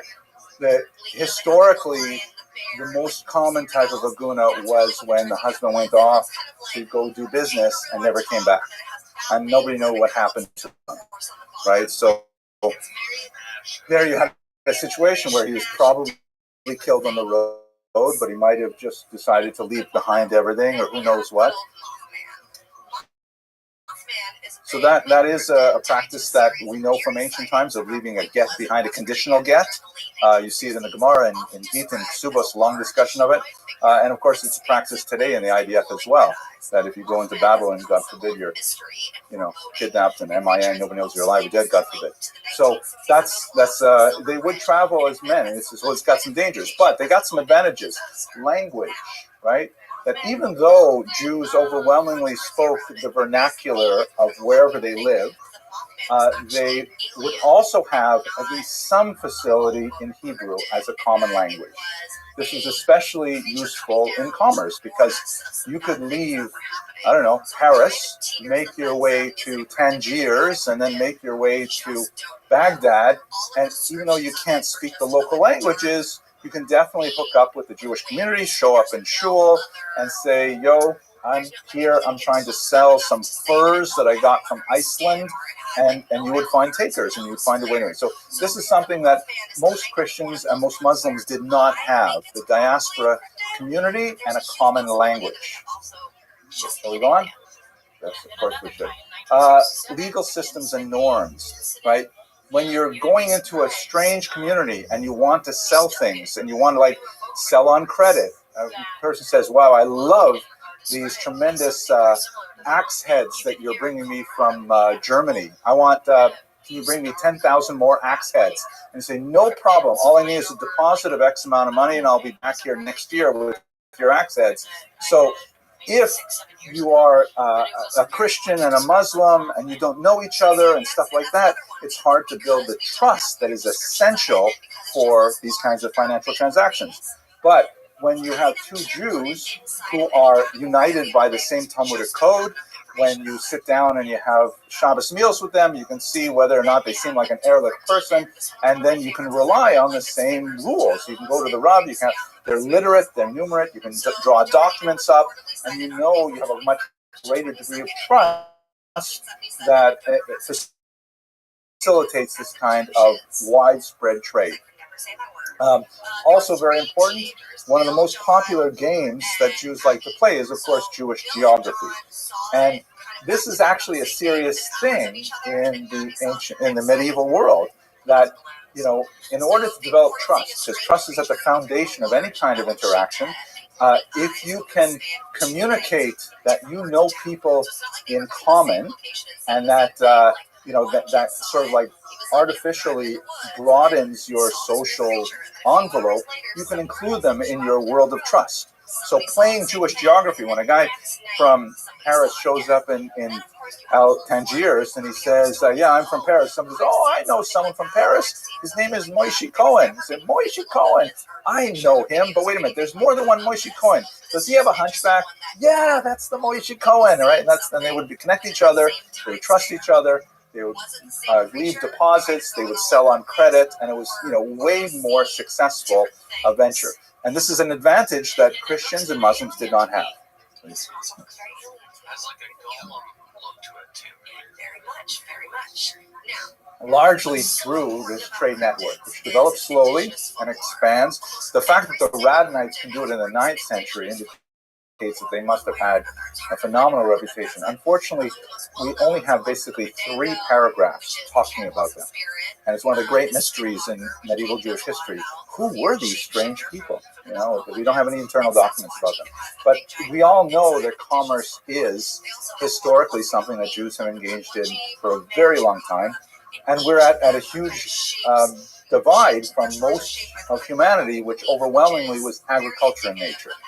Like, just off the top of my head, even today, maybe, I don't know, if, you know, you guys live in a very special bubble because you're already an elite in a college-educated environment. But if you were to take all Jews in America, I would hazard that at least 4 out of 10 of them are involved in some kind of commerce. If you add finance to them, that's probably 8 out of 10 Jews are involved in either commerce, which is trade, or finance, which is basically trading money. And then the other 2 Jews, maybe one of them is a doctor, and the other one is, I don't know, flips burgers at, you know, McDonald's, Schmass House, whatever. Like that. That's basically that's our economic profile for much of our history. Now, maybe an exaggeration. Why did I start saying this? I forget. Maybe we've been doing this a long time. Yeah, so it just develops. So don't forget also when we saw the Erfurt remains and the Norwich remains that we have been inbreeding for a very long time. Ashkenazi Jews in particular are hugely guilty of endogamy over and over and over again. Our genetics are so similar. So much more so than other people who claim the same thing. Okay, now, what were they trading in? So here's a bit of the nasty part. One of them was slaves. This is actually a picture presumed to be a Jewish slave owner with 2 Jewish slave owners, and they've got some African slaves. And a bishop is involved in selling the slaves to the king and queen. This is, I think, an 11th century representation from a church in Germany. I think a king sitting with their legs astray like that is kind of like sort of a simian demonstration of power. You sit like that, you know, it sits like you don't care what anyone else thinks. You know, you sit like this, like, you know, like You're the king. You can do what you want. If you sit like prim and proper, that's sort of like the queen would sit like that. How's she sitting? No, she's not. I don't even know. I don't think that's the queen. I think that's a knight or something. He's holding a sword there, I think. And there's like a representation. There's actually a fascinating... Oh, Mr. Lipschitz would know where this is, but there's a fascinating story with...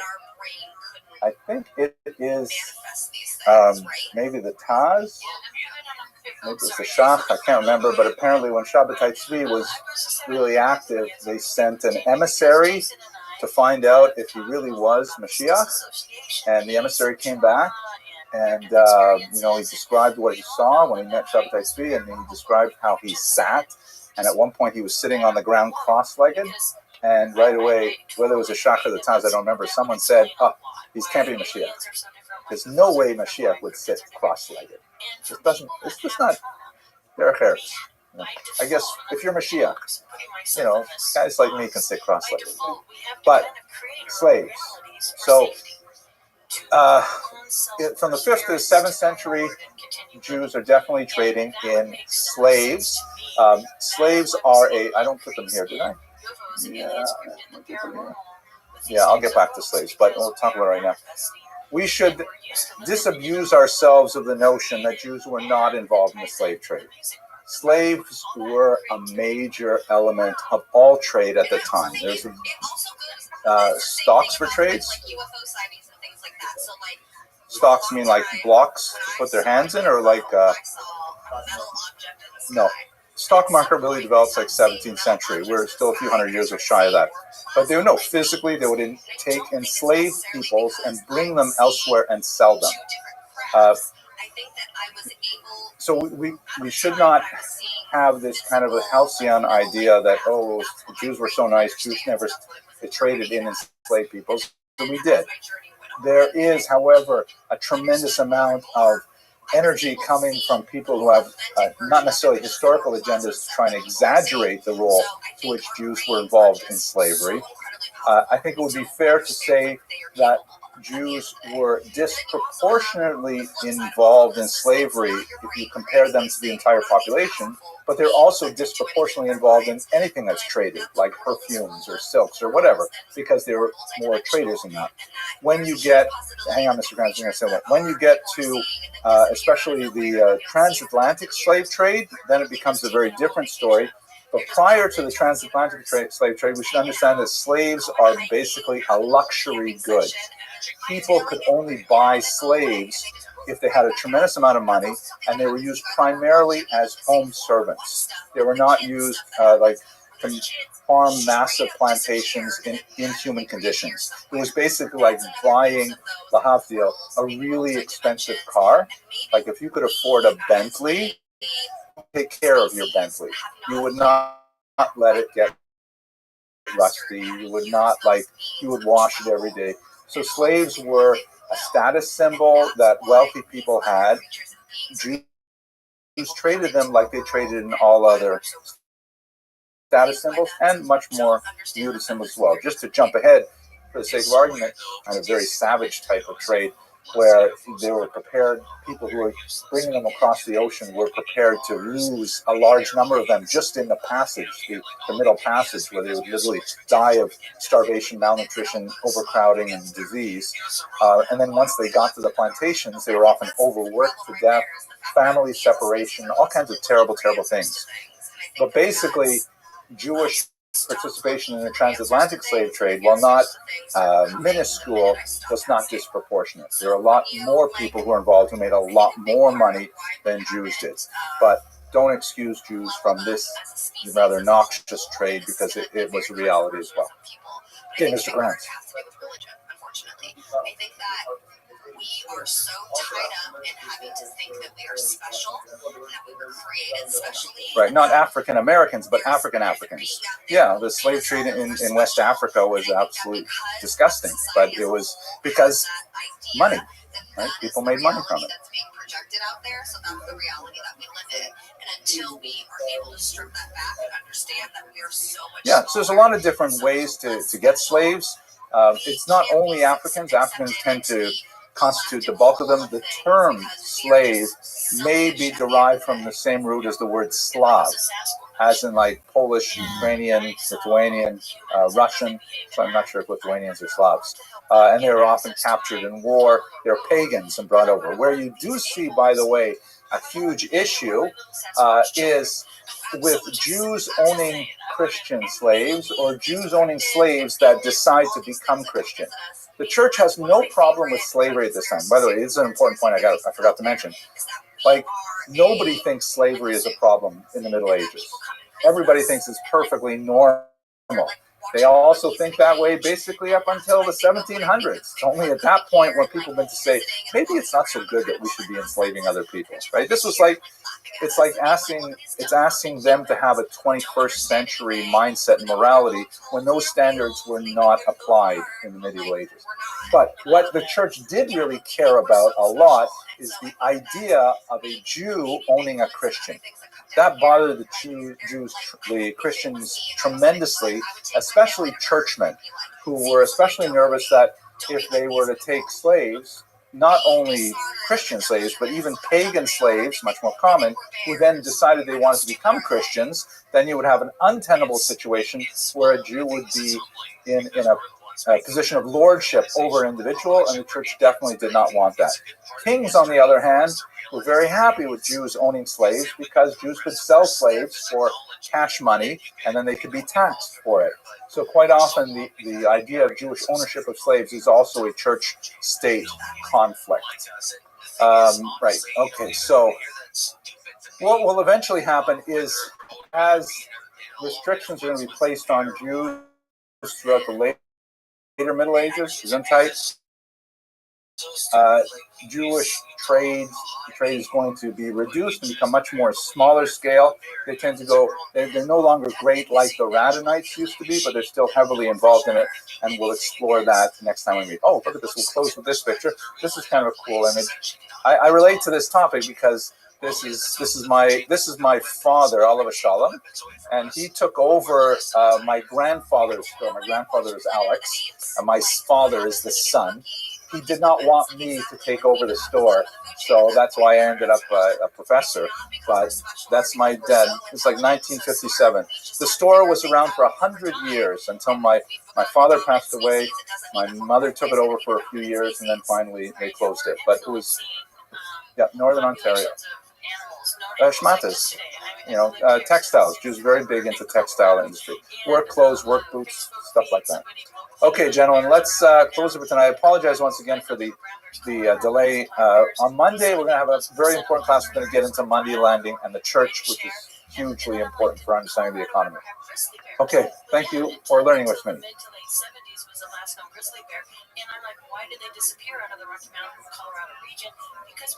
Okay, so where we left off, we looked at this last amazing artifact, right? This coin that gave you a sense of how Jews slavishly fell over themselves with amazement at the idea of getting equal citizenship, and what they were prepared to give up was a whole different story. We'll look a little bit at it in this class, but it's more relevant for the History 156 class. Now, this is a really much more important thing for us to understand. This is something that really was devised in Ashkenaz, specifically an organization called the Kehillah. Now, the Ashkenazim pioneered this social structure largely as a result of being kind of like in the hinterlands, right? They're far away from existing larger Jewish communities, existing in tiny communities of sometimes 10 people, 20 people, 50 people, and they've got to try and organize themselves. So the Kehillah emerged out of that. Mr. Schumann. Well, both can be true.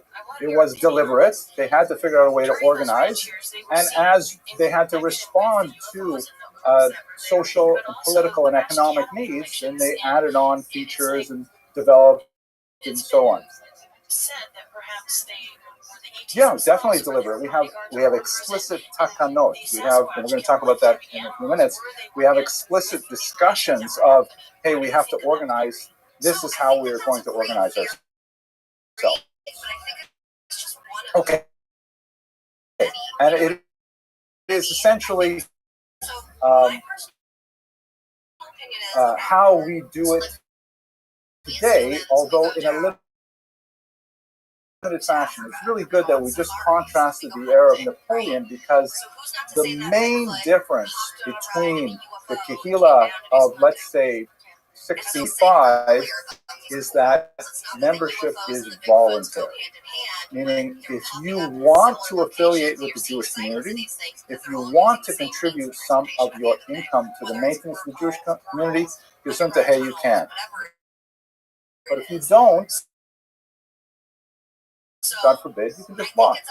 You can maintain a secular identity. You can identify yourself as a dolphin if you want. It really doesn't matter, because you don't have to affiliate with the Jewish community. This was not the out of the Jewish community was to become a Christian.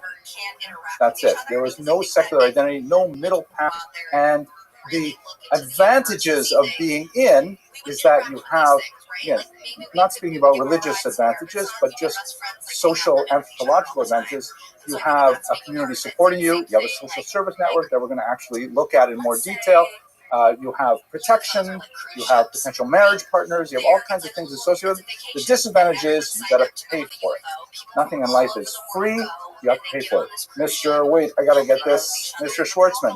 All right, good to see you, Mr. Schwartzman. Mr. Abrahams, yes, thank you for being in the house. Mr. Schwartzman, right? Parente. That's such a great movie. It's like a big ship that crashed, and it serves as like a cruise ship for the internet.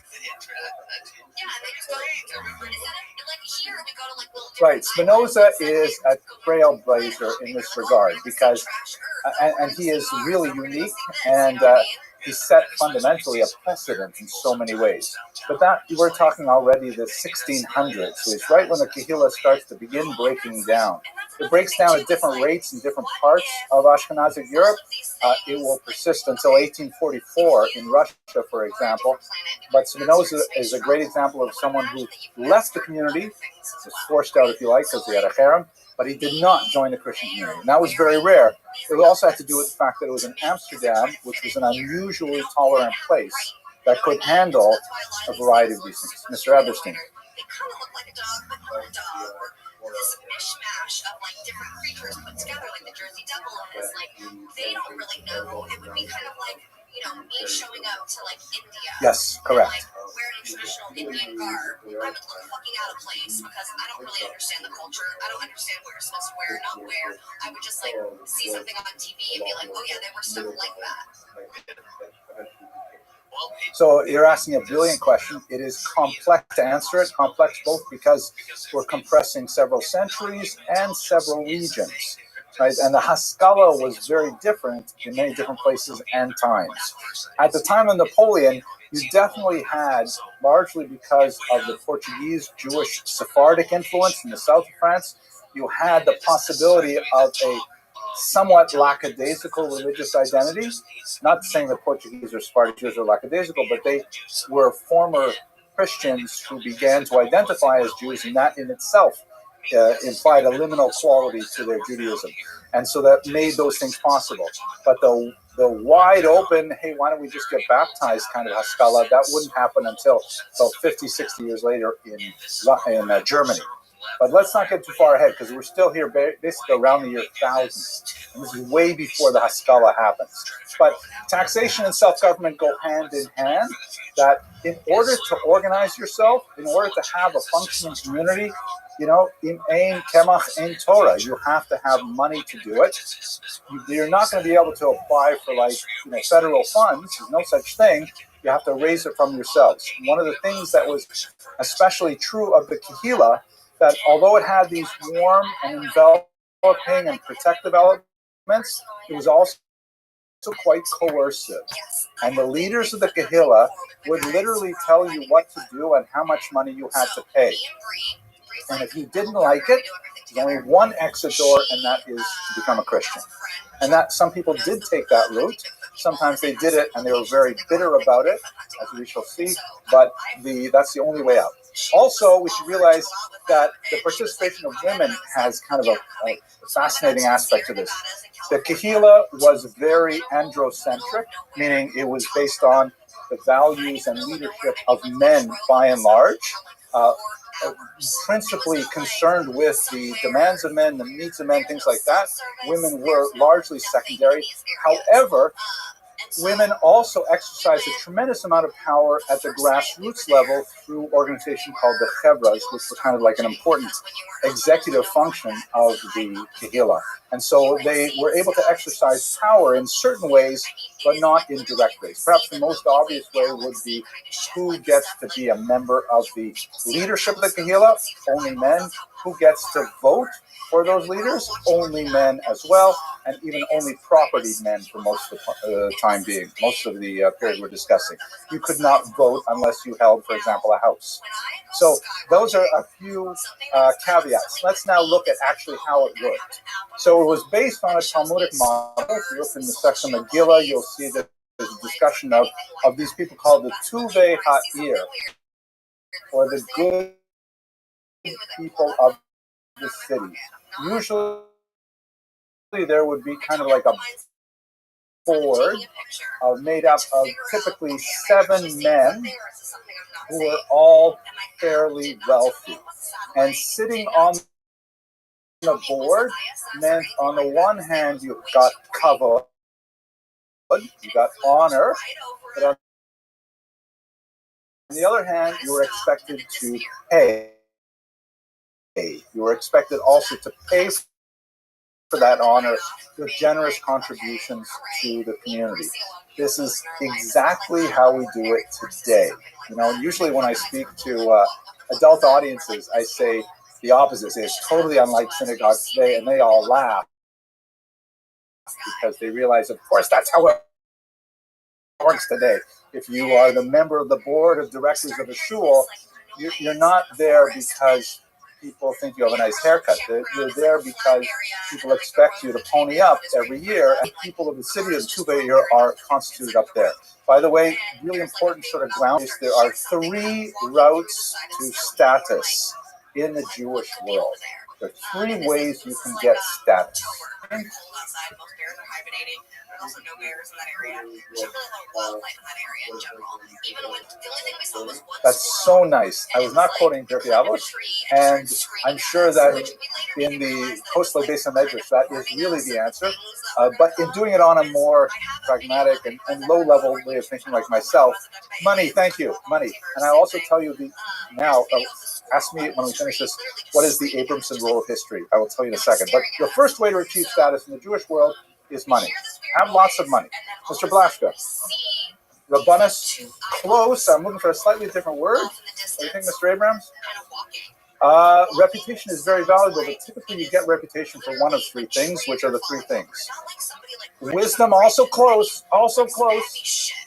Mr. Parente? Good. Learning, very good. So that's also a little bit like Keter Torah. That's also a bit like, scholarship, learning. So you can get money, you can get status through money or through learning. And then the third one, you already said, Mr. Adlerstein, in a slightly different way. Kahuna. What is kahuna? Okay. Close. Chazan, close. Mr. Parente.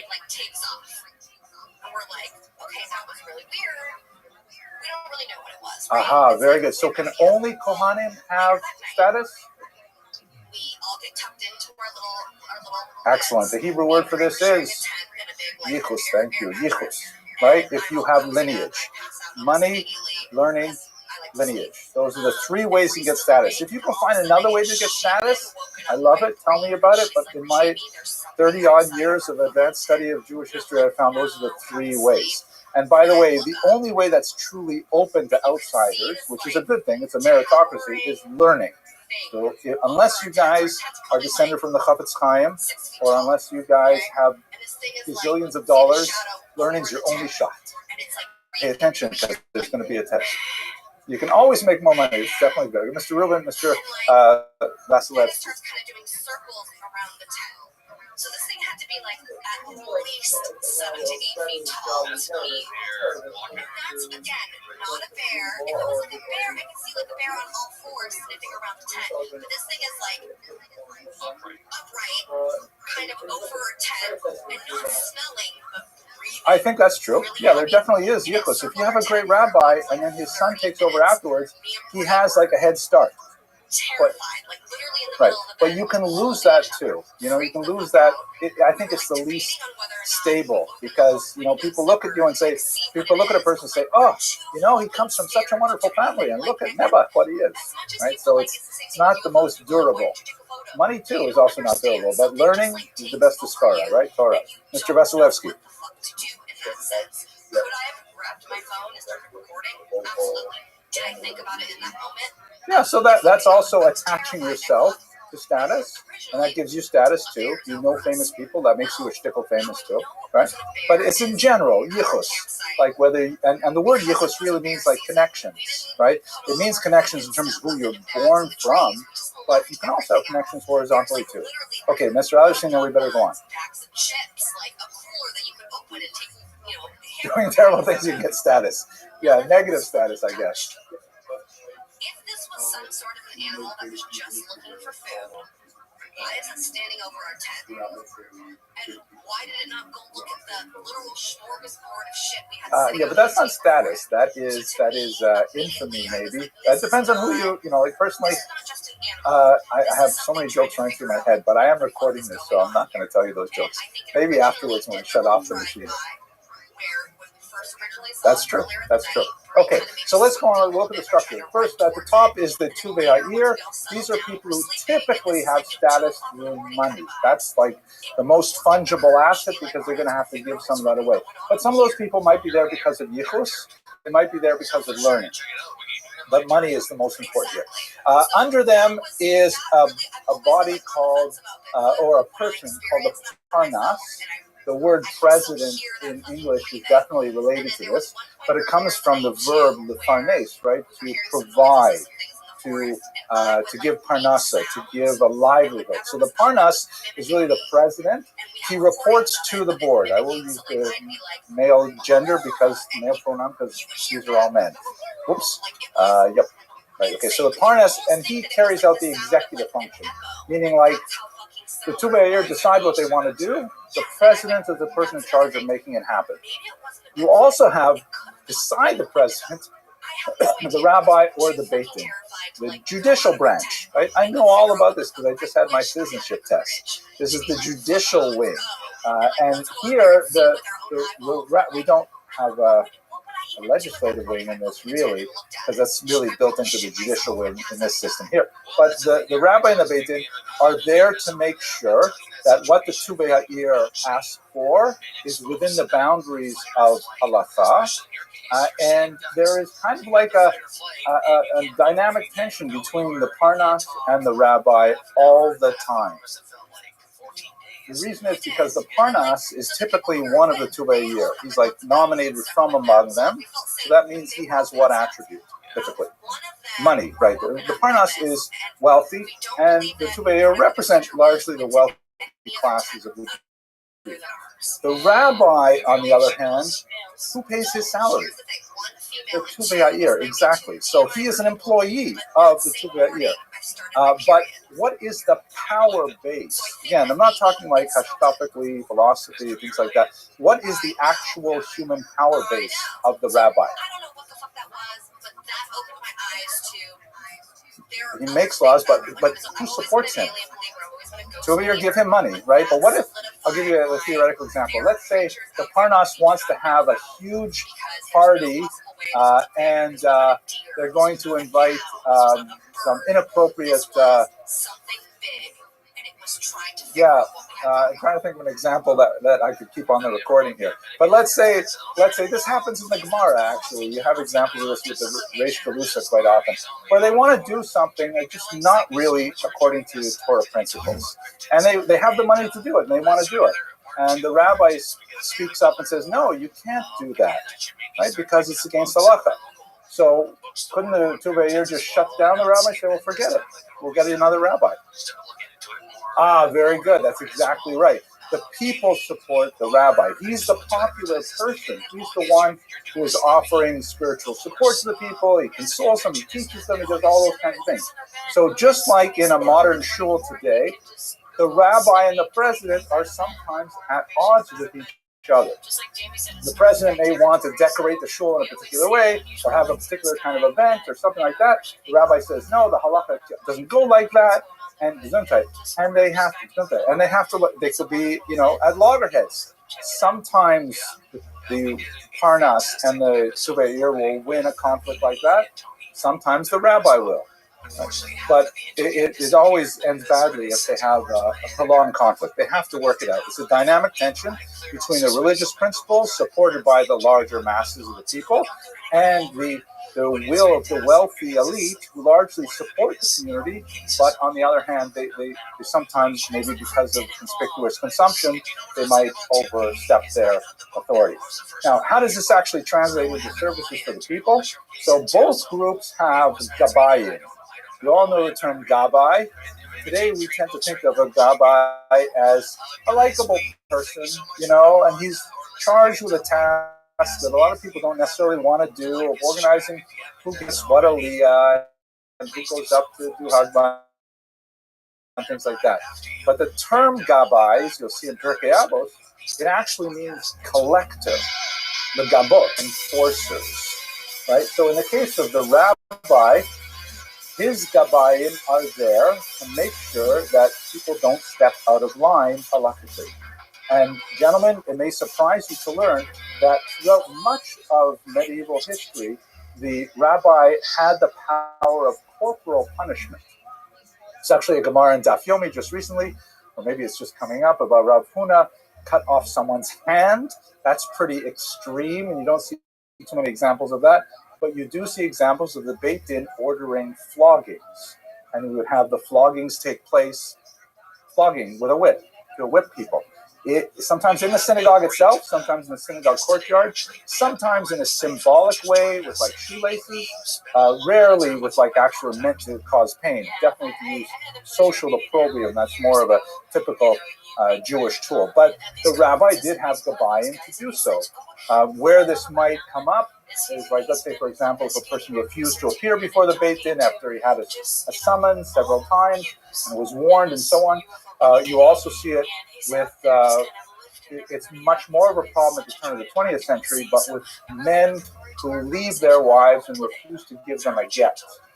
The rabbis could call out the gabayim, go straight away, and as you've seen, I'm sure, in Mishnah Torah, the basic quoting the Gemara, that they're allowed to beat him until he recognizes that he really wants to give his wife a get. So he realizes of his own accord, as it were. Yes, Mr. Tuman. Yamakas Martis would be in that category of what the gabayim could do. I don't know if halakhically they would typically call it, but oh yeah, definitely. We have it right up until the 19th century in Russia. Definitely. We even have some very rare, isolated cases of capital punishment instituted by the Beit Din. Typically, when you have someone who is threatening the entire community, saying, I'm going to go to the ruler and say that there's a Christian child was killed and so on, which would be disastrous, yes, capital punishment. Assassination, not with the four, but just regular assassination, whatever it takes, knives, guns, sticks, stones. Mr. Kranz. Researching this for over 30 years. It's had over 3,000 interviews. Yeah, that's exactly why the gabayim were there to keep people in line. Remember, I said coercion. The tehillah, although warm and supportive, was very coercive. They would tell you, but the most typical thing would be, by the way, because it has to do with taxation, that the Tubayir would make an assessment every year of how much everybody had to pay in taxes, and then the gabayim would come to collect it. If you didn't want to pay it, then the gabayim had other means to take it out of you. But it was real.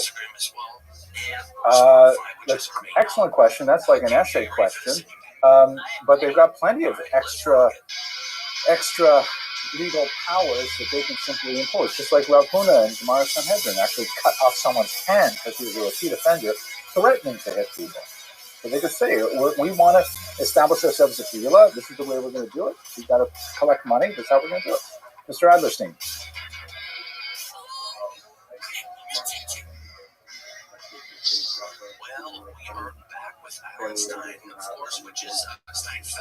Yeah, it was very progressive tax. So they could see how many cows you had, all kinds of things. They'd make an assessment.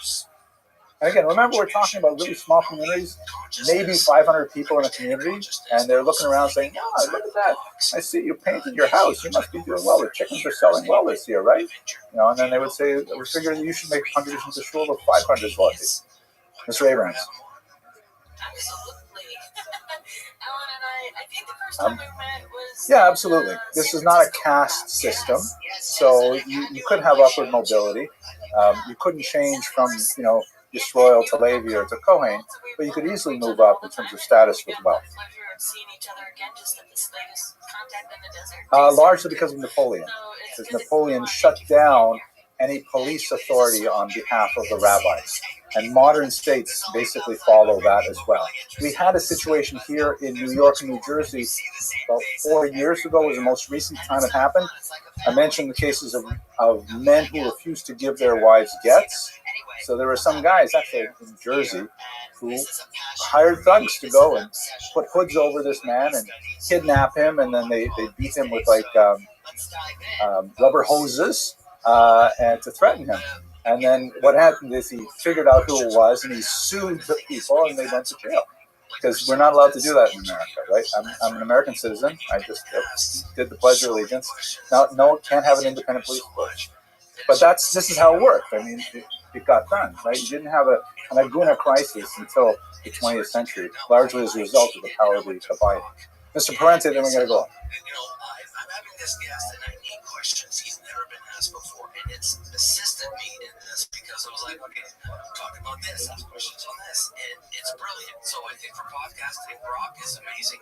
It's a free plug for So that's a tough question to answer too, but I think we should understand this is a deeply religious society, but Judaism is an extremely agile religion in terms of legislation, where Judaism will, the poskim will look at new social, religious, economic, political developments, and they'll figure out ways to adapt halachically within it.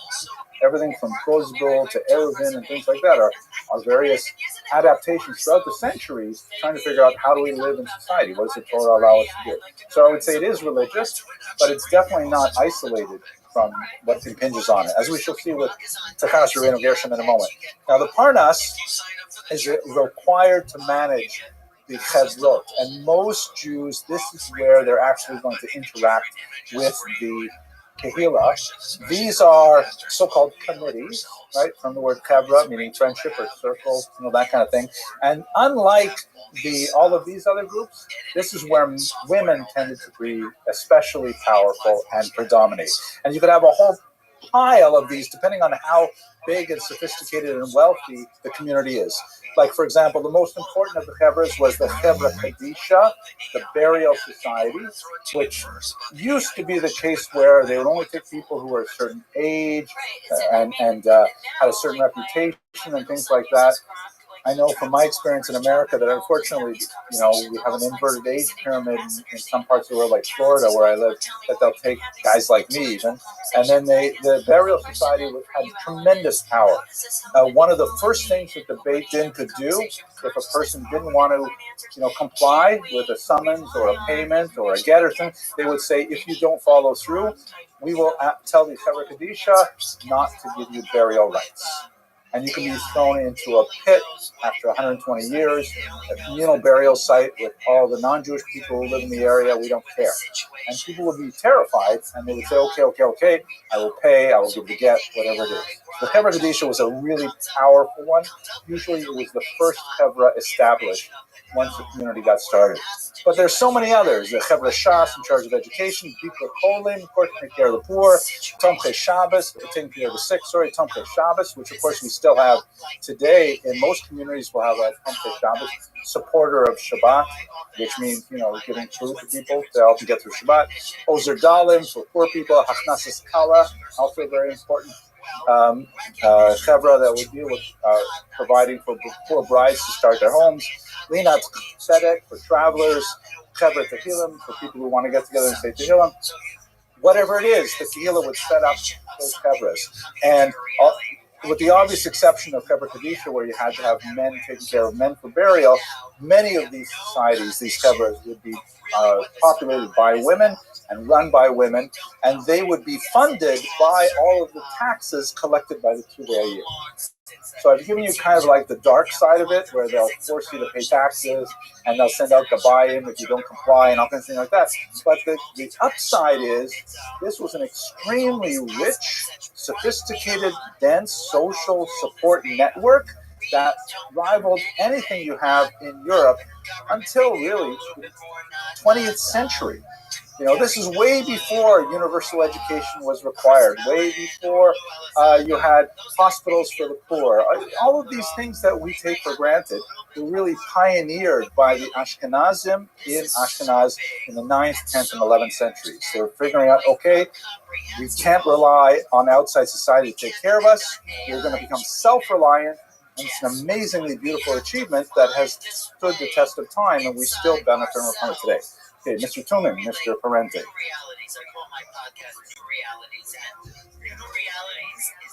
Yeah, I think that's definitely true. The non-Jewish world as a whole did have some sense of cohesion, in the sense that there was this idea of the body Catholic, like everybody being Christian, but it broke down in terms of regions and in languages and class in particular. Peasants did not feel especially close to nobles and so on. But Jews realized nobody else is going to take care of us. We have to do this for ourselves. Largely an Ashkenazi creation. The Sephardim also ended up imitating this. They had the Mahmad, which is a very similar kind of structure, and it stood the test of time. Yes. Oh, Mr. Parente. Yeah. Can't rely on any crutch to tell us what's going on. We have to find a creative way, and creativity is something I really like to talk about. You know, the question is a good one too, and I think you could certainly explore it for a dissertation. A lot of the social movements of the early 20th century, especially in America, were pioneered by Jews. And they're at the forefront of movements like welfare and food banks and things like that. And it would be interesting to see if they got this from this sort of structures they grew up in. I think there's definitely a strong influence, but I'm not sure if it's linear, because their socialism also has a big emphasis on big government taking care of things like this. But on a communal level, it's definitely very strong. Okay, last question. We better move on.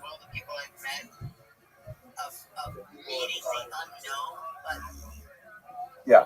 Well, these are not people. These are like organizations.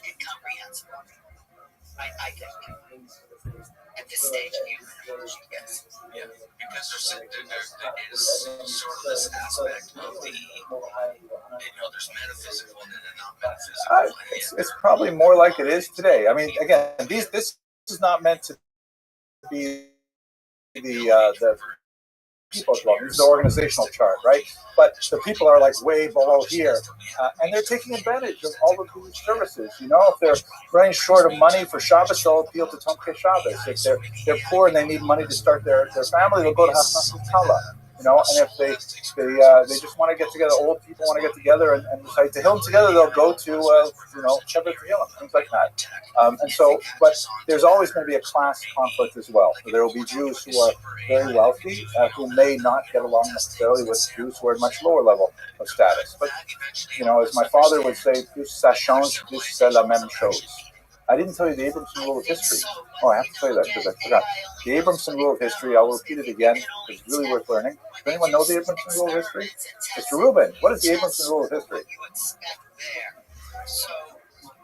Very good, very good. I would say it slightly differently, but you said it very well. If you don't know why something happens, the answer is probably money. Money is so important to how social processes evolve. It can't explain everything, but it explains a lot. Okay, shall we go on? Yeah.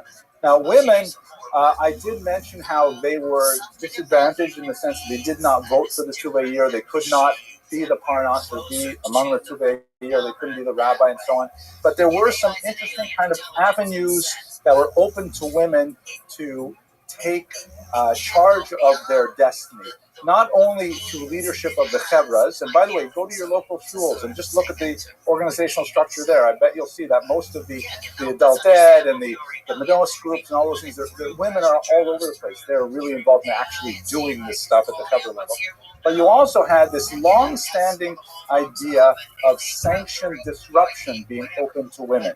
Specifically, if a woman felt that her concerns were not attended to, that she was not being treated right by, the Parnas or even the rabbi or anything like that, she could go into the men's section of shul, often on Shabbos, just before Kriyas Torah, and stand on the bima and refuse to allow the service to continue until she received a promise that her demands would be heard. Yeah, but it happened. It was like a thing that was extreme, right? And you can only get away with it a few times before people would say, she's a meshuggah, but nevertheless, it was a drastic way that it was an accepted way that, there's no other way to pronounce it. You have to go right to the center of the community, right on Shabbos, and refuse to let anything happen until you were heard. And we have interesting examples of this throughout history. Mr. Tuman. Some people say, AI is an alien intelligence here to help us. I have a hard time with that one, but when you use the term excommunicate, we have to be careful about that. Well, no, it can be. Right, let's review that. What power did we said that they're very coercive. So what powers do they have? At the highest level, we talked about corporal punishment. Slightly below that, you would have refusal to be buried in the cemetery. Below that, you had periods of nidui, right? Ostracism, formal ostracism, where the Beit Din could say simply, this person has transgressed, he hasn't shown up for summons, he hasn't done whatever. Nobody is allowed to do business with him for 30 days. Nobody is allowed to stand within 6 feet of him. Nobody is allowed to talk to him. He can't get any aliyahs, he can't, nothing, whatever it is. They have a whole range of possible ostracisms that they can use. And that is perhaps the most a commonly used form of social pressure that they would use to achieve their ends. So a woman who would do something like this, it was a big hit on their social standing if they were to do it. But you know what? It might be worth it. She might feel that she's being abused by the system, and this is the only way that she can protest, and so she'll take advantage of it. And their needs are typically heard, maybe not addressed, but at least heard. So it's not an equal system, but nevertheless it worked for 1,000 years, right? Okay, so let's go on to the Takanos of Rabbeinu Gershom, which is extremely important in this regard. We talked a lot about structure, and I've also spread this out over several hundred years, but we have to look at one figure in particular that is especially important. He is known as Rabbeinu Gershom, our Rabbi Gershom, Meor Hagolah, the light of the exile. Extremely important person. Have any of you heard of him before? Yeah, excellent. Yeah, excellent. The Arab Rabbeinu Gershom is the most important thing. So he was born in Metz, and he had yeshiva in Mainz, born around the year 960, and he died in the year 1028. He was Rashi's teacher's teacher. So intellectually, a grandfather of Rashi. Rashi refers to himself as Rabbeinu Gershom, may the memory of the righteous and holy be for a blessing, who enlightened the eyes of the exile, right? That's where we get the term Meor Hagolah, and upon we all depend on whom all Ashkenazi Jewry are the disciples of his disciple. That's a typo over there, but you get the idea. This is, by the way, a medieval woodcut. Rabbi Shalomo, it's supposed to be Rabbi Yitzchak ben Shlomo, Rashi. I don't know if that's what he actually looked like. Rabbeinu Gershom passed a whole series of these takanos, these decrees that set up the Kehillah and all kinds of other things. We'll talk about the most famous ones in a minute. So important that lots of other takanos, long after he died, were published in his name. So we have lots of takanos that Rabbeinu Gershom never wrote, but they're called takanos of Rabbeinu Gershom because that's a way to enforce compliance. Right? People will say, "Oh, this is a takan of Rabbeinu Gershom. Must be really important." It could be that it was issued by some community 50 years after he died, but they lumped it in there in order to include it. Kind of like, if you see yogurt that has a hashgach on it that says glatt kosher. Right? And there's no way that yogurt can be glatt kosher because only meat can be glatt kosher. But nevertheless, people have this phrase, glatt kosher, it must be really kosher. Hence, Rabbeinu Gershom, his name is applied to lots of later takanos. We know a little bit of his personal. This is possibly his grave marker at the city of Mainz. It's like 1,000-year-old grave marker. There is some dispute over that. We know from the Or Zarua, a very early Ashkenazic Rishon, that his son Eliezer was forcibly converted and later killed.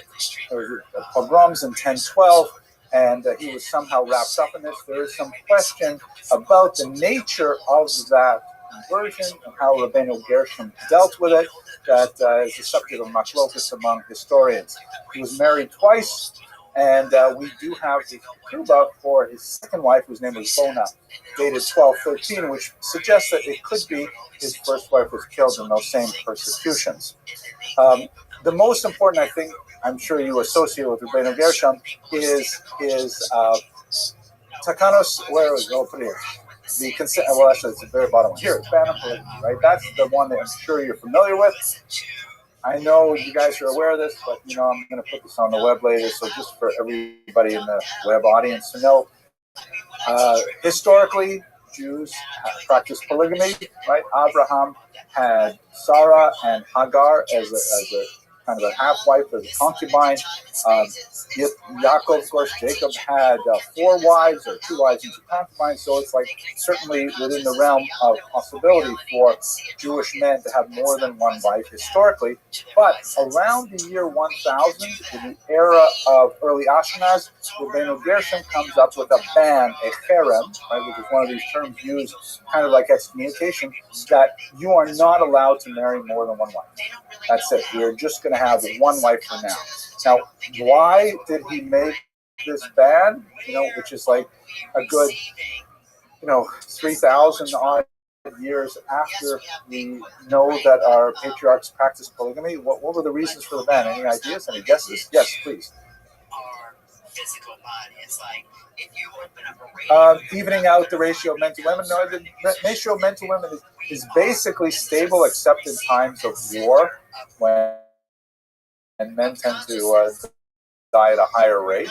But that does not seem to be much of an impetus in this context. A good hint. Well, Mr. Tooman, let's hear what you think. Fighting with small communities. Well, generally speaking, this would not be something that's new to Ashkenaz, right? Jews have been living in exile for 1,000 years at this point. And typically, who marries more than one wife? People who are wealthy, people who can afford more than one wife. And so that means you can have people at the poorer class who might not be able to do so, but if they have a daughter in a poor family, they may see it as an advantage to have her step up socially, marry a rich man, even as a second wife. So the system kind of works itself out anyways. Money, yes, that's right. Thank you. Yes. There you go. That's very interesting. Where are we living here when we're talking about this? Yeah. Exactly. Christians practice monogamy, right? So one reason for it may be because of a desire to be less out of step with the larger world. That the Christians are beginning to get powerful in this part of the world, and Jews are out of step if they're practicing polygamy. Think about 19th century America, where Mormons would practice polygamy, and that was definitely looked down upon. And if I'm not mistaken, I think Mormons have somehow abandoned polygamy as well today. But so I simply don't know. He also, then here's one other really important thing. What about it that relates to this one here? The consent of a wife to divorce. That Rabbeinu Gershom also, I should put these in the opposite order. He also said that it is not appropriate to divorce a woman against her will. We've been speaking up until now a few times about men who abandon their wives. But what about women who don't want to be divorced and their husbands forcibly divorce them? What does it say in the Gemara about that? It does. So, Weren't they? I noticed that when you remote view, you can remote view back in time. It's difficult for who to get by? Right, exactly. It definitely is not an advantageous thing for women because they tend not to be the prime breadwinners. And economically, they'd be cast adrift. If a husband were to decide, I don't like, the way you cook dinner and I'm going to divorce you, then it can be really tough. It can be abrupt and it can be harsh. So there seems to be in the kind of Rabbeinu Gershom a consistent follow-through of wanting to support women's status, women's position within Ashkenazi society. And so the ban on polygamy means no more half-status wives, no more second-class wives. And the consent of wife to divorce means that if women have to agree to be divorced, it means that they can insist more easily on their settlement or on the maintenance of their married status. Mr. Gertz, right? So he seems to have a lot of concern for women's status, which is pretty significant for the year 1000. Mr. Francie, last comment. We got to go first there. Reincarnation is true, but it's not a fact. Yeah, no, it's a separate ban. It's a separate. I don't know which one came first. I think they actually came at the same time. I think it was a package. I'm not positive. Another one that's interesting, he insisted on privacy of correspondence. This is like one of those examples where he's contributing to, or he's responding to a social change where people are writing letters.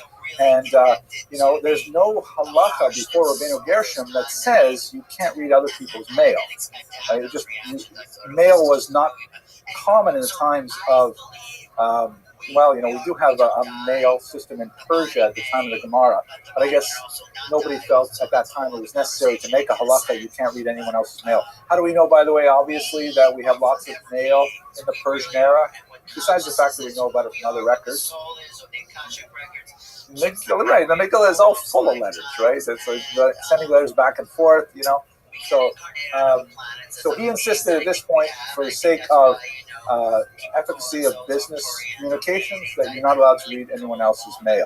This, by the way, is a smaller, lesser-known takana, but became very, very important in the 20th century because of the invention of a new form of correspondence. Telegram, close. Email, right? Email is email correspondence. Are you allowed to look at the metadata, like the envelopes, or can you actually look at people's emails? Right? Like one of the reasons, by the way, guys, I insist if you write to me, don't use your Gmail, don't use your private emails because that's not truly private for you. If you write in your secure Turo emails, then whatever I say to you, then it is like trapped forever as a legal document. Correct, but it's more private. And legally, it is, if I'm not mistaken, discoverable. I think it's like, no, Dr. Abrams said for sure I would graduate, and take me to court and they'll summon my email. No, you do. You do, If you're emailing about, first of all, you should only email about university business. But if you're emailing anyone in the university about university business, use your secure Turo email. If you're emailing me because, hey, I got engaged, come to my board, then you can use Gmail. Okay. Here's really important. This is probably one of the most significant, besides the ban on polygamy. The Cherem HaYishub, the ban on settlement. Anybody know what this thing is? Hugely important, massively significant. Mr. Adlerstein. No, that's going to be later. But the Cherem HaYishub was a social control on who was allowed to live in any given kehillah. It was extremely important for economic reasons, where it controlled competition among Jews. So if you had a community, a yishuv, you had a settlement, right? And they had a shoemaker, and his living was entirely dependent on being able to make shoes for people in the region. And then some guy shows up from another, shtetl, and he wants to set up a competing shoemaker's store. The Cherem HaYishub if it was imposed in a particular town, meant that the Kehillah had the right to regulate who could move into the Kehillah, who could set up a business, and who could compete with existing communities. It was extremely important because it meant that it was engaged in a level of protectionism that might seem foreign to a kind of American mindset, but basically this is a way that they ensured that people could still have a livelihood. This was also often negotiated with the secular authorities, where the secular authorities would agree to uphold the cherem hayishuv of a Jewish community, where they could say, yes, you have the right to secure all the silversmiths. They're, regulated by your community, and the Jews could then say, all right, we have the Glanz family is in charge of silversmithing here. No other people are allowed to come into this town and set up shop as silversmiths. And it was hugely successful, somewhat rigid, and it maintained a coercive nature of society and the economy. But on the other hand, it meant that you could be fairly assured of your livelihood in this environment. Mr. Tillman. Yeah, absolutely. It goes back to the Mars in Baba Basra of how close may competing businesses be set up with each other. If you have a Chinese restaurant on this street and another Chinese restaurant opens up 3 doors down, sorry, I only had a salad for lunch. 3 doors down, another kosher Chinese restaurant opens up, you can Shrei Chai V'Kayam and say, what's going on? This guy's going to take away our business. Let him move to another neighborhood. Let him move to a different street. He's 3 doors down from me. Well, it depends on where you live and if it's a kosher restaurant and they report to the VAD, then yeah, theoretically the VAD could say, hey, we really don't think it's appropriate for you to set up shop so close to each other. Again, living in the modern era after Napoleon, we lose so much of our policing authority, we lose our coercive authority, so that means that it's kind of like anybody's game, because what would happen is if the VAD says, no, we don't think you should set up your Chinese restaurant here, what's the guy going to do?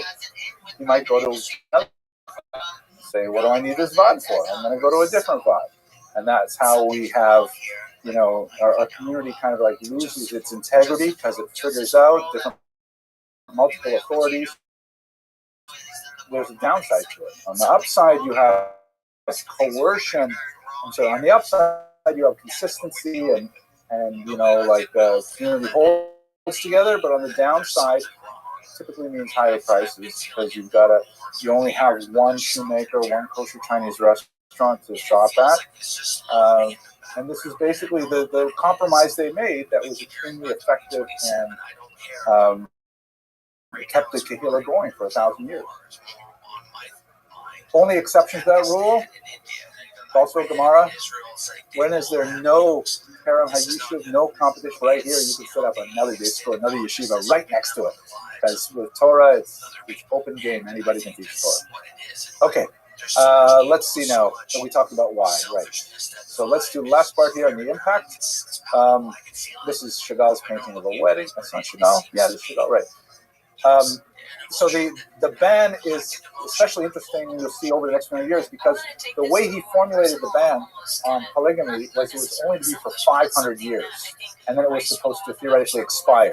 So a lot of ideas. Why did he only make it for 5 years? Maybe he didn't feel that he had the authority to extend the ban forever. Also, he specifically said it's for the lands of Ashkenaz. It was not a pressing issue in Sephardic lands, especially the North African and Middle Eastern Sephardic regions, because they lived among Arabs who practiced polygamy. So it was not a crisis there. In fact, right up until the 20th century, they still had polygamy in Yemen and also among Yemenite Jews moving to Israel with multiple wives. The Rashba in the 13th century recognized that ban, and he's the one who gives us the source of its expiry date, which is actually 1240. And from that point on, Rabbi Yosef Karo said that, well, the ban expired, but the Ramah says, but we're going to keep it going. Let's roll it over. And it was supposed to expire around the 20th century. There were some exceptions, by the way. Like, for example, and I'm not going to step into halakhic areas. You can ask your Magidei Shir about this. But, let's say for what You have the other ban that you can't divorce a woman against her will, right? So let's say a woman decides to join ISIS or Al Qaeda, and she's moved to the middle of Syria, and she doesn't want to hear from you anymore. You call her up and say, Sarah Firma, please come home. Stop messing around with those ISIS guys. And she says, I don't care, and I'm never going to accept a get from you because of the Takana Rabbeinu Gershom, I want to punish you. So in that kind of bizarre situation where you have a woman who is a moredes, a rebellious woman, so to speak, there would be an exception to the ban where a man could marry a second wife. He could not divorce his wife because she won't accept it, but he's allowed to marry a second wife. Now, similarly, if a woman is in hostage or insanity and so on, these are like difficult issues for poskim to get involved with, but it's not an absolute ban because, after all, it's imposed by a Rishon rather than something that comes out of the Torah itself. But there are always these crazy movements, like here in 1931, there were people saying, hey, wait a minute, we don't have this ban anymore. Do we really have to renew it again? We have so many single women. This shit is a crisis. Why don't we just let them marry richer men and so on? But that never went anywhere. Okay, and one last point. I do want to say, in this context, we're talking so much about the kind of Rabbeinu Gershom. One of the really important things is that it's mentioned, if God forbid, you should all get married and be happy and, some hundreds and say. But if, God forbid, divorce is the option, give your wife the get. Don't mess around with it. Okay, that's the end of this lecture. I do want to start the second lecture. Any questions, arguments, discussions? Mr. Adlerstein. Someone in Congress, names there. Who's pulling the strings? Yes. You do that. The House of Cards, my call. Yeah, absolutely. I just spoke at Shul recently, and I found in the Evil Archives a terrifying mimeograph document that was to be filled out in the displaced person camps, where a husband would write, a potential husband would write, I'm going to marry Prince Alea. I'm actually married to Fuma Sarah, but I don't know what happened to her. And he would swear, and he would sign this document, that if Fuma Sarah shows up, she survives, and now he's married to two women, then he would do whatever the Bishop says is the appropriate thing. Divorce the second wife, divorce the first wife. Terrifying. Good point. Okay, so let's go to economics now. So, lots to say about this. Start with agriculture. Historically, Jews have only really been deep into farming twice in their history, in the ancient world and in the modern world, in the 20th century. Historically, farming was not the first choice for Jews for fairly obvious reasons. Now we do have, there's kind of like from the 19th century, there was a bias against this, saying, the reasons why Jews couldn't farm was because they couldn't own land. And largely speaking, that's not true. For most of the medieval period, Jews could own land. It was legal to own land. There were exceptions, certain places, certain times, but largely Jews could own land. If they could own land, why did they not become big landowners, Mr. Adlerstein? But there's more people asking that question, so... Excellent, good point. When you're living far away, you can't live within walking distance of a shul, of a mikveh, of a kosher Chinese restaurant. So you definitely, that's one good reason. Mr. Blashko? Pogroms. Tell me about that. Heroin production. I don't know what it was about, actually, but a lot of people were killed and a lot of people... So then what about the land? Someone wanted to make money on selling weapons, so... Okay, but how would that change? I think you're right, but I'm not sure you've explained the answer correctly. Why was land less desirable than, let's say, silver, gold, stuff like that? You can't take it with you. Mr. Rubin, do you have the word here? No, what I like to say is it's very hard to run carrying an acre of land, right? Because you're exactly right. If people are to attack your community or whatever, and you need to flee, and essentially abandon your land. You can't take it with you, right? There used to be a joke It's no longer true, but Jews used to not be good piano players. They used to play clarinet and banjo and things like that, violin. And the reason is because it's very hard to run carrying a piano. Right? It's hard to flee. So real estate was not a safe investment for Jews. Not only pogroms, but legislative expulsions. The local king, lord, noble, whatever it says, kick the Jews out of here. Jews were expelled 5 times from France in 1 century. Right? They kept on being expelled, invited back, expelled, invited back. But you can't keep your land if you're going to be expelled. Okay, Mr. Rubin, Mr. Tum, Mr. Parente. It's easier to lie to people than to convince them they've been lied to. But I think more and more of us are convinced we are being lied. I mean, if you follow UAP studies at all, it's deep. It's a deep well. That's an excellent point. We'll see when we get to Eastern Europe, which will be in a couple of weeks, that Jews were frequently leaseholders, but it was primarily for the tax dividends of the land. The land was definitely not owned by them and certainly not farmed by them. Only in a few places, like Galicia, for example, you have Jewish farmers, but overwhelmingly, for most of the 100 years we're talking, Jews did not prefer to own land as choice. Mr. Tillman. Was a major UFO guy, Stan, the old guy, the old frequency. Okay, good point. Used to say, I know cosmologists. Yes, you are. Well, because you have to invest in real estate, and if you hoard, with a bunch of apes whose favorite pastime anything attached to the ground. Yeah. Well, we're going to discuss all the things they're busy with. They definitely invested in skills, and they definitely invested in skills that were liquid, like medicine, right? If you were a doctor, you can just put up your shingle anywhere and start doctoring. If you are a goldsmith, a silversmith, so you have to have a certain amount of gold or silver come to you to be able to work with it, but you have the skill. But if you take your money and you dump it into a piece of land, a building, anything like that, you're attached to that. You're stuck to it. Someone else confiscates it, it's gone. Right? But if you are able to transform much of your skills into cash, like actual money, then you can not only carry it, you can also put it in hiding places. Actually, I'll show you later some of the hoards that have been discovered of jewels and things like that are frequently of Jewish origin. Quite fascinating. Because you would bury it and then you come back and dig it up. Mr. Parenti, and then we can go on. What do they know about these UAPs? Obviously, they're space force. It's not just to defend what is on the planet, but what's coming from outside, which, again, we've heard nothing since 2017. By what, like produce? Yeah, it's not really a thing.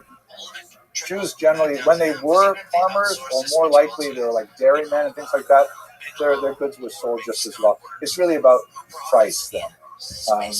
Perhaps the best example would be meat, right? Jews need to be in the meat industry, to have kosher meat, but Ashkenazim, as I think we discussed last week, right? Maybe the week before, Ashkenazim do not eat the gid hanasheh, the sciatic nerve, and that means that they basically, the back half of the cow, with the filet mignon and very choice parts of the cow, they just sell to non-Jews. And non-Jews historically have been very happy to buy much cheaper, meat that's cheaply priced because the Jews have to get rid of it. They can't consume it themselves. The church, by the way, was very upset with that because it looks bad if Jews won't eat this, but Christians will happily eat it. But it's the same rule as ever. If you go to grocery stores today, people will buy where it's cheapest, and sometimes most convenient. Okay, let's see. Risks and benefit of agriculture we talked about. Agriculture also plays a really important part in the corporate structure of medieval society, which we have not gotten into, but we will talk about in much greater degree in a moment. Here it is. This is what Jews did as the backbone of their economy. They're primarily involved in finance. Again, I'm restricting myself now to the period of early Ashkenaz. We will have a much broader field of economic endeavor once the conditions permit it. And Jews were definitely historically involved in a whole range of activities, even in this period as well. But the backbone of the economy, the strongest element in a given kehillah, was Jews involved in finance, specifically money lending. This is a bigger topic, but we got 7 minutes, so I'll try and give you a short version of it. It tends to have kind of like when I say finance, that sounds nice, right? When I say something like pawnbroking, that sounds kind of like seedy, sort of like on the outskirts of town, strip malls, things like that. But it's really both of those things. This was an excellent way for Jews to engage in commerce and to support themselves, specifically because, as we shall see, they enjoyed a monopoly on this for several hundred years. I'll get to that. Let's just first look at this interesting image. This is a 16th century image by Quentin Massey's The Money Changer and His Wife. And you can see they're living in a nice urban environment. They've got fine clothes, dyed red, which is an expensive color, and so on. And he's counting out his coins here.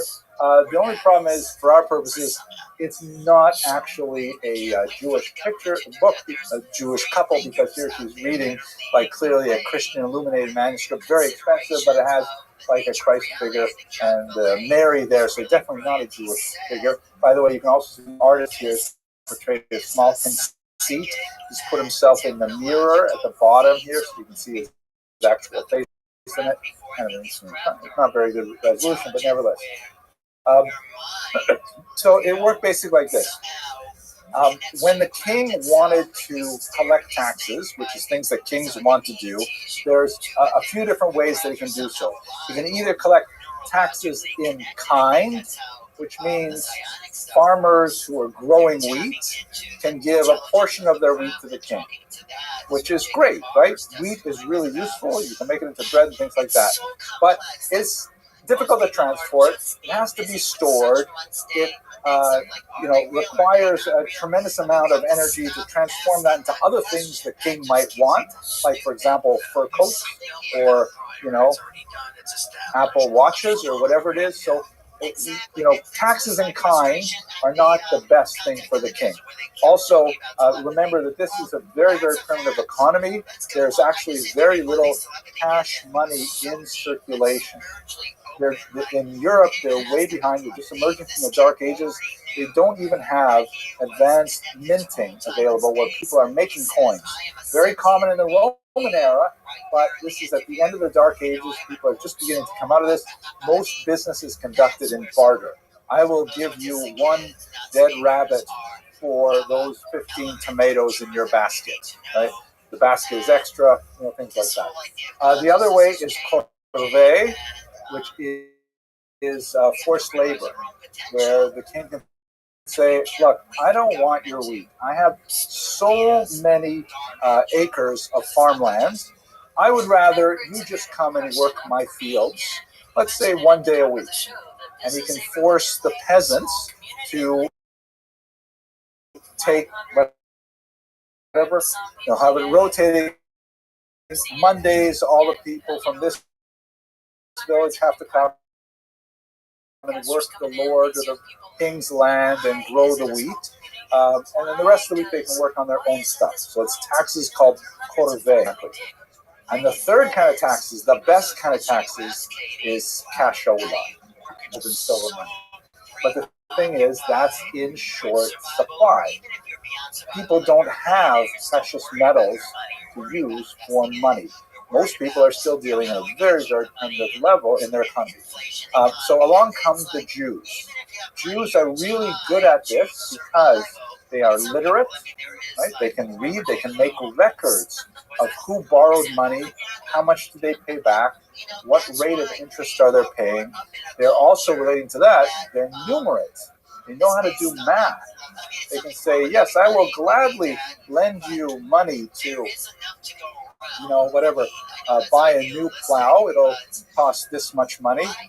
And you will pay me back at 25-30% interest. And over time, I will tell you exactly how much you'll have to pay me every week until you completely discharge the debt. This is something that is like magic for most people at this time. They have no idea how the math works, but Jews were able to do that. And yes, go ahead, Mr. Well, there is some money in circulation, right? It's just really valuable, and the Jews are able to afford it. Now, here's the key thing. The reason why Jews had a leg up in all of this, the two reasons. One is because the church did not want Christians to do it. We're going to spend a lot more time on Wednesday talking about that. So Jews were the only people in Europe who were allowed to charge money, charge interest. And secondly, the king loved it, because the king could say, oh, wow, Jews, you guys, you have all this gold and silver coming through your possession. I will tax you guys directly from cash and silver. And that way, I don't have to dispose of 10 acres worth of wheat that was harvested. I don't have to force the peasants to come work my lands. I can just get cash from you. And then with that cash, I can do all kinds of things. And in return for you guys doing a great job making money through money lending, which everybody needs in an agricultural society, everybody needs credit. Try to imagine your world today without credit cards, for example. It's ubiquitous. He says, I will protect you. You guys will be my special people, my Am Segula Lahavdil, and I will make sure that nobody molests you while you go about, do your business, make lots of money, which I can then tax. This was a special status called, in Latin, Servi Camerae Regis, servants of the royal chamber, meaning servants of the chamber of the king. The Jews in their little shtetl across Ashkenaz specifically reported directly to the king. And you did not want to mess with them because the king wanted them to do a great job raising cash that they could then tax. Another way to, a metaphor to use for this, Jews were kind of like a sponge that the king could take and dip into the peasantry to soak as much money as he could out of them, and then he could wring it dry for his own benefit. So it was a mutually symbiotic kind of relationship, at least vis-a-vis the king and the Jews, that actually protected them and encouraged them to be in this line of work. It was also hugely important, again, I'm going to emphasize, we'll talk about this on Wednesday, because nobody else was allowed to do it. Christians were forbidden to lend money on interest, and so that meant that if you wanted to borrow money for any reason, the only person you can go to is either a friend who will agree to give it to you for no interest, or more likely, go to the Jew. Okay, with that, gentlemen, I'm going to close for now. We'll meet again on Wednesday, God willing. Have a look on Canvas, because you have a new Artificial Intelligence Challenge that will be closing on Wednesday as well. So make sure you take some time. I hope you find it interesting. Thank you for learning with me. Hello, fellow students of Jewish history. I hope you enjoyed that lecture. I guess you probably did if you're still watching at this point, or maybe you just left your phone on and forgot about it and fell asleep, something like that. But I'm glad to be able to show this to you, because this is just a sense of what we do here at Lander College for Men of Touro University. But you're missing the best part. The best part is not on the camera. It's what I get to see, having these bright young men in front of me, very inquisitive, very intelligent, very eager to learn everything there is to know about Jewish history, as well as the many other topics that they study here for their baccalaureate degree. We are extremely proud of our very vibrant base medrash, where students begin their day at 7:45 in the morning, and then after breakfast they spend hours delving into the intricacies of Talmud under the direction of our esteemed Rosh Yeshiva, Rabbi Yonasan Sachs, and the leadership of our Menahel, Rabbi Yosef Sonnenschein. And then after studying Talmud for several hours, they have lunch and they have a few other activities. Secular begin at 3 p.m. with a rigorous curriculum of the sciences, political science, English composition, history, of course, and a whole wide variety of majors like business, computer science, you name it. And then after dinner, they come back for a couple more hours of dedicated Torah study. This is a really phenomenal young men. They only get to do their extracurricular sports and so on, sometimes 10 o'clock, 11 o'clock at night. We have basketball that happens that late at night. Then they're back for it again the next morning. And they are just loving it. We have so much activities for them, so many retreats, and so much food. Actually, we give them a lot of food, so they really enjoy it. We also have a separate evening division, which is intended primarily for students who are studying in other institutions in our neighborhood, and then they come to us for the secular classes at night that begin at 6 p.m., And they're extremely bright, and we're very proud of them as well. And in fact, we're hugely proud of all of our students who have gone on to do such phenomenal things, going into medical school and law school and forging successful careers in finance and accounting and computer science. Wow, it's an amazing school. I'm really proud, and I feel very privileged to be here. And the thing is, we really need to support them with scholarships. So if you enjoyed this lecture and you want to contribute to the ongoing study of Jewish history here on this campus, Lander College for Men in Queens, New York, please have a look in the information box where you'll see a link, and you can contribute to the scholarship funds and help specifically those students who are very interested in Jewish history. Thank you very much for watching, and I look forward to providing more of these lectures for you as well. Basically in the States, and that's the point that, like, that's what we're not addressing. So you got diabetics that are skipping their insulin shots because they can't afford it in the United States of all countries, the best country in the world, but these people are suffering. So our ideas of, America, let us just recap one really important point that we kind of rushed through at the end of last week, but it's so crucial. Why are we talking about Khazaria when we are talking about the origins of Ashkenazi Jewry? Why is Khazaria even relevant? Mr. Blaschka. That's why the UFO situation is so essential why? Why is it essential? Khazaria is like way out in Central Asia, and we're talking about the Rhineland. What's going on, Mr. Adlerstein? We were talking last time about conspiracy theories and things like that, where people were saying that Ashkenazi Jewry doesn't really exist. It's all just Khazarian, like fake news. Like imposters, fake Jews and fake news. Very good. Mr. Ruma, did you want to add anything to that?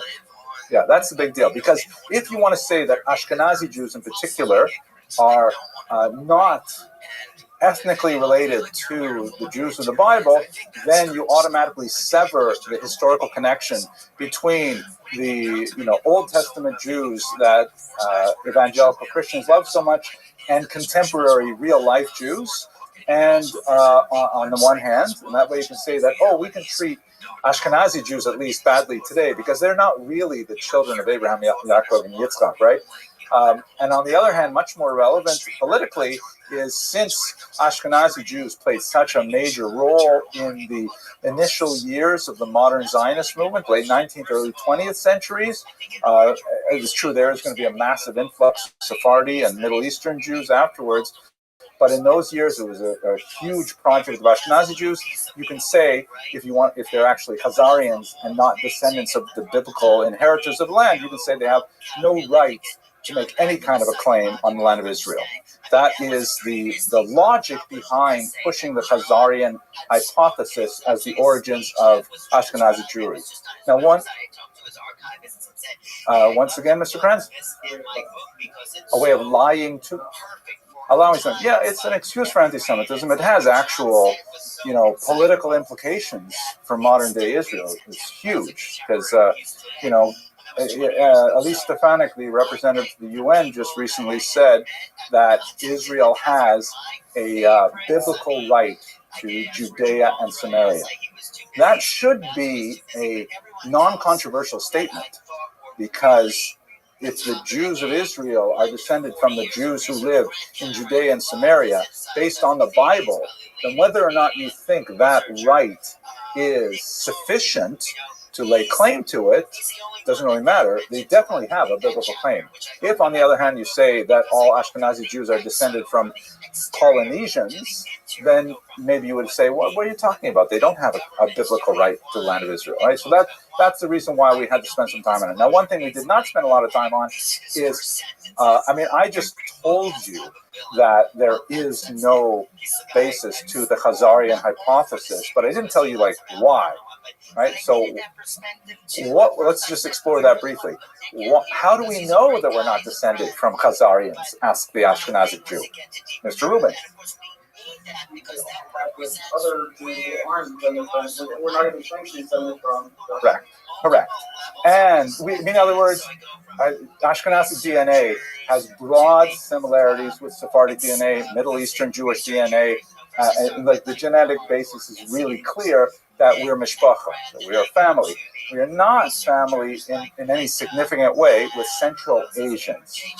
How much, is there any Khazarian DNA in Jews? Yes, actually, like less than 3% by the most generous study, but that's because, you've got lots of Mongol hordes traipsing into Eastern Europe and occasionally, having relations, typically coerced, one might imagine, but who knows, with Jewish women. And so it's not unreasonable to imagine there's a certain amount of Central Asian DNA that makes its way into the Ashkenaz framework. But it's such a small number that it really is an exception that proves the rule if you want. Mr. Tuman. Well, there's not much basis for it at all. I mean, it's an assumption that really was pioneered by a few things. Arthur Kessler is perhaps the most important thinker who came up with this. He wrote a book called The 13th Tribe, in which he wanted to say that Ashkenazi Jews are actually coming from the Khazarians. But it has no scientific basis. I mean, it's been thoroughly debunked in every way. Even scholars who really tried hard to find it have been hard-pressed. Perhaps the most successful area where we can see Khazarian influence on Ashkenaz in particular is, ironically, in the Yiddish language. So Yiddish has a tiny, tiny amount of what appear to be Turkic words in it. The Khazars are a Turkic people speaking a Turkic language, because there's a whole bunch of families, like Tajik and so on, in that family. So what are those words? Uzbek, I should say. What are the words? It's not a large number of words. If you know German, Yiddish is basically decipherable. It's so close to German. But what are those few words? Some of them are highly sensitive words. Like, for example, Max Weinreich, who is one of the greatest scholars of the Yiddish language, says that the word daven is Khazarian. Right? Daven is not a Hebrew word. Where do we get that word from? It's not a Yiddish word. We use it in Yiddish, but where does the word daven come from? It's not a Slavic word. It's not a French word. Where do we get this word daven? So Max Weinreich argues that this is a tiny, tiny remnant of Khazarian influence on Jews, and it is an important word. We use daven as a significant word in our culture, but it's not enough to say that we are Khazarians. There is one scholar named Wexner who wants to argue that Yiddish is basically derived from Ashkenazic, but he's kind of like way on the fringes of the extreme, bizarre, realm of. I don't want to say it on recording. Anyways, so that's basically the story why we don't hold that there's any. Oh, and by the way, I've given you the smallest reasons why maybe we do have some Khazarian influence. The opposite side is overwhelming. So we have DNA evidence. We have massive amount of linguistic evidence, right? The Yiddish spoken by 97% of Eastern European Jews is overwhelmingly German. We have tons of historical records documenting the passage of Jews from Germany to Eastern Europe. Everything is laid out there for us. It's so obvious that Ashkenazi Jews come from Germany, not from the East. They come from the West. Mr. Kranz. Yeke refers to German Jews specifically, and it refers to those Jews who are really in Germany, let's say 19th century. Ashkenazi is a larger category than Yeke. They come from Germany. They probably have the same origins. They got to Germany because they did not leave with the masses of Jews who kept going east. So we'll talk about this later in this class. We're going to have a huge surge of Jewish migration from the Rhineland to Poland and Lithuania, 13th, 14th, 15th centuries. That establishes a great center there, and for various reasons, the population explodes in Eastern Europe. But there are plenty of Jews who stay behind in German provinces, and they become the Yekes. Okay, let's go Halavai Weiter now, unless we're going to leave Khazaria behind, okay? Okay, so let's look at a big question, something called historiography. Anyone want to try and define this term, historiography? Mr. Blasco. Not bad, not bad. Let's break it down. History. What does graphy mean? Like photography? Graph? Writing. Thank you so much. The writing of history. History is kind of a weird thing. It has elements of science, like something happened, like one of the great German philosophers of history was a guy named von Ranke, and he said that history is defined as was es eigentlich gewesen war. What actually happened? Just tell me what happened. That's the history, right? But it's not quite so simple, because the way the history is told, the narrative that is crafted to describe those points in time and events, definitely, promotes a particular understanding of the past. And this should be incredibly obvious to your generation. You suffer from it more than most generations because of the influence of a movement called postmodernism that essentially says things like, well, this is my truth, what is your truth? And we can both be hit by the same car, but I have my experience and you have your experience. My lived experience, your lived experience, they can be totally different, right? That's like kind of like a 21st century way of thinking about these things. Historiography is like that too. How do we construct a story out of the events that we determine from the documents we work with primarily for history? So I'm going to just introduce you to two major historians of Eastern European, of Ashkenazic history that are hugely important for us. The figure on the left is Heinrich Gretz, who was a major 19th century, his years are 1870 to 1891, major German Jewish historian. He was actually, as a young man, a student of Rabbi Samson Raphael Hirsch. He studied literally in his home next to Rav Hirsch. And he was the first great encyclopedic historian, meaning he wrote all of Jewish history. And I think it was 12 volumes in the original German. And it was like a blockbuster. And it was huge. People were so excited to see this massive history of the Jews written in the modern era. By the way, he's like a role model for me in many ways. I myself am now writing a small encyclopedic history. It's only 3 volumes. We might expand it a little bit, but I nevertheless think a lot about the challenges that he faced.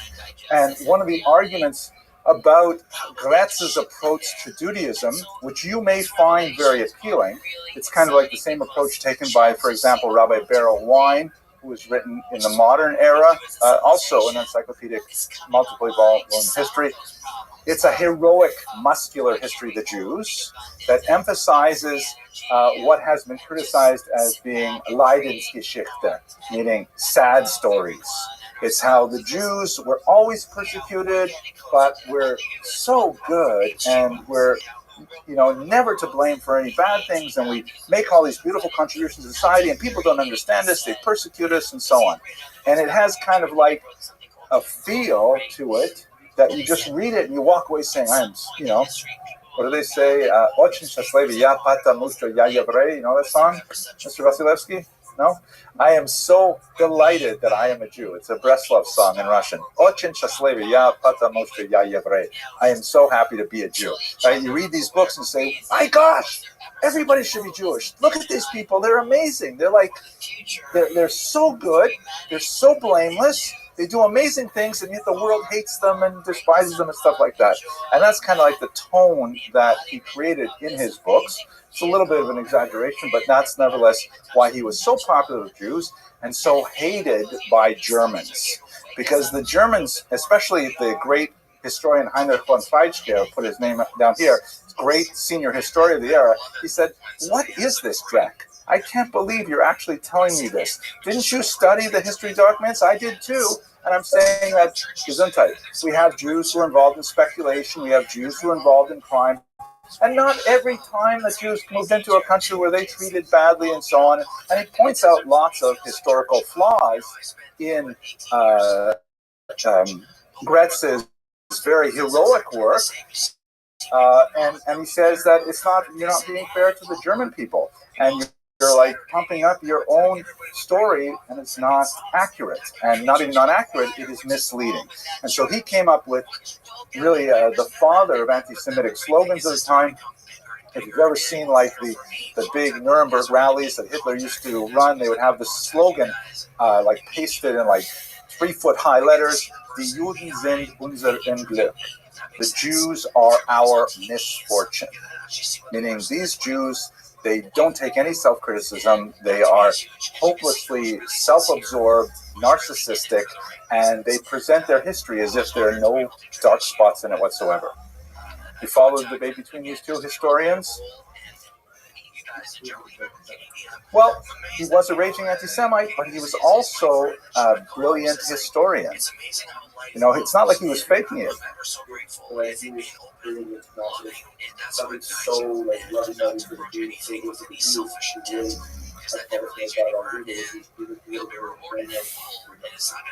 I think he would have. I think that Gretz viewed his writing of a history book not as a purely academic affair, but as a culture-building exercise. He was like saying, I'm writing this book so people will read it and feel proud to be a Jew, which is, you know, a perfectly admirable goal, but then is it good history? A lot of people, I actually think a lot of it is excellent history. He's really strong in certain areas and so on, but this is one of the challenges of studying Jewish history, especially if you go to like adult ed classes in synagogues and things like that. They will essentially give you a Gretz version of history that you know makes us sound like superhuman, you know, beyond belief kind of individuals. And there are areas where I think it's fair to say that. But we also have, if you open up a newspaper, we also have our share of criminals. We also have a share of darker spots, of things we're not proud of. You know, we don't necessarily want to see them, you know, publicized, but there they are. Salo Whitmer Barron, on the other hand, also an encyclopedic historian, wrote actually more than one encyclopedic history of the Jews, generally speaking on particular areas, like, for example, the Jewish community or Russia and Poland. But he wrote a 18-volume social and religious history of the Jews that only stops at the year 1650. He died before he could write any more of it. It's a massive, incredibly complex, very sophisticated book based on 20 languages, incredible amount of archival research.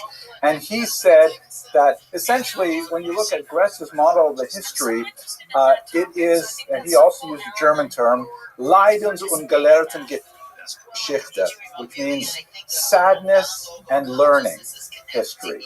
That the Jews have periods of sadness, they're attacked in pogroms and anti-Semitism, and those things actually happened. And when we get to that section in this class, oh my gosh, gentlemen, you don't know how bad it was. It was really worse than you can probably imagine. And at the same time, Gelehrten, they were learning, they were producing. You know, the Rashi was writing, and Bali Tosfos were writing, and we have the Shulchan Aruch, and we have all these amazing cultural artifacts, despite the Leidens, despite the pogroms.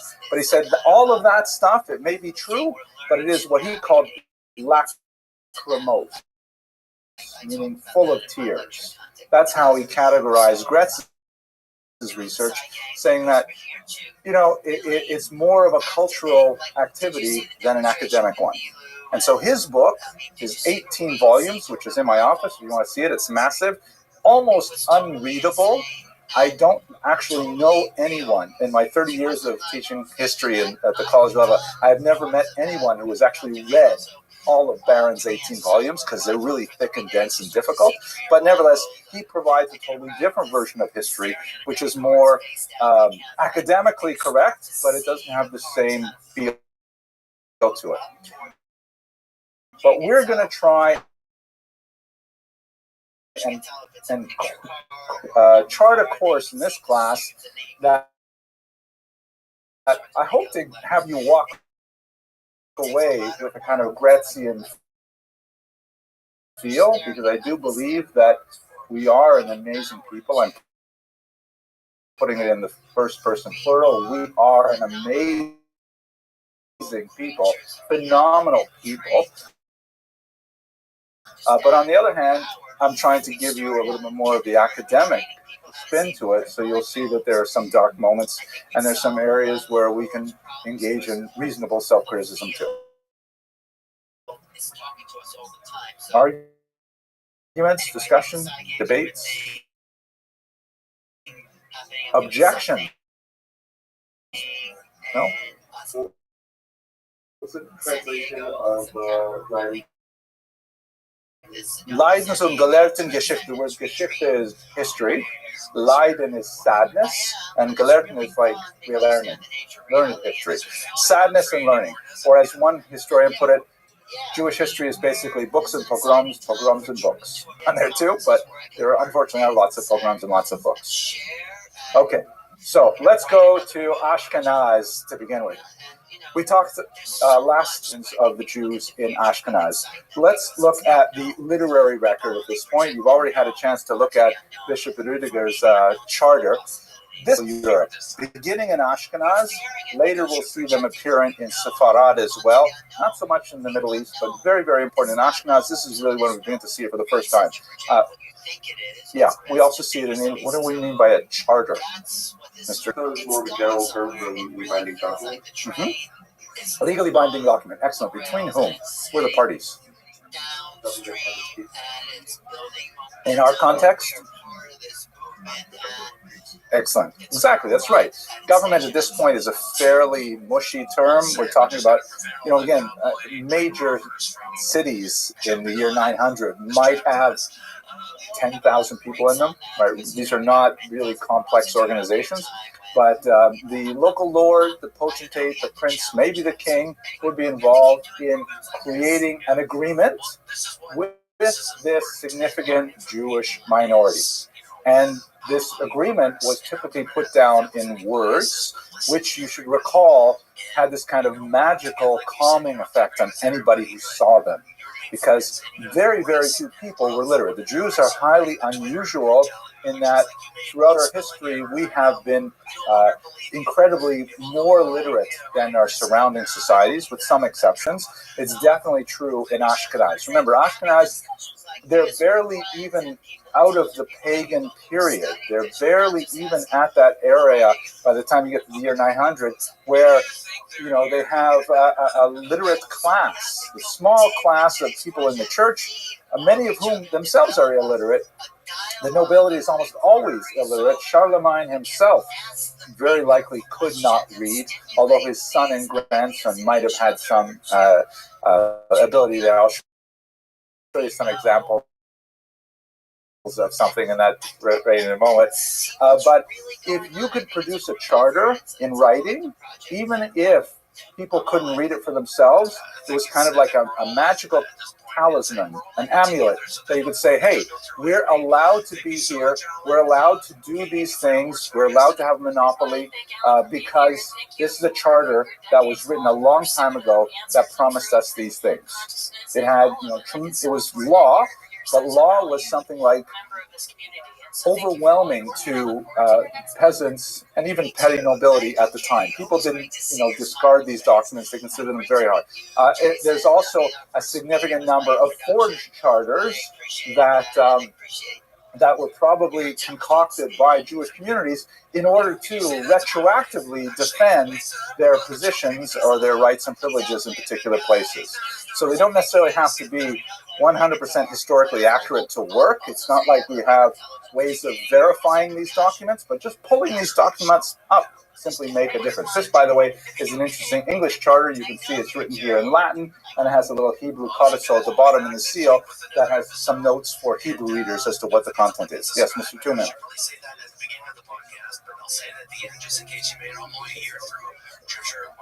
Well, because let's say someone was trying to encroach on their rights.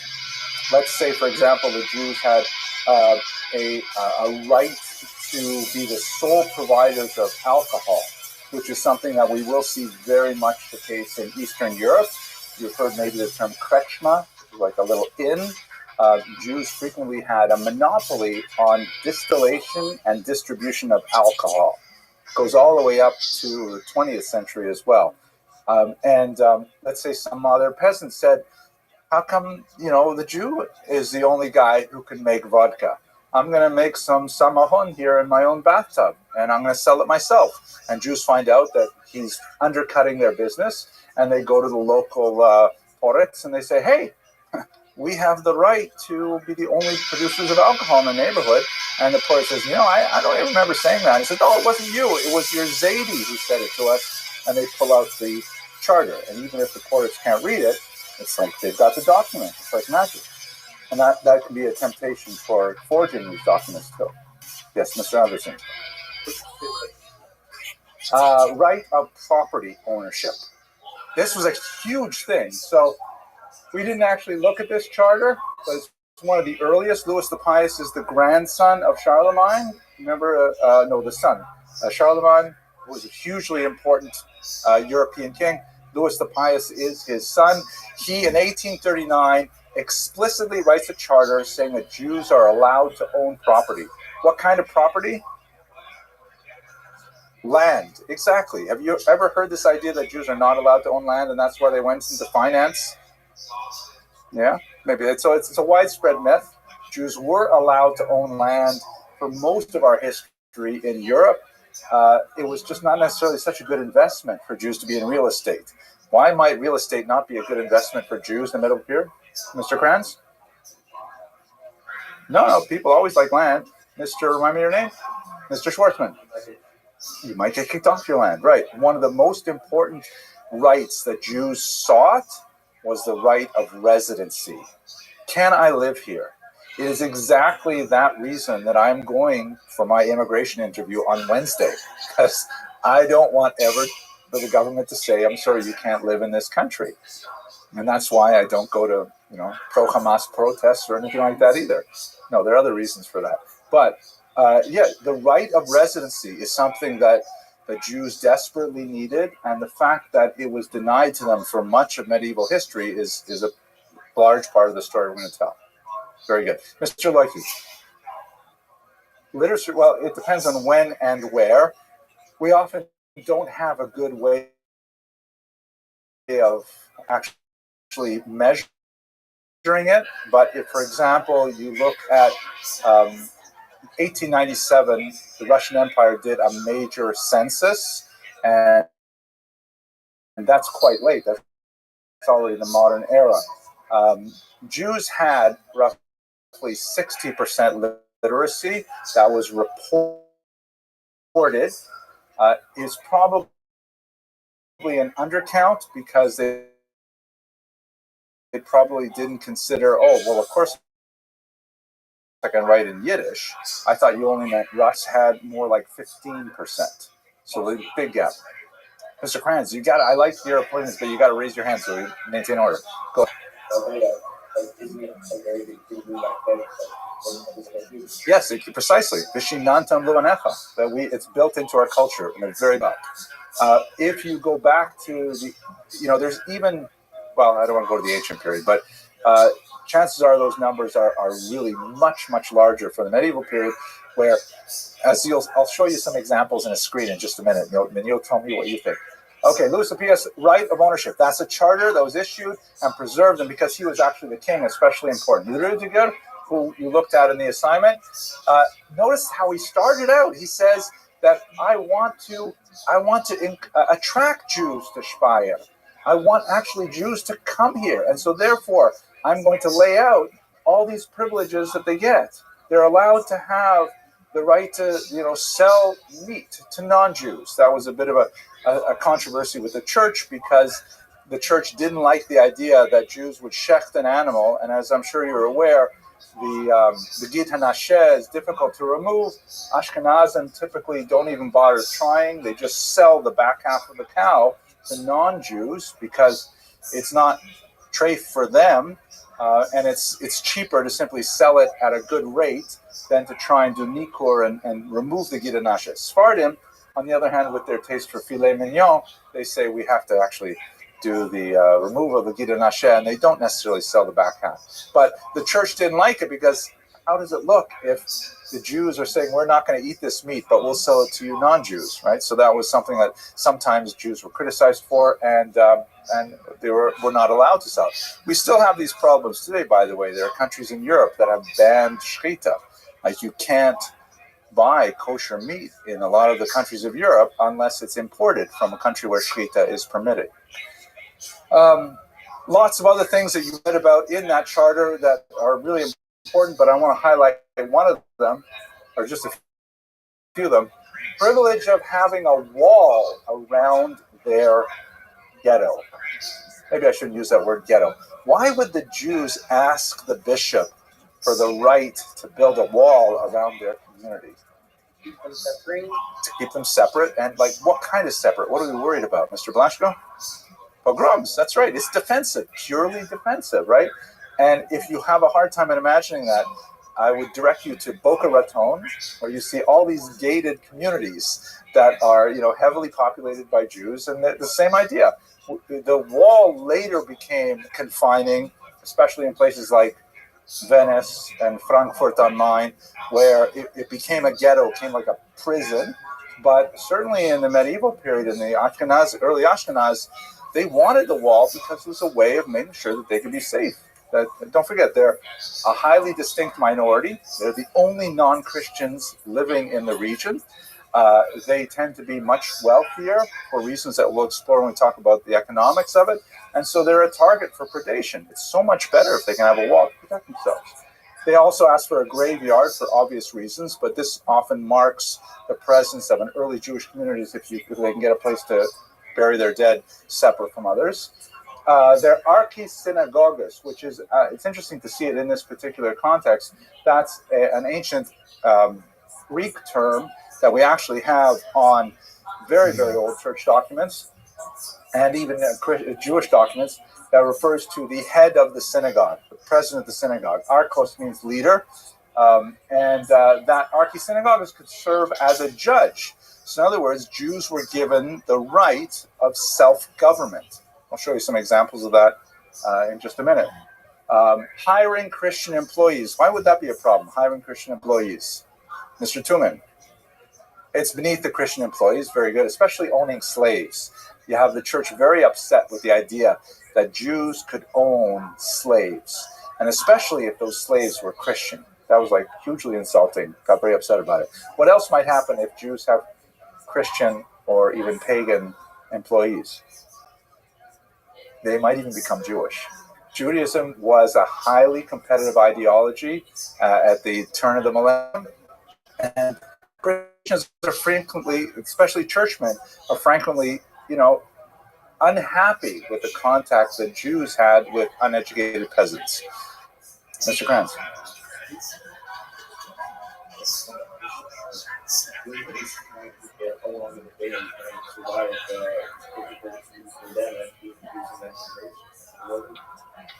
Well, I'm not saying you're wrong, but I am saying you sound like kind of regrets, right? Because,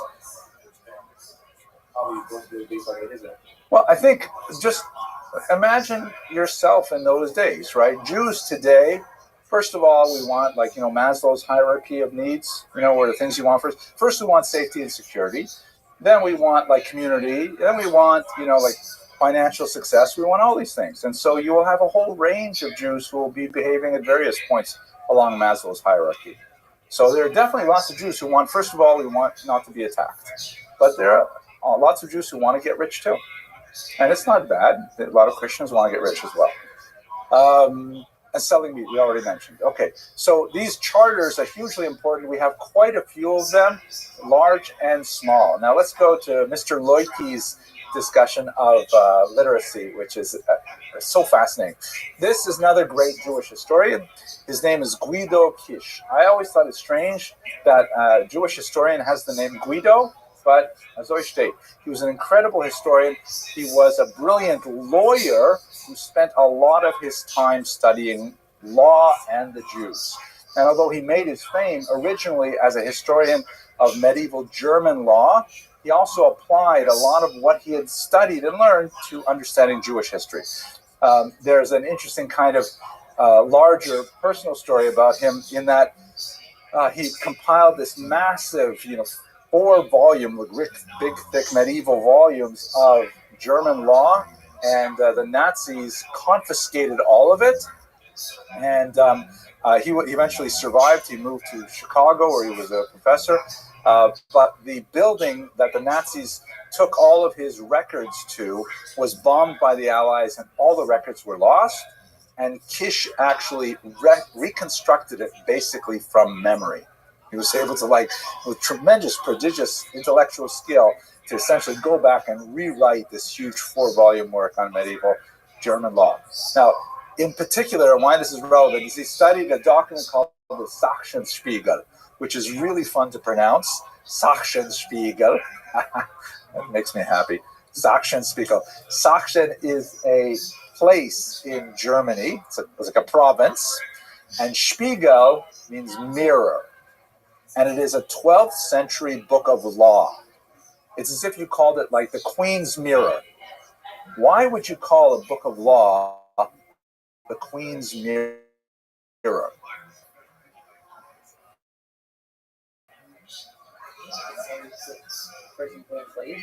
Not bad, not bad. Excellent, Mr. Kranz. Mr. Blashko, you want to add to that?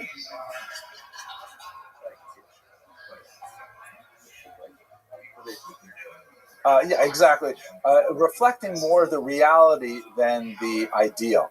So the notion of this is that, again, remember, we have a very different idea of law primarily because we've inherited a revealed tradition, right? Our understanding of law, we use the word halacha, is Moshe Rabbeinu goes up to Har Sinai, and HaKadosh Baruch Hu gives him a set of instructions that becomes the Torah.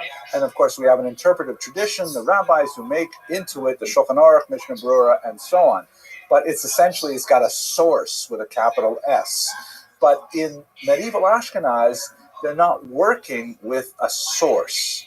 Religion generally, especially Christianity, does not have the same amount of invasion into daily life. It's so much more based on creed, on what one thinks, what one believes, and does not seem to be really particularly concerned with, the order in which you tie your shoes or what happens if you put a milk spoon in a meat pot. That's just not Christianity. Islam is much more like that, but Christianity is not. So how do you deal with when someone's ox gores somebody else's cow and you find the carcass, dead on the road? You need to still deal with that. So without the huge tradition that the Jews have for these decisions, they essentially said, well, Pukhazi mad amad avad, right? Go out and see what the people do. And that's the sense of the word Spiegel, mirror, is that this is essentially a recording of what has evolved as common law. What is the procedure when these kind of crimes happen? So this is an amazing 12th century document that was written to basically record how things are dealt with, how disputes are handled in the 12th century in this region called Sachsen. And it was so popular that it was repeated over and over and over again all over Germany and became essentially the core of German common law. Okay, now, why is it relevant to us? Because this is going to Mr. Loiki's observation.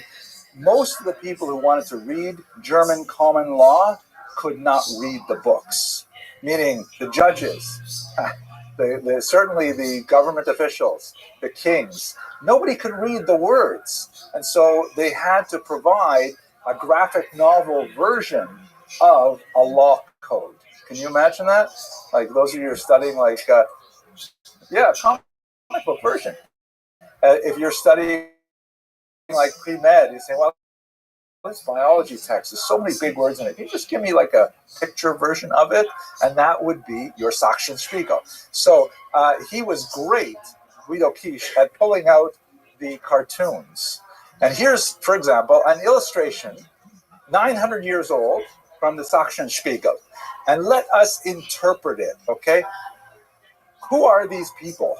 Who's the queen? Yeah, I think it's actually a king.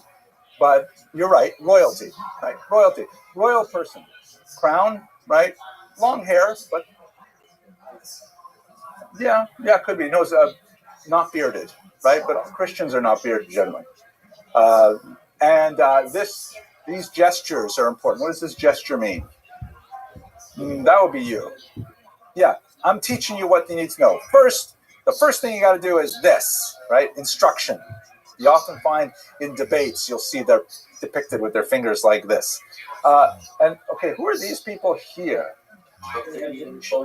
Yeah, look, first of all, they're happy, right? It's kind of nice. They're smiling. Let's break it down. Who is this guy here? What's he wearing? Jester, nice call, but no. Not a bishop either. Bishops have the mitres.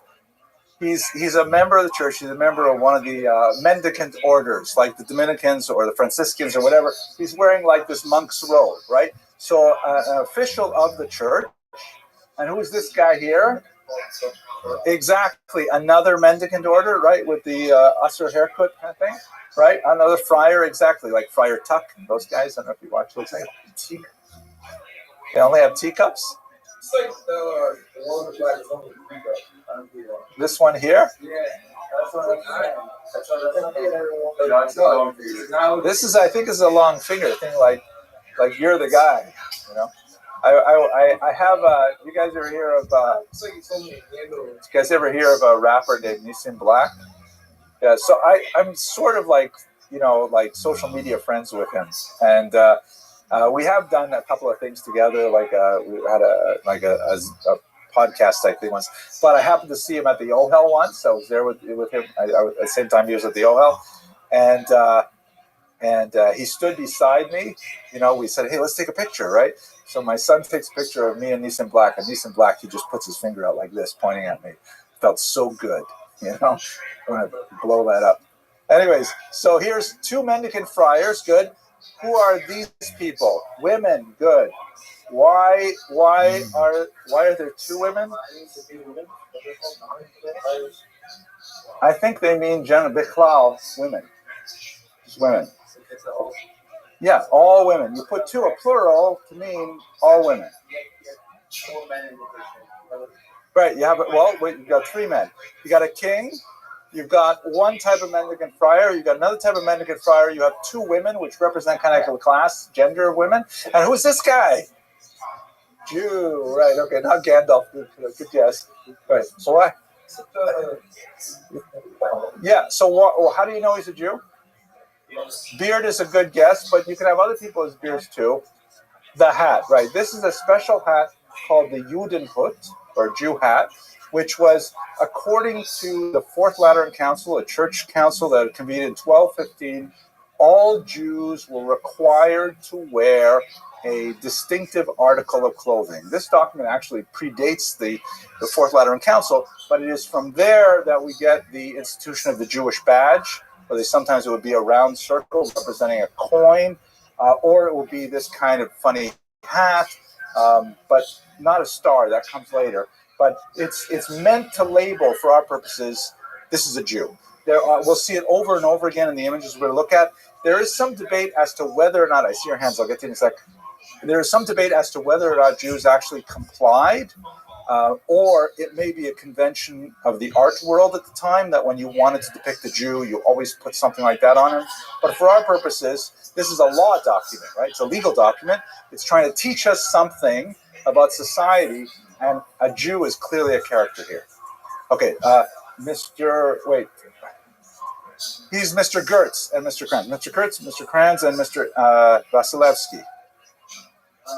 Part of the document saying that you go in the back, they're not worth nearly as much as even behind the woman. I mean, they stuck on the left, but they took the woman ahead of the Jew, and clearly see that separation between the woman and the Jew. Yeah, the Jew's still happy, so the other thing about that, the Jew is still happy, even that was in like the back of the wedding. So excellent. Very perceptive, very perceptive. This document is essentially saying that the king is responsible for protecting mendicant friars and women and Jews, in that order, right? But the king is like, these guys are like supposed to be devoted to religion, right? They're not like knights or something like that, or fighting or whatever. They're like members of society, but they're like charitable sort of. So these are all people that the king protects. His face is not especially happy. He's a little more stern. His fingers is, maybe that's why he's so stern. He's saying, my finger is like I put it in a vice. But everybody else is happy here to be under his protection. And as Mr. Gertz points out, there's clearly a hierarchy. The Jew is even a little bit smaller than the women too, which I think is interesting. But this is a document that essentially is explaining, next to it in the original, there'd be like a long text in German in Gothic letters. But for those Germans who could not read English, a handy photograph, a handy illustration of what you got to know. And if you ever forget, you can just flip ahead and, oh, yeah, that's right. I'm supposed to be responsible for the Jews. Mr. Krantz. That's also with the idea of scholarship. One time you said that you wear a hat with tails on it, and it's always funny because your body is funny to look at it. So I don't think I've read a lot about the history of Jewish costume. There's a good book by Rubens where he goes into this in some detail. I haven't read it. I looked at the pictures. But I'm pretty sure that the Streimel originally came out of fashion of the 17th century, meaning it was a classy hat, kind of like the Borsalino today, right? Like, why do Orthodox Jews wear gangster hats? Right? Is it because it was forced upon us? No, it was a cool hat. And we just kept wearing it. If you look at photographs of yeshivas in Europe in the 1920s, hardly ever are the Talmidim wearing black hats. The Rabbeim get the black hats. But, we have like grade inflation, hat inflation. Students get to wear them too. In fact, you very rarely see guys with beards too. That was it was considered presumptuous for a student to have a beard. The Rebbe would have a beard. Mr. Edlerstein. From tomorrow, there's two separate Gemaras that talk about things that a rabbi is supposed to dress himself differently. With a beard? And is a Rebbe would wear a hat, and then another thing was a Rebbe generally had a very long beard. The Rebbe had a beard, which is considered part of this thing. So interesting. I have two responses. The first is, it reminds me of the fact that one of the reasons that the Ramchal got into so much trouble with the Venice Beis Din, it was the first of his many legal situations that he got involved with. One of the things was that they were criticizing him for being 23 years old and still not wearing a beard. Right? And another thing is, you remind me of my grandmother, Alea Shalom. She used to say, Besser a Rebbe on abort, the abort on a Rebbe, which I'll translate for those of you who are Yiddishly impaired. Better to have a rabbi without a beard than a beard without a rabbi. Wisdom. Okay, so here, that's what the Sachsen Spiegel is saying, and it's important to understand in terms of our context. The Jews, we don't have any idea of citizenship, right? Nobody is a citizen. Everybody is a subject. And so the Jews are actually considered subjects of the king in the 12th century. That will be degraded in many ways, but they're legitimate subjects. They're below women in their status, but they are there and they should be protected. Mr. Loiki.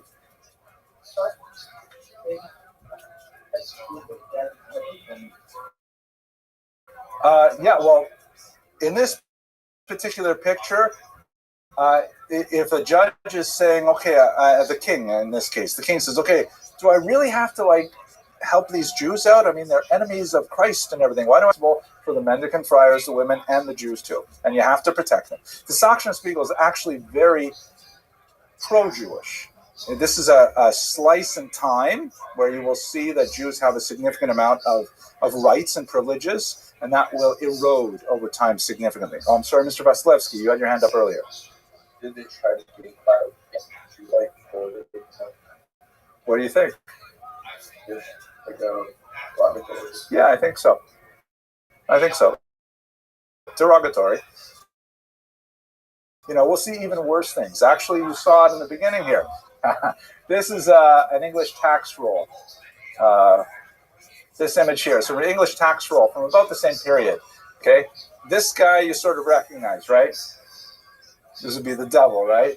Here's another Jew wearing the Judenhut, right? What do you notice? And this is, I think, a Jewish woman. This is supposed to be Aaron of Lincoln. What do you notice about these Jews? Big, pointy noses, right? Right? I mean, why do they have to point them that way? Because they want to make them look like demons and stuff. Here's demons blowing shofar. Yeah, Mr. Ellerstein? Yeah, the picture of the king depicted on the top? I covered it up a little bit. I'm not sure if that's the king. I think that might be the devil, and this is like one of his demons. I think. I mean, this is, if you want to look at it, it's a tax register roll from 12th century England. Okay, let's look at another one of the images. What's going on here?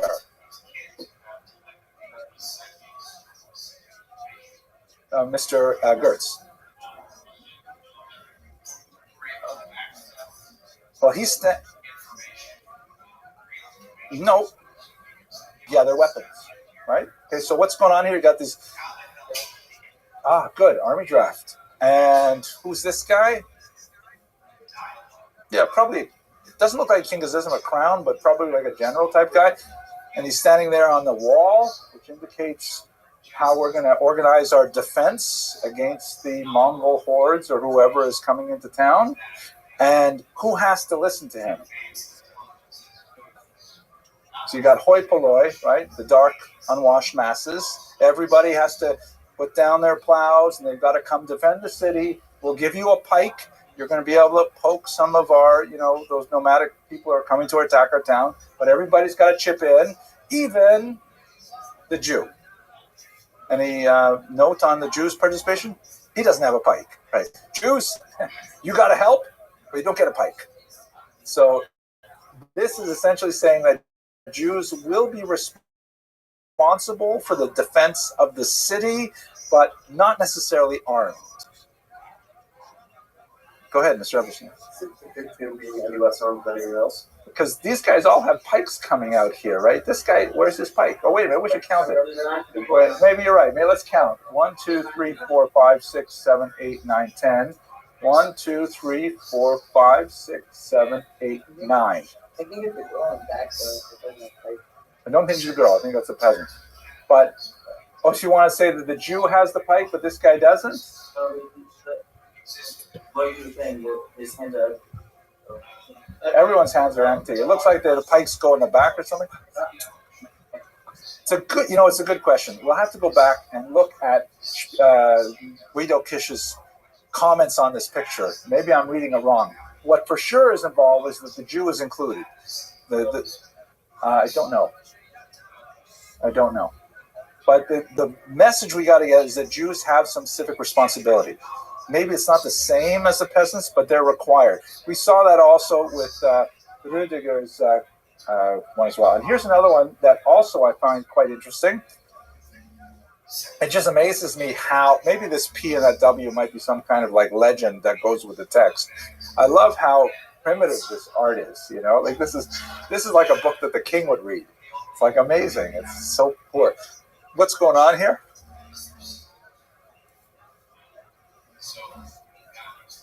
Okay, who's he? Mr. Blashko? Right, very good. Obviously, the cool haircut, right? And riding on a horse. And there's a Jew behind him, bearded, wearing the Judenhut. What is this picture even telling us? Maybe.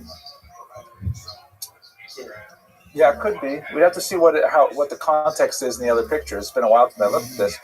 But even if we observe it in isolation, what do we got, Mr. Abrahams?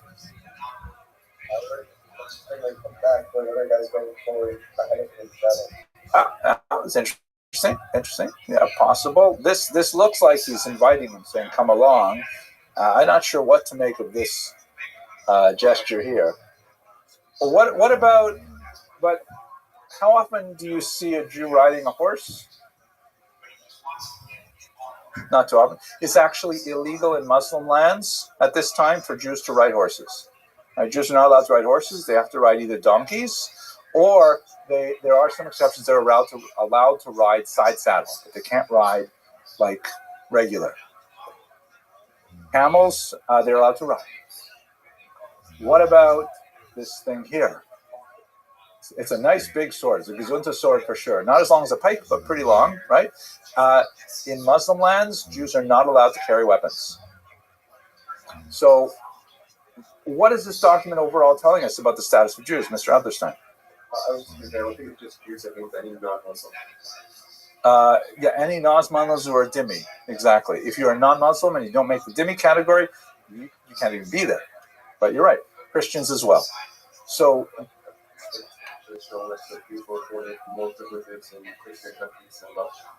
that's for sure. That's for sure.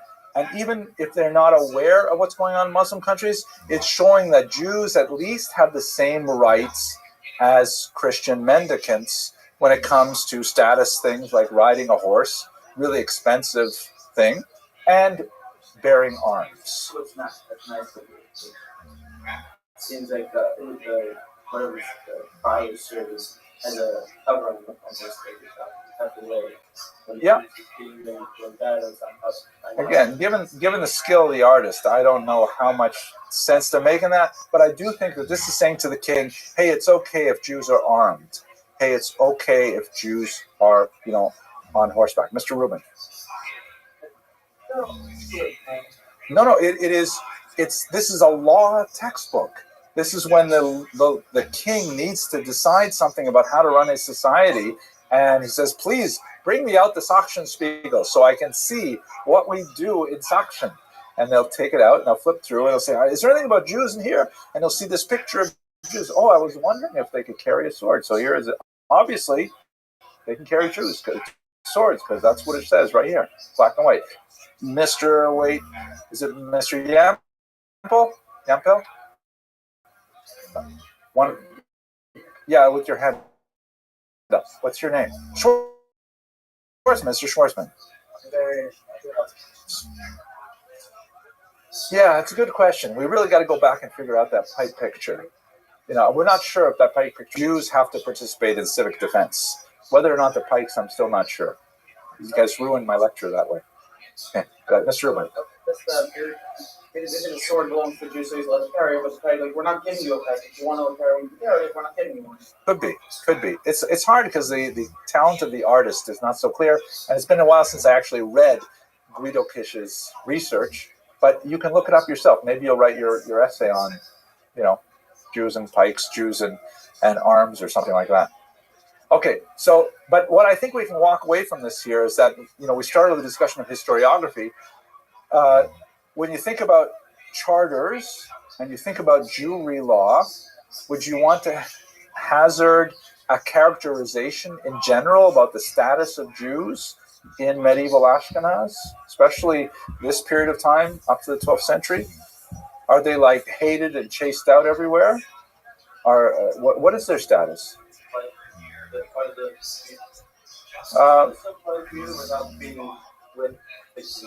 Okay. Right. But they're on their own in the sense of they have their own walls, the sense of housing community. Very fair, very good. Mr. Abrahams. Separate but almost equal. Yeah, there are definitely areas where you might even want to say they're privileged, as we shall see later. As we saw already, there are certain things that they can do that other people can't. They may have monopolies in certain type of trade. It's not invariably dark everywhere. Mr. Alderstein. The fact that it was necessary to show Jews so explicitly in so many of these things that things should not have been altered, because otherwise there wouldn't have been a need to so explicitly show that you, future king, you are required to protect these Jews. I think that's a fair assessment. Let us also not forget that Jews are highly visible because they tend to be much more urbanized than the general population. General population is overwhelmingly rural, peasants working the land. Jews tend to live in tightly knit communities where they are in walking distance to a synagogue, a mikveh, Chinese restaurant. They have to live close together, so they tend to be in towns or in mid-sized villages. So they're very visible to everybody. Mr. Abrahams, one more point. Question. Good question. Were Jews allowed to assimilate? Yes and no. Jews were allowed and even encouraged to assimilate. However, the only way you could do that was through baptism. There was no possibility of a secular identity really until the 18th century, right? So we're like 800 years away before you could live a non-sectarian existence. You either had to belong to the Christian community writ large, perhaps a subset like the nobility or the peasantry, things like that, or you were a Jew. And there was no like kind of, I'm going to participate in both worlds. Here in America, assimilation is rampant because people can simply opt out. People can simply say, well, chuck it. I don't want to have attachments. And the only thing is, if you get on the United Jewish Appeal mailing list, you need to get on the FBI Witness Protection Program to get away from them. But otherwise, you can live an assimilated lifestyle today. But in the medieval world, the only way to do it was to convert. And lots of Jews did. We will look at Jews who converted to Christianity, what happened to them, and so on. Unfortunately, most of the stories that we have of Jews who convert to Christianity, they tend to become infamous for then using their new Christian positions to attack Jews. I'm sure there are way more Jews who simply married, let's say, non-Jews and then just disappeared from Jewish history, but the ones that make history tend to be rather negative. Okay. In fact, it's good that you asked that, Mr. Abrams, because where I'm going right now is in that context. I want to take you ahead to that moment when Jews suddenly had the opportunity to assimilate. So let's just break our mindset for a minute from, 9th, 10th century Ashkenaz, and let's go all the way up to 18th century France, which of course is part of Ashkenaz. When I say Ashkenaz, and I often use the term Germany, it includes really much of northern France as well. And you have this guy here, Emperor Napoleon the Grand, the great Napoleon. We're going to come back to him later on in this course. But basically, in 1789, there's a massive break in the way Europe deals with its citizens. The French Ancien Regime, the old kingdom, falls, and you have the beginnings of a democratic country right in the center of Europe. It takes a long time for them to work out exactly how they're going to be a democracy. They go back to have, an emperor for a while, things like that. But one of the things that happens is shortly after that revolution of 1789, first Sephardic Jews and then Ashkenazic Jews are made equal to French Christians. It was a massive watershed moment in Jewish history where there were no longer the residency restrictions placed on Jews, the occupational restrictions, all kinds of anti-Semitic laws were simply, disappeared overnight. And what ended up happening was Jews had kind of like all this built up, spring-loaded energy that allowed them to surge ahead in all kinds of areas of endeavor, especially in business, because, among other things, they had this huge advantage of being literate and numerate, right? They could do math. And so in the decade or two after 1789, Jews all of a sudden became incredibly wealthy, incredibly powerful, and a lot of non-Jews in France were saying, this is ridiculous. This is our country. It's true, the Jews lived here for so long, but nevertheless, we can't let them get ahead of us. And they complained to Napoleon.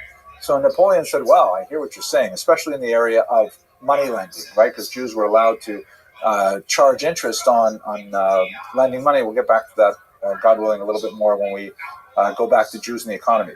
They go to Napoleon, they complain. Napoleon says, well, let's find out once and for all, are Jews positively disposed to building our country with the rest of France, or are they our internal enemies? Do we have to do something about the Jews, or can we let them be equal citizens? And he says to his advisors, so what's who runs things for the Jews? Who's the final word on what Jews do? And they say, well, there used to be this organization called the Sanhedrin. Maybe, Napoleon, you heard of it from Daf Yomi? They didn't say that. I made that part up. And they said, but it hasn't, the Sanhedrin, this great court of 71 judges, it hasn't sat for 2,000 years, and he says, that's great. Let's call a Sanhedrin. And he convenes, amazingly, in 1806. I think it was 1806. I think so. He convenes a Sanhedrin. He pulls Jews from all over Napoleonic Europe, Italy, France, Germany, everywhere where he's conquered. And he sits them down and he asks them 12 basic questions to try and figure out, what do you Jews want? Do you consider yourselves separate from Frenchmen or the same as Frenchmen? Do you guys have a separate police force? How do you govern yourselves? Should we continue to allow you to be separate, equal citizens, or do we have to treat you as enemies? You'll join the Germans as soon as you get a chance to do so. So of course the Sanhedrin, they knew what Napoleon wanted to hear. They gave him 12 very good answers, and he said, okay, so that's it, it's settled. Jews, you get to be regular citizens like everybody else. He put in some other anti-Semitic stuff, but basically that was a major chapter in Western Jewish history, and we are the inheritors of much of those ideas. But with that, he essentially emasculated the power of the rabbis, because the Beit Din could no longer enforce its decrees. If a Jew wanted to say, hey, I don't care, I'm separating from my wife and I'm not giving her a get, I don't care, he could just walk away, because the French government says we don't get involved in your internal things. You want to get divorced, that's up to you, but we don't take care of those things. And so that's when you begin to have assimilation as a reality without baptism. Wow, I talked so long there. Any questions about this period of history? This is the period we live in. It's like 250 years later, but we're still, echoing the decisions that were made by that Sanhedrin in 1806. Mr. Abrams. We know every one of them. The majority of them were what we would call maskilim. We'll talk about them more later on this course, but majority of them would be like not traditionalists. They would want to change halacha. It was very, very early Haskalah, but yes, they were very inclined towards, we'd be prepared to do away with some of our Jewish customs in order to achieve, equal citizenship. We'll spend more time talking about this later on, but they did have a very important rabbi, Rabbi David Sinsheim, who was the head of the Sanhedrin, very respected Pirush on the Mishnah called Yad David, still studied today. It's like 20 volumes. So they had some frumies on it too. And he very carefully threaded the needle between what Napoleon wanted to hear and what Judaism was prepared to offer. Just to let you know how Jews felt about it, I'm going to show you one really mind-blowing artifact. The Jews were so grateful that Napoleon confirmed their citizenship that they minted a commemorative medallion to show how much they love Napoleon. Just look at this. It's hard to believe they actually did this. But on this side, you can see Napoleon, Emperor et Roi, Emperor and King, right? Okay, very nice bust.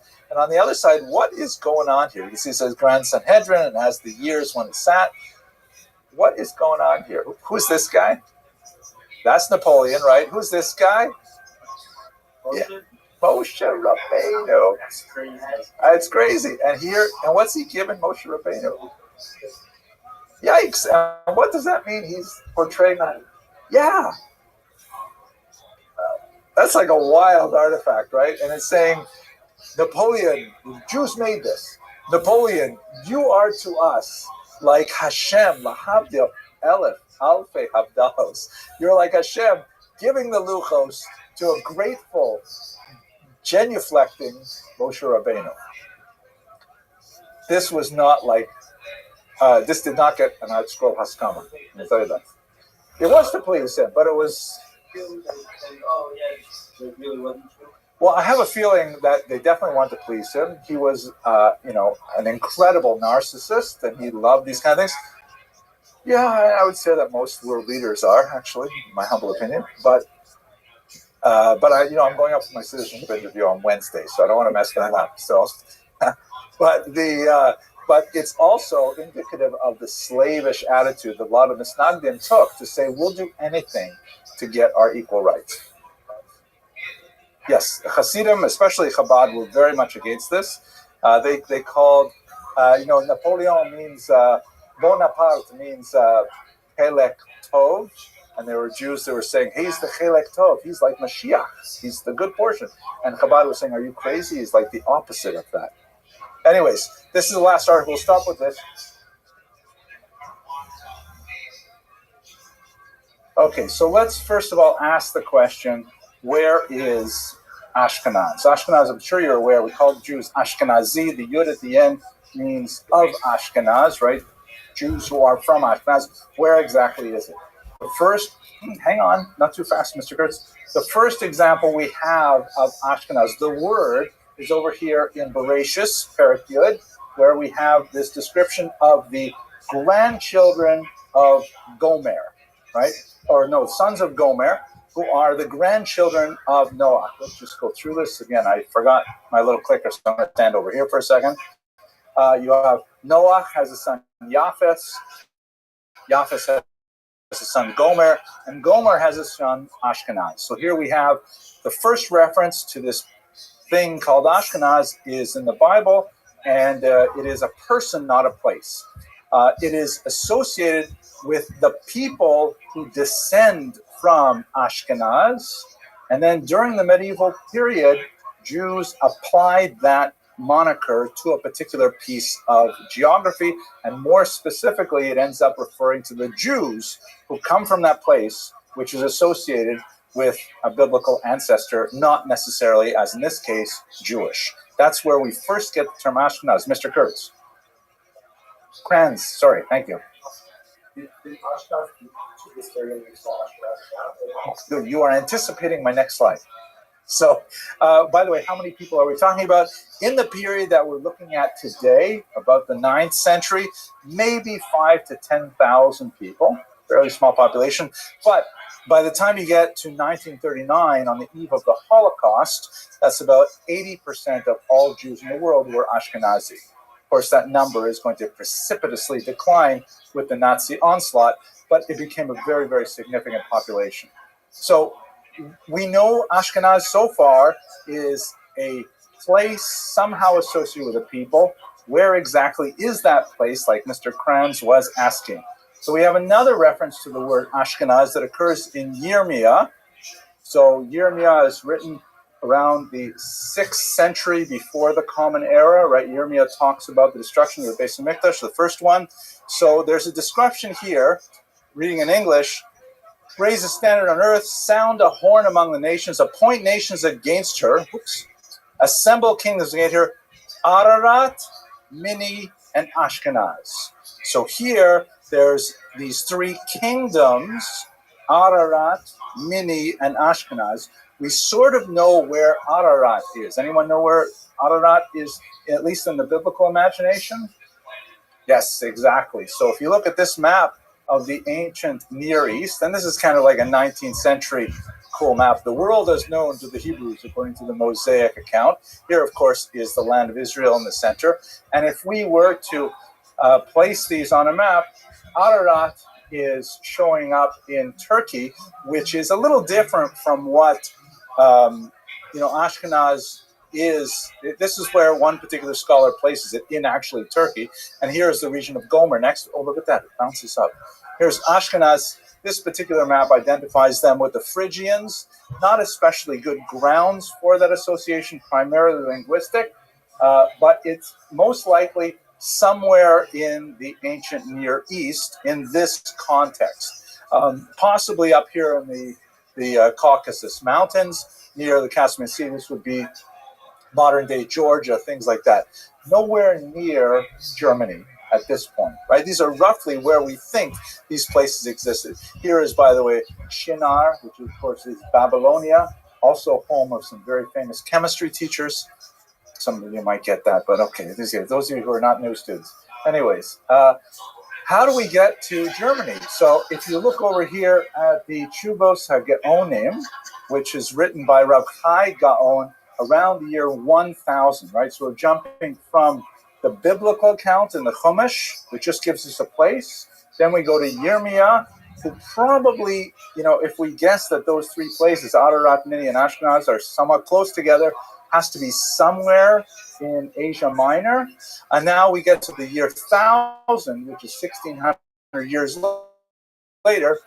So Rav Chai Gaon, writing in Pumbedisa, which would be in the land of Shinar, right, Babylonia, he writes, from all the lands, from Yemen, which you know, and the east, which would be Central Asia, Bukharia, places like that, and from the north, which would be probably Khazaria, which we'll probably talk about on Wednesday, and from the land of Ethiopia, which would be most likely on the east coast of Africa, and Ashkenaz, and France and Spain. So we definitely have Tzarfat Vaspamia, right? This is France and Spain, and Ashkenaz comes just next to them between Ethiopia and these places. Mr. Loichi. Correct. Well, if you were to look at this list, where would you guess Ashkenaz has to be? Yes. Correct. You're absolutely right. We're trying to figure out, though, when Jews use this term Ashkenaz, what are they talking about? Right? Yeah, it's probably somewhere between Ethiopia and France. And likely, you could imagine Italy is between Ethiopia and France, also Egypt, but we're getting closer to Europe, right?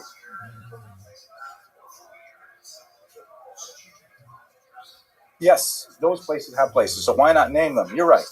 But the thing is, for sure, when we get to Chai Gaon, there is a place known as Ashkenaz, and there are Jews there. That's the context of this particular tshuva, and it's probably somewhere in Europe. We're going to refine just one further. Mr. Vasilevsky?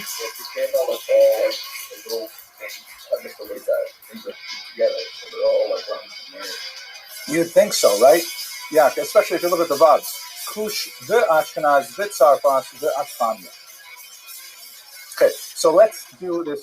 Rashi refers in a different pasuk altogether to a word called sneer or schneer, and he writes, "Hu sheleg beloshen Ashkenaz." So sheleg is the word in Hebrew for schneer. Of course, this is snow. Uveloshen Canaan. So let's translate it. This signifies snow in the German language, Schnee. That is, in fact, the German word for snow is Schnee. And in the Canaanite or Slavic language, Sneak, which is also the Russian word for snow. So we have a concept of the Lashon Ashkenaz, which corresponds to what we know about German from Rashi. Rashi quotes a German word saying that's what the Ashkenazim speak. Yes. Correct. Pretty good assumption, I think, right? Snow, snee, modern day snee. But you're correct. It could be the words changed totally. It would be hard to press it as snow, but not terrible. Snee, not terrible. The English is, of course, derived from Anglo-Saxon. So,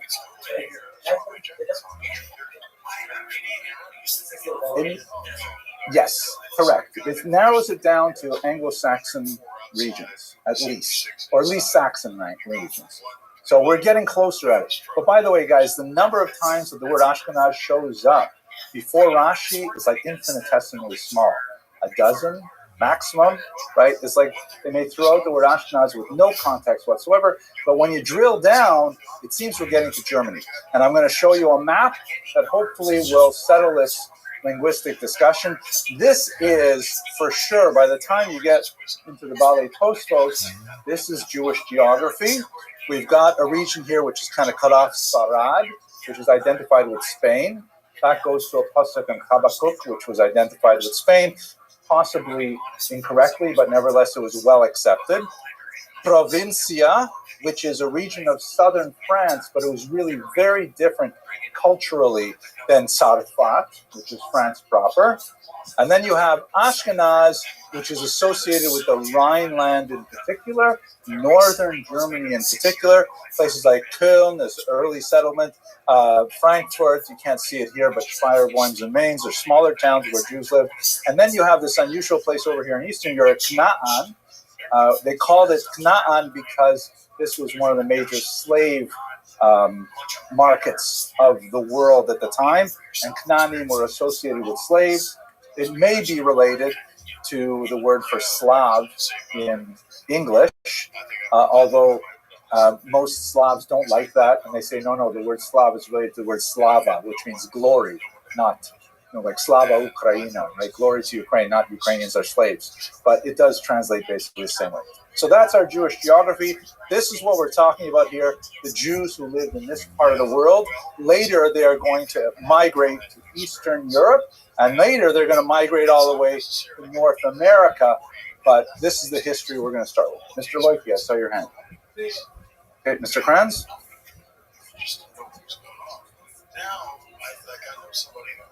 Yeah, Schnee, yeah. And Yiddish is basically German with phlegm. That was a joke, guys. You should laugh at that. Thank you. Okay, so let's go to a deeper question now, which is, how did the Jews get to Ashkenaz? And at this point, we're going to be in this topic for the rest of the hour, but it's pretty fascinating stuff, I think. We have two sources of information on how the Jews got to Ashkenaz. We have our internal literary tradition. Yes. Yeah. Yeah.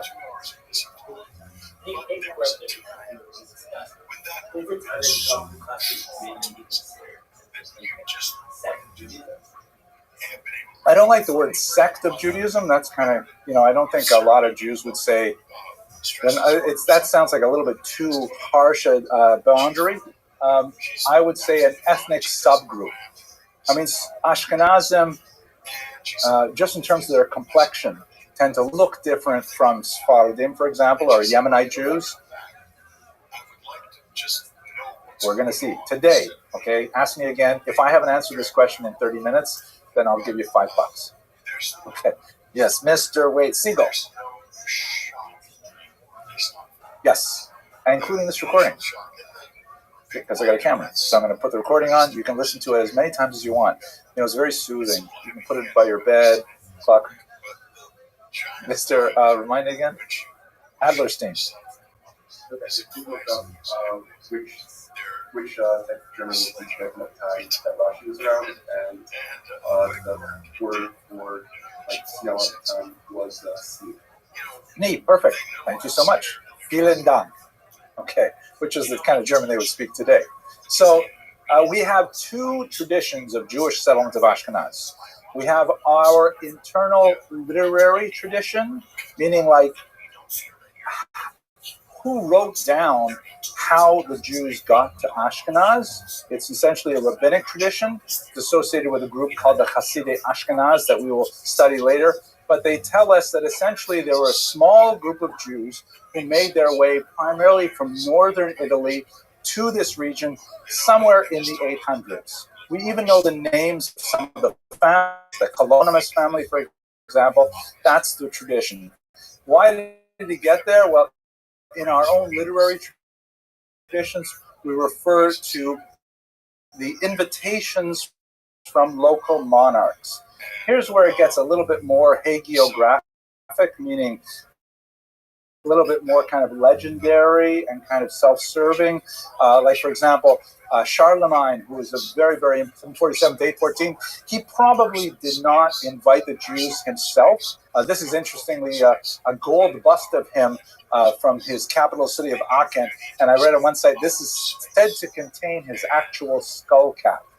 I don't think that means he's Jewish. I think it means that actually the bone of his head is on the inside of that, which I think is somehow grotesque, but sort of cool and fascinating. So he probably did not. We have no other records indicating that Charlemagne actually invited the Jews, but we definitely have his son shown here, Louis the Pious, who was actually much more involved in inviting the Jews. So this is already still 8th century, where we know there are kings interacting with Jews. We have like non-Jewish sources that corroborate the idea of small Jewish communities in Ashkenaz at this point. And in particular, his grandson, Charles the Bald, who does not actually look very bald. His courtier down here looks a little bit unhappy. It looks much more bald than he does. But Charles the Bald in particular was very involved with the Jewish communities, particularly creating these things called charters that we're going to say. So to summarize our first body of information, which we hope to delve into a little bit more in coming classes, is a literary tradition, right? Books, that talk about how Jews got there and portrays this image of Jews coming in the 9th century, settling in small numbers, making relationships with local royalty, and establishing themselves. Mr. Kranz. Yes.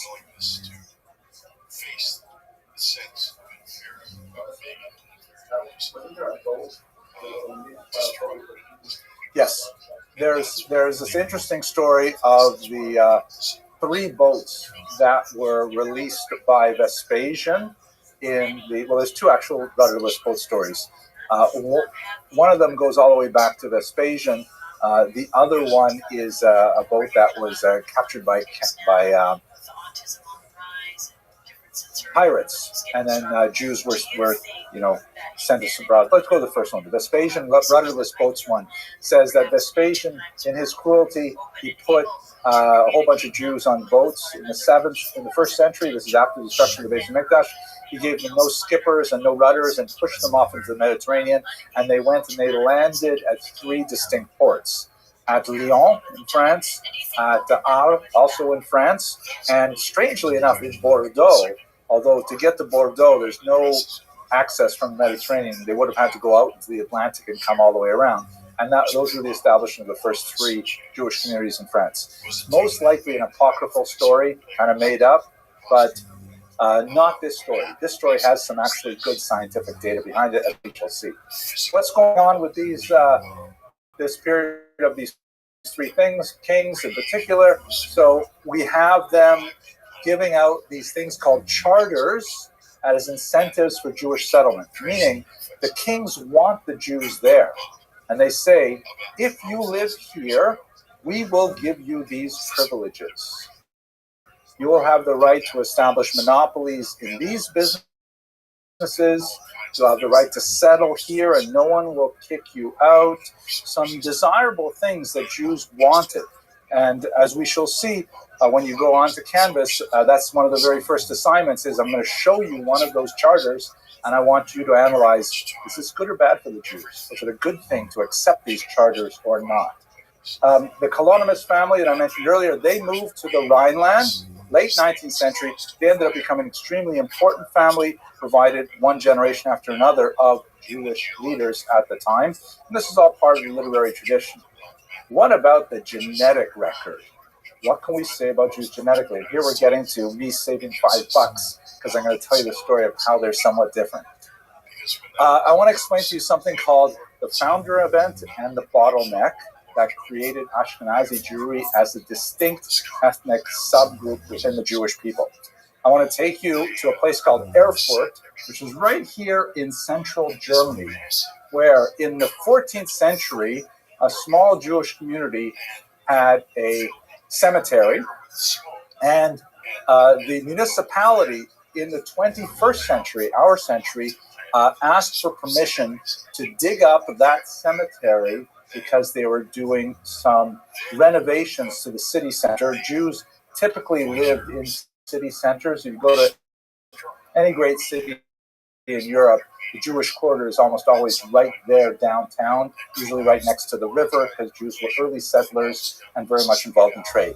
Here is, of course, the cemetery laid out, and here is actually some of the bones which were exhumed at the time. Now, they asked for permission from the virtually non-existent Jewish community, who also relayed the question to Israeli authorities as to the appropriateness of this. In the end, they received a psak that it could be done, and a whole bunch of Jewish genetic missions to analyze the bones of these 14th century Jews, right, the 1300s. Included among the many experts they asked were the great Rabbi Dr. Abraham Steinberg, who wrote the massive 3-volume encyclopedia of Jewish medical ethics. And he ruled that under these circumstances, where the bones were going to be reinterred in another Jewish cemetery, they couldn't do anything to the bones themselves, but they could study the teeth that had been dislodged from the jawbones. So in other words, they made a massive deep dive genetic study into the teeth. Just out of curiosity, why would you think the teeth are okay when the bones are not? Yeah, but finger bones can also be dislocated and so on. I'm sorry? Yeah, they're not so permanent. We don't like, if you lose a tooth, you don't bury it, right? On the other hand, if a limb is amputated, we do tend to save it and bury it. It's kind of weird use of your deep freeze, but, you know. So yeah, the teeth are distinct. They're not part of the body. People don't have the same chashivas with regard to teeth. They're both the same. They discovered some amazing things about their diet, and they also, of course, did the genetic analysis. And what did that genetic analysis say? It said something which we already knew from another bizarre genetic experiment that was conducted in the early 21st century in England. This is the Castle Point Shopping Centre in the English city of Norwich, which was the site of a terrible pogrom in the 12th century associated with the Crusades. When they were digging a foundation for this beautiful shopping center, they discovered a well, and at the bottom of the well, discovered about 24 skeletons, men, women, and children, all piled up in a mess, thrown into the well. Clearly, many of them died immediately prior to being thrown into the well, or as a result of the fall, and so on. In fact, some of those bones, which were taken back for scientific analysis, they could actually calculate from the DNA what they must have looked like. Here are two reconstructions of an adult and a child in the bottom of this Norwich well. They also could determine their eye color and, in fact, the incidence of red hair among them, which was something for which Ashkenazi Jews were specifically well known, so that we knew a lot about these. Then what they did was they said, okay, well, who are these people? They looked at like 23andMe type data, and they found that, oh my gosh, they're overwhelmingly Ashkenazi Jews who were thrown into this well in the context of a pogrom. And they immediately handed the bones over to the Jewish community, who reburied them in a Jewish community. But we see that there were Jews living in Norwich, Ashkenazi Jews living in Norwich in the 12th century. Mr. I forgot again. Adlerstein. So I've heard one, not for theory, but I've heard that red hair is not actually something that is natural for Jews to necessarily have. What does that mean, not natural for Jews to have? How can you not say it's... It doesn't come from the genes for red hair originated from a region that Jews were not originally from. Okay, but... And to illustrate that, Jews Jews were less than. Correct. But so you're saying two different things. The second thing is essentially true, that there are lots of Jews that have genetic characteristics which are not commensurate with Near Eastern origins. Right? If it was Aim Achar Aim, Av Achar Av for generations, we probably would not look like we look in this room here. But we're not defined as Jews by our genetics. There are sort of like convergences for their bodies. No. So that's precisely, because if you look over your right shoulder, you may actually see a Jew with red hair. So that's the point. That we what is a Jew? This really speaks to the question of who is a Jew. One thing we can say for sure: a Jew is not a genetic concept. We have a wide variety of genetic complexions. Yes, Mr. Siegel. What happened in this planet that destroyed archaeology and gave rise to the story of the Tower of Babel was not anger at the gods because we built the Tower of Heaven. Yeah, exactly. I bet you the vast majority of us in this room have a significant chunk of genetics which are not Middle Eastern in origin. And there are tons of people with Middle Eastern genetics who are not Jewish at all, too. In other words, they're not necessarily... you can't define Judaism by genetics. It's just a matter of chance. This is above the news. There is an exceptionally large number of similarities. I can't put a number on that, but I would probably suggest... Ashkenazi Jewish. Wait, we shall see. Let me answer that question. If you want to just say Jewish, and you want to say like Middle Eastern, I think that would be fairly rare. But I'll get to your question in a second about Ashkenazi Jews as a whole when we get to the bottleneck. So let's see. We've got now two data sets, right? We have the Norwich massacre, and we have the Erfurt Cemetery, where we actually have medieval bones, not too long after Jews apparently, according to the literary tradition, settled in the region of Ashkenaz. What can we learn from these things? So there's a lot of cool stuff, but this is the most important. Okay, this is how it appears from the genetic record. A chart here, going from bottom to top is time, right? This is long ago. This is the present day, and this kind of like bottleneck shape is the genetic mixing of Jews. What do we have here? If we start out with Jews in ancient Israel at the bottom, and we put modern Ashkenazi Jews today, meaning most of you in this room, 7 out of 10 Jews in America are of Ashkenazic descent. So you have, in the ancient period, we have lots of examples of non-Jews joining the Jewish people. Just for one example, Ruth, who was a Moabite woman, of course, described in the Bible. Antipater, who was the father of King Herod. They join the Jewish people. They attach themselves to the Jewish people with conversion, without conversion, with consensus, sometimes violently.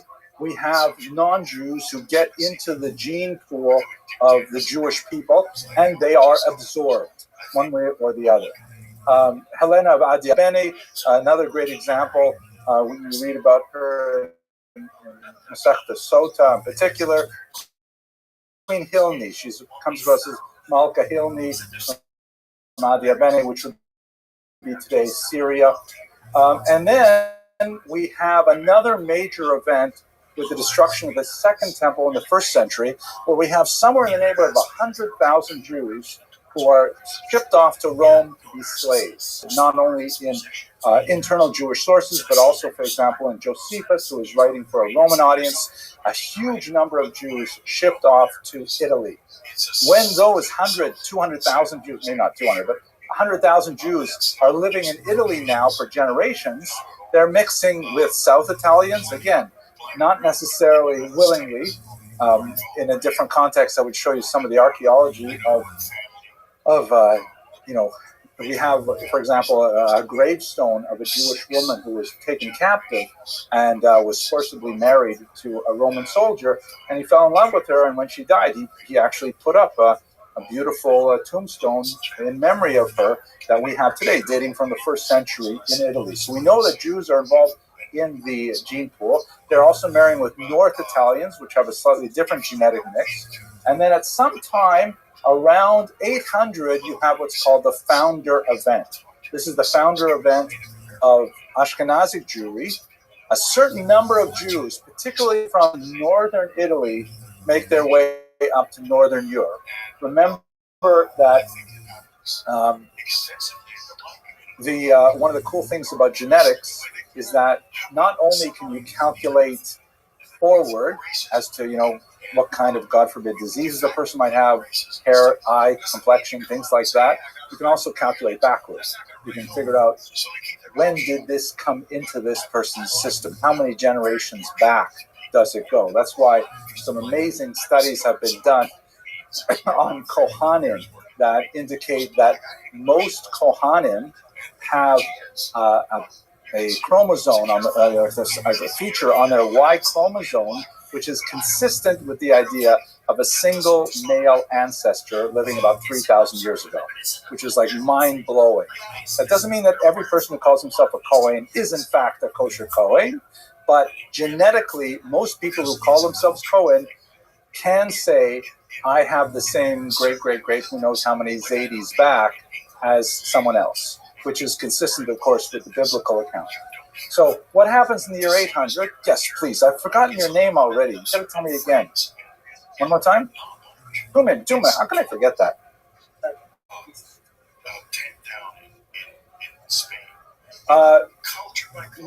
Genetics just doesn't go back that far to find an Eve. We do find, however, with Ashkenazim, and also it's very difficult to do a proper data set.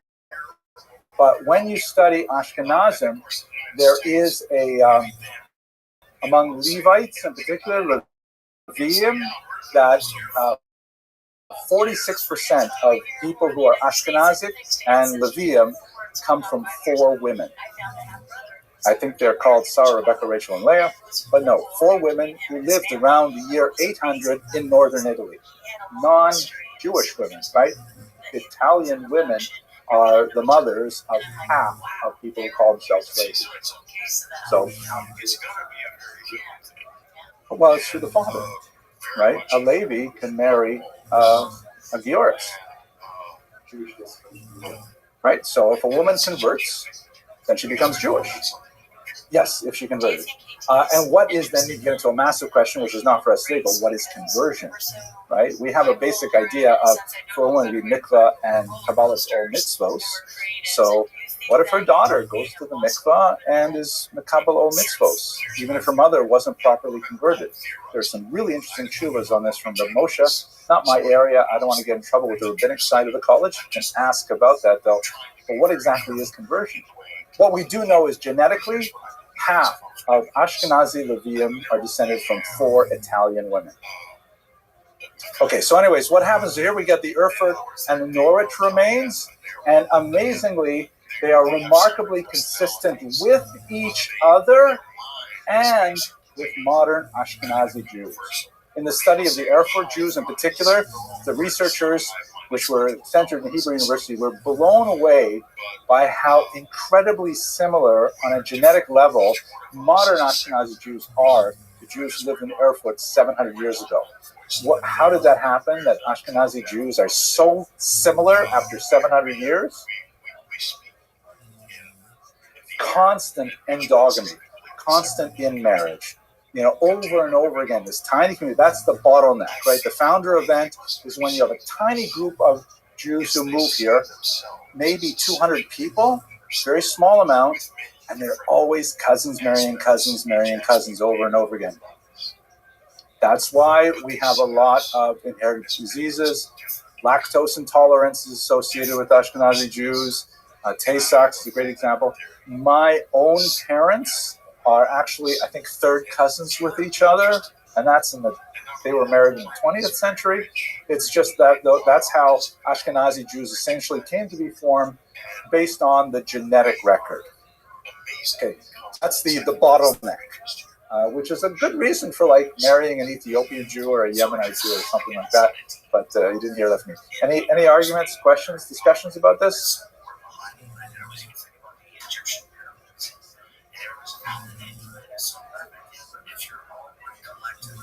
Between Ashkenazi Jews and other Jews? And the what family? The Bones. No, we're like really close. Like we could be beside them today and people would think they'd fit right in. They wouldn't look weird and things like, we look a lot like, similar complexions, eye colors, things like that, which is like astounding. You know, we tend to look at each other and we look at the huge diversity. But when you look at the huge family of peoples, we're remarkably similar. Mr. Tuman.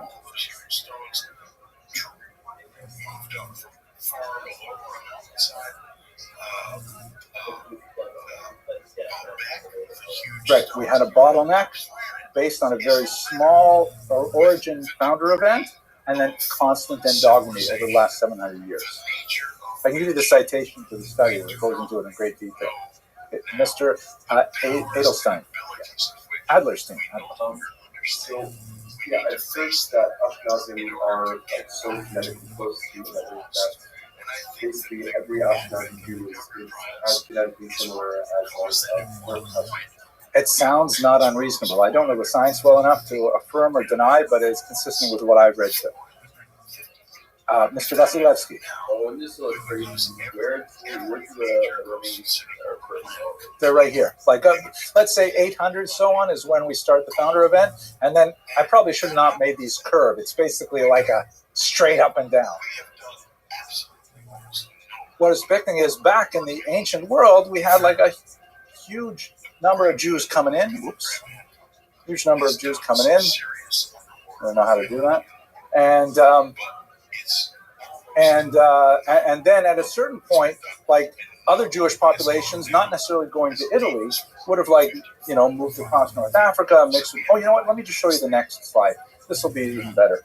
So here is the next slide.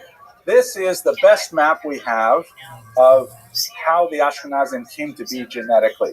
This is, by the way, the study that identified the Levites as having those 4 mothers, and it looks like this. Jews are originating in the Middle East, and there's huge dispersion of them in the 1st century. A certain number of them will make their way across the coast of North Africa, and eventually you will have a major civilization developing in Spain, somewhat earlier, by the way, than the Rhineland. We begin to see archaeological evidence from Jews in Spain in the 1st century, and we have good external records of them in the 6th century. And by the time we get to the 8th century, we know a lot more about Jews living here. So they predate Ashkenazi Jews by a few hundred years. Big civilization happening here. Much smaller civilization emerging out of the Jewish migrants who were taken off to Rome and then eventually migrated up to the Rhineland here in Germany. And then later in the 17th century, which we'll cover in a few weeks, they began to push east towards Poland, Lithuania, Russia, and so on. But the word Ashkenaz does not mean Poland, Russia, Ukraine. It refers to the people who trace their origins back to the Rhineland in particular. And then, of course, you have mixing of Ashkenazim and Sephardim. That's basically the genetic hint. Now, here's a question which you might be wondering about. The DNA of those Erfurt Jews show that is consistent with Middle Eastern DNA, but 45 to 70% is Italian. Yeah, intermarriage, conversion, rape, all kinds of things. But this means that Ashkenazi Jews are more or less half Italian. We have a huge infusion of Italian DNA in our complexion. And, you know, if you look at Italians, we sort of look like Italians too, right? You know, some of us are a little darker, some of us are a little lighter, but we look more like Italians than we do like, let's say, Palestinians or Syrians or Iraqis. Right? So that's the Ashkenazi genetic story. Now, what is also important to note about all of this is that the literary record that we described at the beginning, the idea that, what we have from the Akolonimus family and so on, moving there and establishing relationships with kings, things like that, is broadly comparable to what we have from the genetic record. They confirm each other, and it seems to be a pretty reasonable story of how the Jews got there and also roughly when they got there as well.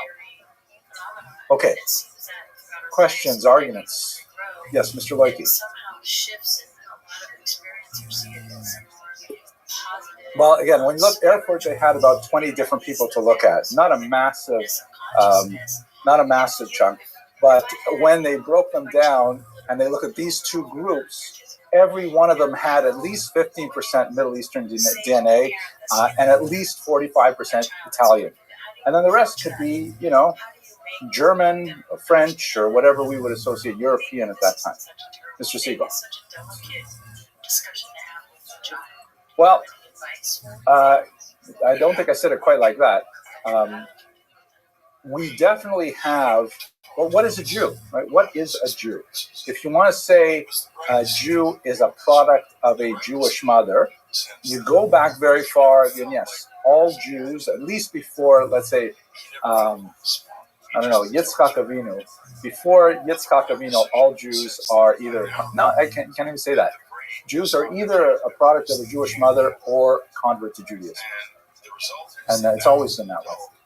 He's forgotten all these wonderful experiences as a child because I didn't reinforce it by talking to him. Well, as far as we can tell, goes back to the 4th millennium before the Common Era. And it goes way, way back to Parshas Bo times.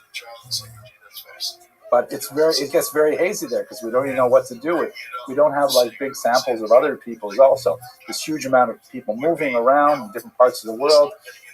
So it's not an easy history to write based on genetics. Here we have a couple of sample sizes a couple of samples which are especially useful because, yes, they're buried in a Jewish cemetery. That's really indicative that they were Jews. They're thrown into the bottom of a well. Good chance they were Jews. I shouldn't say that. That's terrible. I should take that out of the recording. But, it does make sense. We know there was a pogrom there at that time, so it's entirely consistent with it. We have a literary record confirming it. Okay, I want to take you to another totally bizarre piece of history, which I'd rather not discuss, but I think if we don't discuss it, I don't want you to be hit over the head by a Russian bot or an anti-Semite who says, no, Jews are actually Khazarians. So what do you know about Khazaria? Mr. Loiki. There's a book, yes, a Kuzari. We're going to see that in a second. What is the Kuzari all about?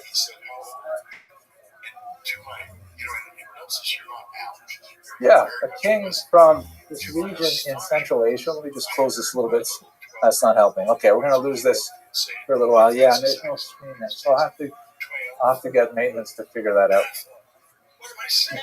The story in the Kuzari, which is a book written by Yehuda Halevi in the 13th century, describing events in the 8th century, was that there was a particular king named Bulan who was looking at the world becoming monotheistic around him, Christianity, two different kinds, Orthodox and Catholic, and Islam, and so on, and he decides to hold a debate between the leaders, or at least representatives of these faiths, and he's going to choose a religion for himself. And according to the Kuzari, when he hears all of the arguments, he says, well, you know what, I think I'd like to become Jewish. And he converts to Judaism. I'll give you a little bit of the history of what we know happened and a lot about what we don't know happened. Well, we'll see. It's confusing. There are some elements which indicate it may have happened, but it's difficult to understand the depth of that conversion, how broad it was in society, whether it was rabbinic or something else and so on. But the reason why Yehuda Halevi wrote HaKuzari is because writing in Spain in the 13th century was a great way of contrasting Judaism, Christianity, and Islam, because those three faiths were active in that part of the world. And it was kind of like an excuse for him to write a religious polemic in which he could say that Judaism is definitely better than the other two religions who are very active here in Spain. But it's not a history book. It's a book of philosophy. It's a book of religion, for religious philosophy. And so to take it as history would definitely be missing the point of the book. What we do know from multiple sources is that this group of people, who we know from many, many sources, non-Jewish, they're active here in this large gubernatorial, which would be actually penetrating into what would be eastern Ukraine, basically where Russia is right now in its war with Ukraine, is basically where the Khazars penetrated. According to some prominent Ukrainians, like the great Omelian Pritsak, the city of Kiev was actually founded by Khazarian Jews. And in Kiev itself, they had a Khazarian gate. It was definitely a well-known people. They flourished up until about the 13th century, and then they basically disappeared with the Mongol onslaught. A whole bunch of Central Asian tribes coming this direction, destroying the Khazars, taking over much of Russia and so on. And by the time they receded, Khazaria was gone. But there definitely was a major Turkic people living here who, it appears, at some point actually converted to Judaism, probably in the year 740. So this is a copy of the book that's written about it, the Kuzari, which is, again, not intended as a history book, but we have lots of interesting historical sources. We have a great scholar and diplomat in Spain named Hasdai bin Shaprut. I don't think, none of you were in my Sephardic Jewish class, right? No, I don't think so, none of you. So he was a great Spanish Jewish figure, and he was really curious about what happened in Khazaria. He had heard about it 200 years after it happened. So he actually sent emissaries out to say, can anybody please get to Khazaria and tell me if they're actually Jewish there? His emissaries did not reach Khazaria, but when they got to Constantinople, they met some travelers who said, oh, yeah, we've been there, and we'll get you some letters. And they went and they brought back letters from the king Joseph, who told them the whole history of Khazaria, which he then later said, wow, this is mind-blowing, and we still have those letters today. The problem is we don't really know if those letters were real or if they were faked by the messengers. Meaning, here's a rich emissary of a Spanish diplomat. For 500 dinars, I'll give you whatever letter you want and tell you whatever kind of story you want. So we don't know if they're actually true, but nevertheless, they do paint this fascinating picture, which was the basis of the Kuzari. We also have medieval travelers who made their way there and report on the people of Khazaria, usually in a negative way, indicating that these guys are supposed to be Jewish. Are you serious? They don't even do this. They don't even do that. So the level to which they were adherents of Judaism is not entirely clear. However, let me just stand over here so I'll block it a little bit. This is a fascinating document. It is discovered in the Cairo Geniza. I'll stand over here.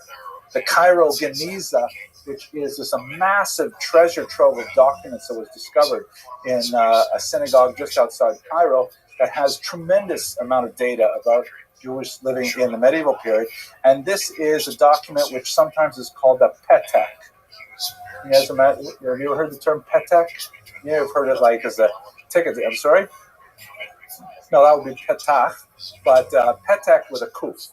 And it's like a... someone knocks on your door. Nowadays, they laminate them. Someone knocks on your door asking for tzedakah, and they pull out a laminated document saying this guy represents a real tzedakah, and he has good midos, and usually a story of how he fell on hard times and things like this. So this is a document from a Jew collecting tzedakah in Cairo, and he claims to be from Kiev, a Khazarian Jew. And there's this, usually when you see these peteks, I don't know if you guys answer the door or if parent answers the door, but typically, what do you look for at the bottom of a petek? What do you, signature of whom? Right, saying that this is for real, it's not and they have this weird signature here, which is written in Turkic runes. There are other signatures here which are written in Hebrew, but evidently one of the most important people living in Kiev at the time could not even write his name in Hebrew. It's as if, you got a petek from, I don't know, Kansas, and the chief rabbi could not sign his name in Hebrew and wrote his name is, Christopher Robbins or something like that. Right? It's weird. So it indicates what kind of community was this that the head of their community couldn't even write in Hebrew representing the Jewish community. Mr. Loichi. This is the way he always signed it, but it's a Hebrew document. He's going to Hebrew communities, Yeah, but if you wouldn't sign if you were an aide on a kasuba, would you write, Mr. Loichi? No, you would write your Hebrew name, right, in Hebrew. Yes. Tomorrow that some are writing their names as their signatures, like one of the triangles and stuff like that. Yeah. But this is actually Turkish letters. Oh, you're so down the Kafskus. Yeah, so you're so down the Kafskus.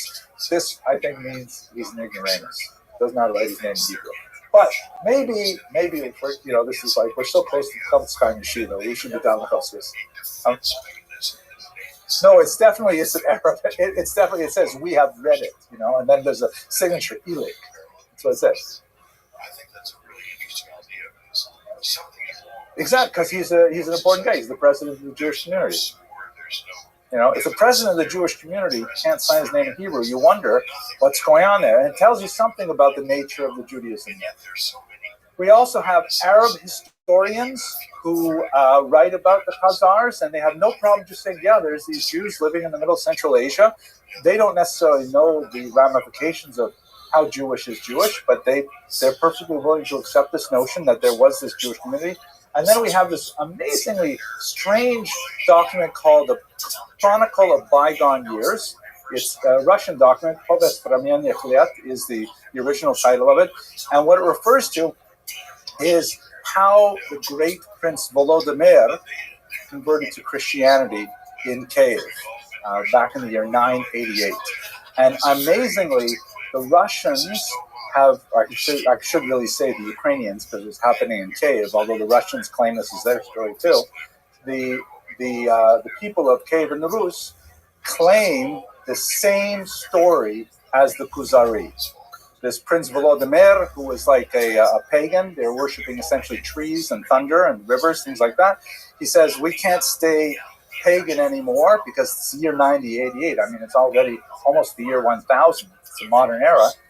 We have to choose a monotheistic religion. Let's invite representatives. And they invite a Muslim representative, they invite a Jewish representative, and they invite a representative of Orthodox Christianity and a representative of Catholic Christianity. The Muslims get knocked out. He says, we're not going to become Muslim. Anyone guess why? Nope.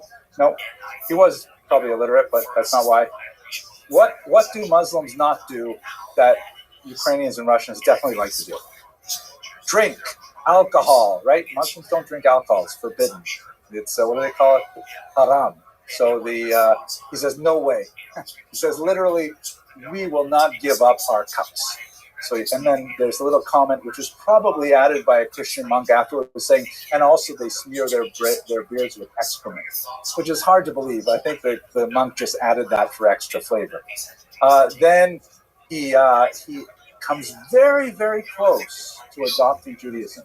He really likes the arguments of the Jewish representative, who is, by the way, a Khazarian Jew, explicitly a Khazarian Jew. And he says, wow, Judaism sounds so great. I like everything about it. So then he says,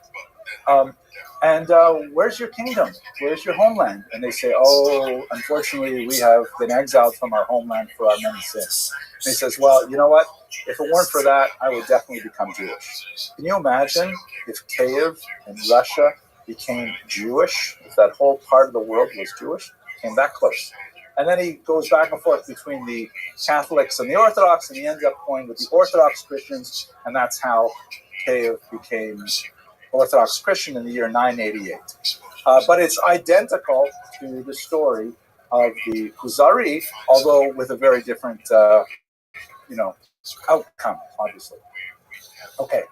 They have some really interesting artifacts there, like some gravestones that seem to have really clear Jewish signs, but there's quite a bit of debate over how authentically Jewish that is.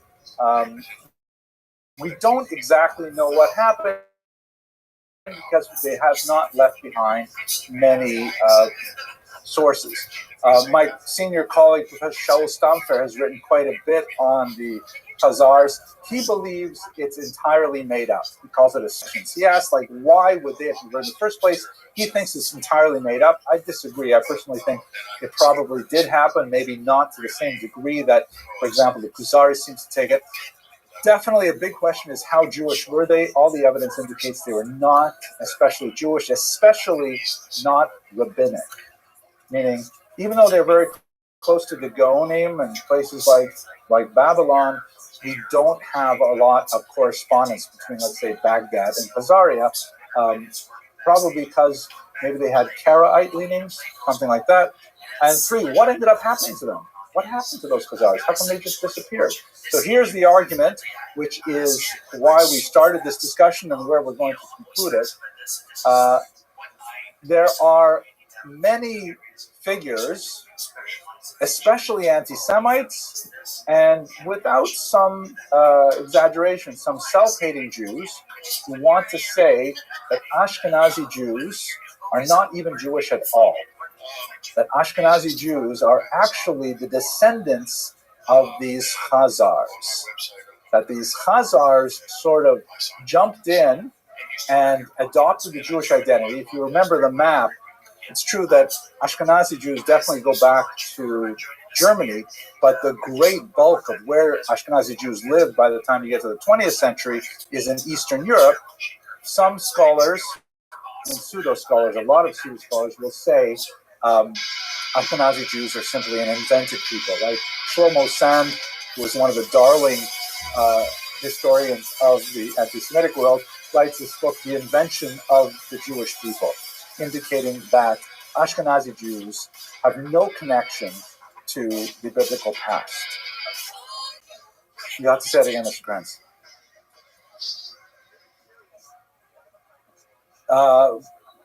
You're speaking way too fast for me. You're already speaking English, right? Just having difficulty. Oh, the black Hebrew Israelites. Yeah, definitely. This is like a doctrine that the real Jews, they come from Ethiopia, or maybe the Sephardic Jews, but it's really the Ashkenazi Jews are these evil mud people who have nothing to do with Judaism whatsoever. Think about politically for a moment, why would anyone want to promote this really bizarre argument? By the way, Shlomo-san, he says, I wish to resign and cease considering myself a Jew. That's kind of funny. Why would people want to say Ashkenazim aren't real Jews?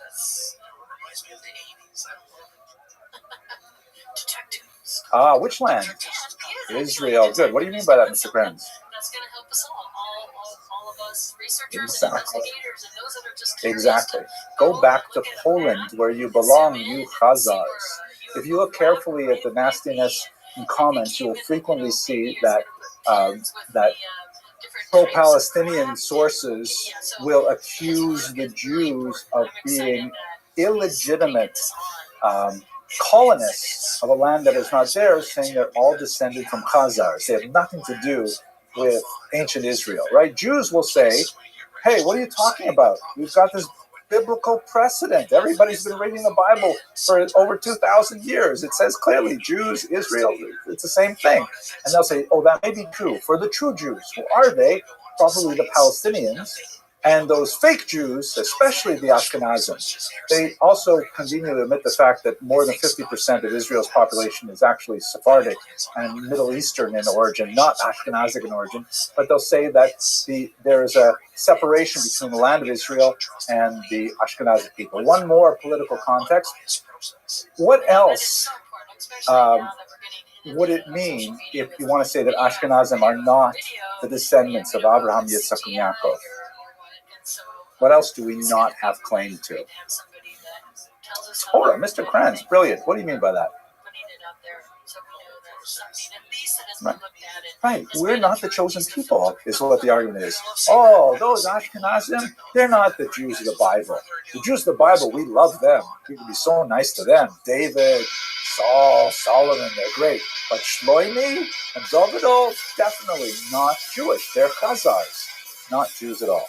So this is like the argument that's used against Jews, both in terms of a political position for Israel and also in terms of their connection to the biblical world. I made this particular lecture many years ago, and I just have a couple of examples. This happened to come out here, this is a book on Amazon, by the way, you can buy it right now. I don't have a copy myself. Rulers of the Earth are Satanist gangster, Khazarian scams, right? And they have all these strangely Khazarian guys wearing Khazarian black hats. You know, there's this star in Khazaria with the number 666 in it, thing like that, right? Masters of lies, deception, illusions, and mind control. This shocking book is not available anywhere else. Right? We're not anti-Semites, we're anti-Khazars, right?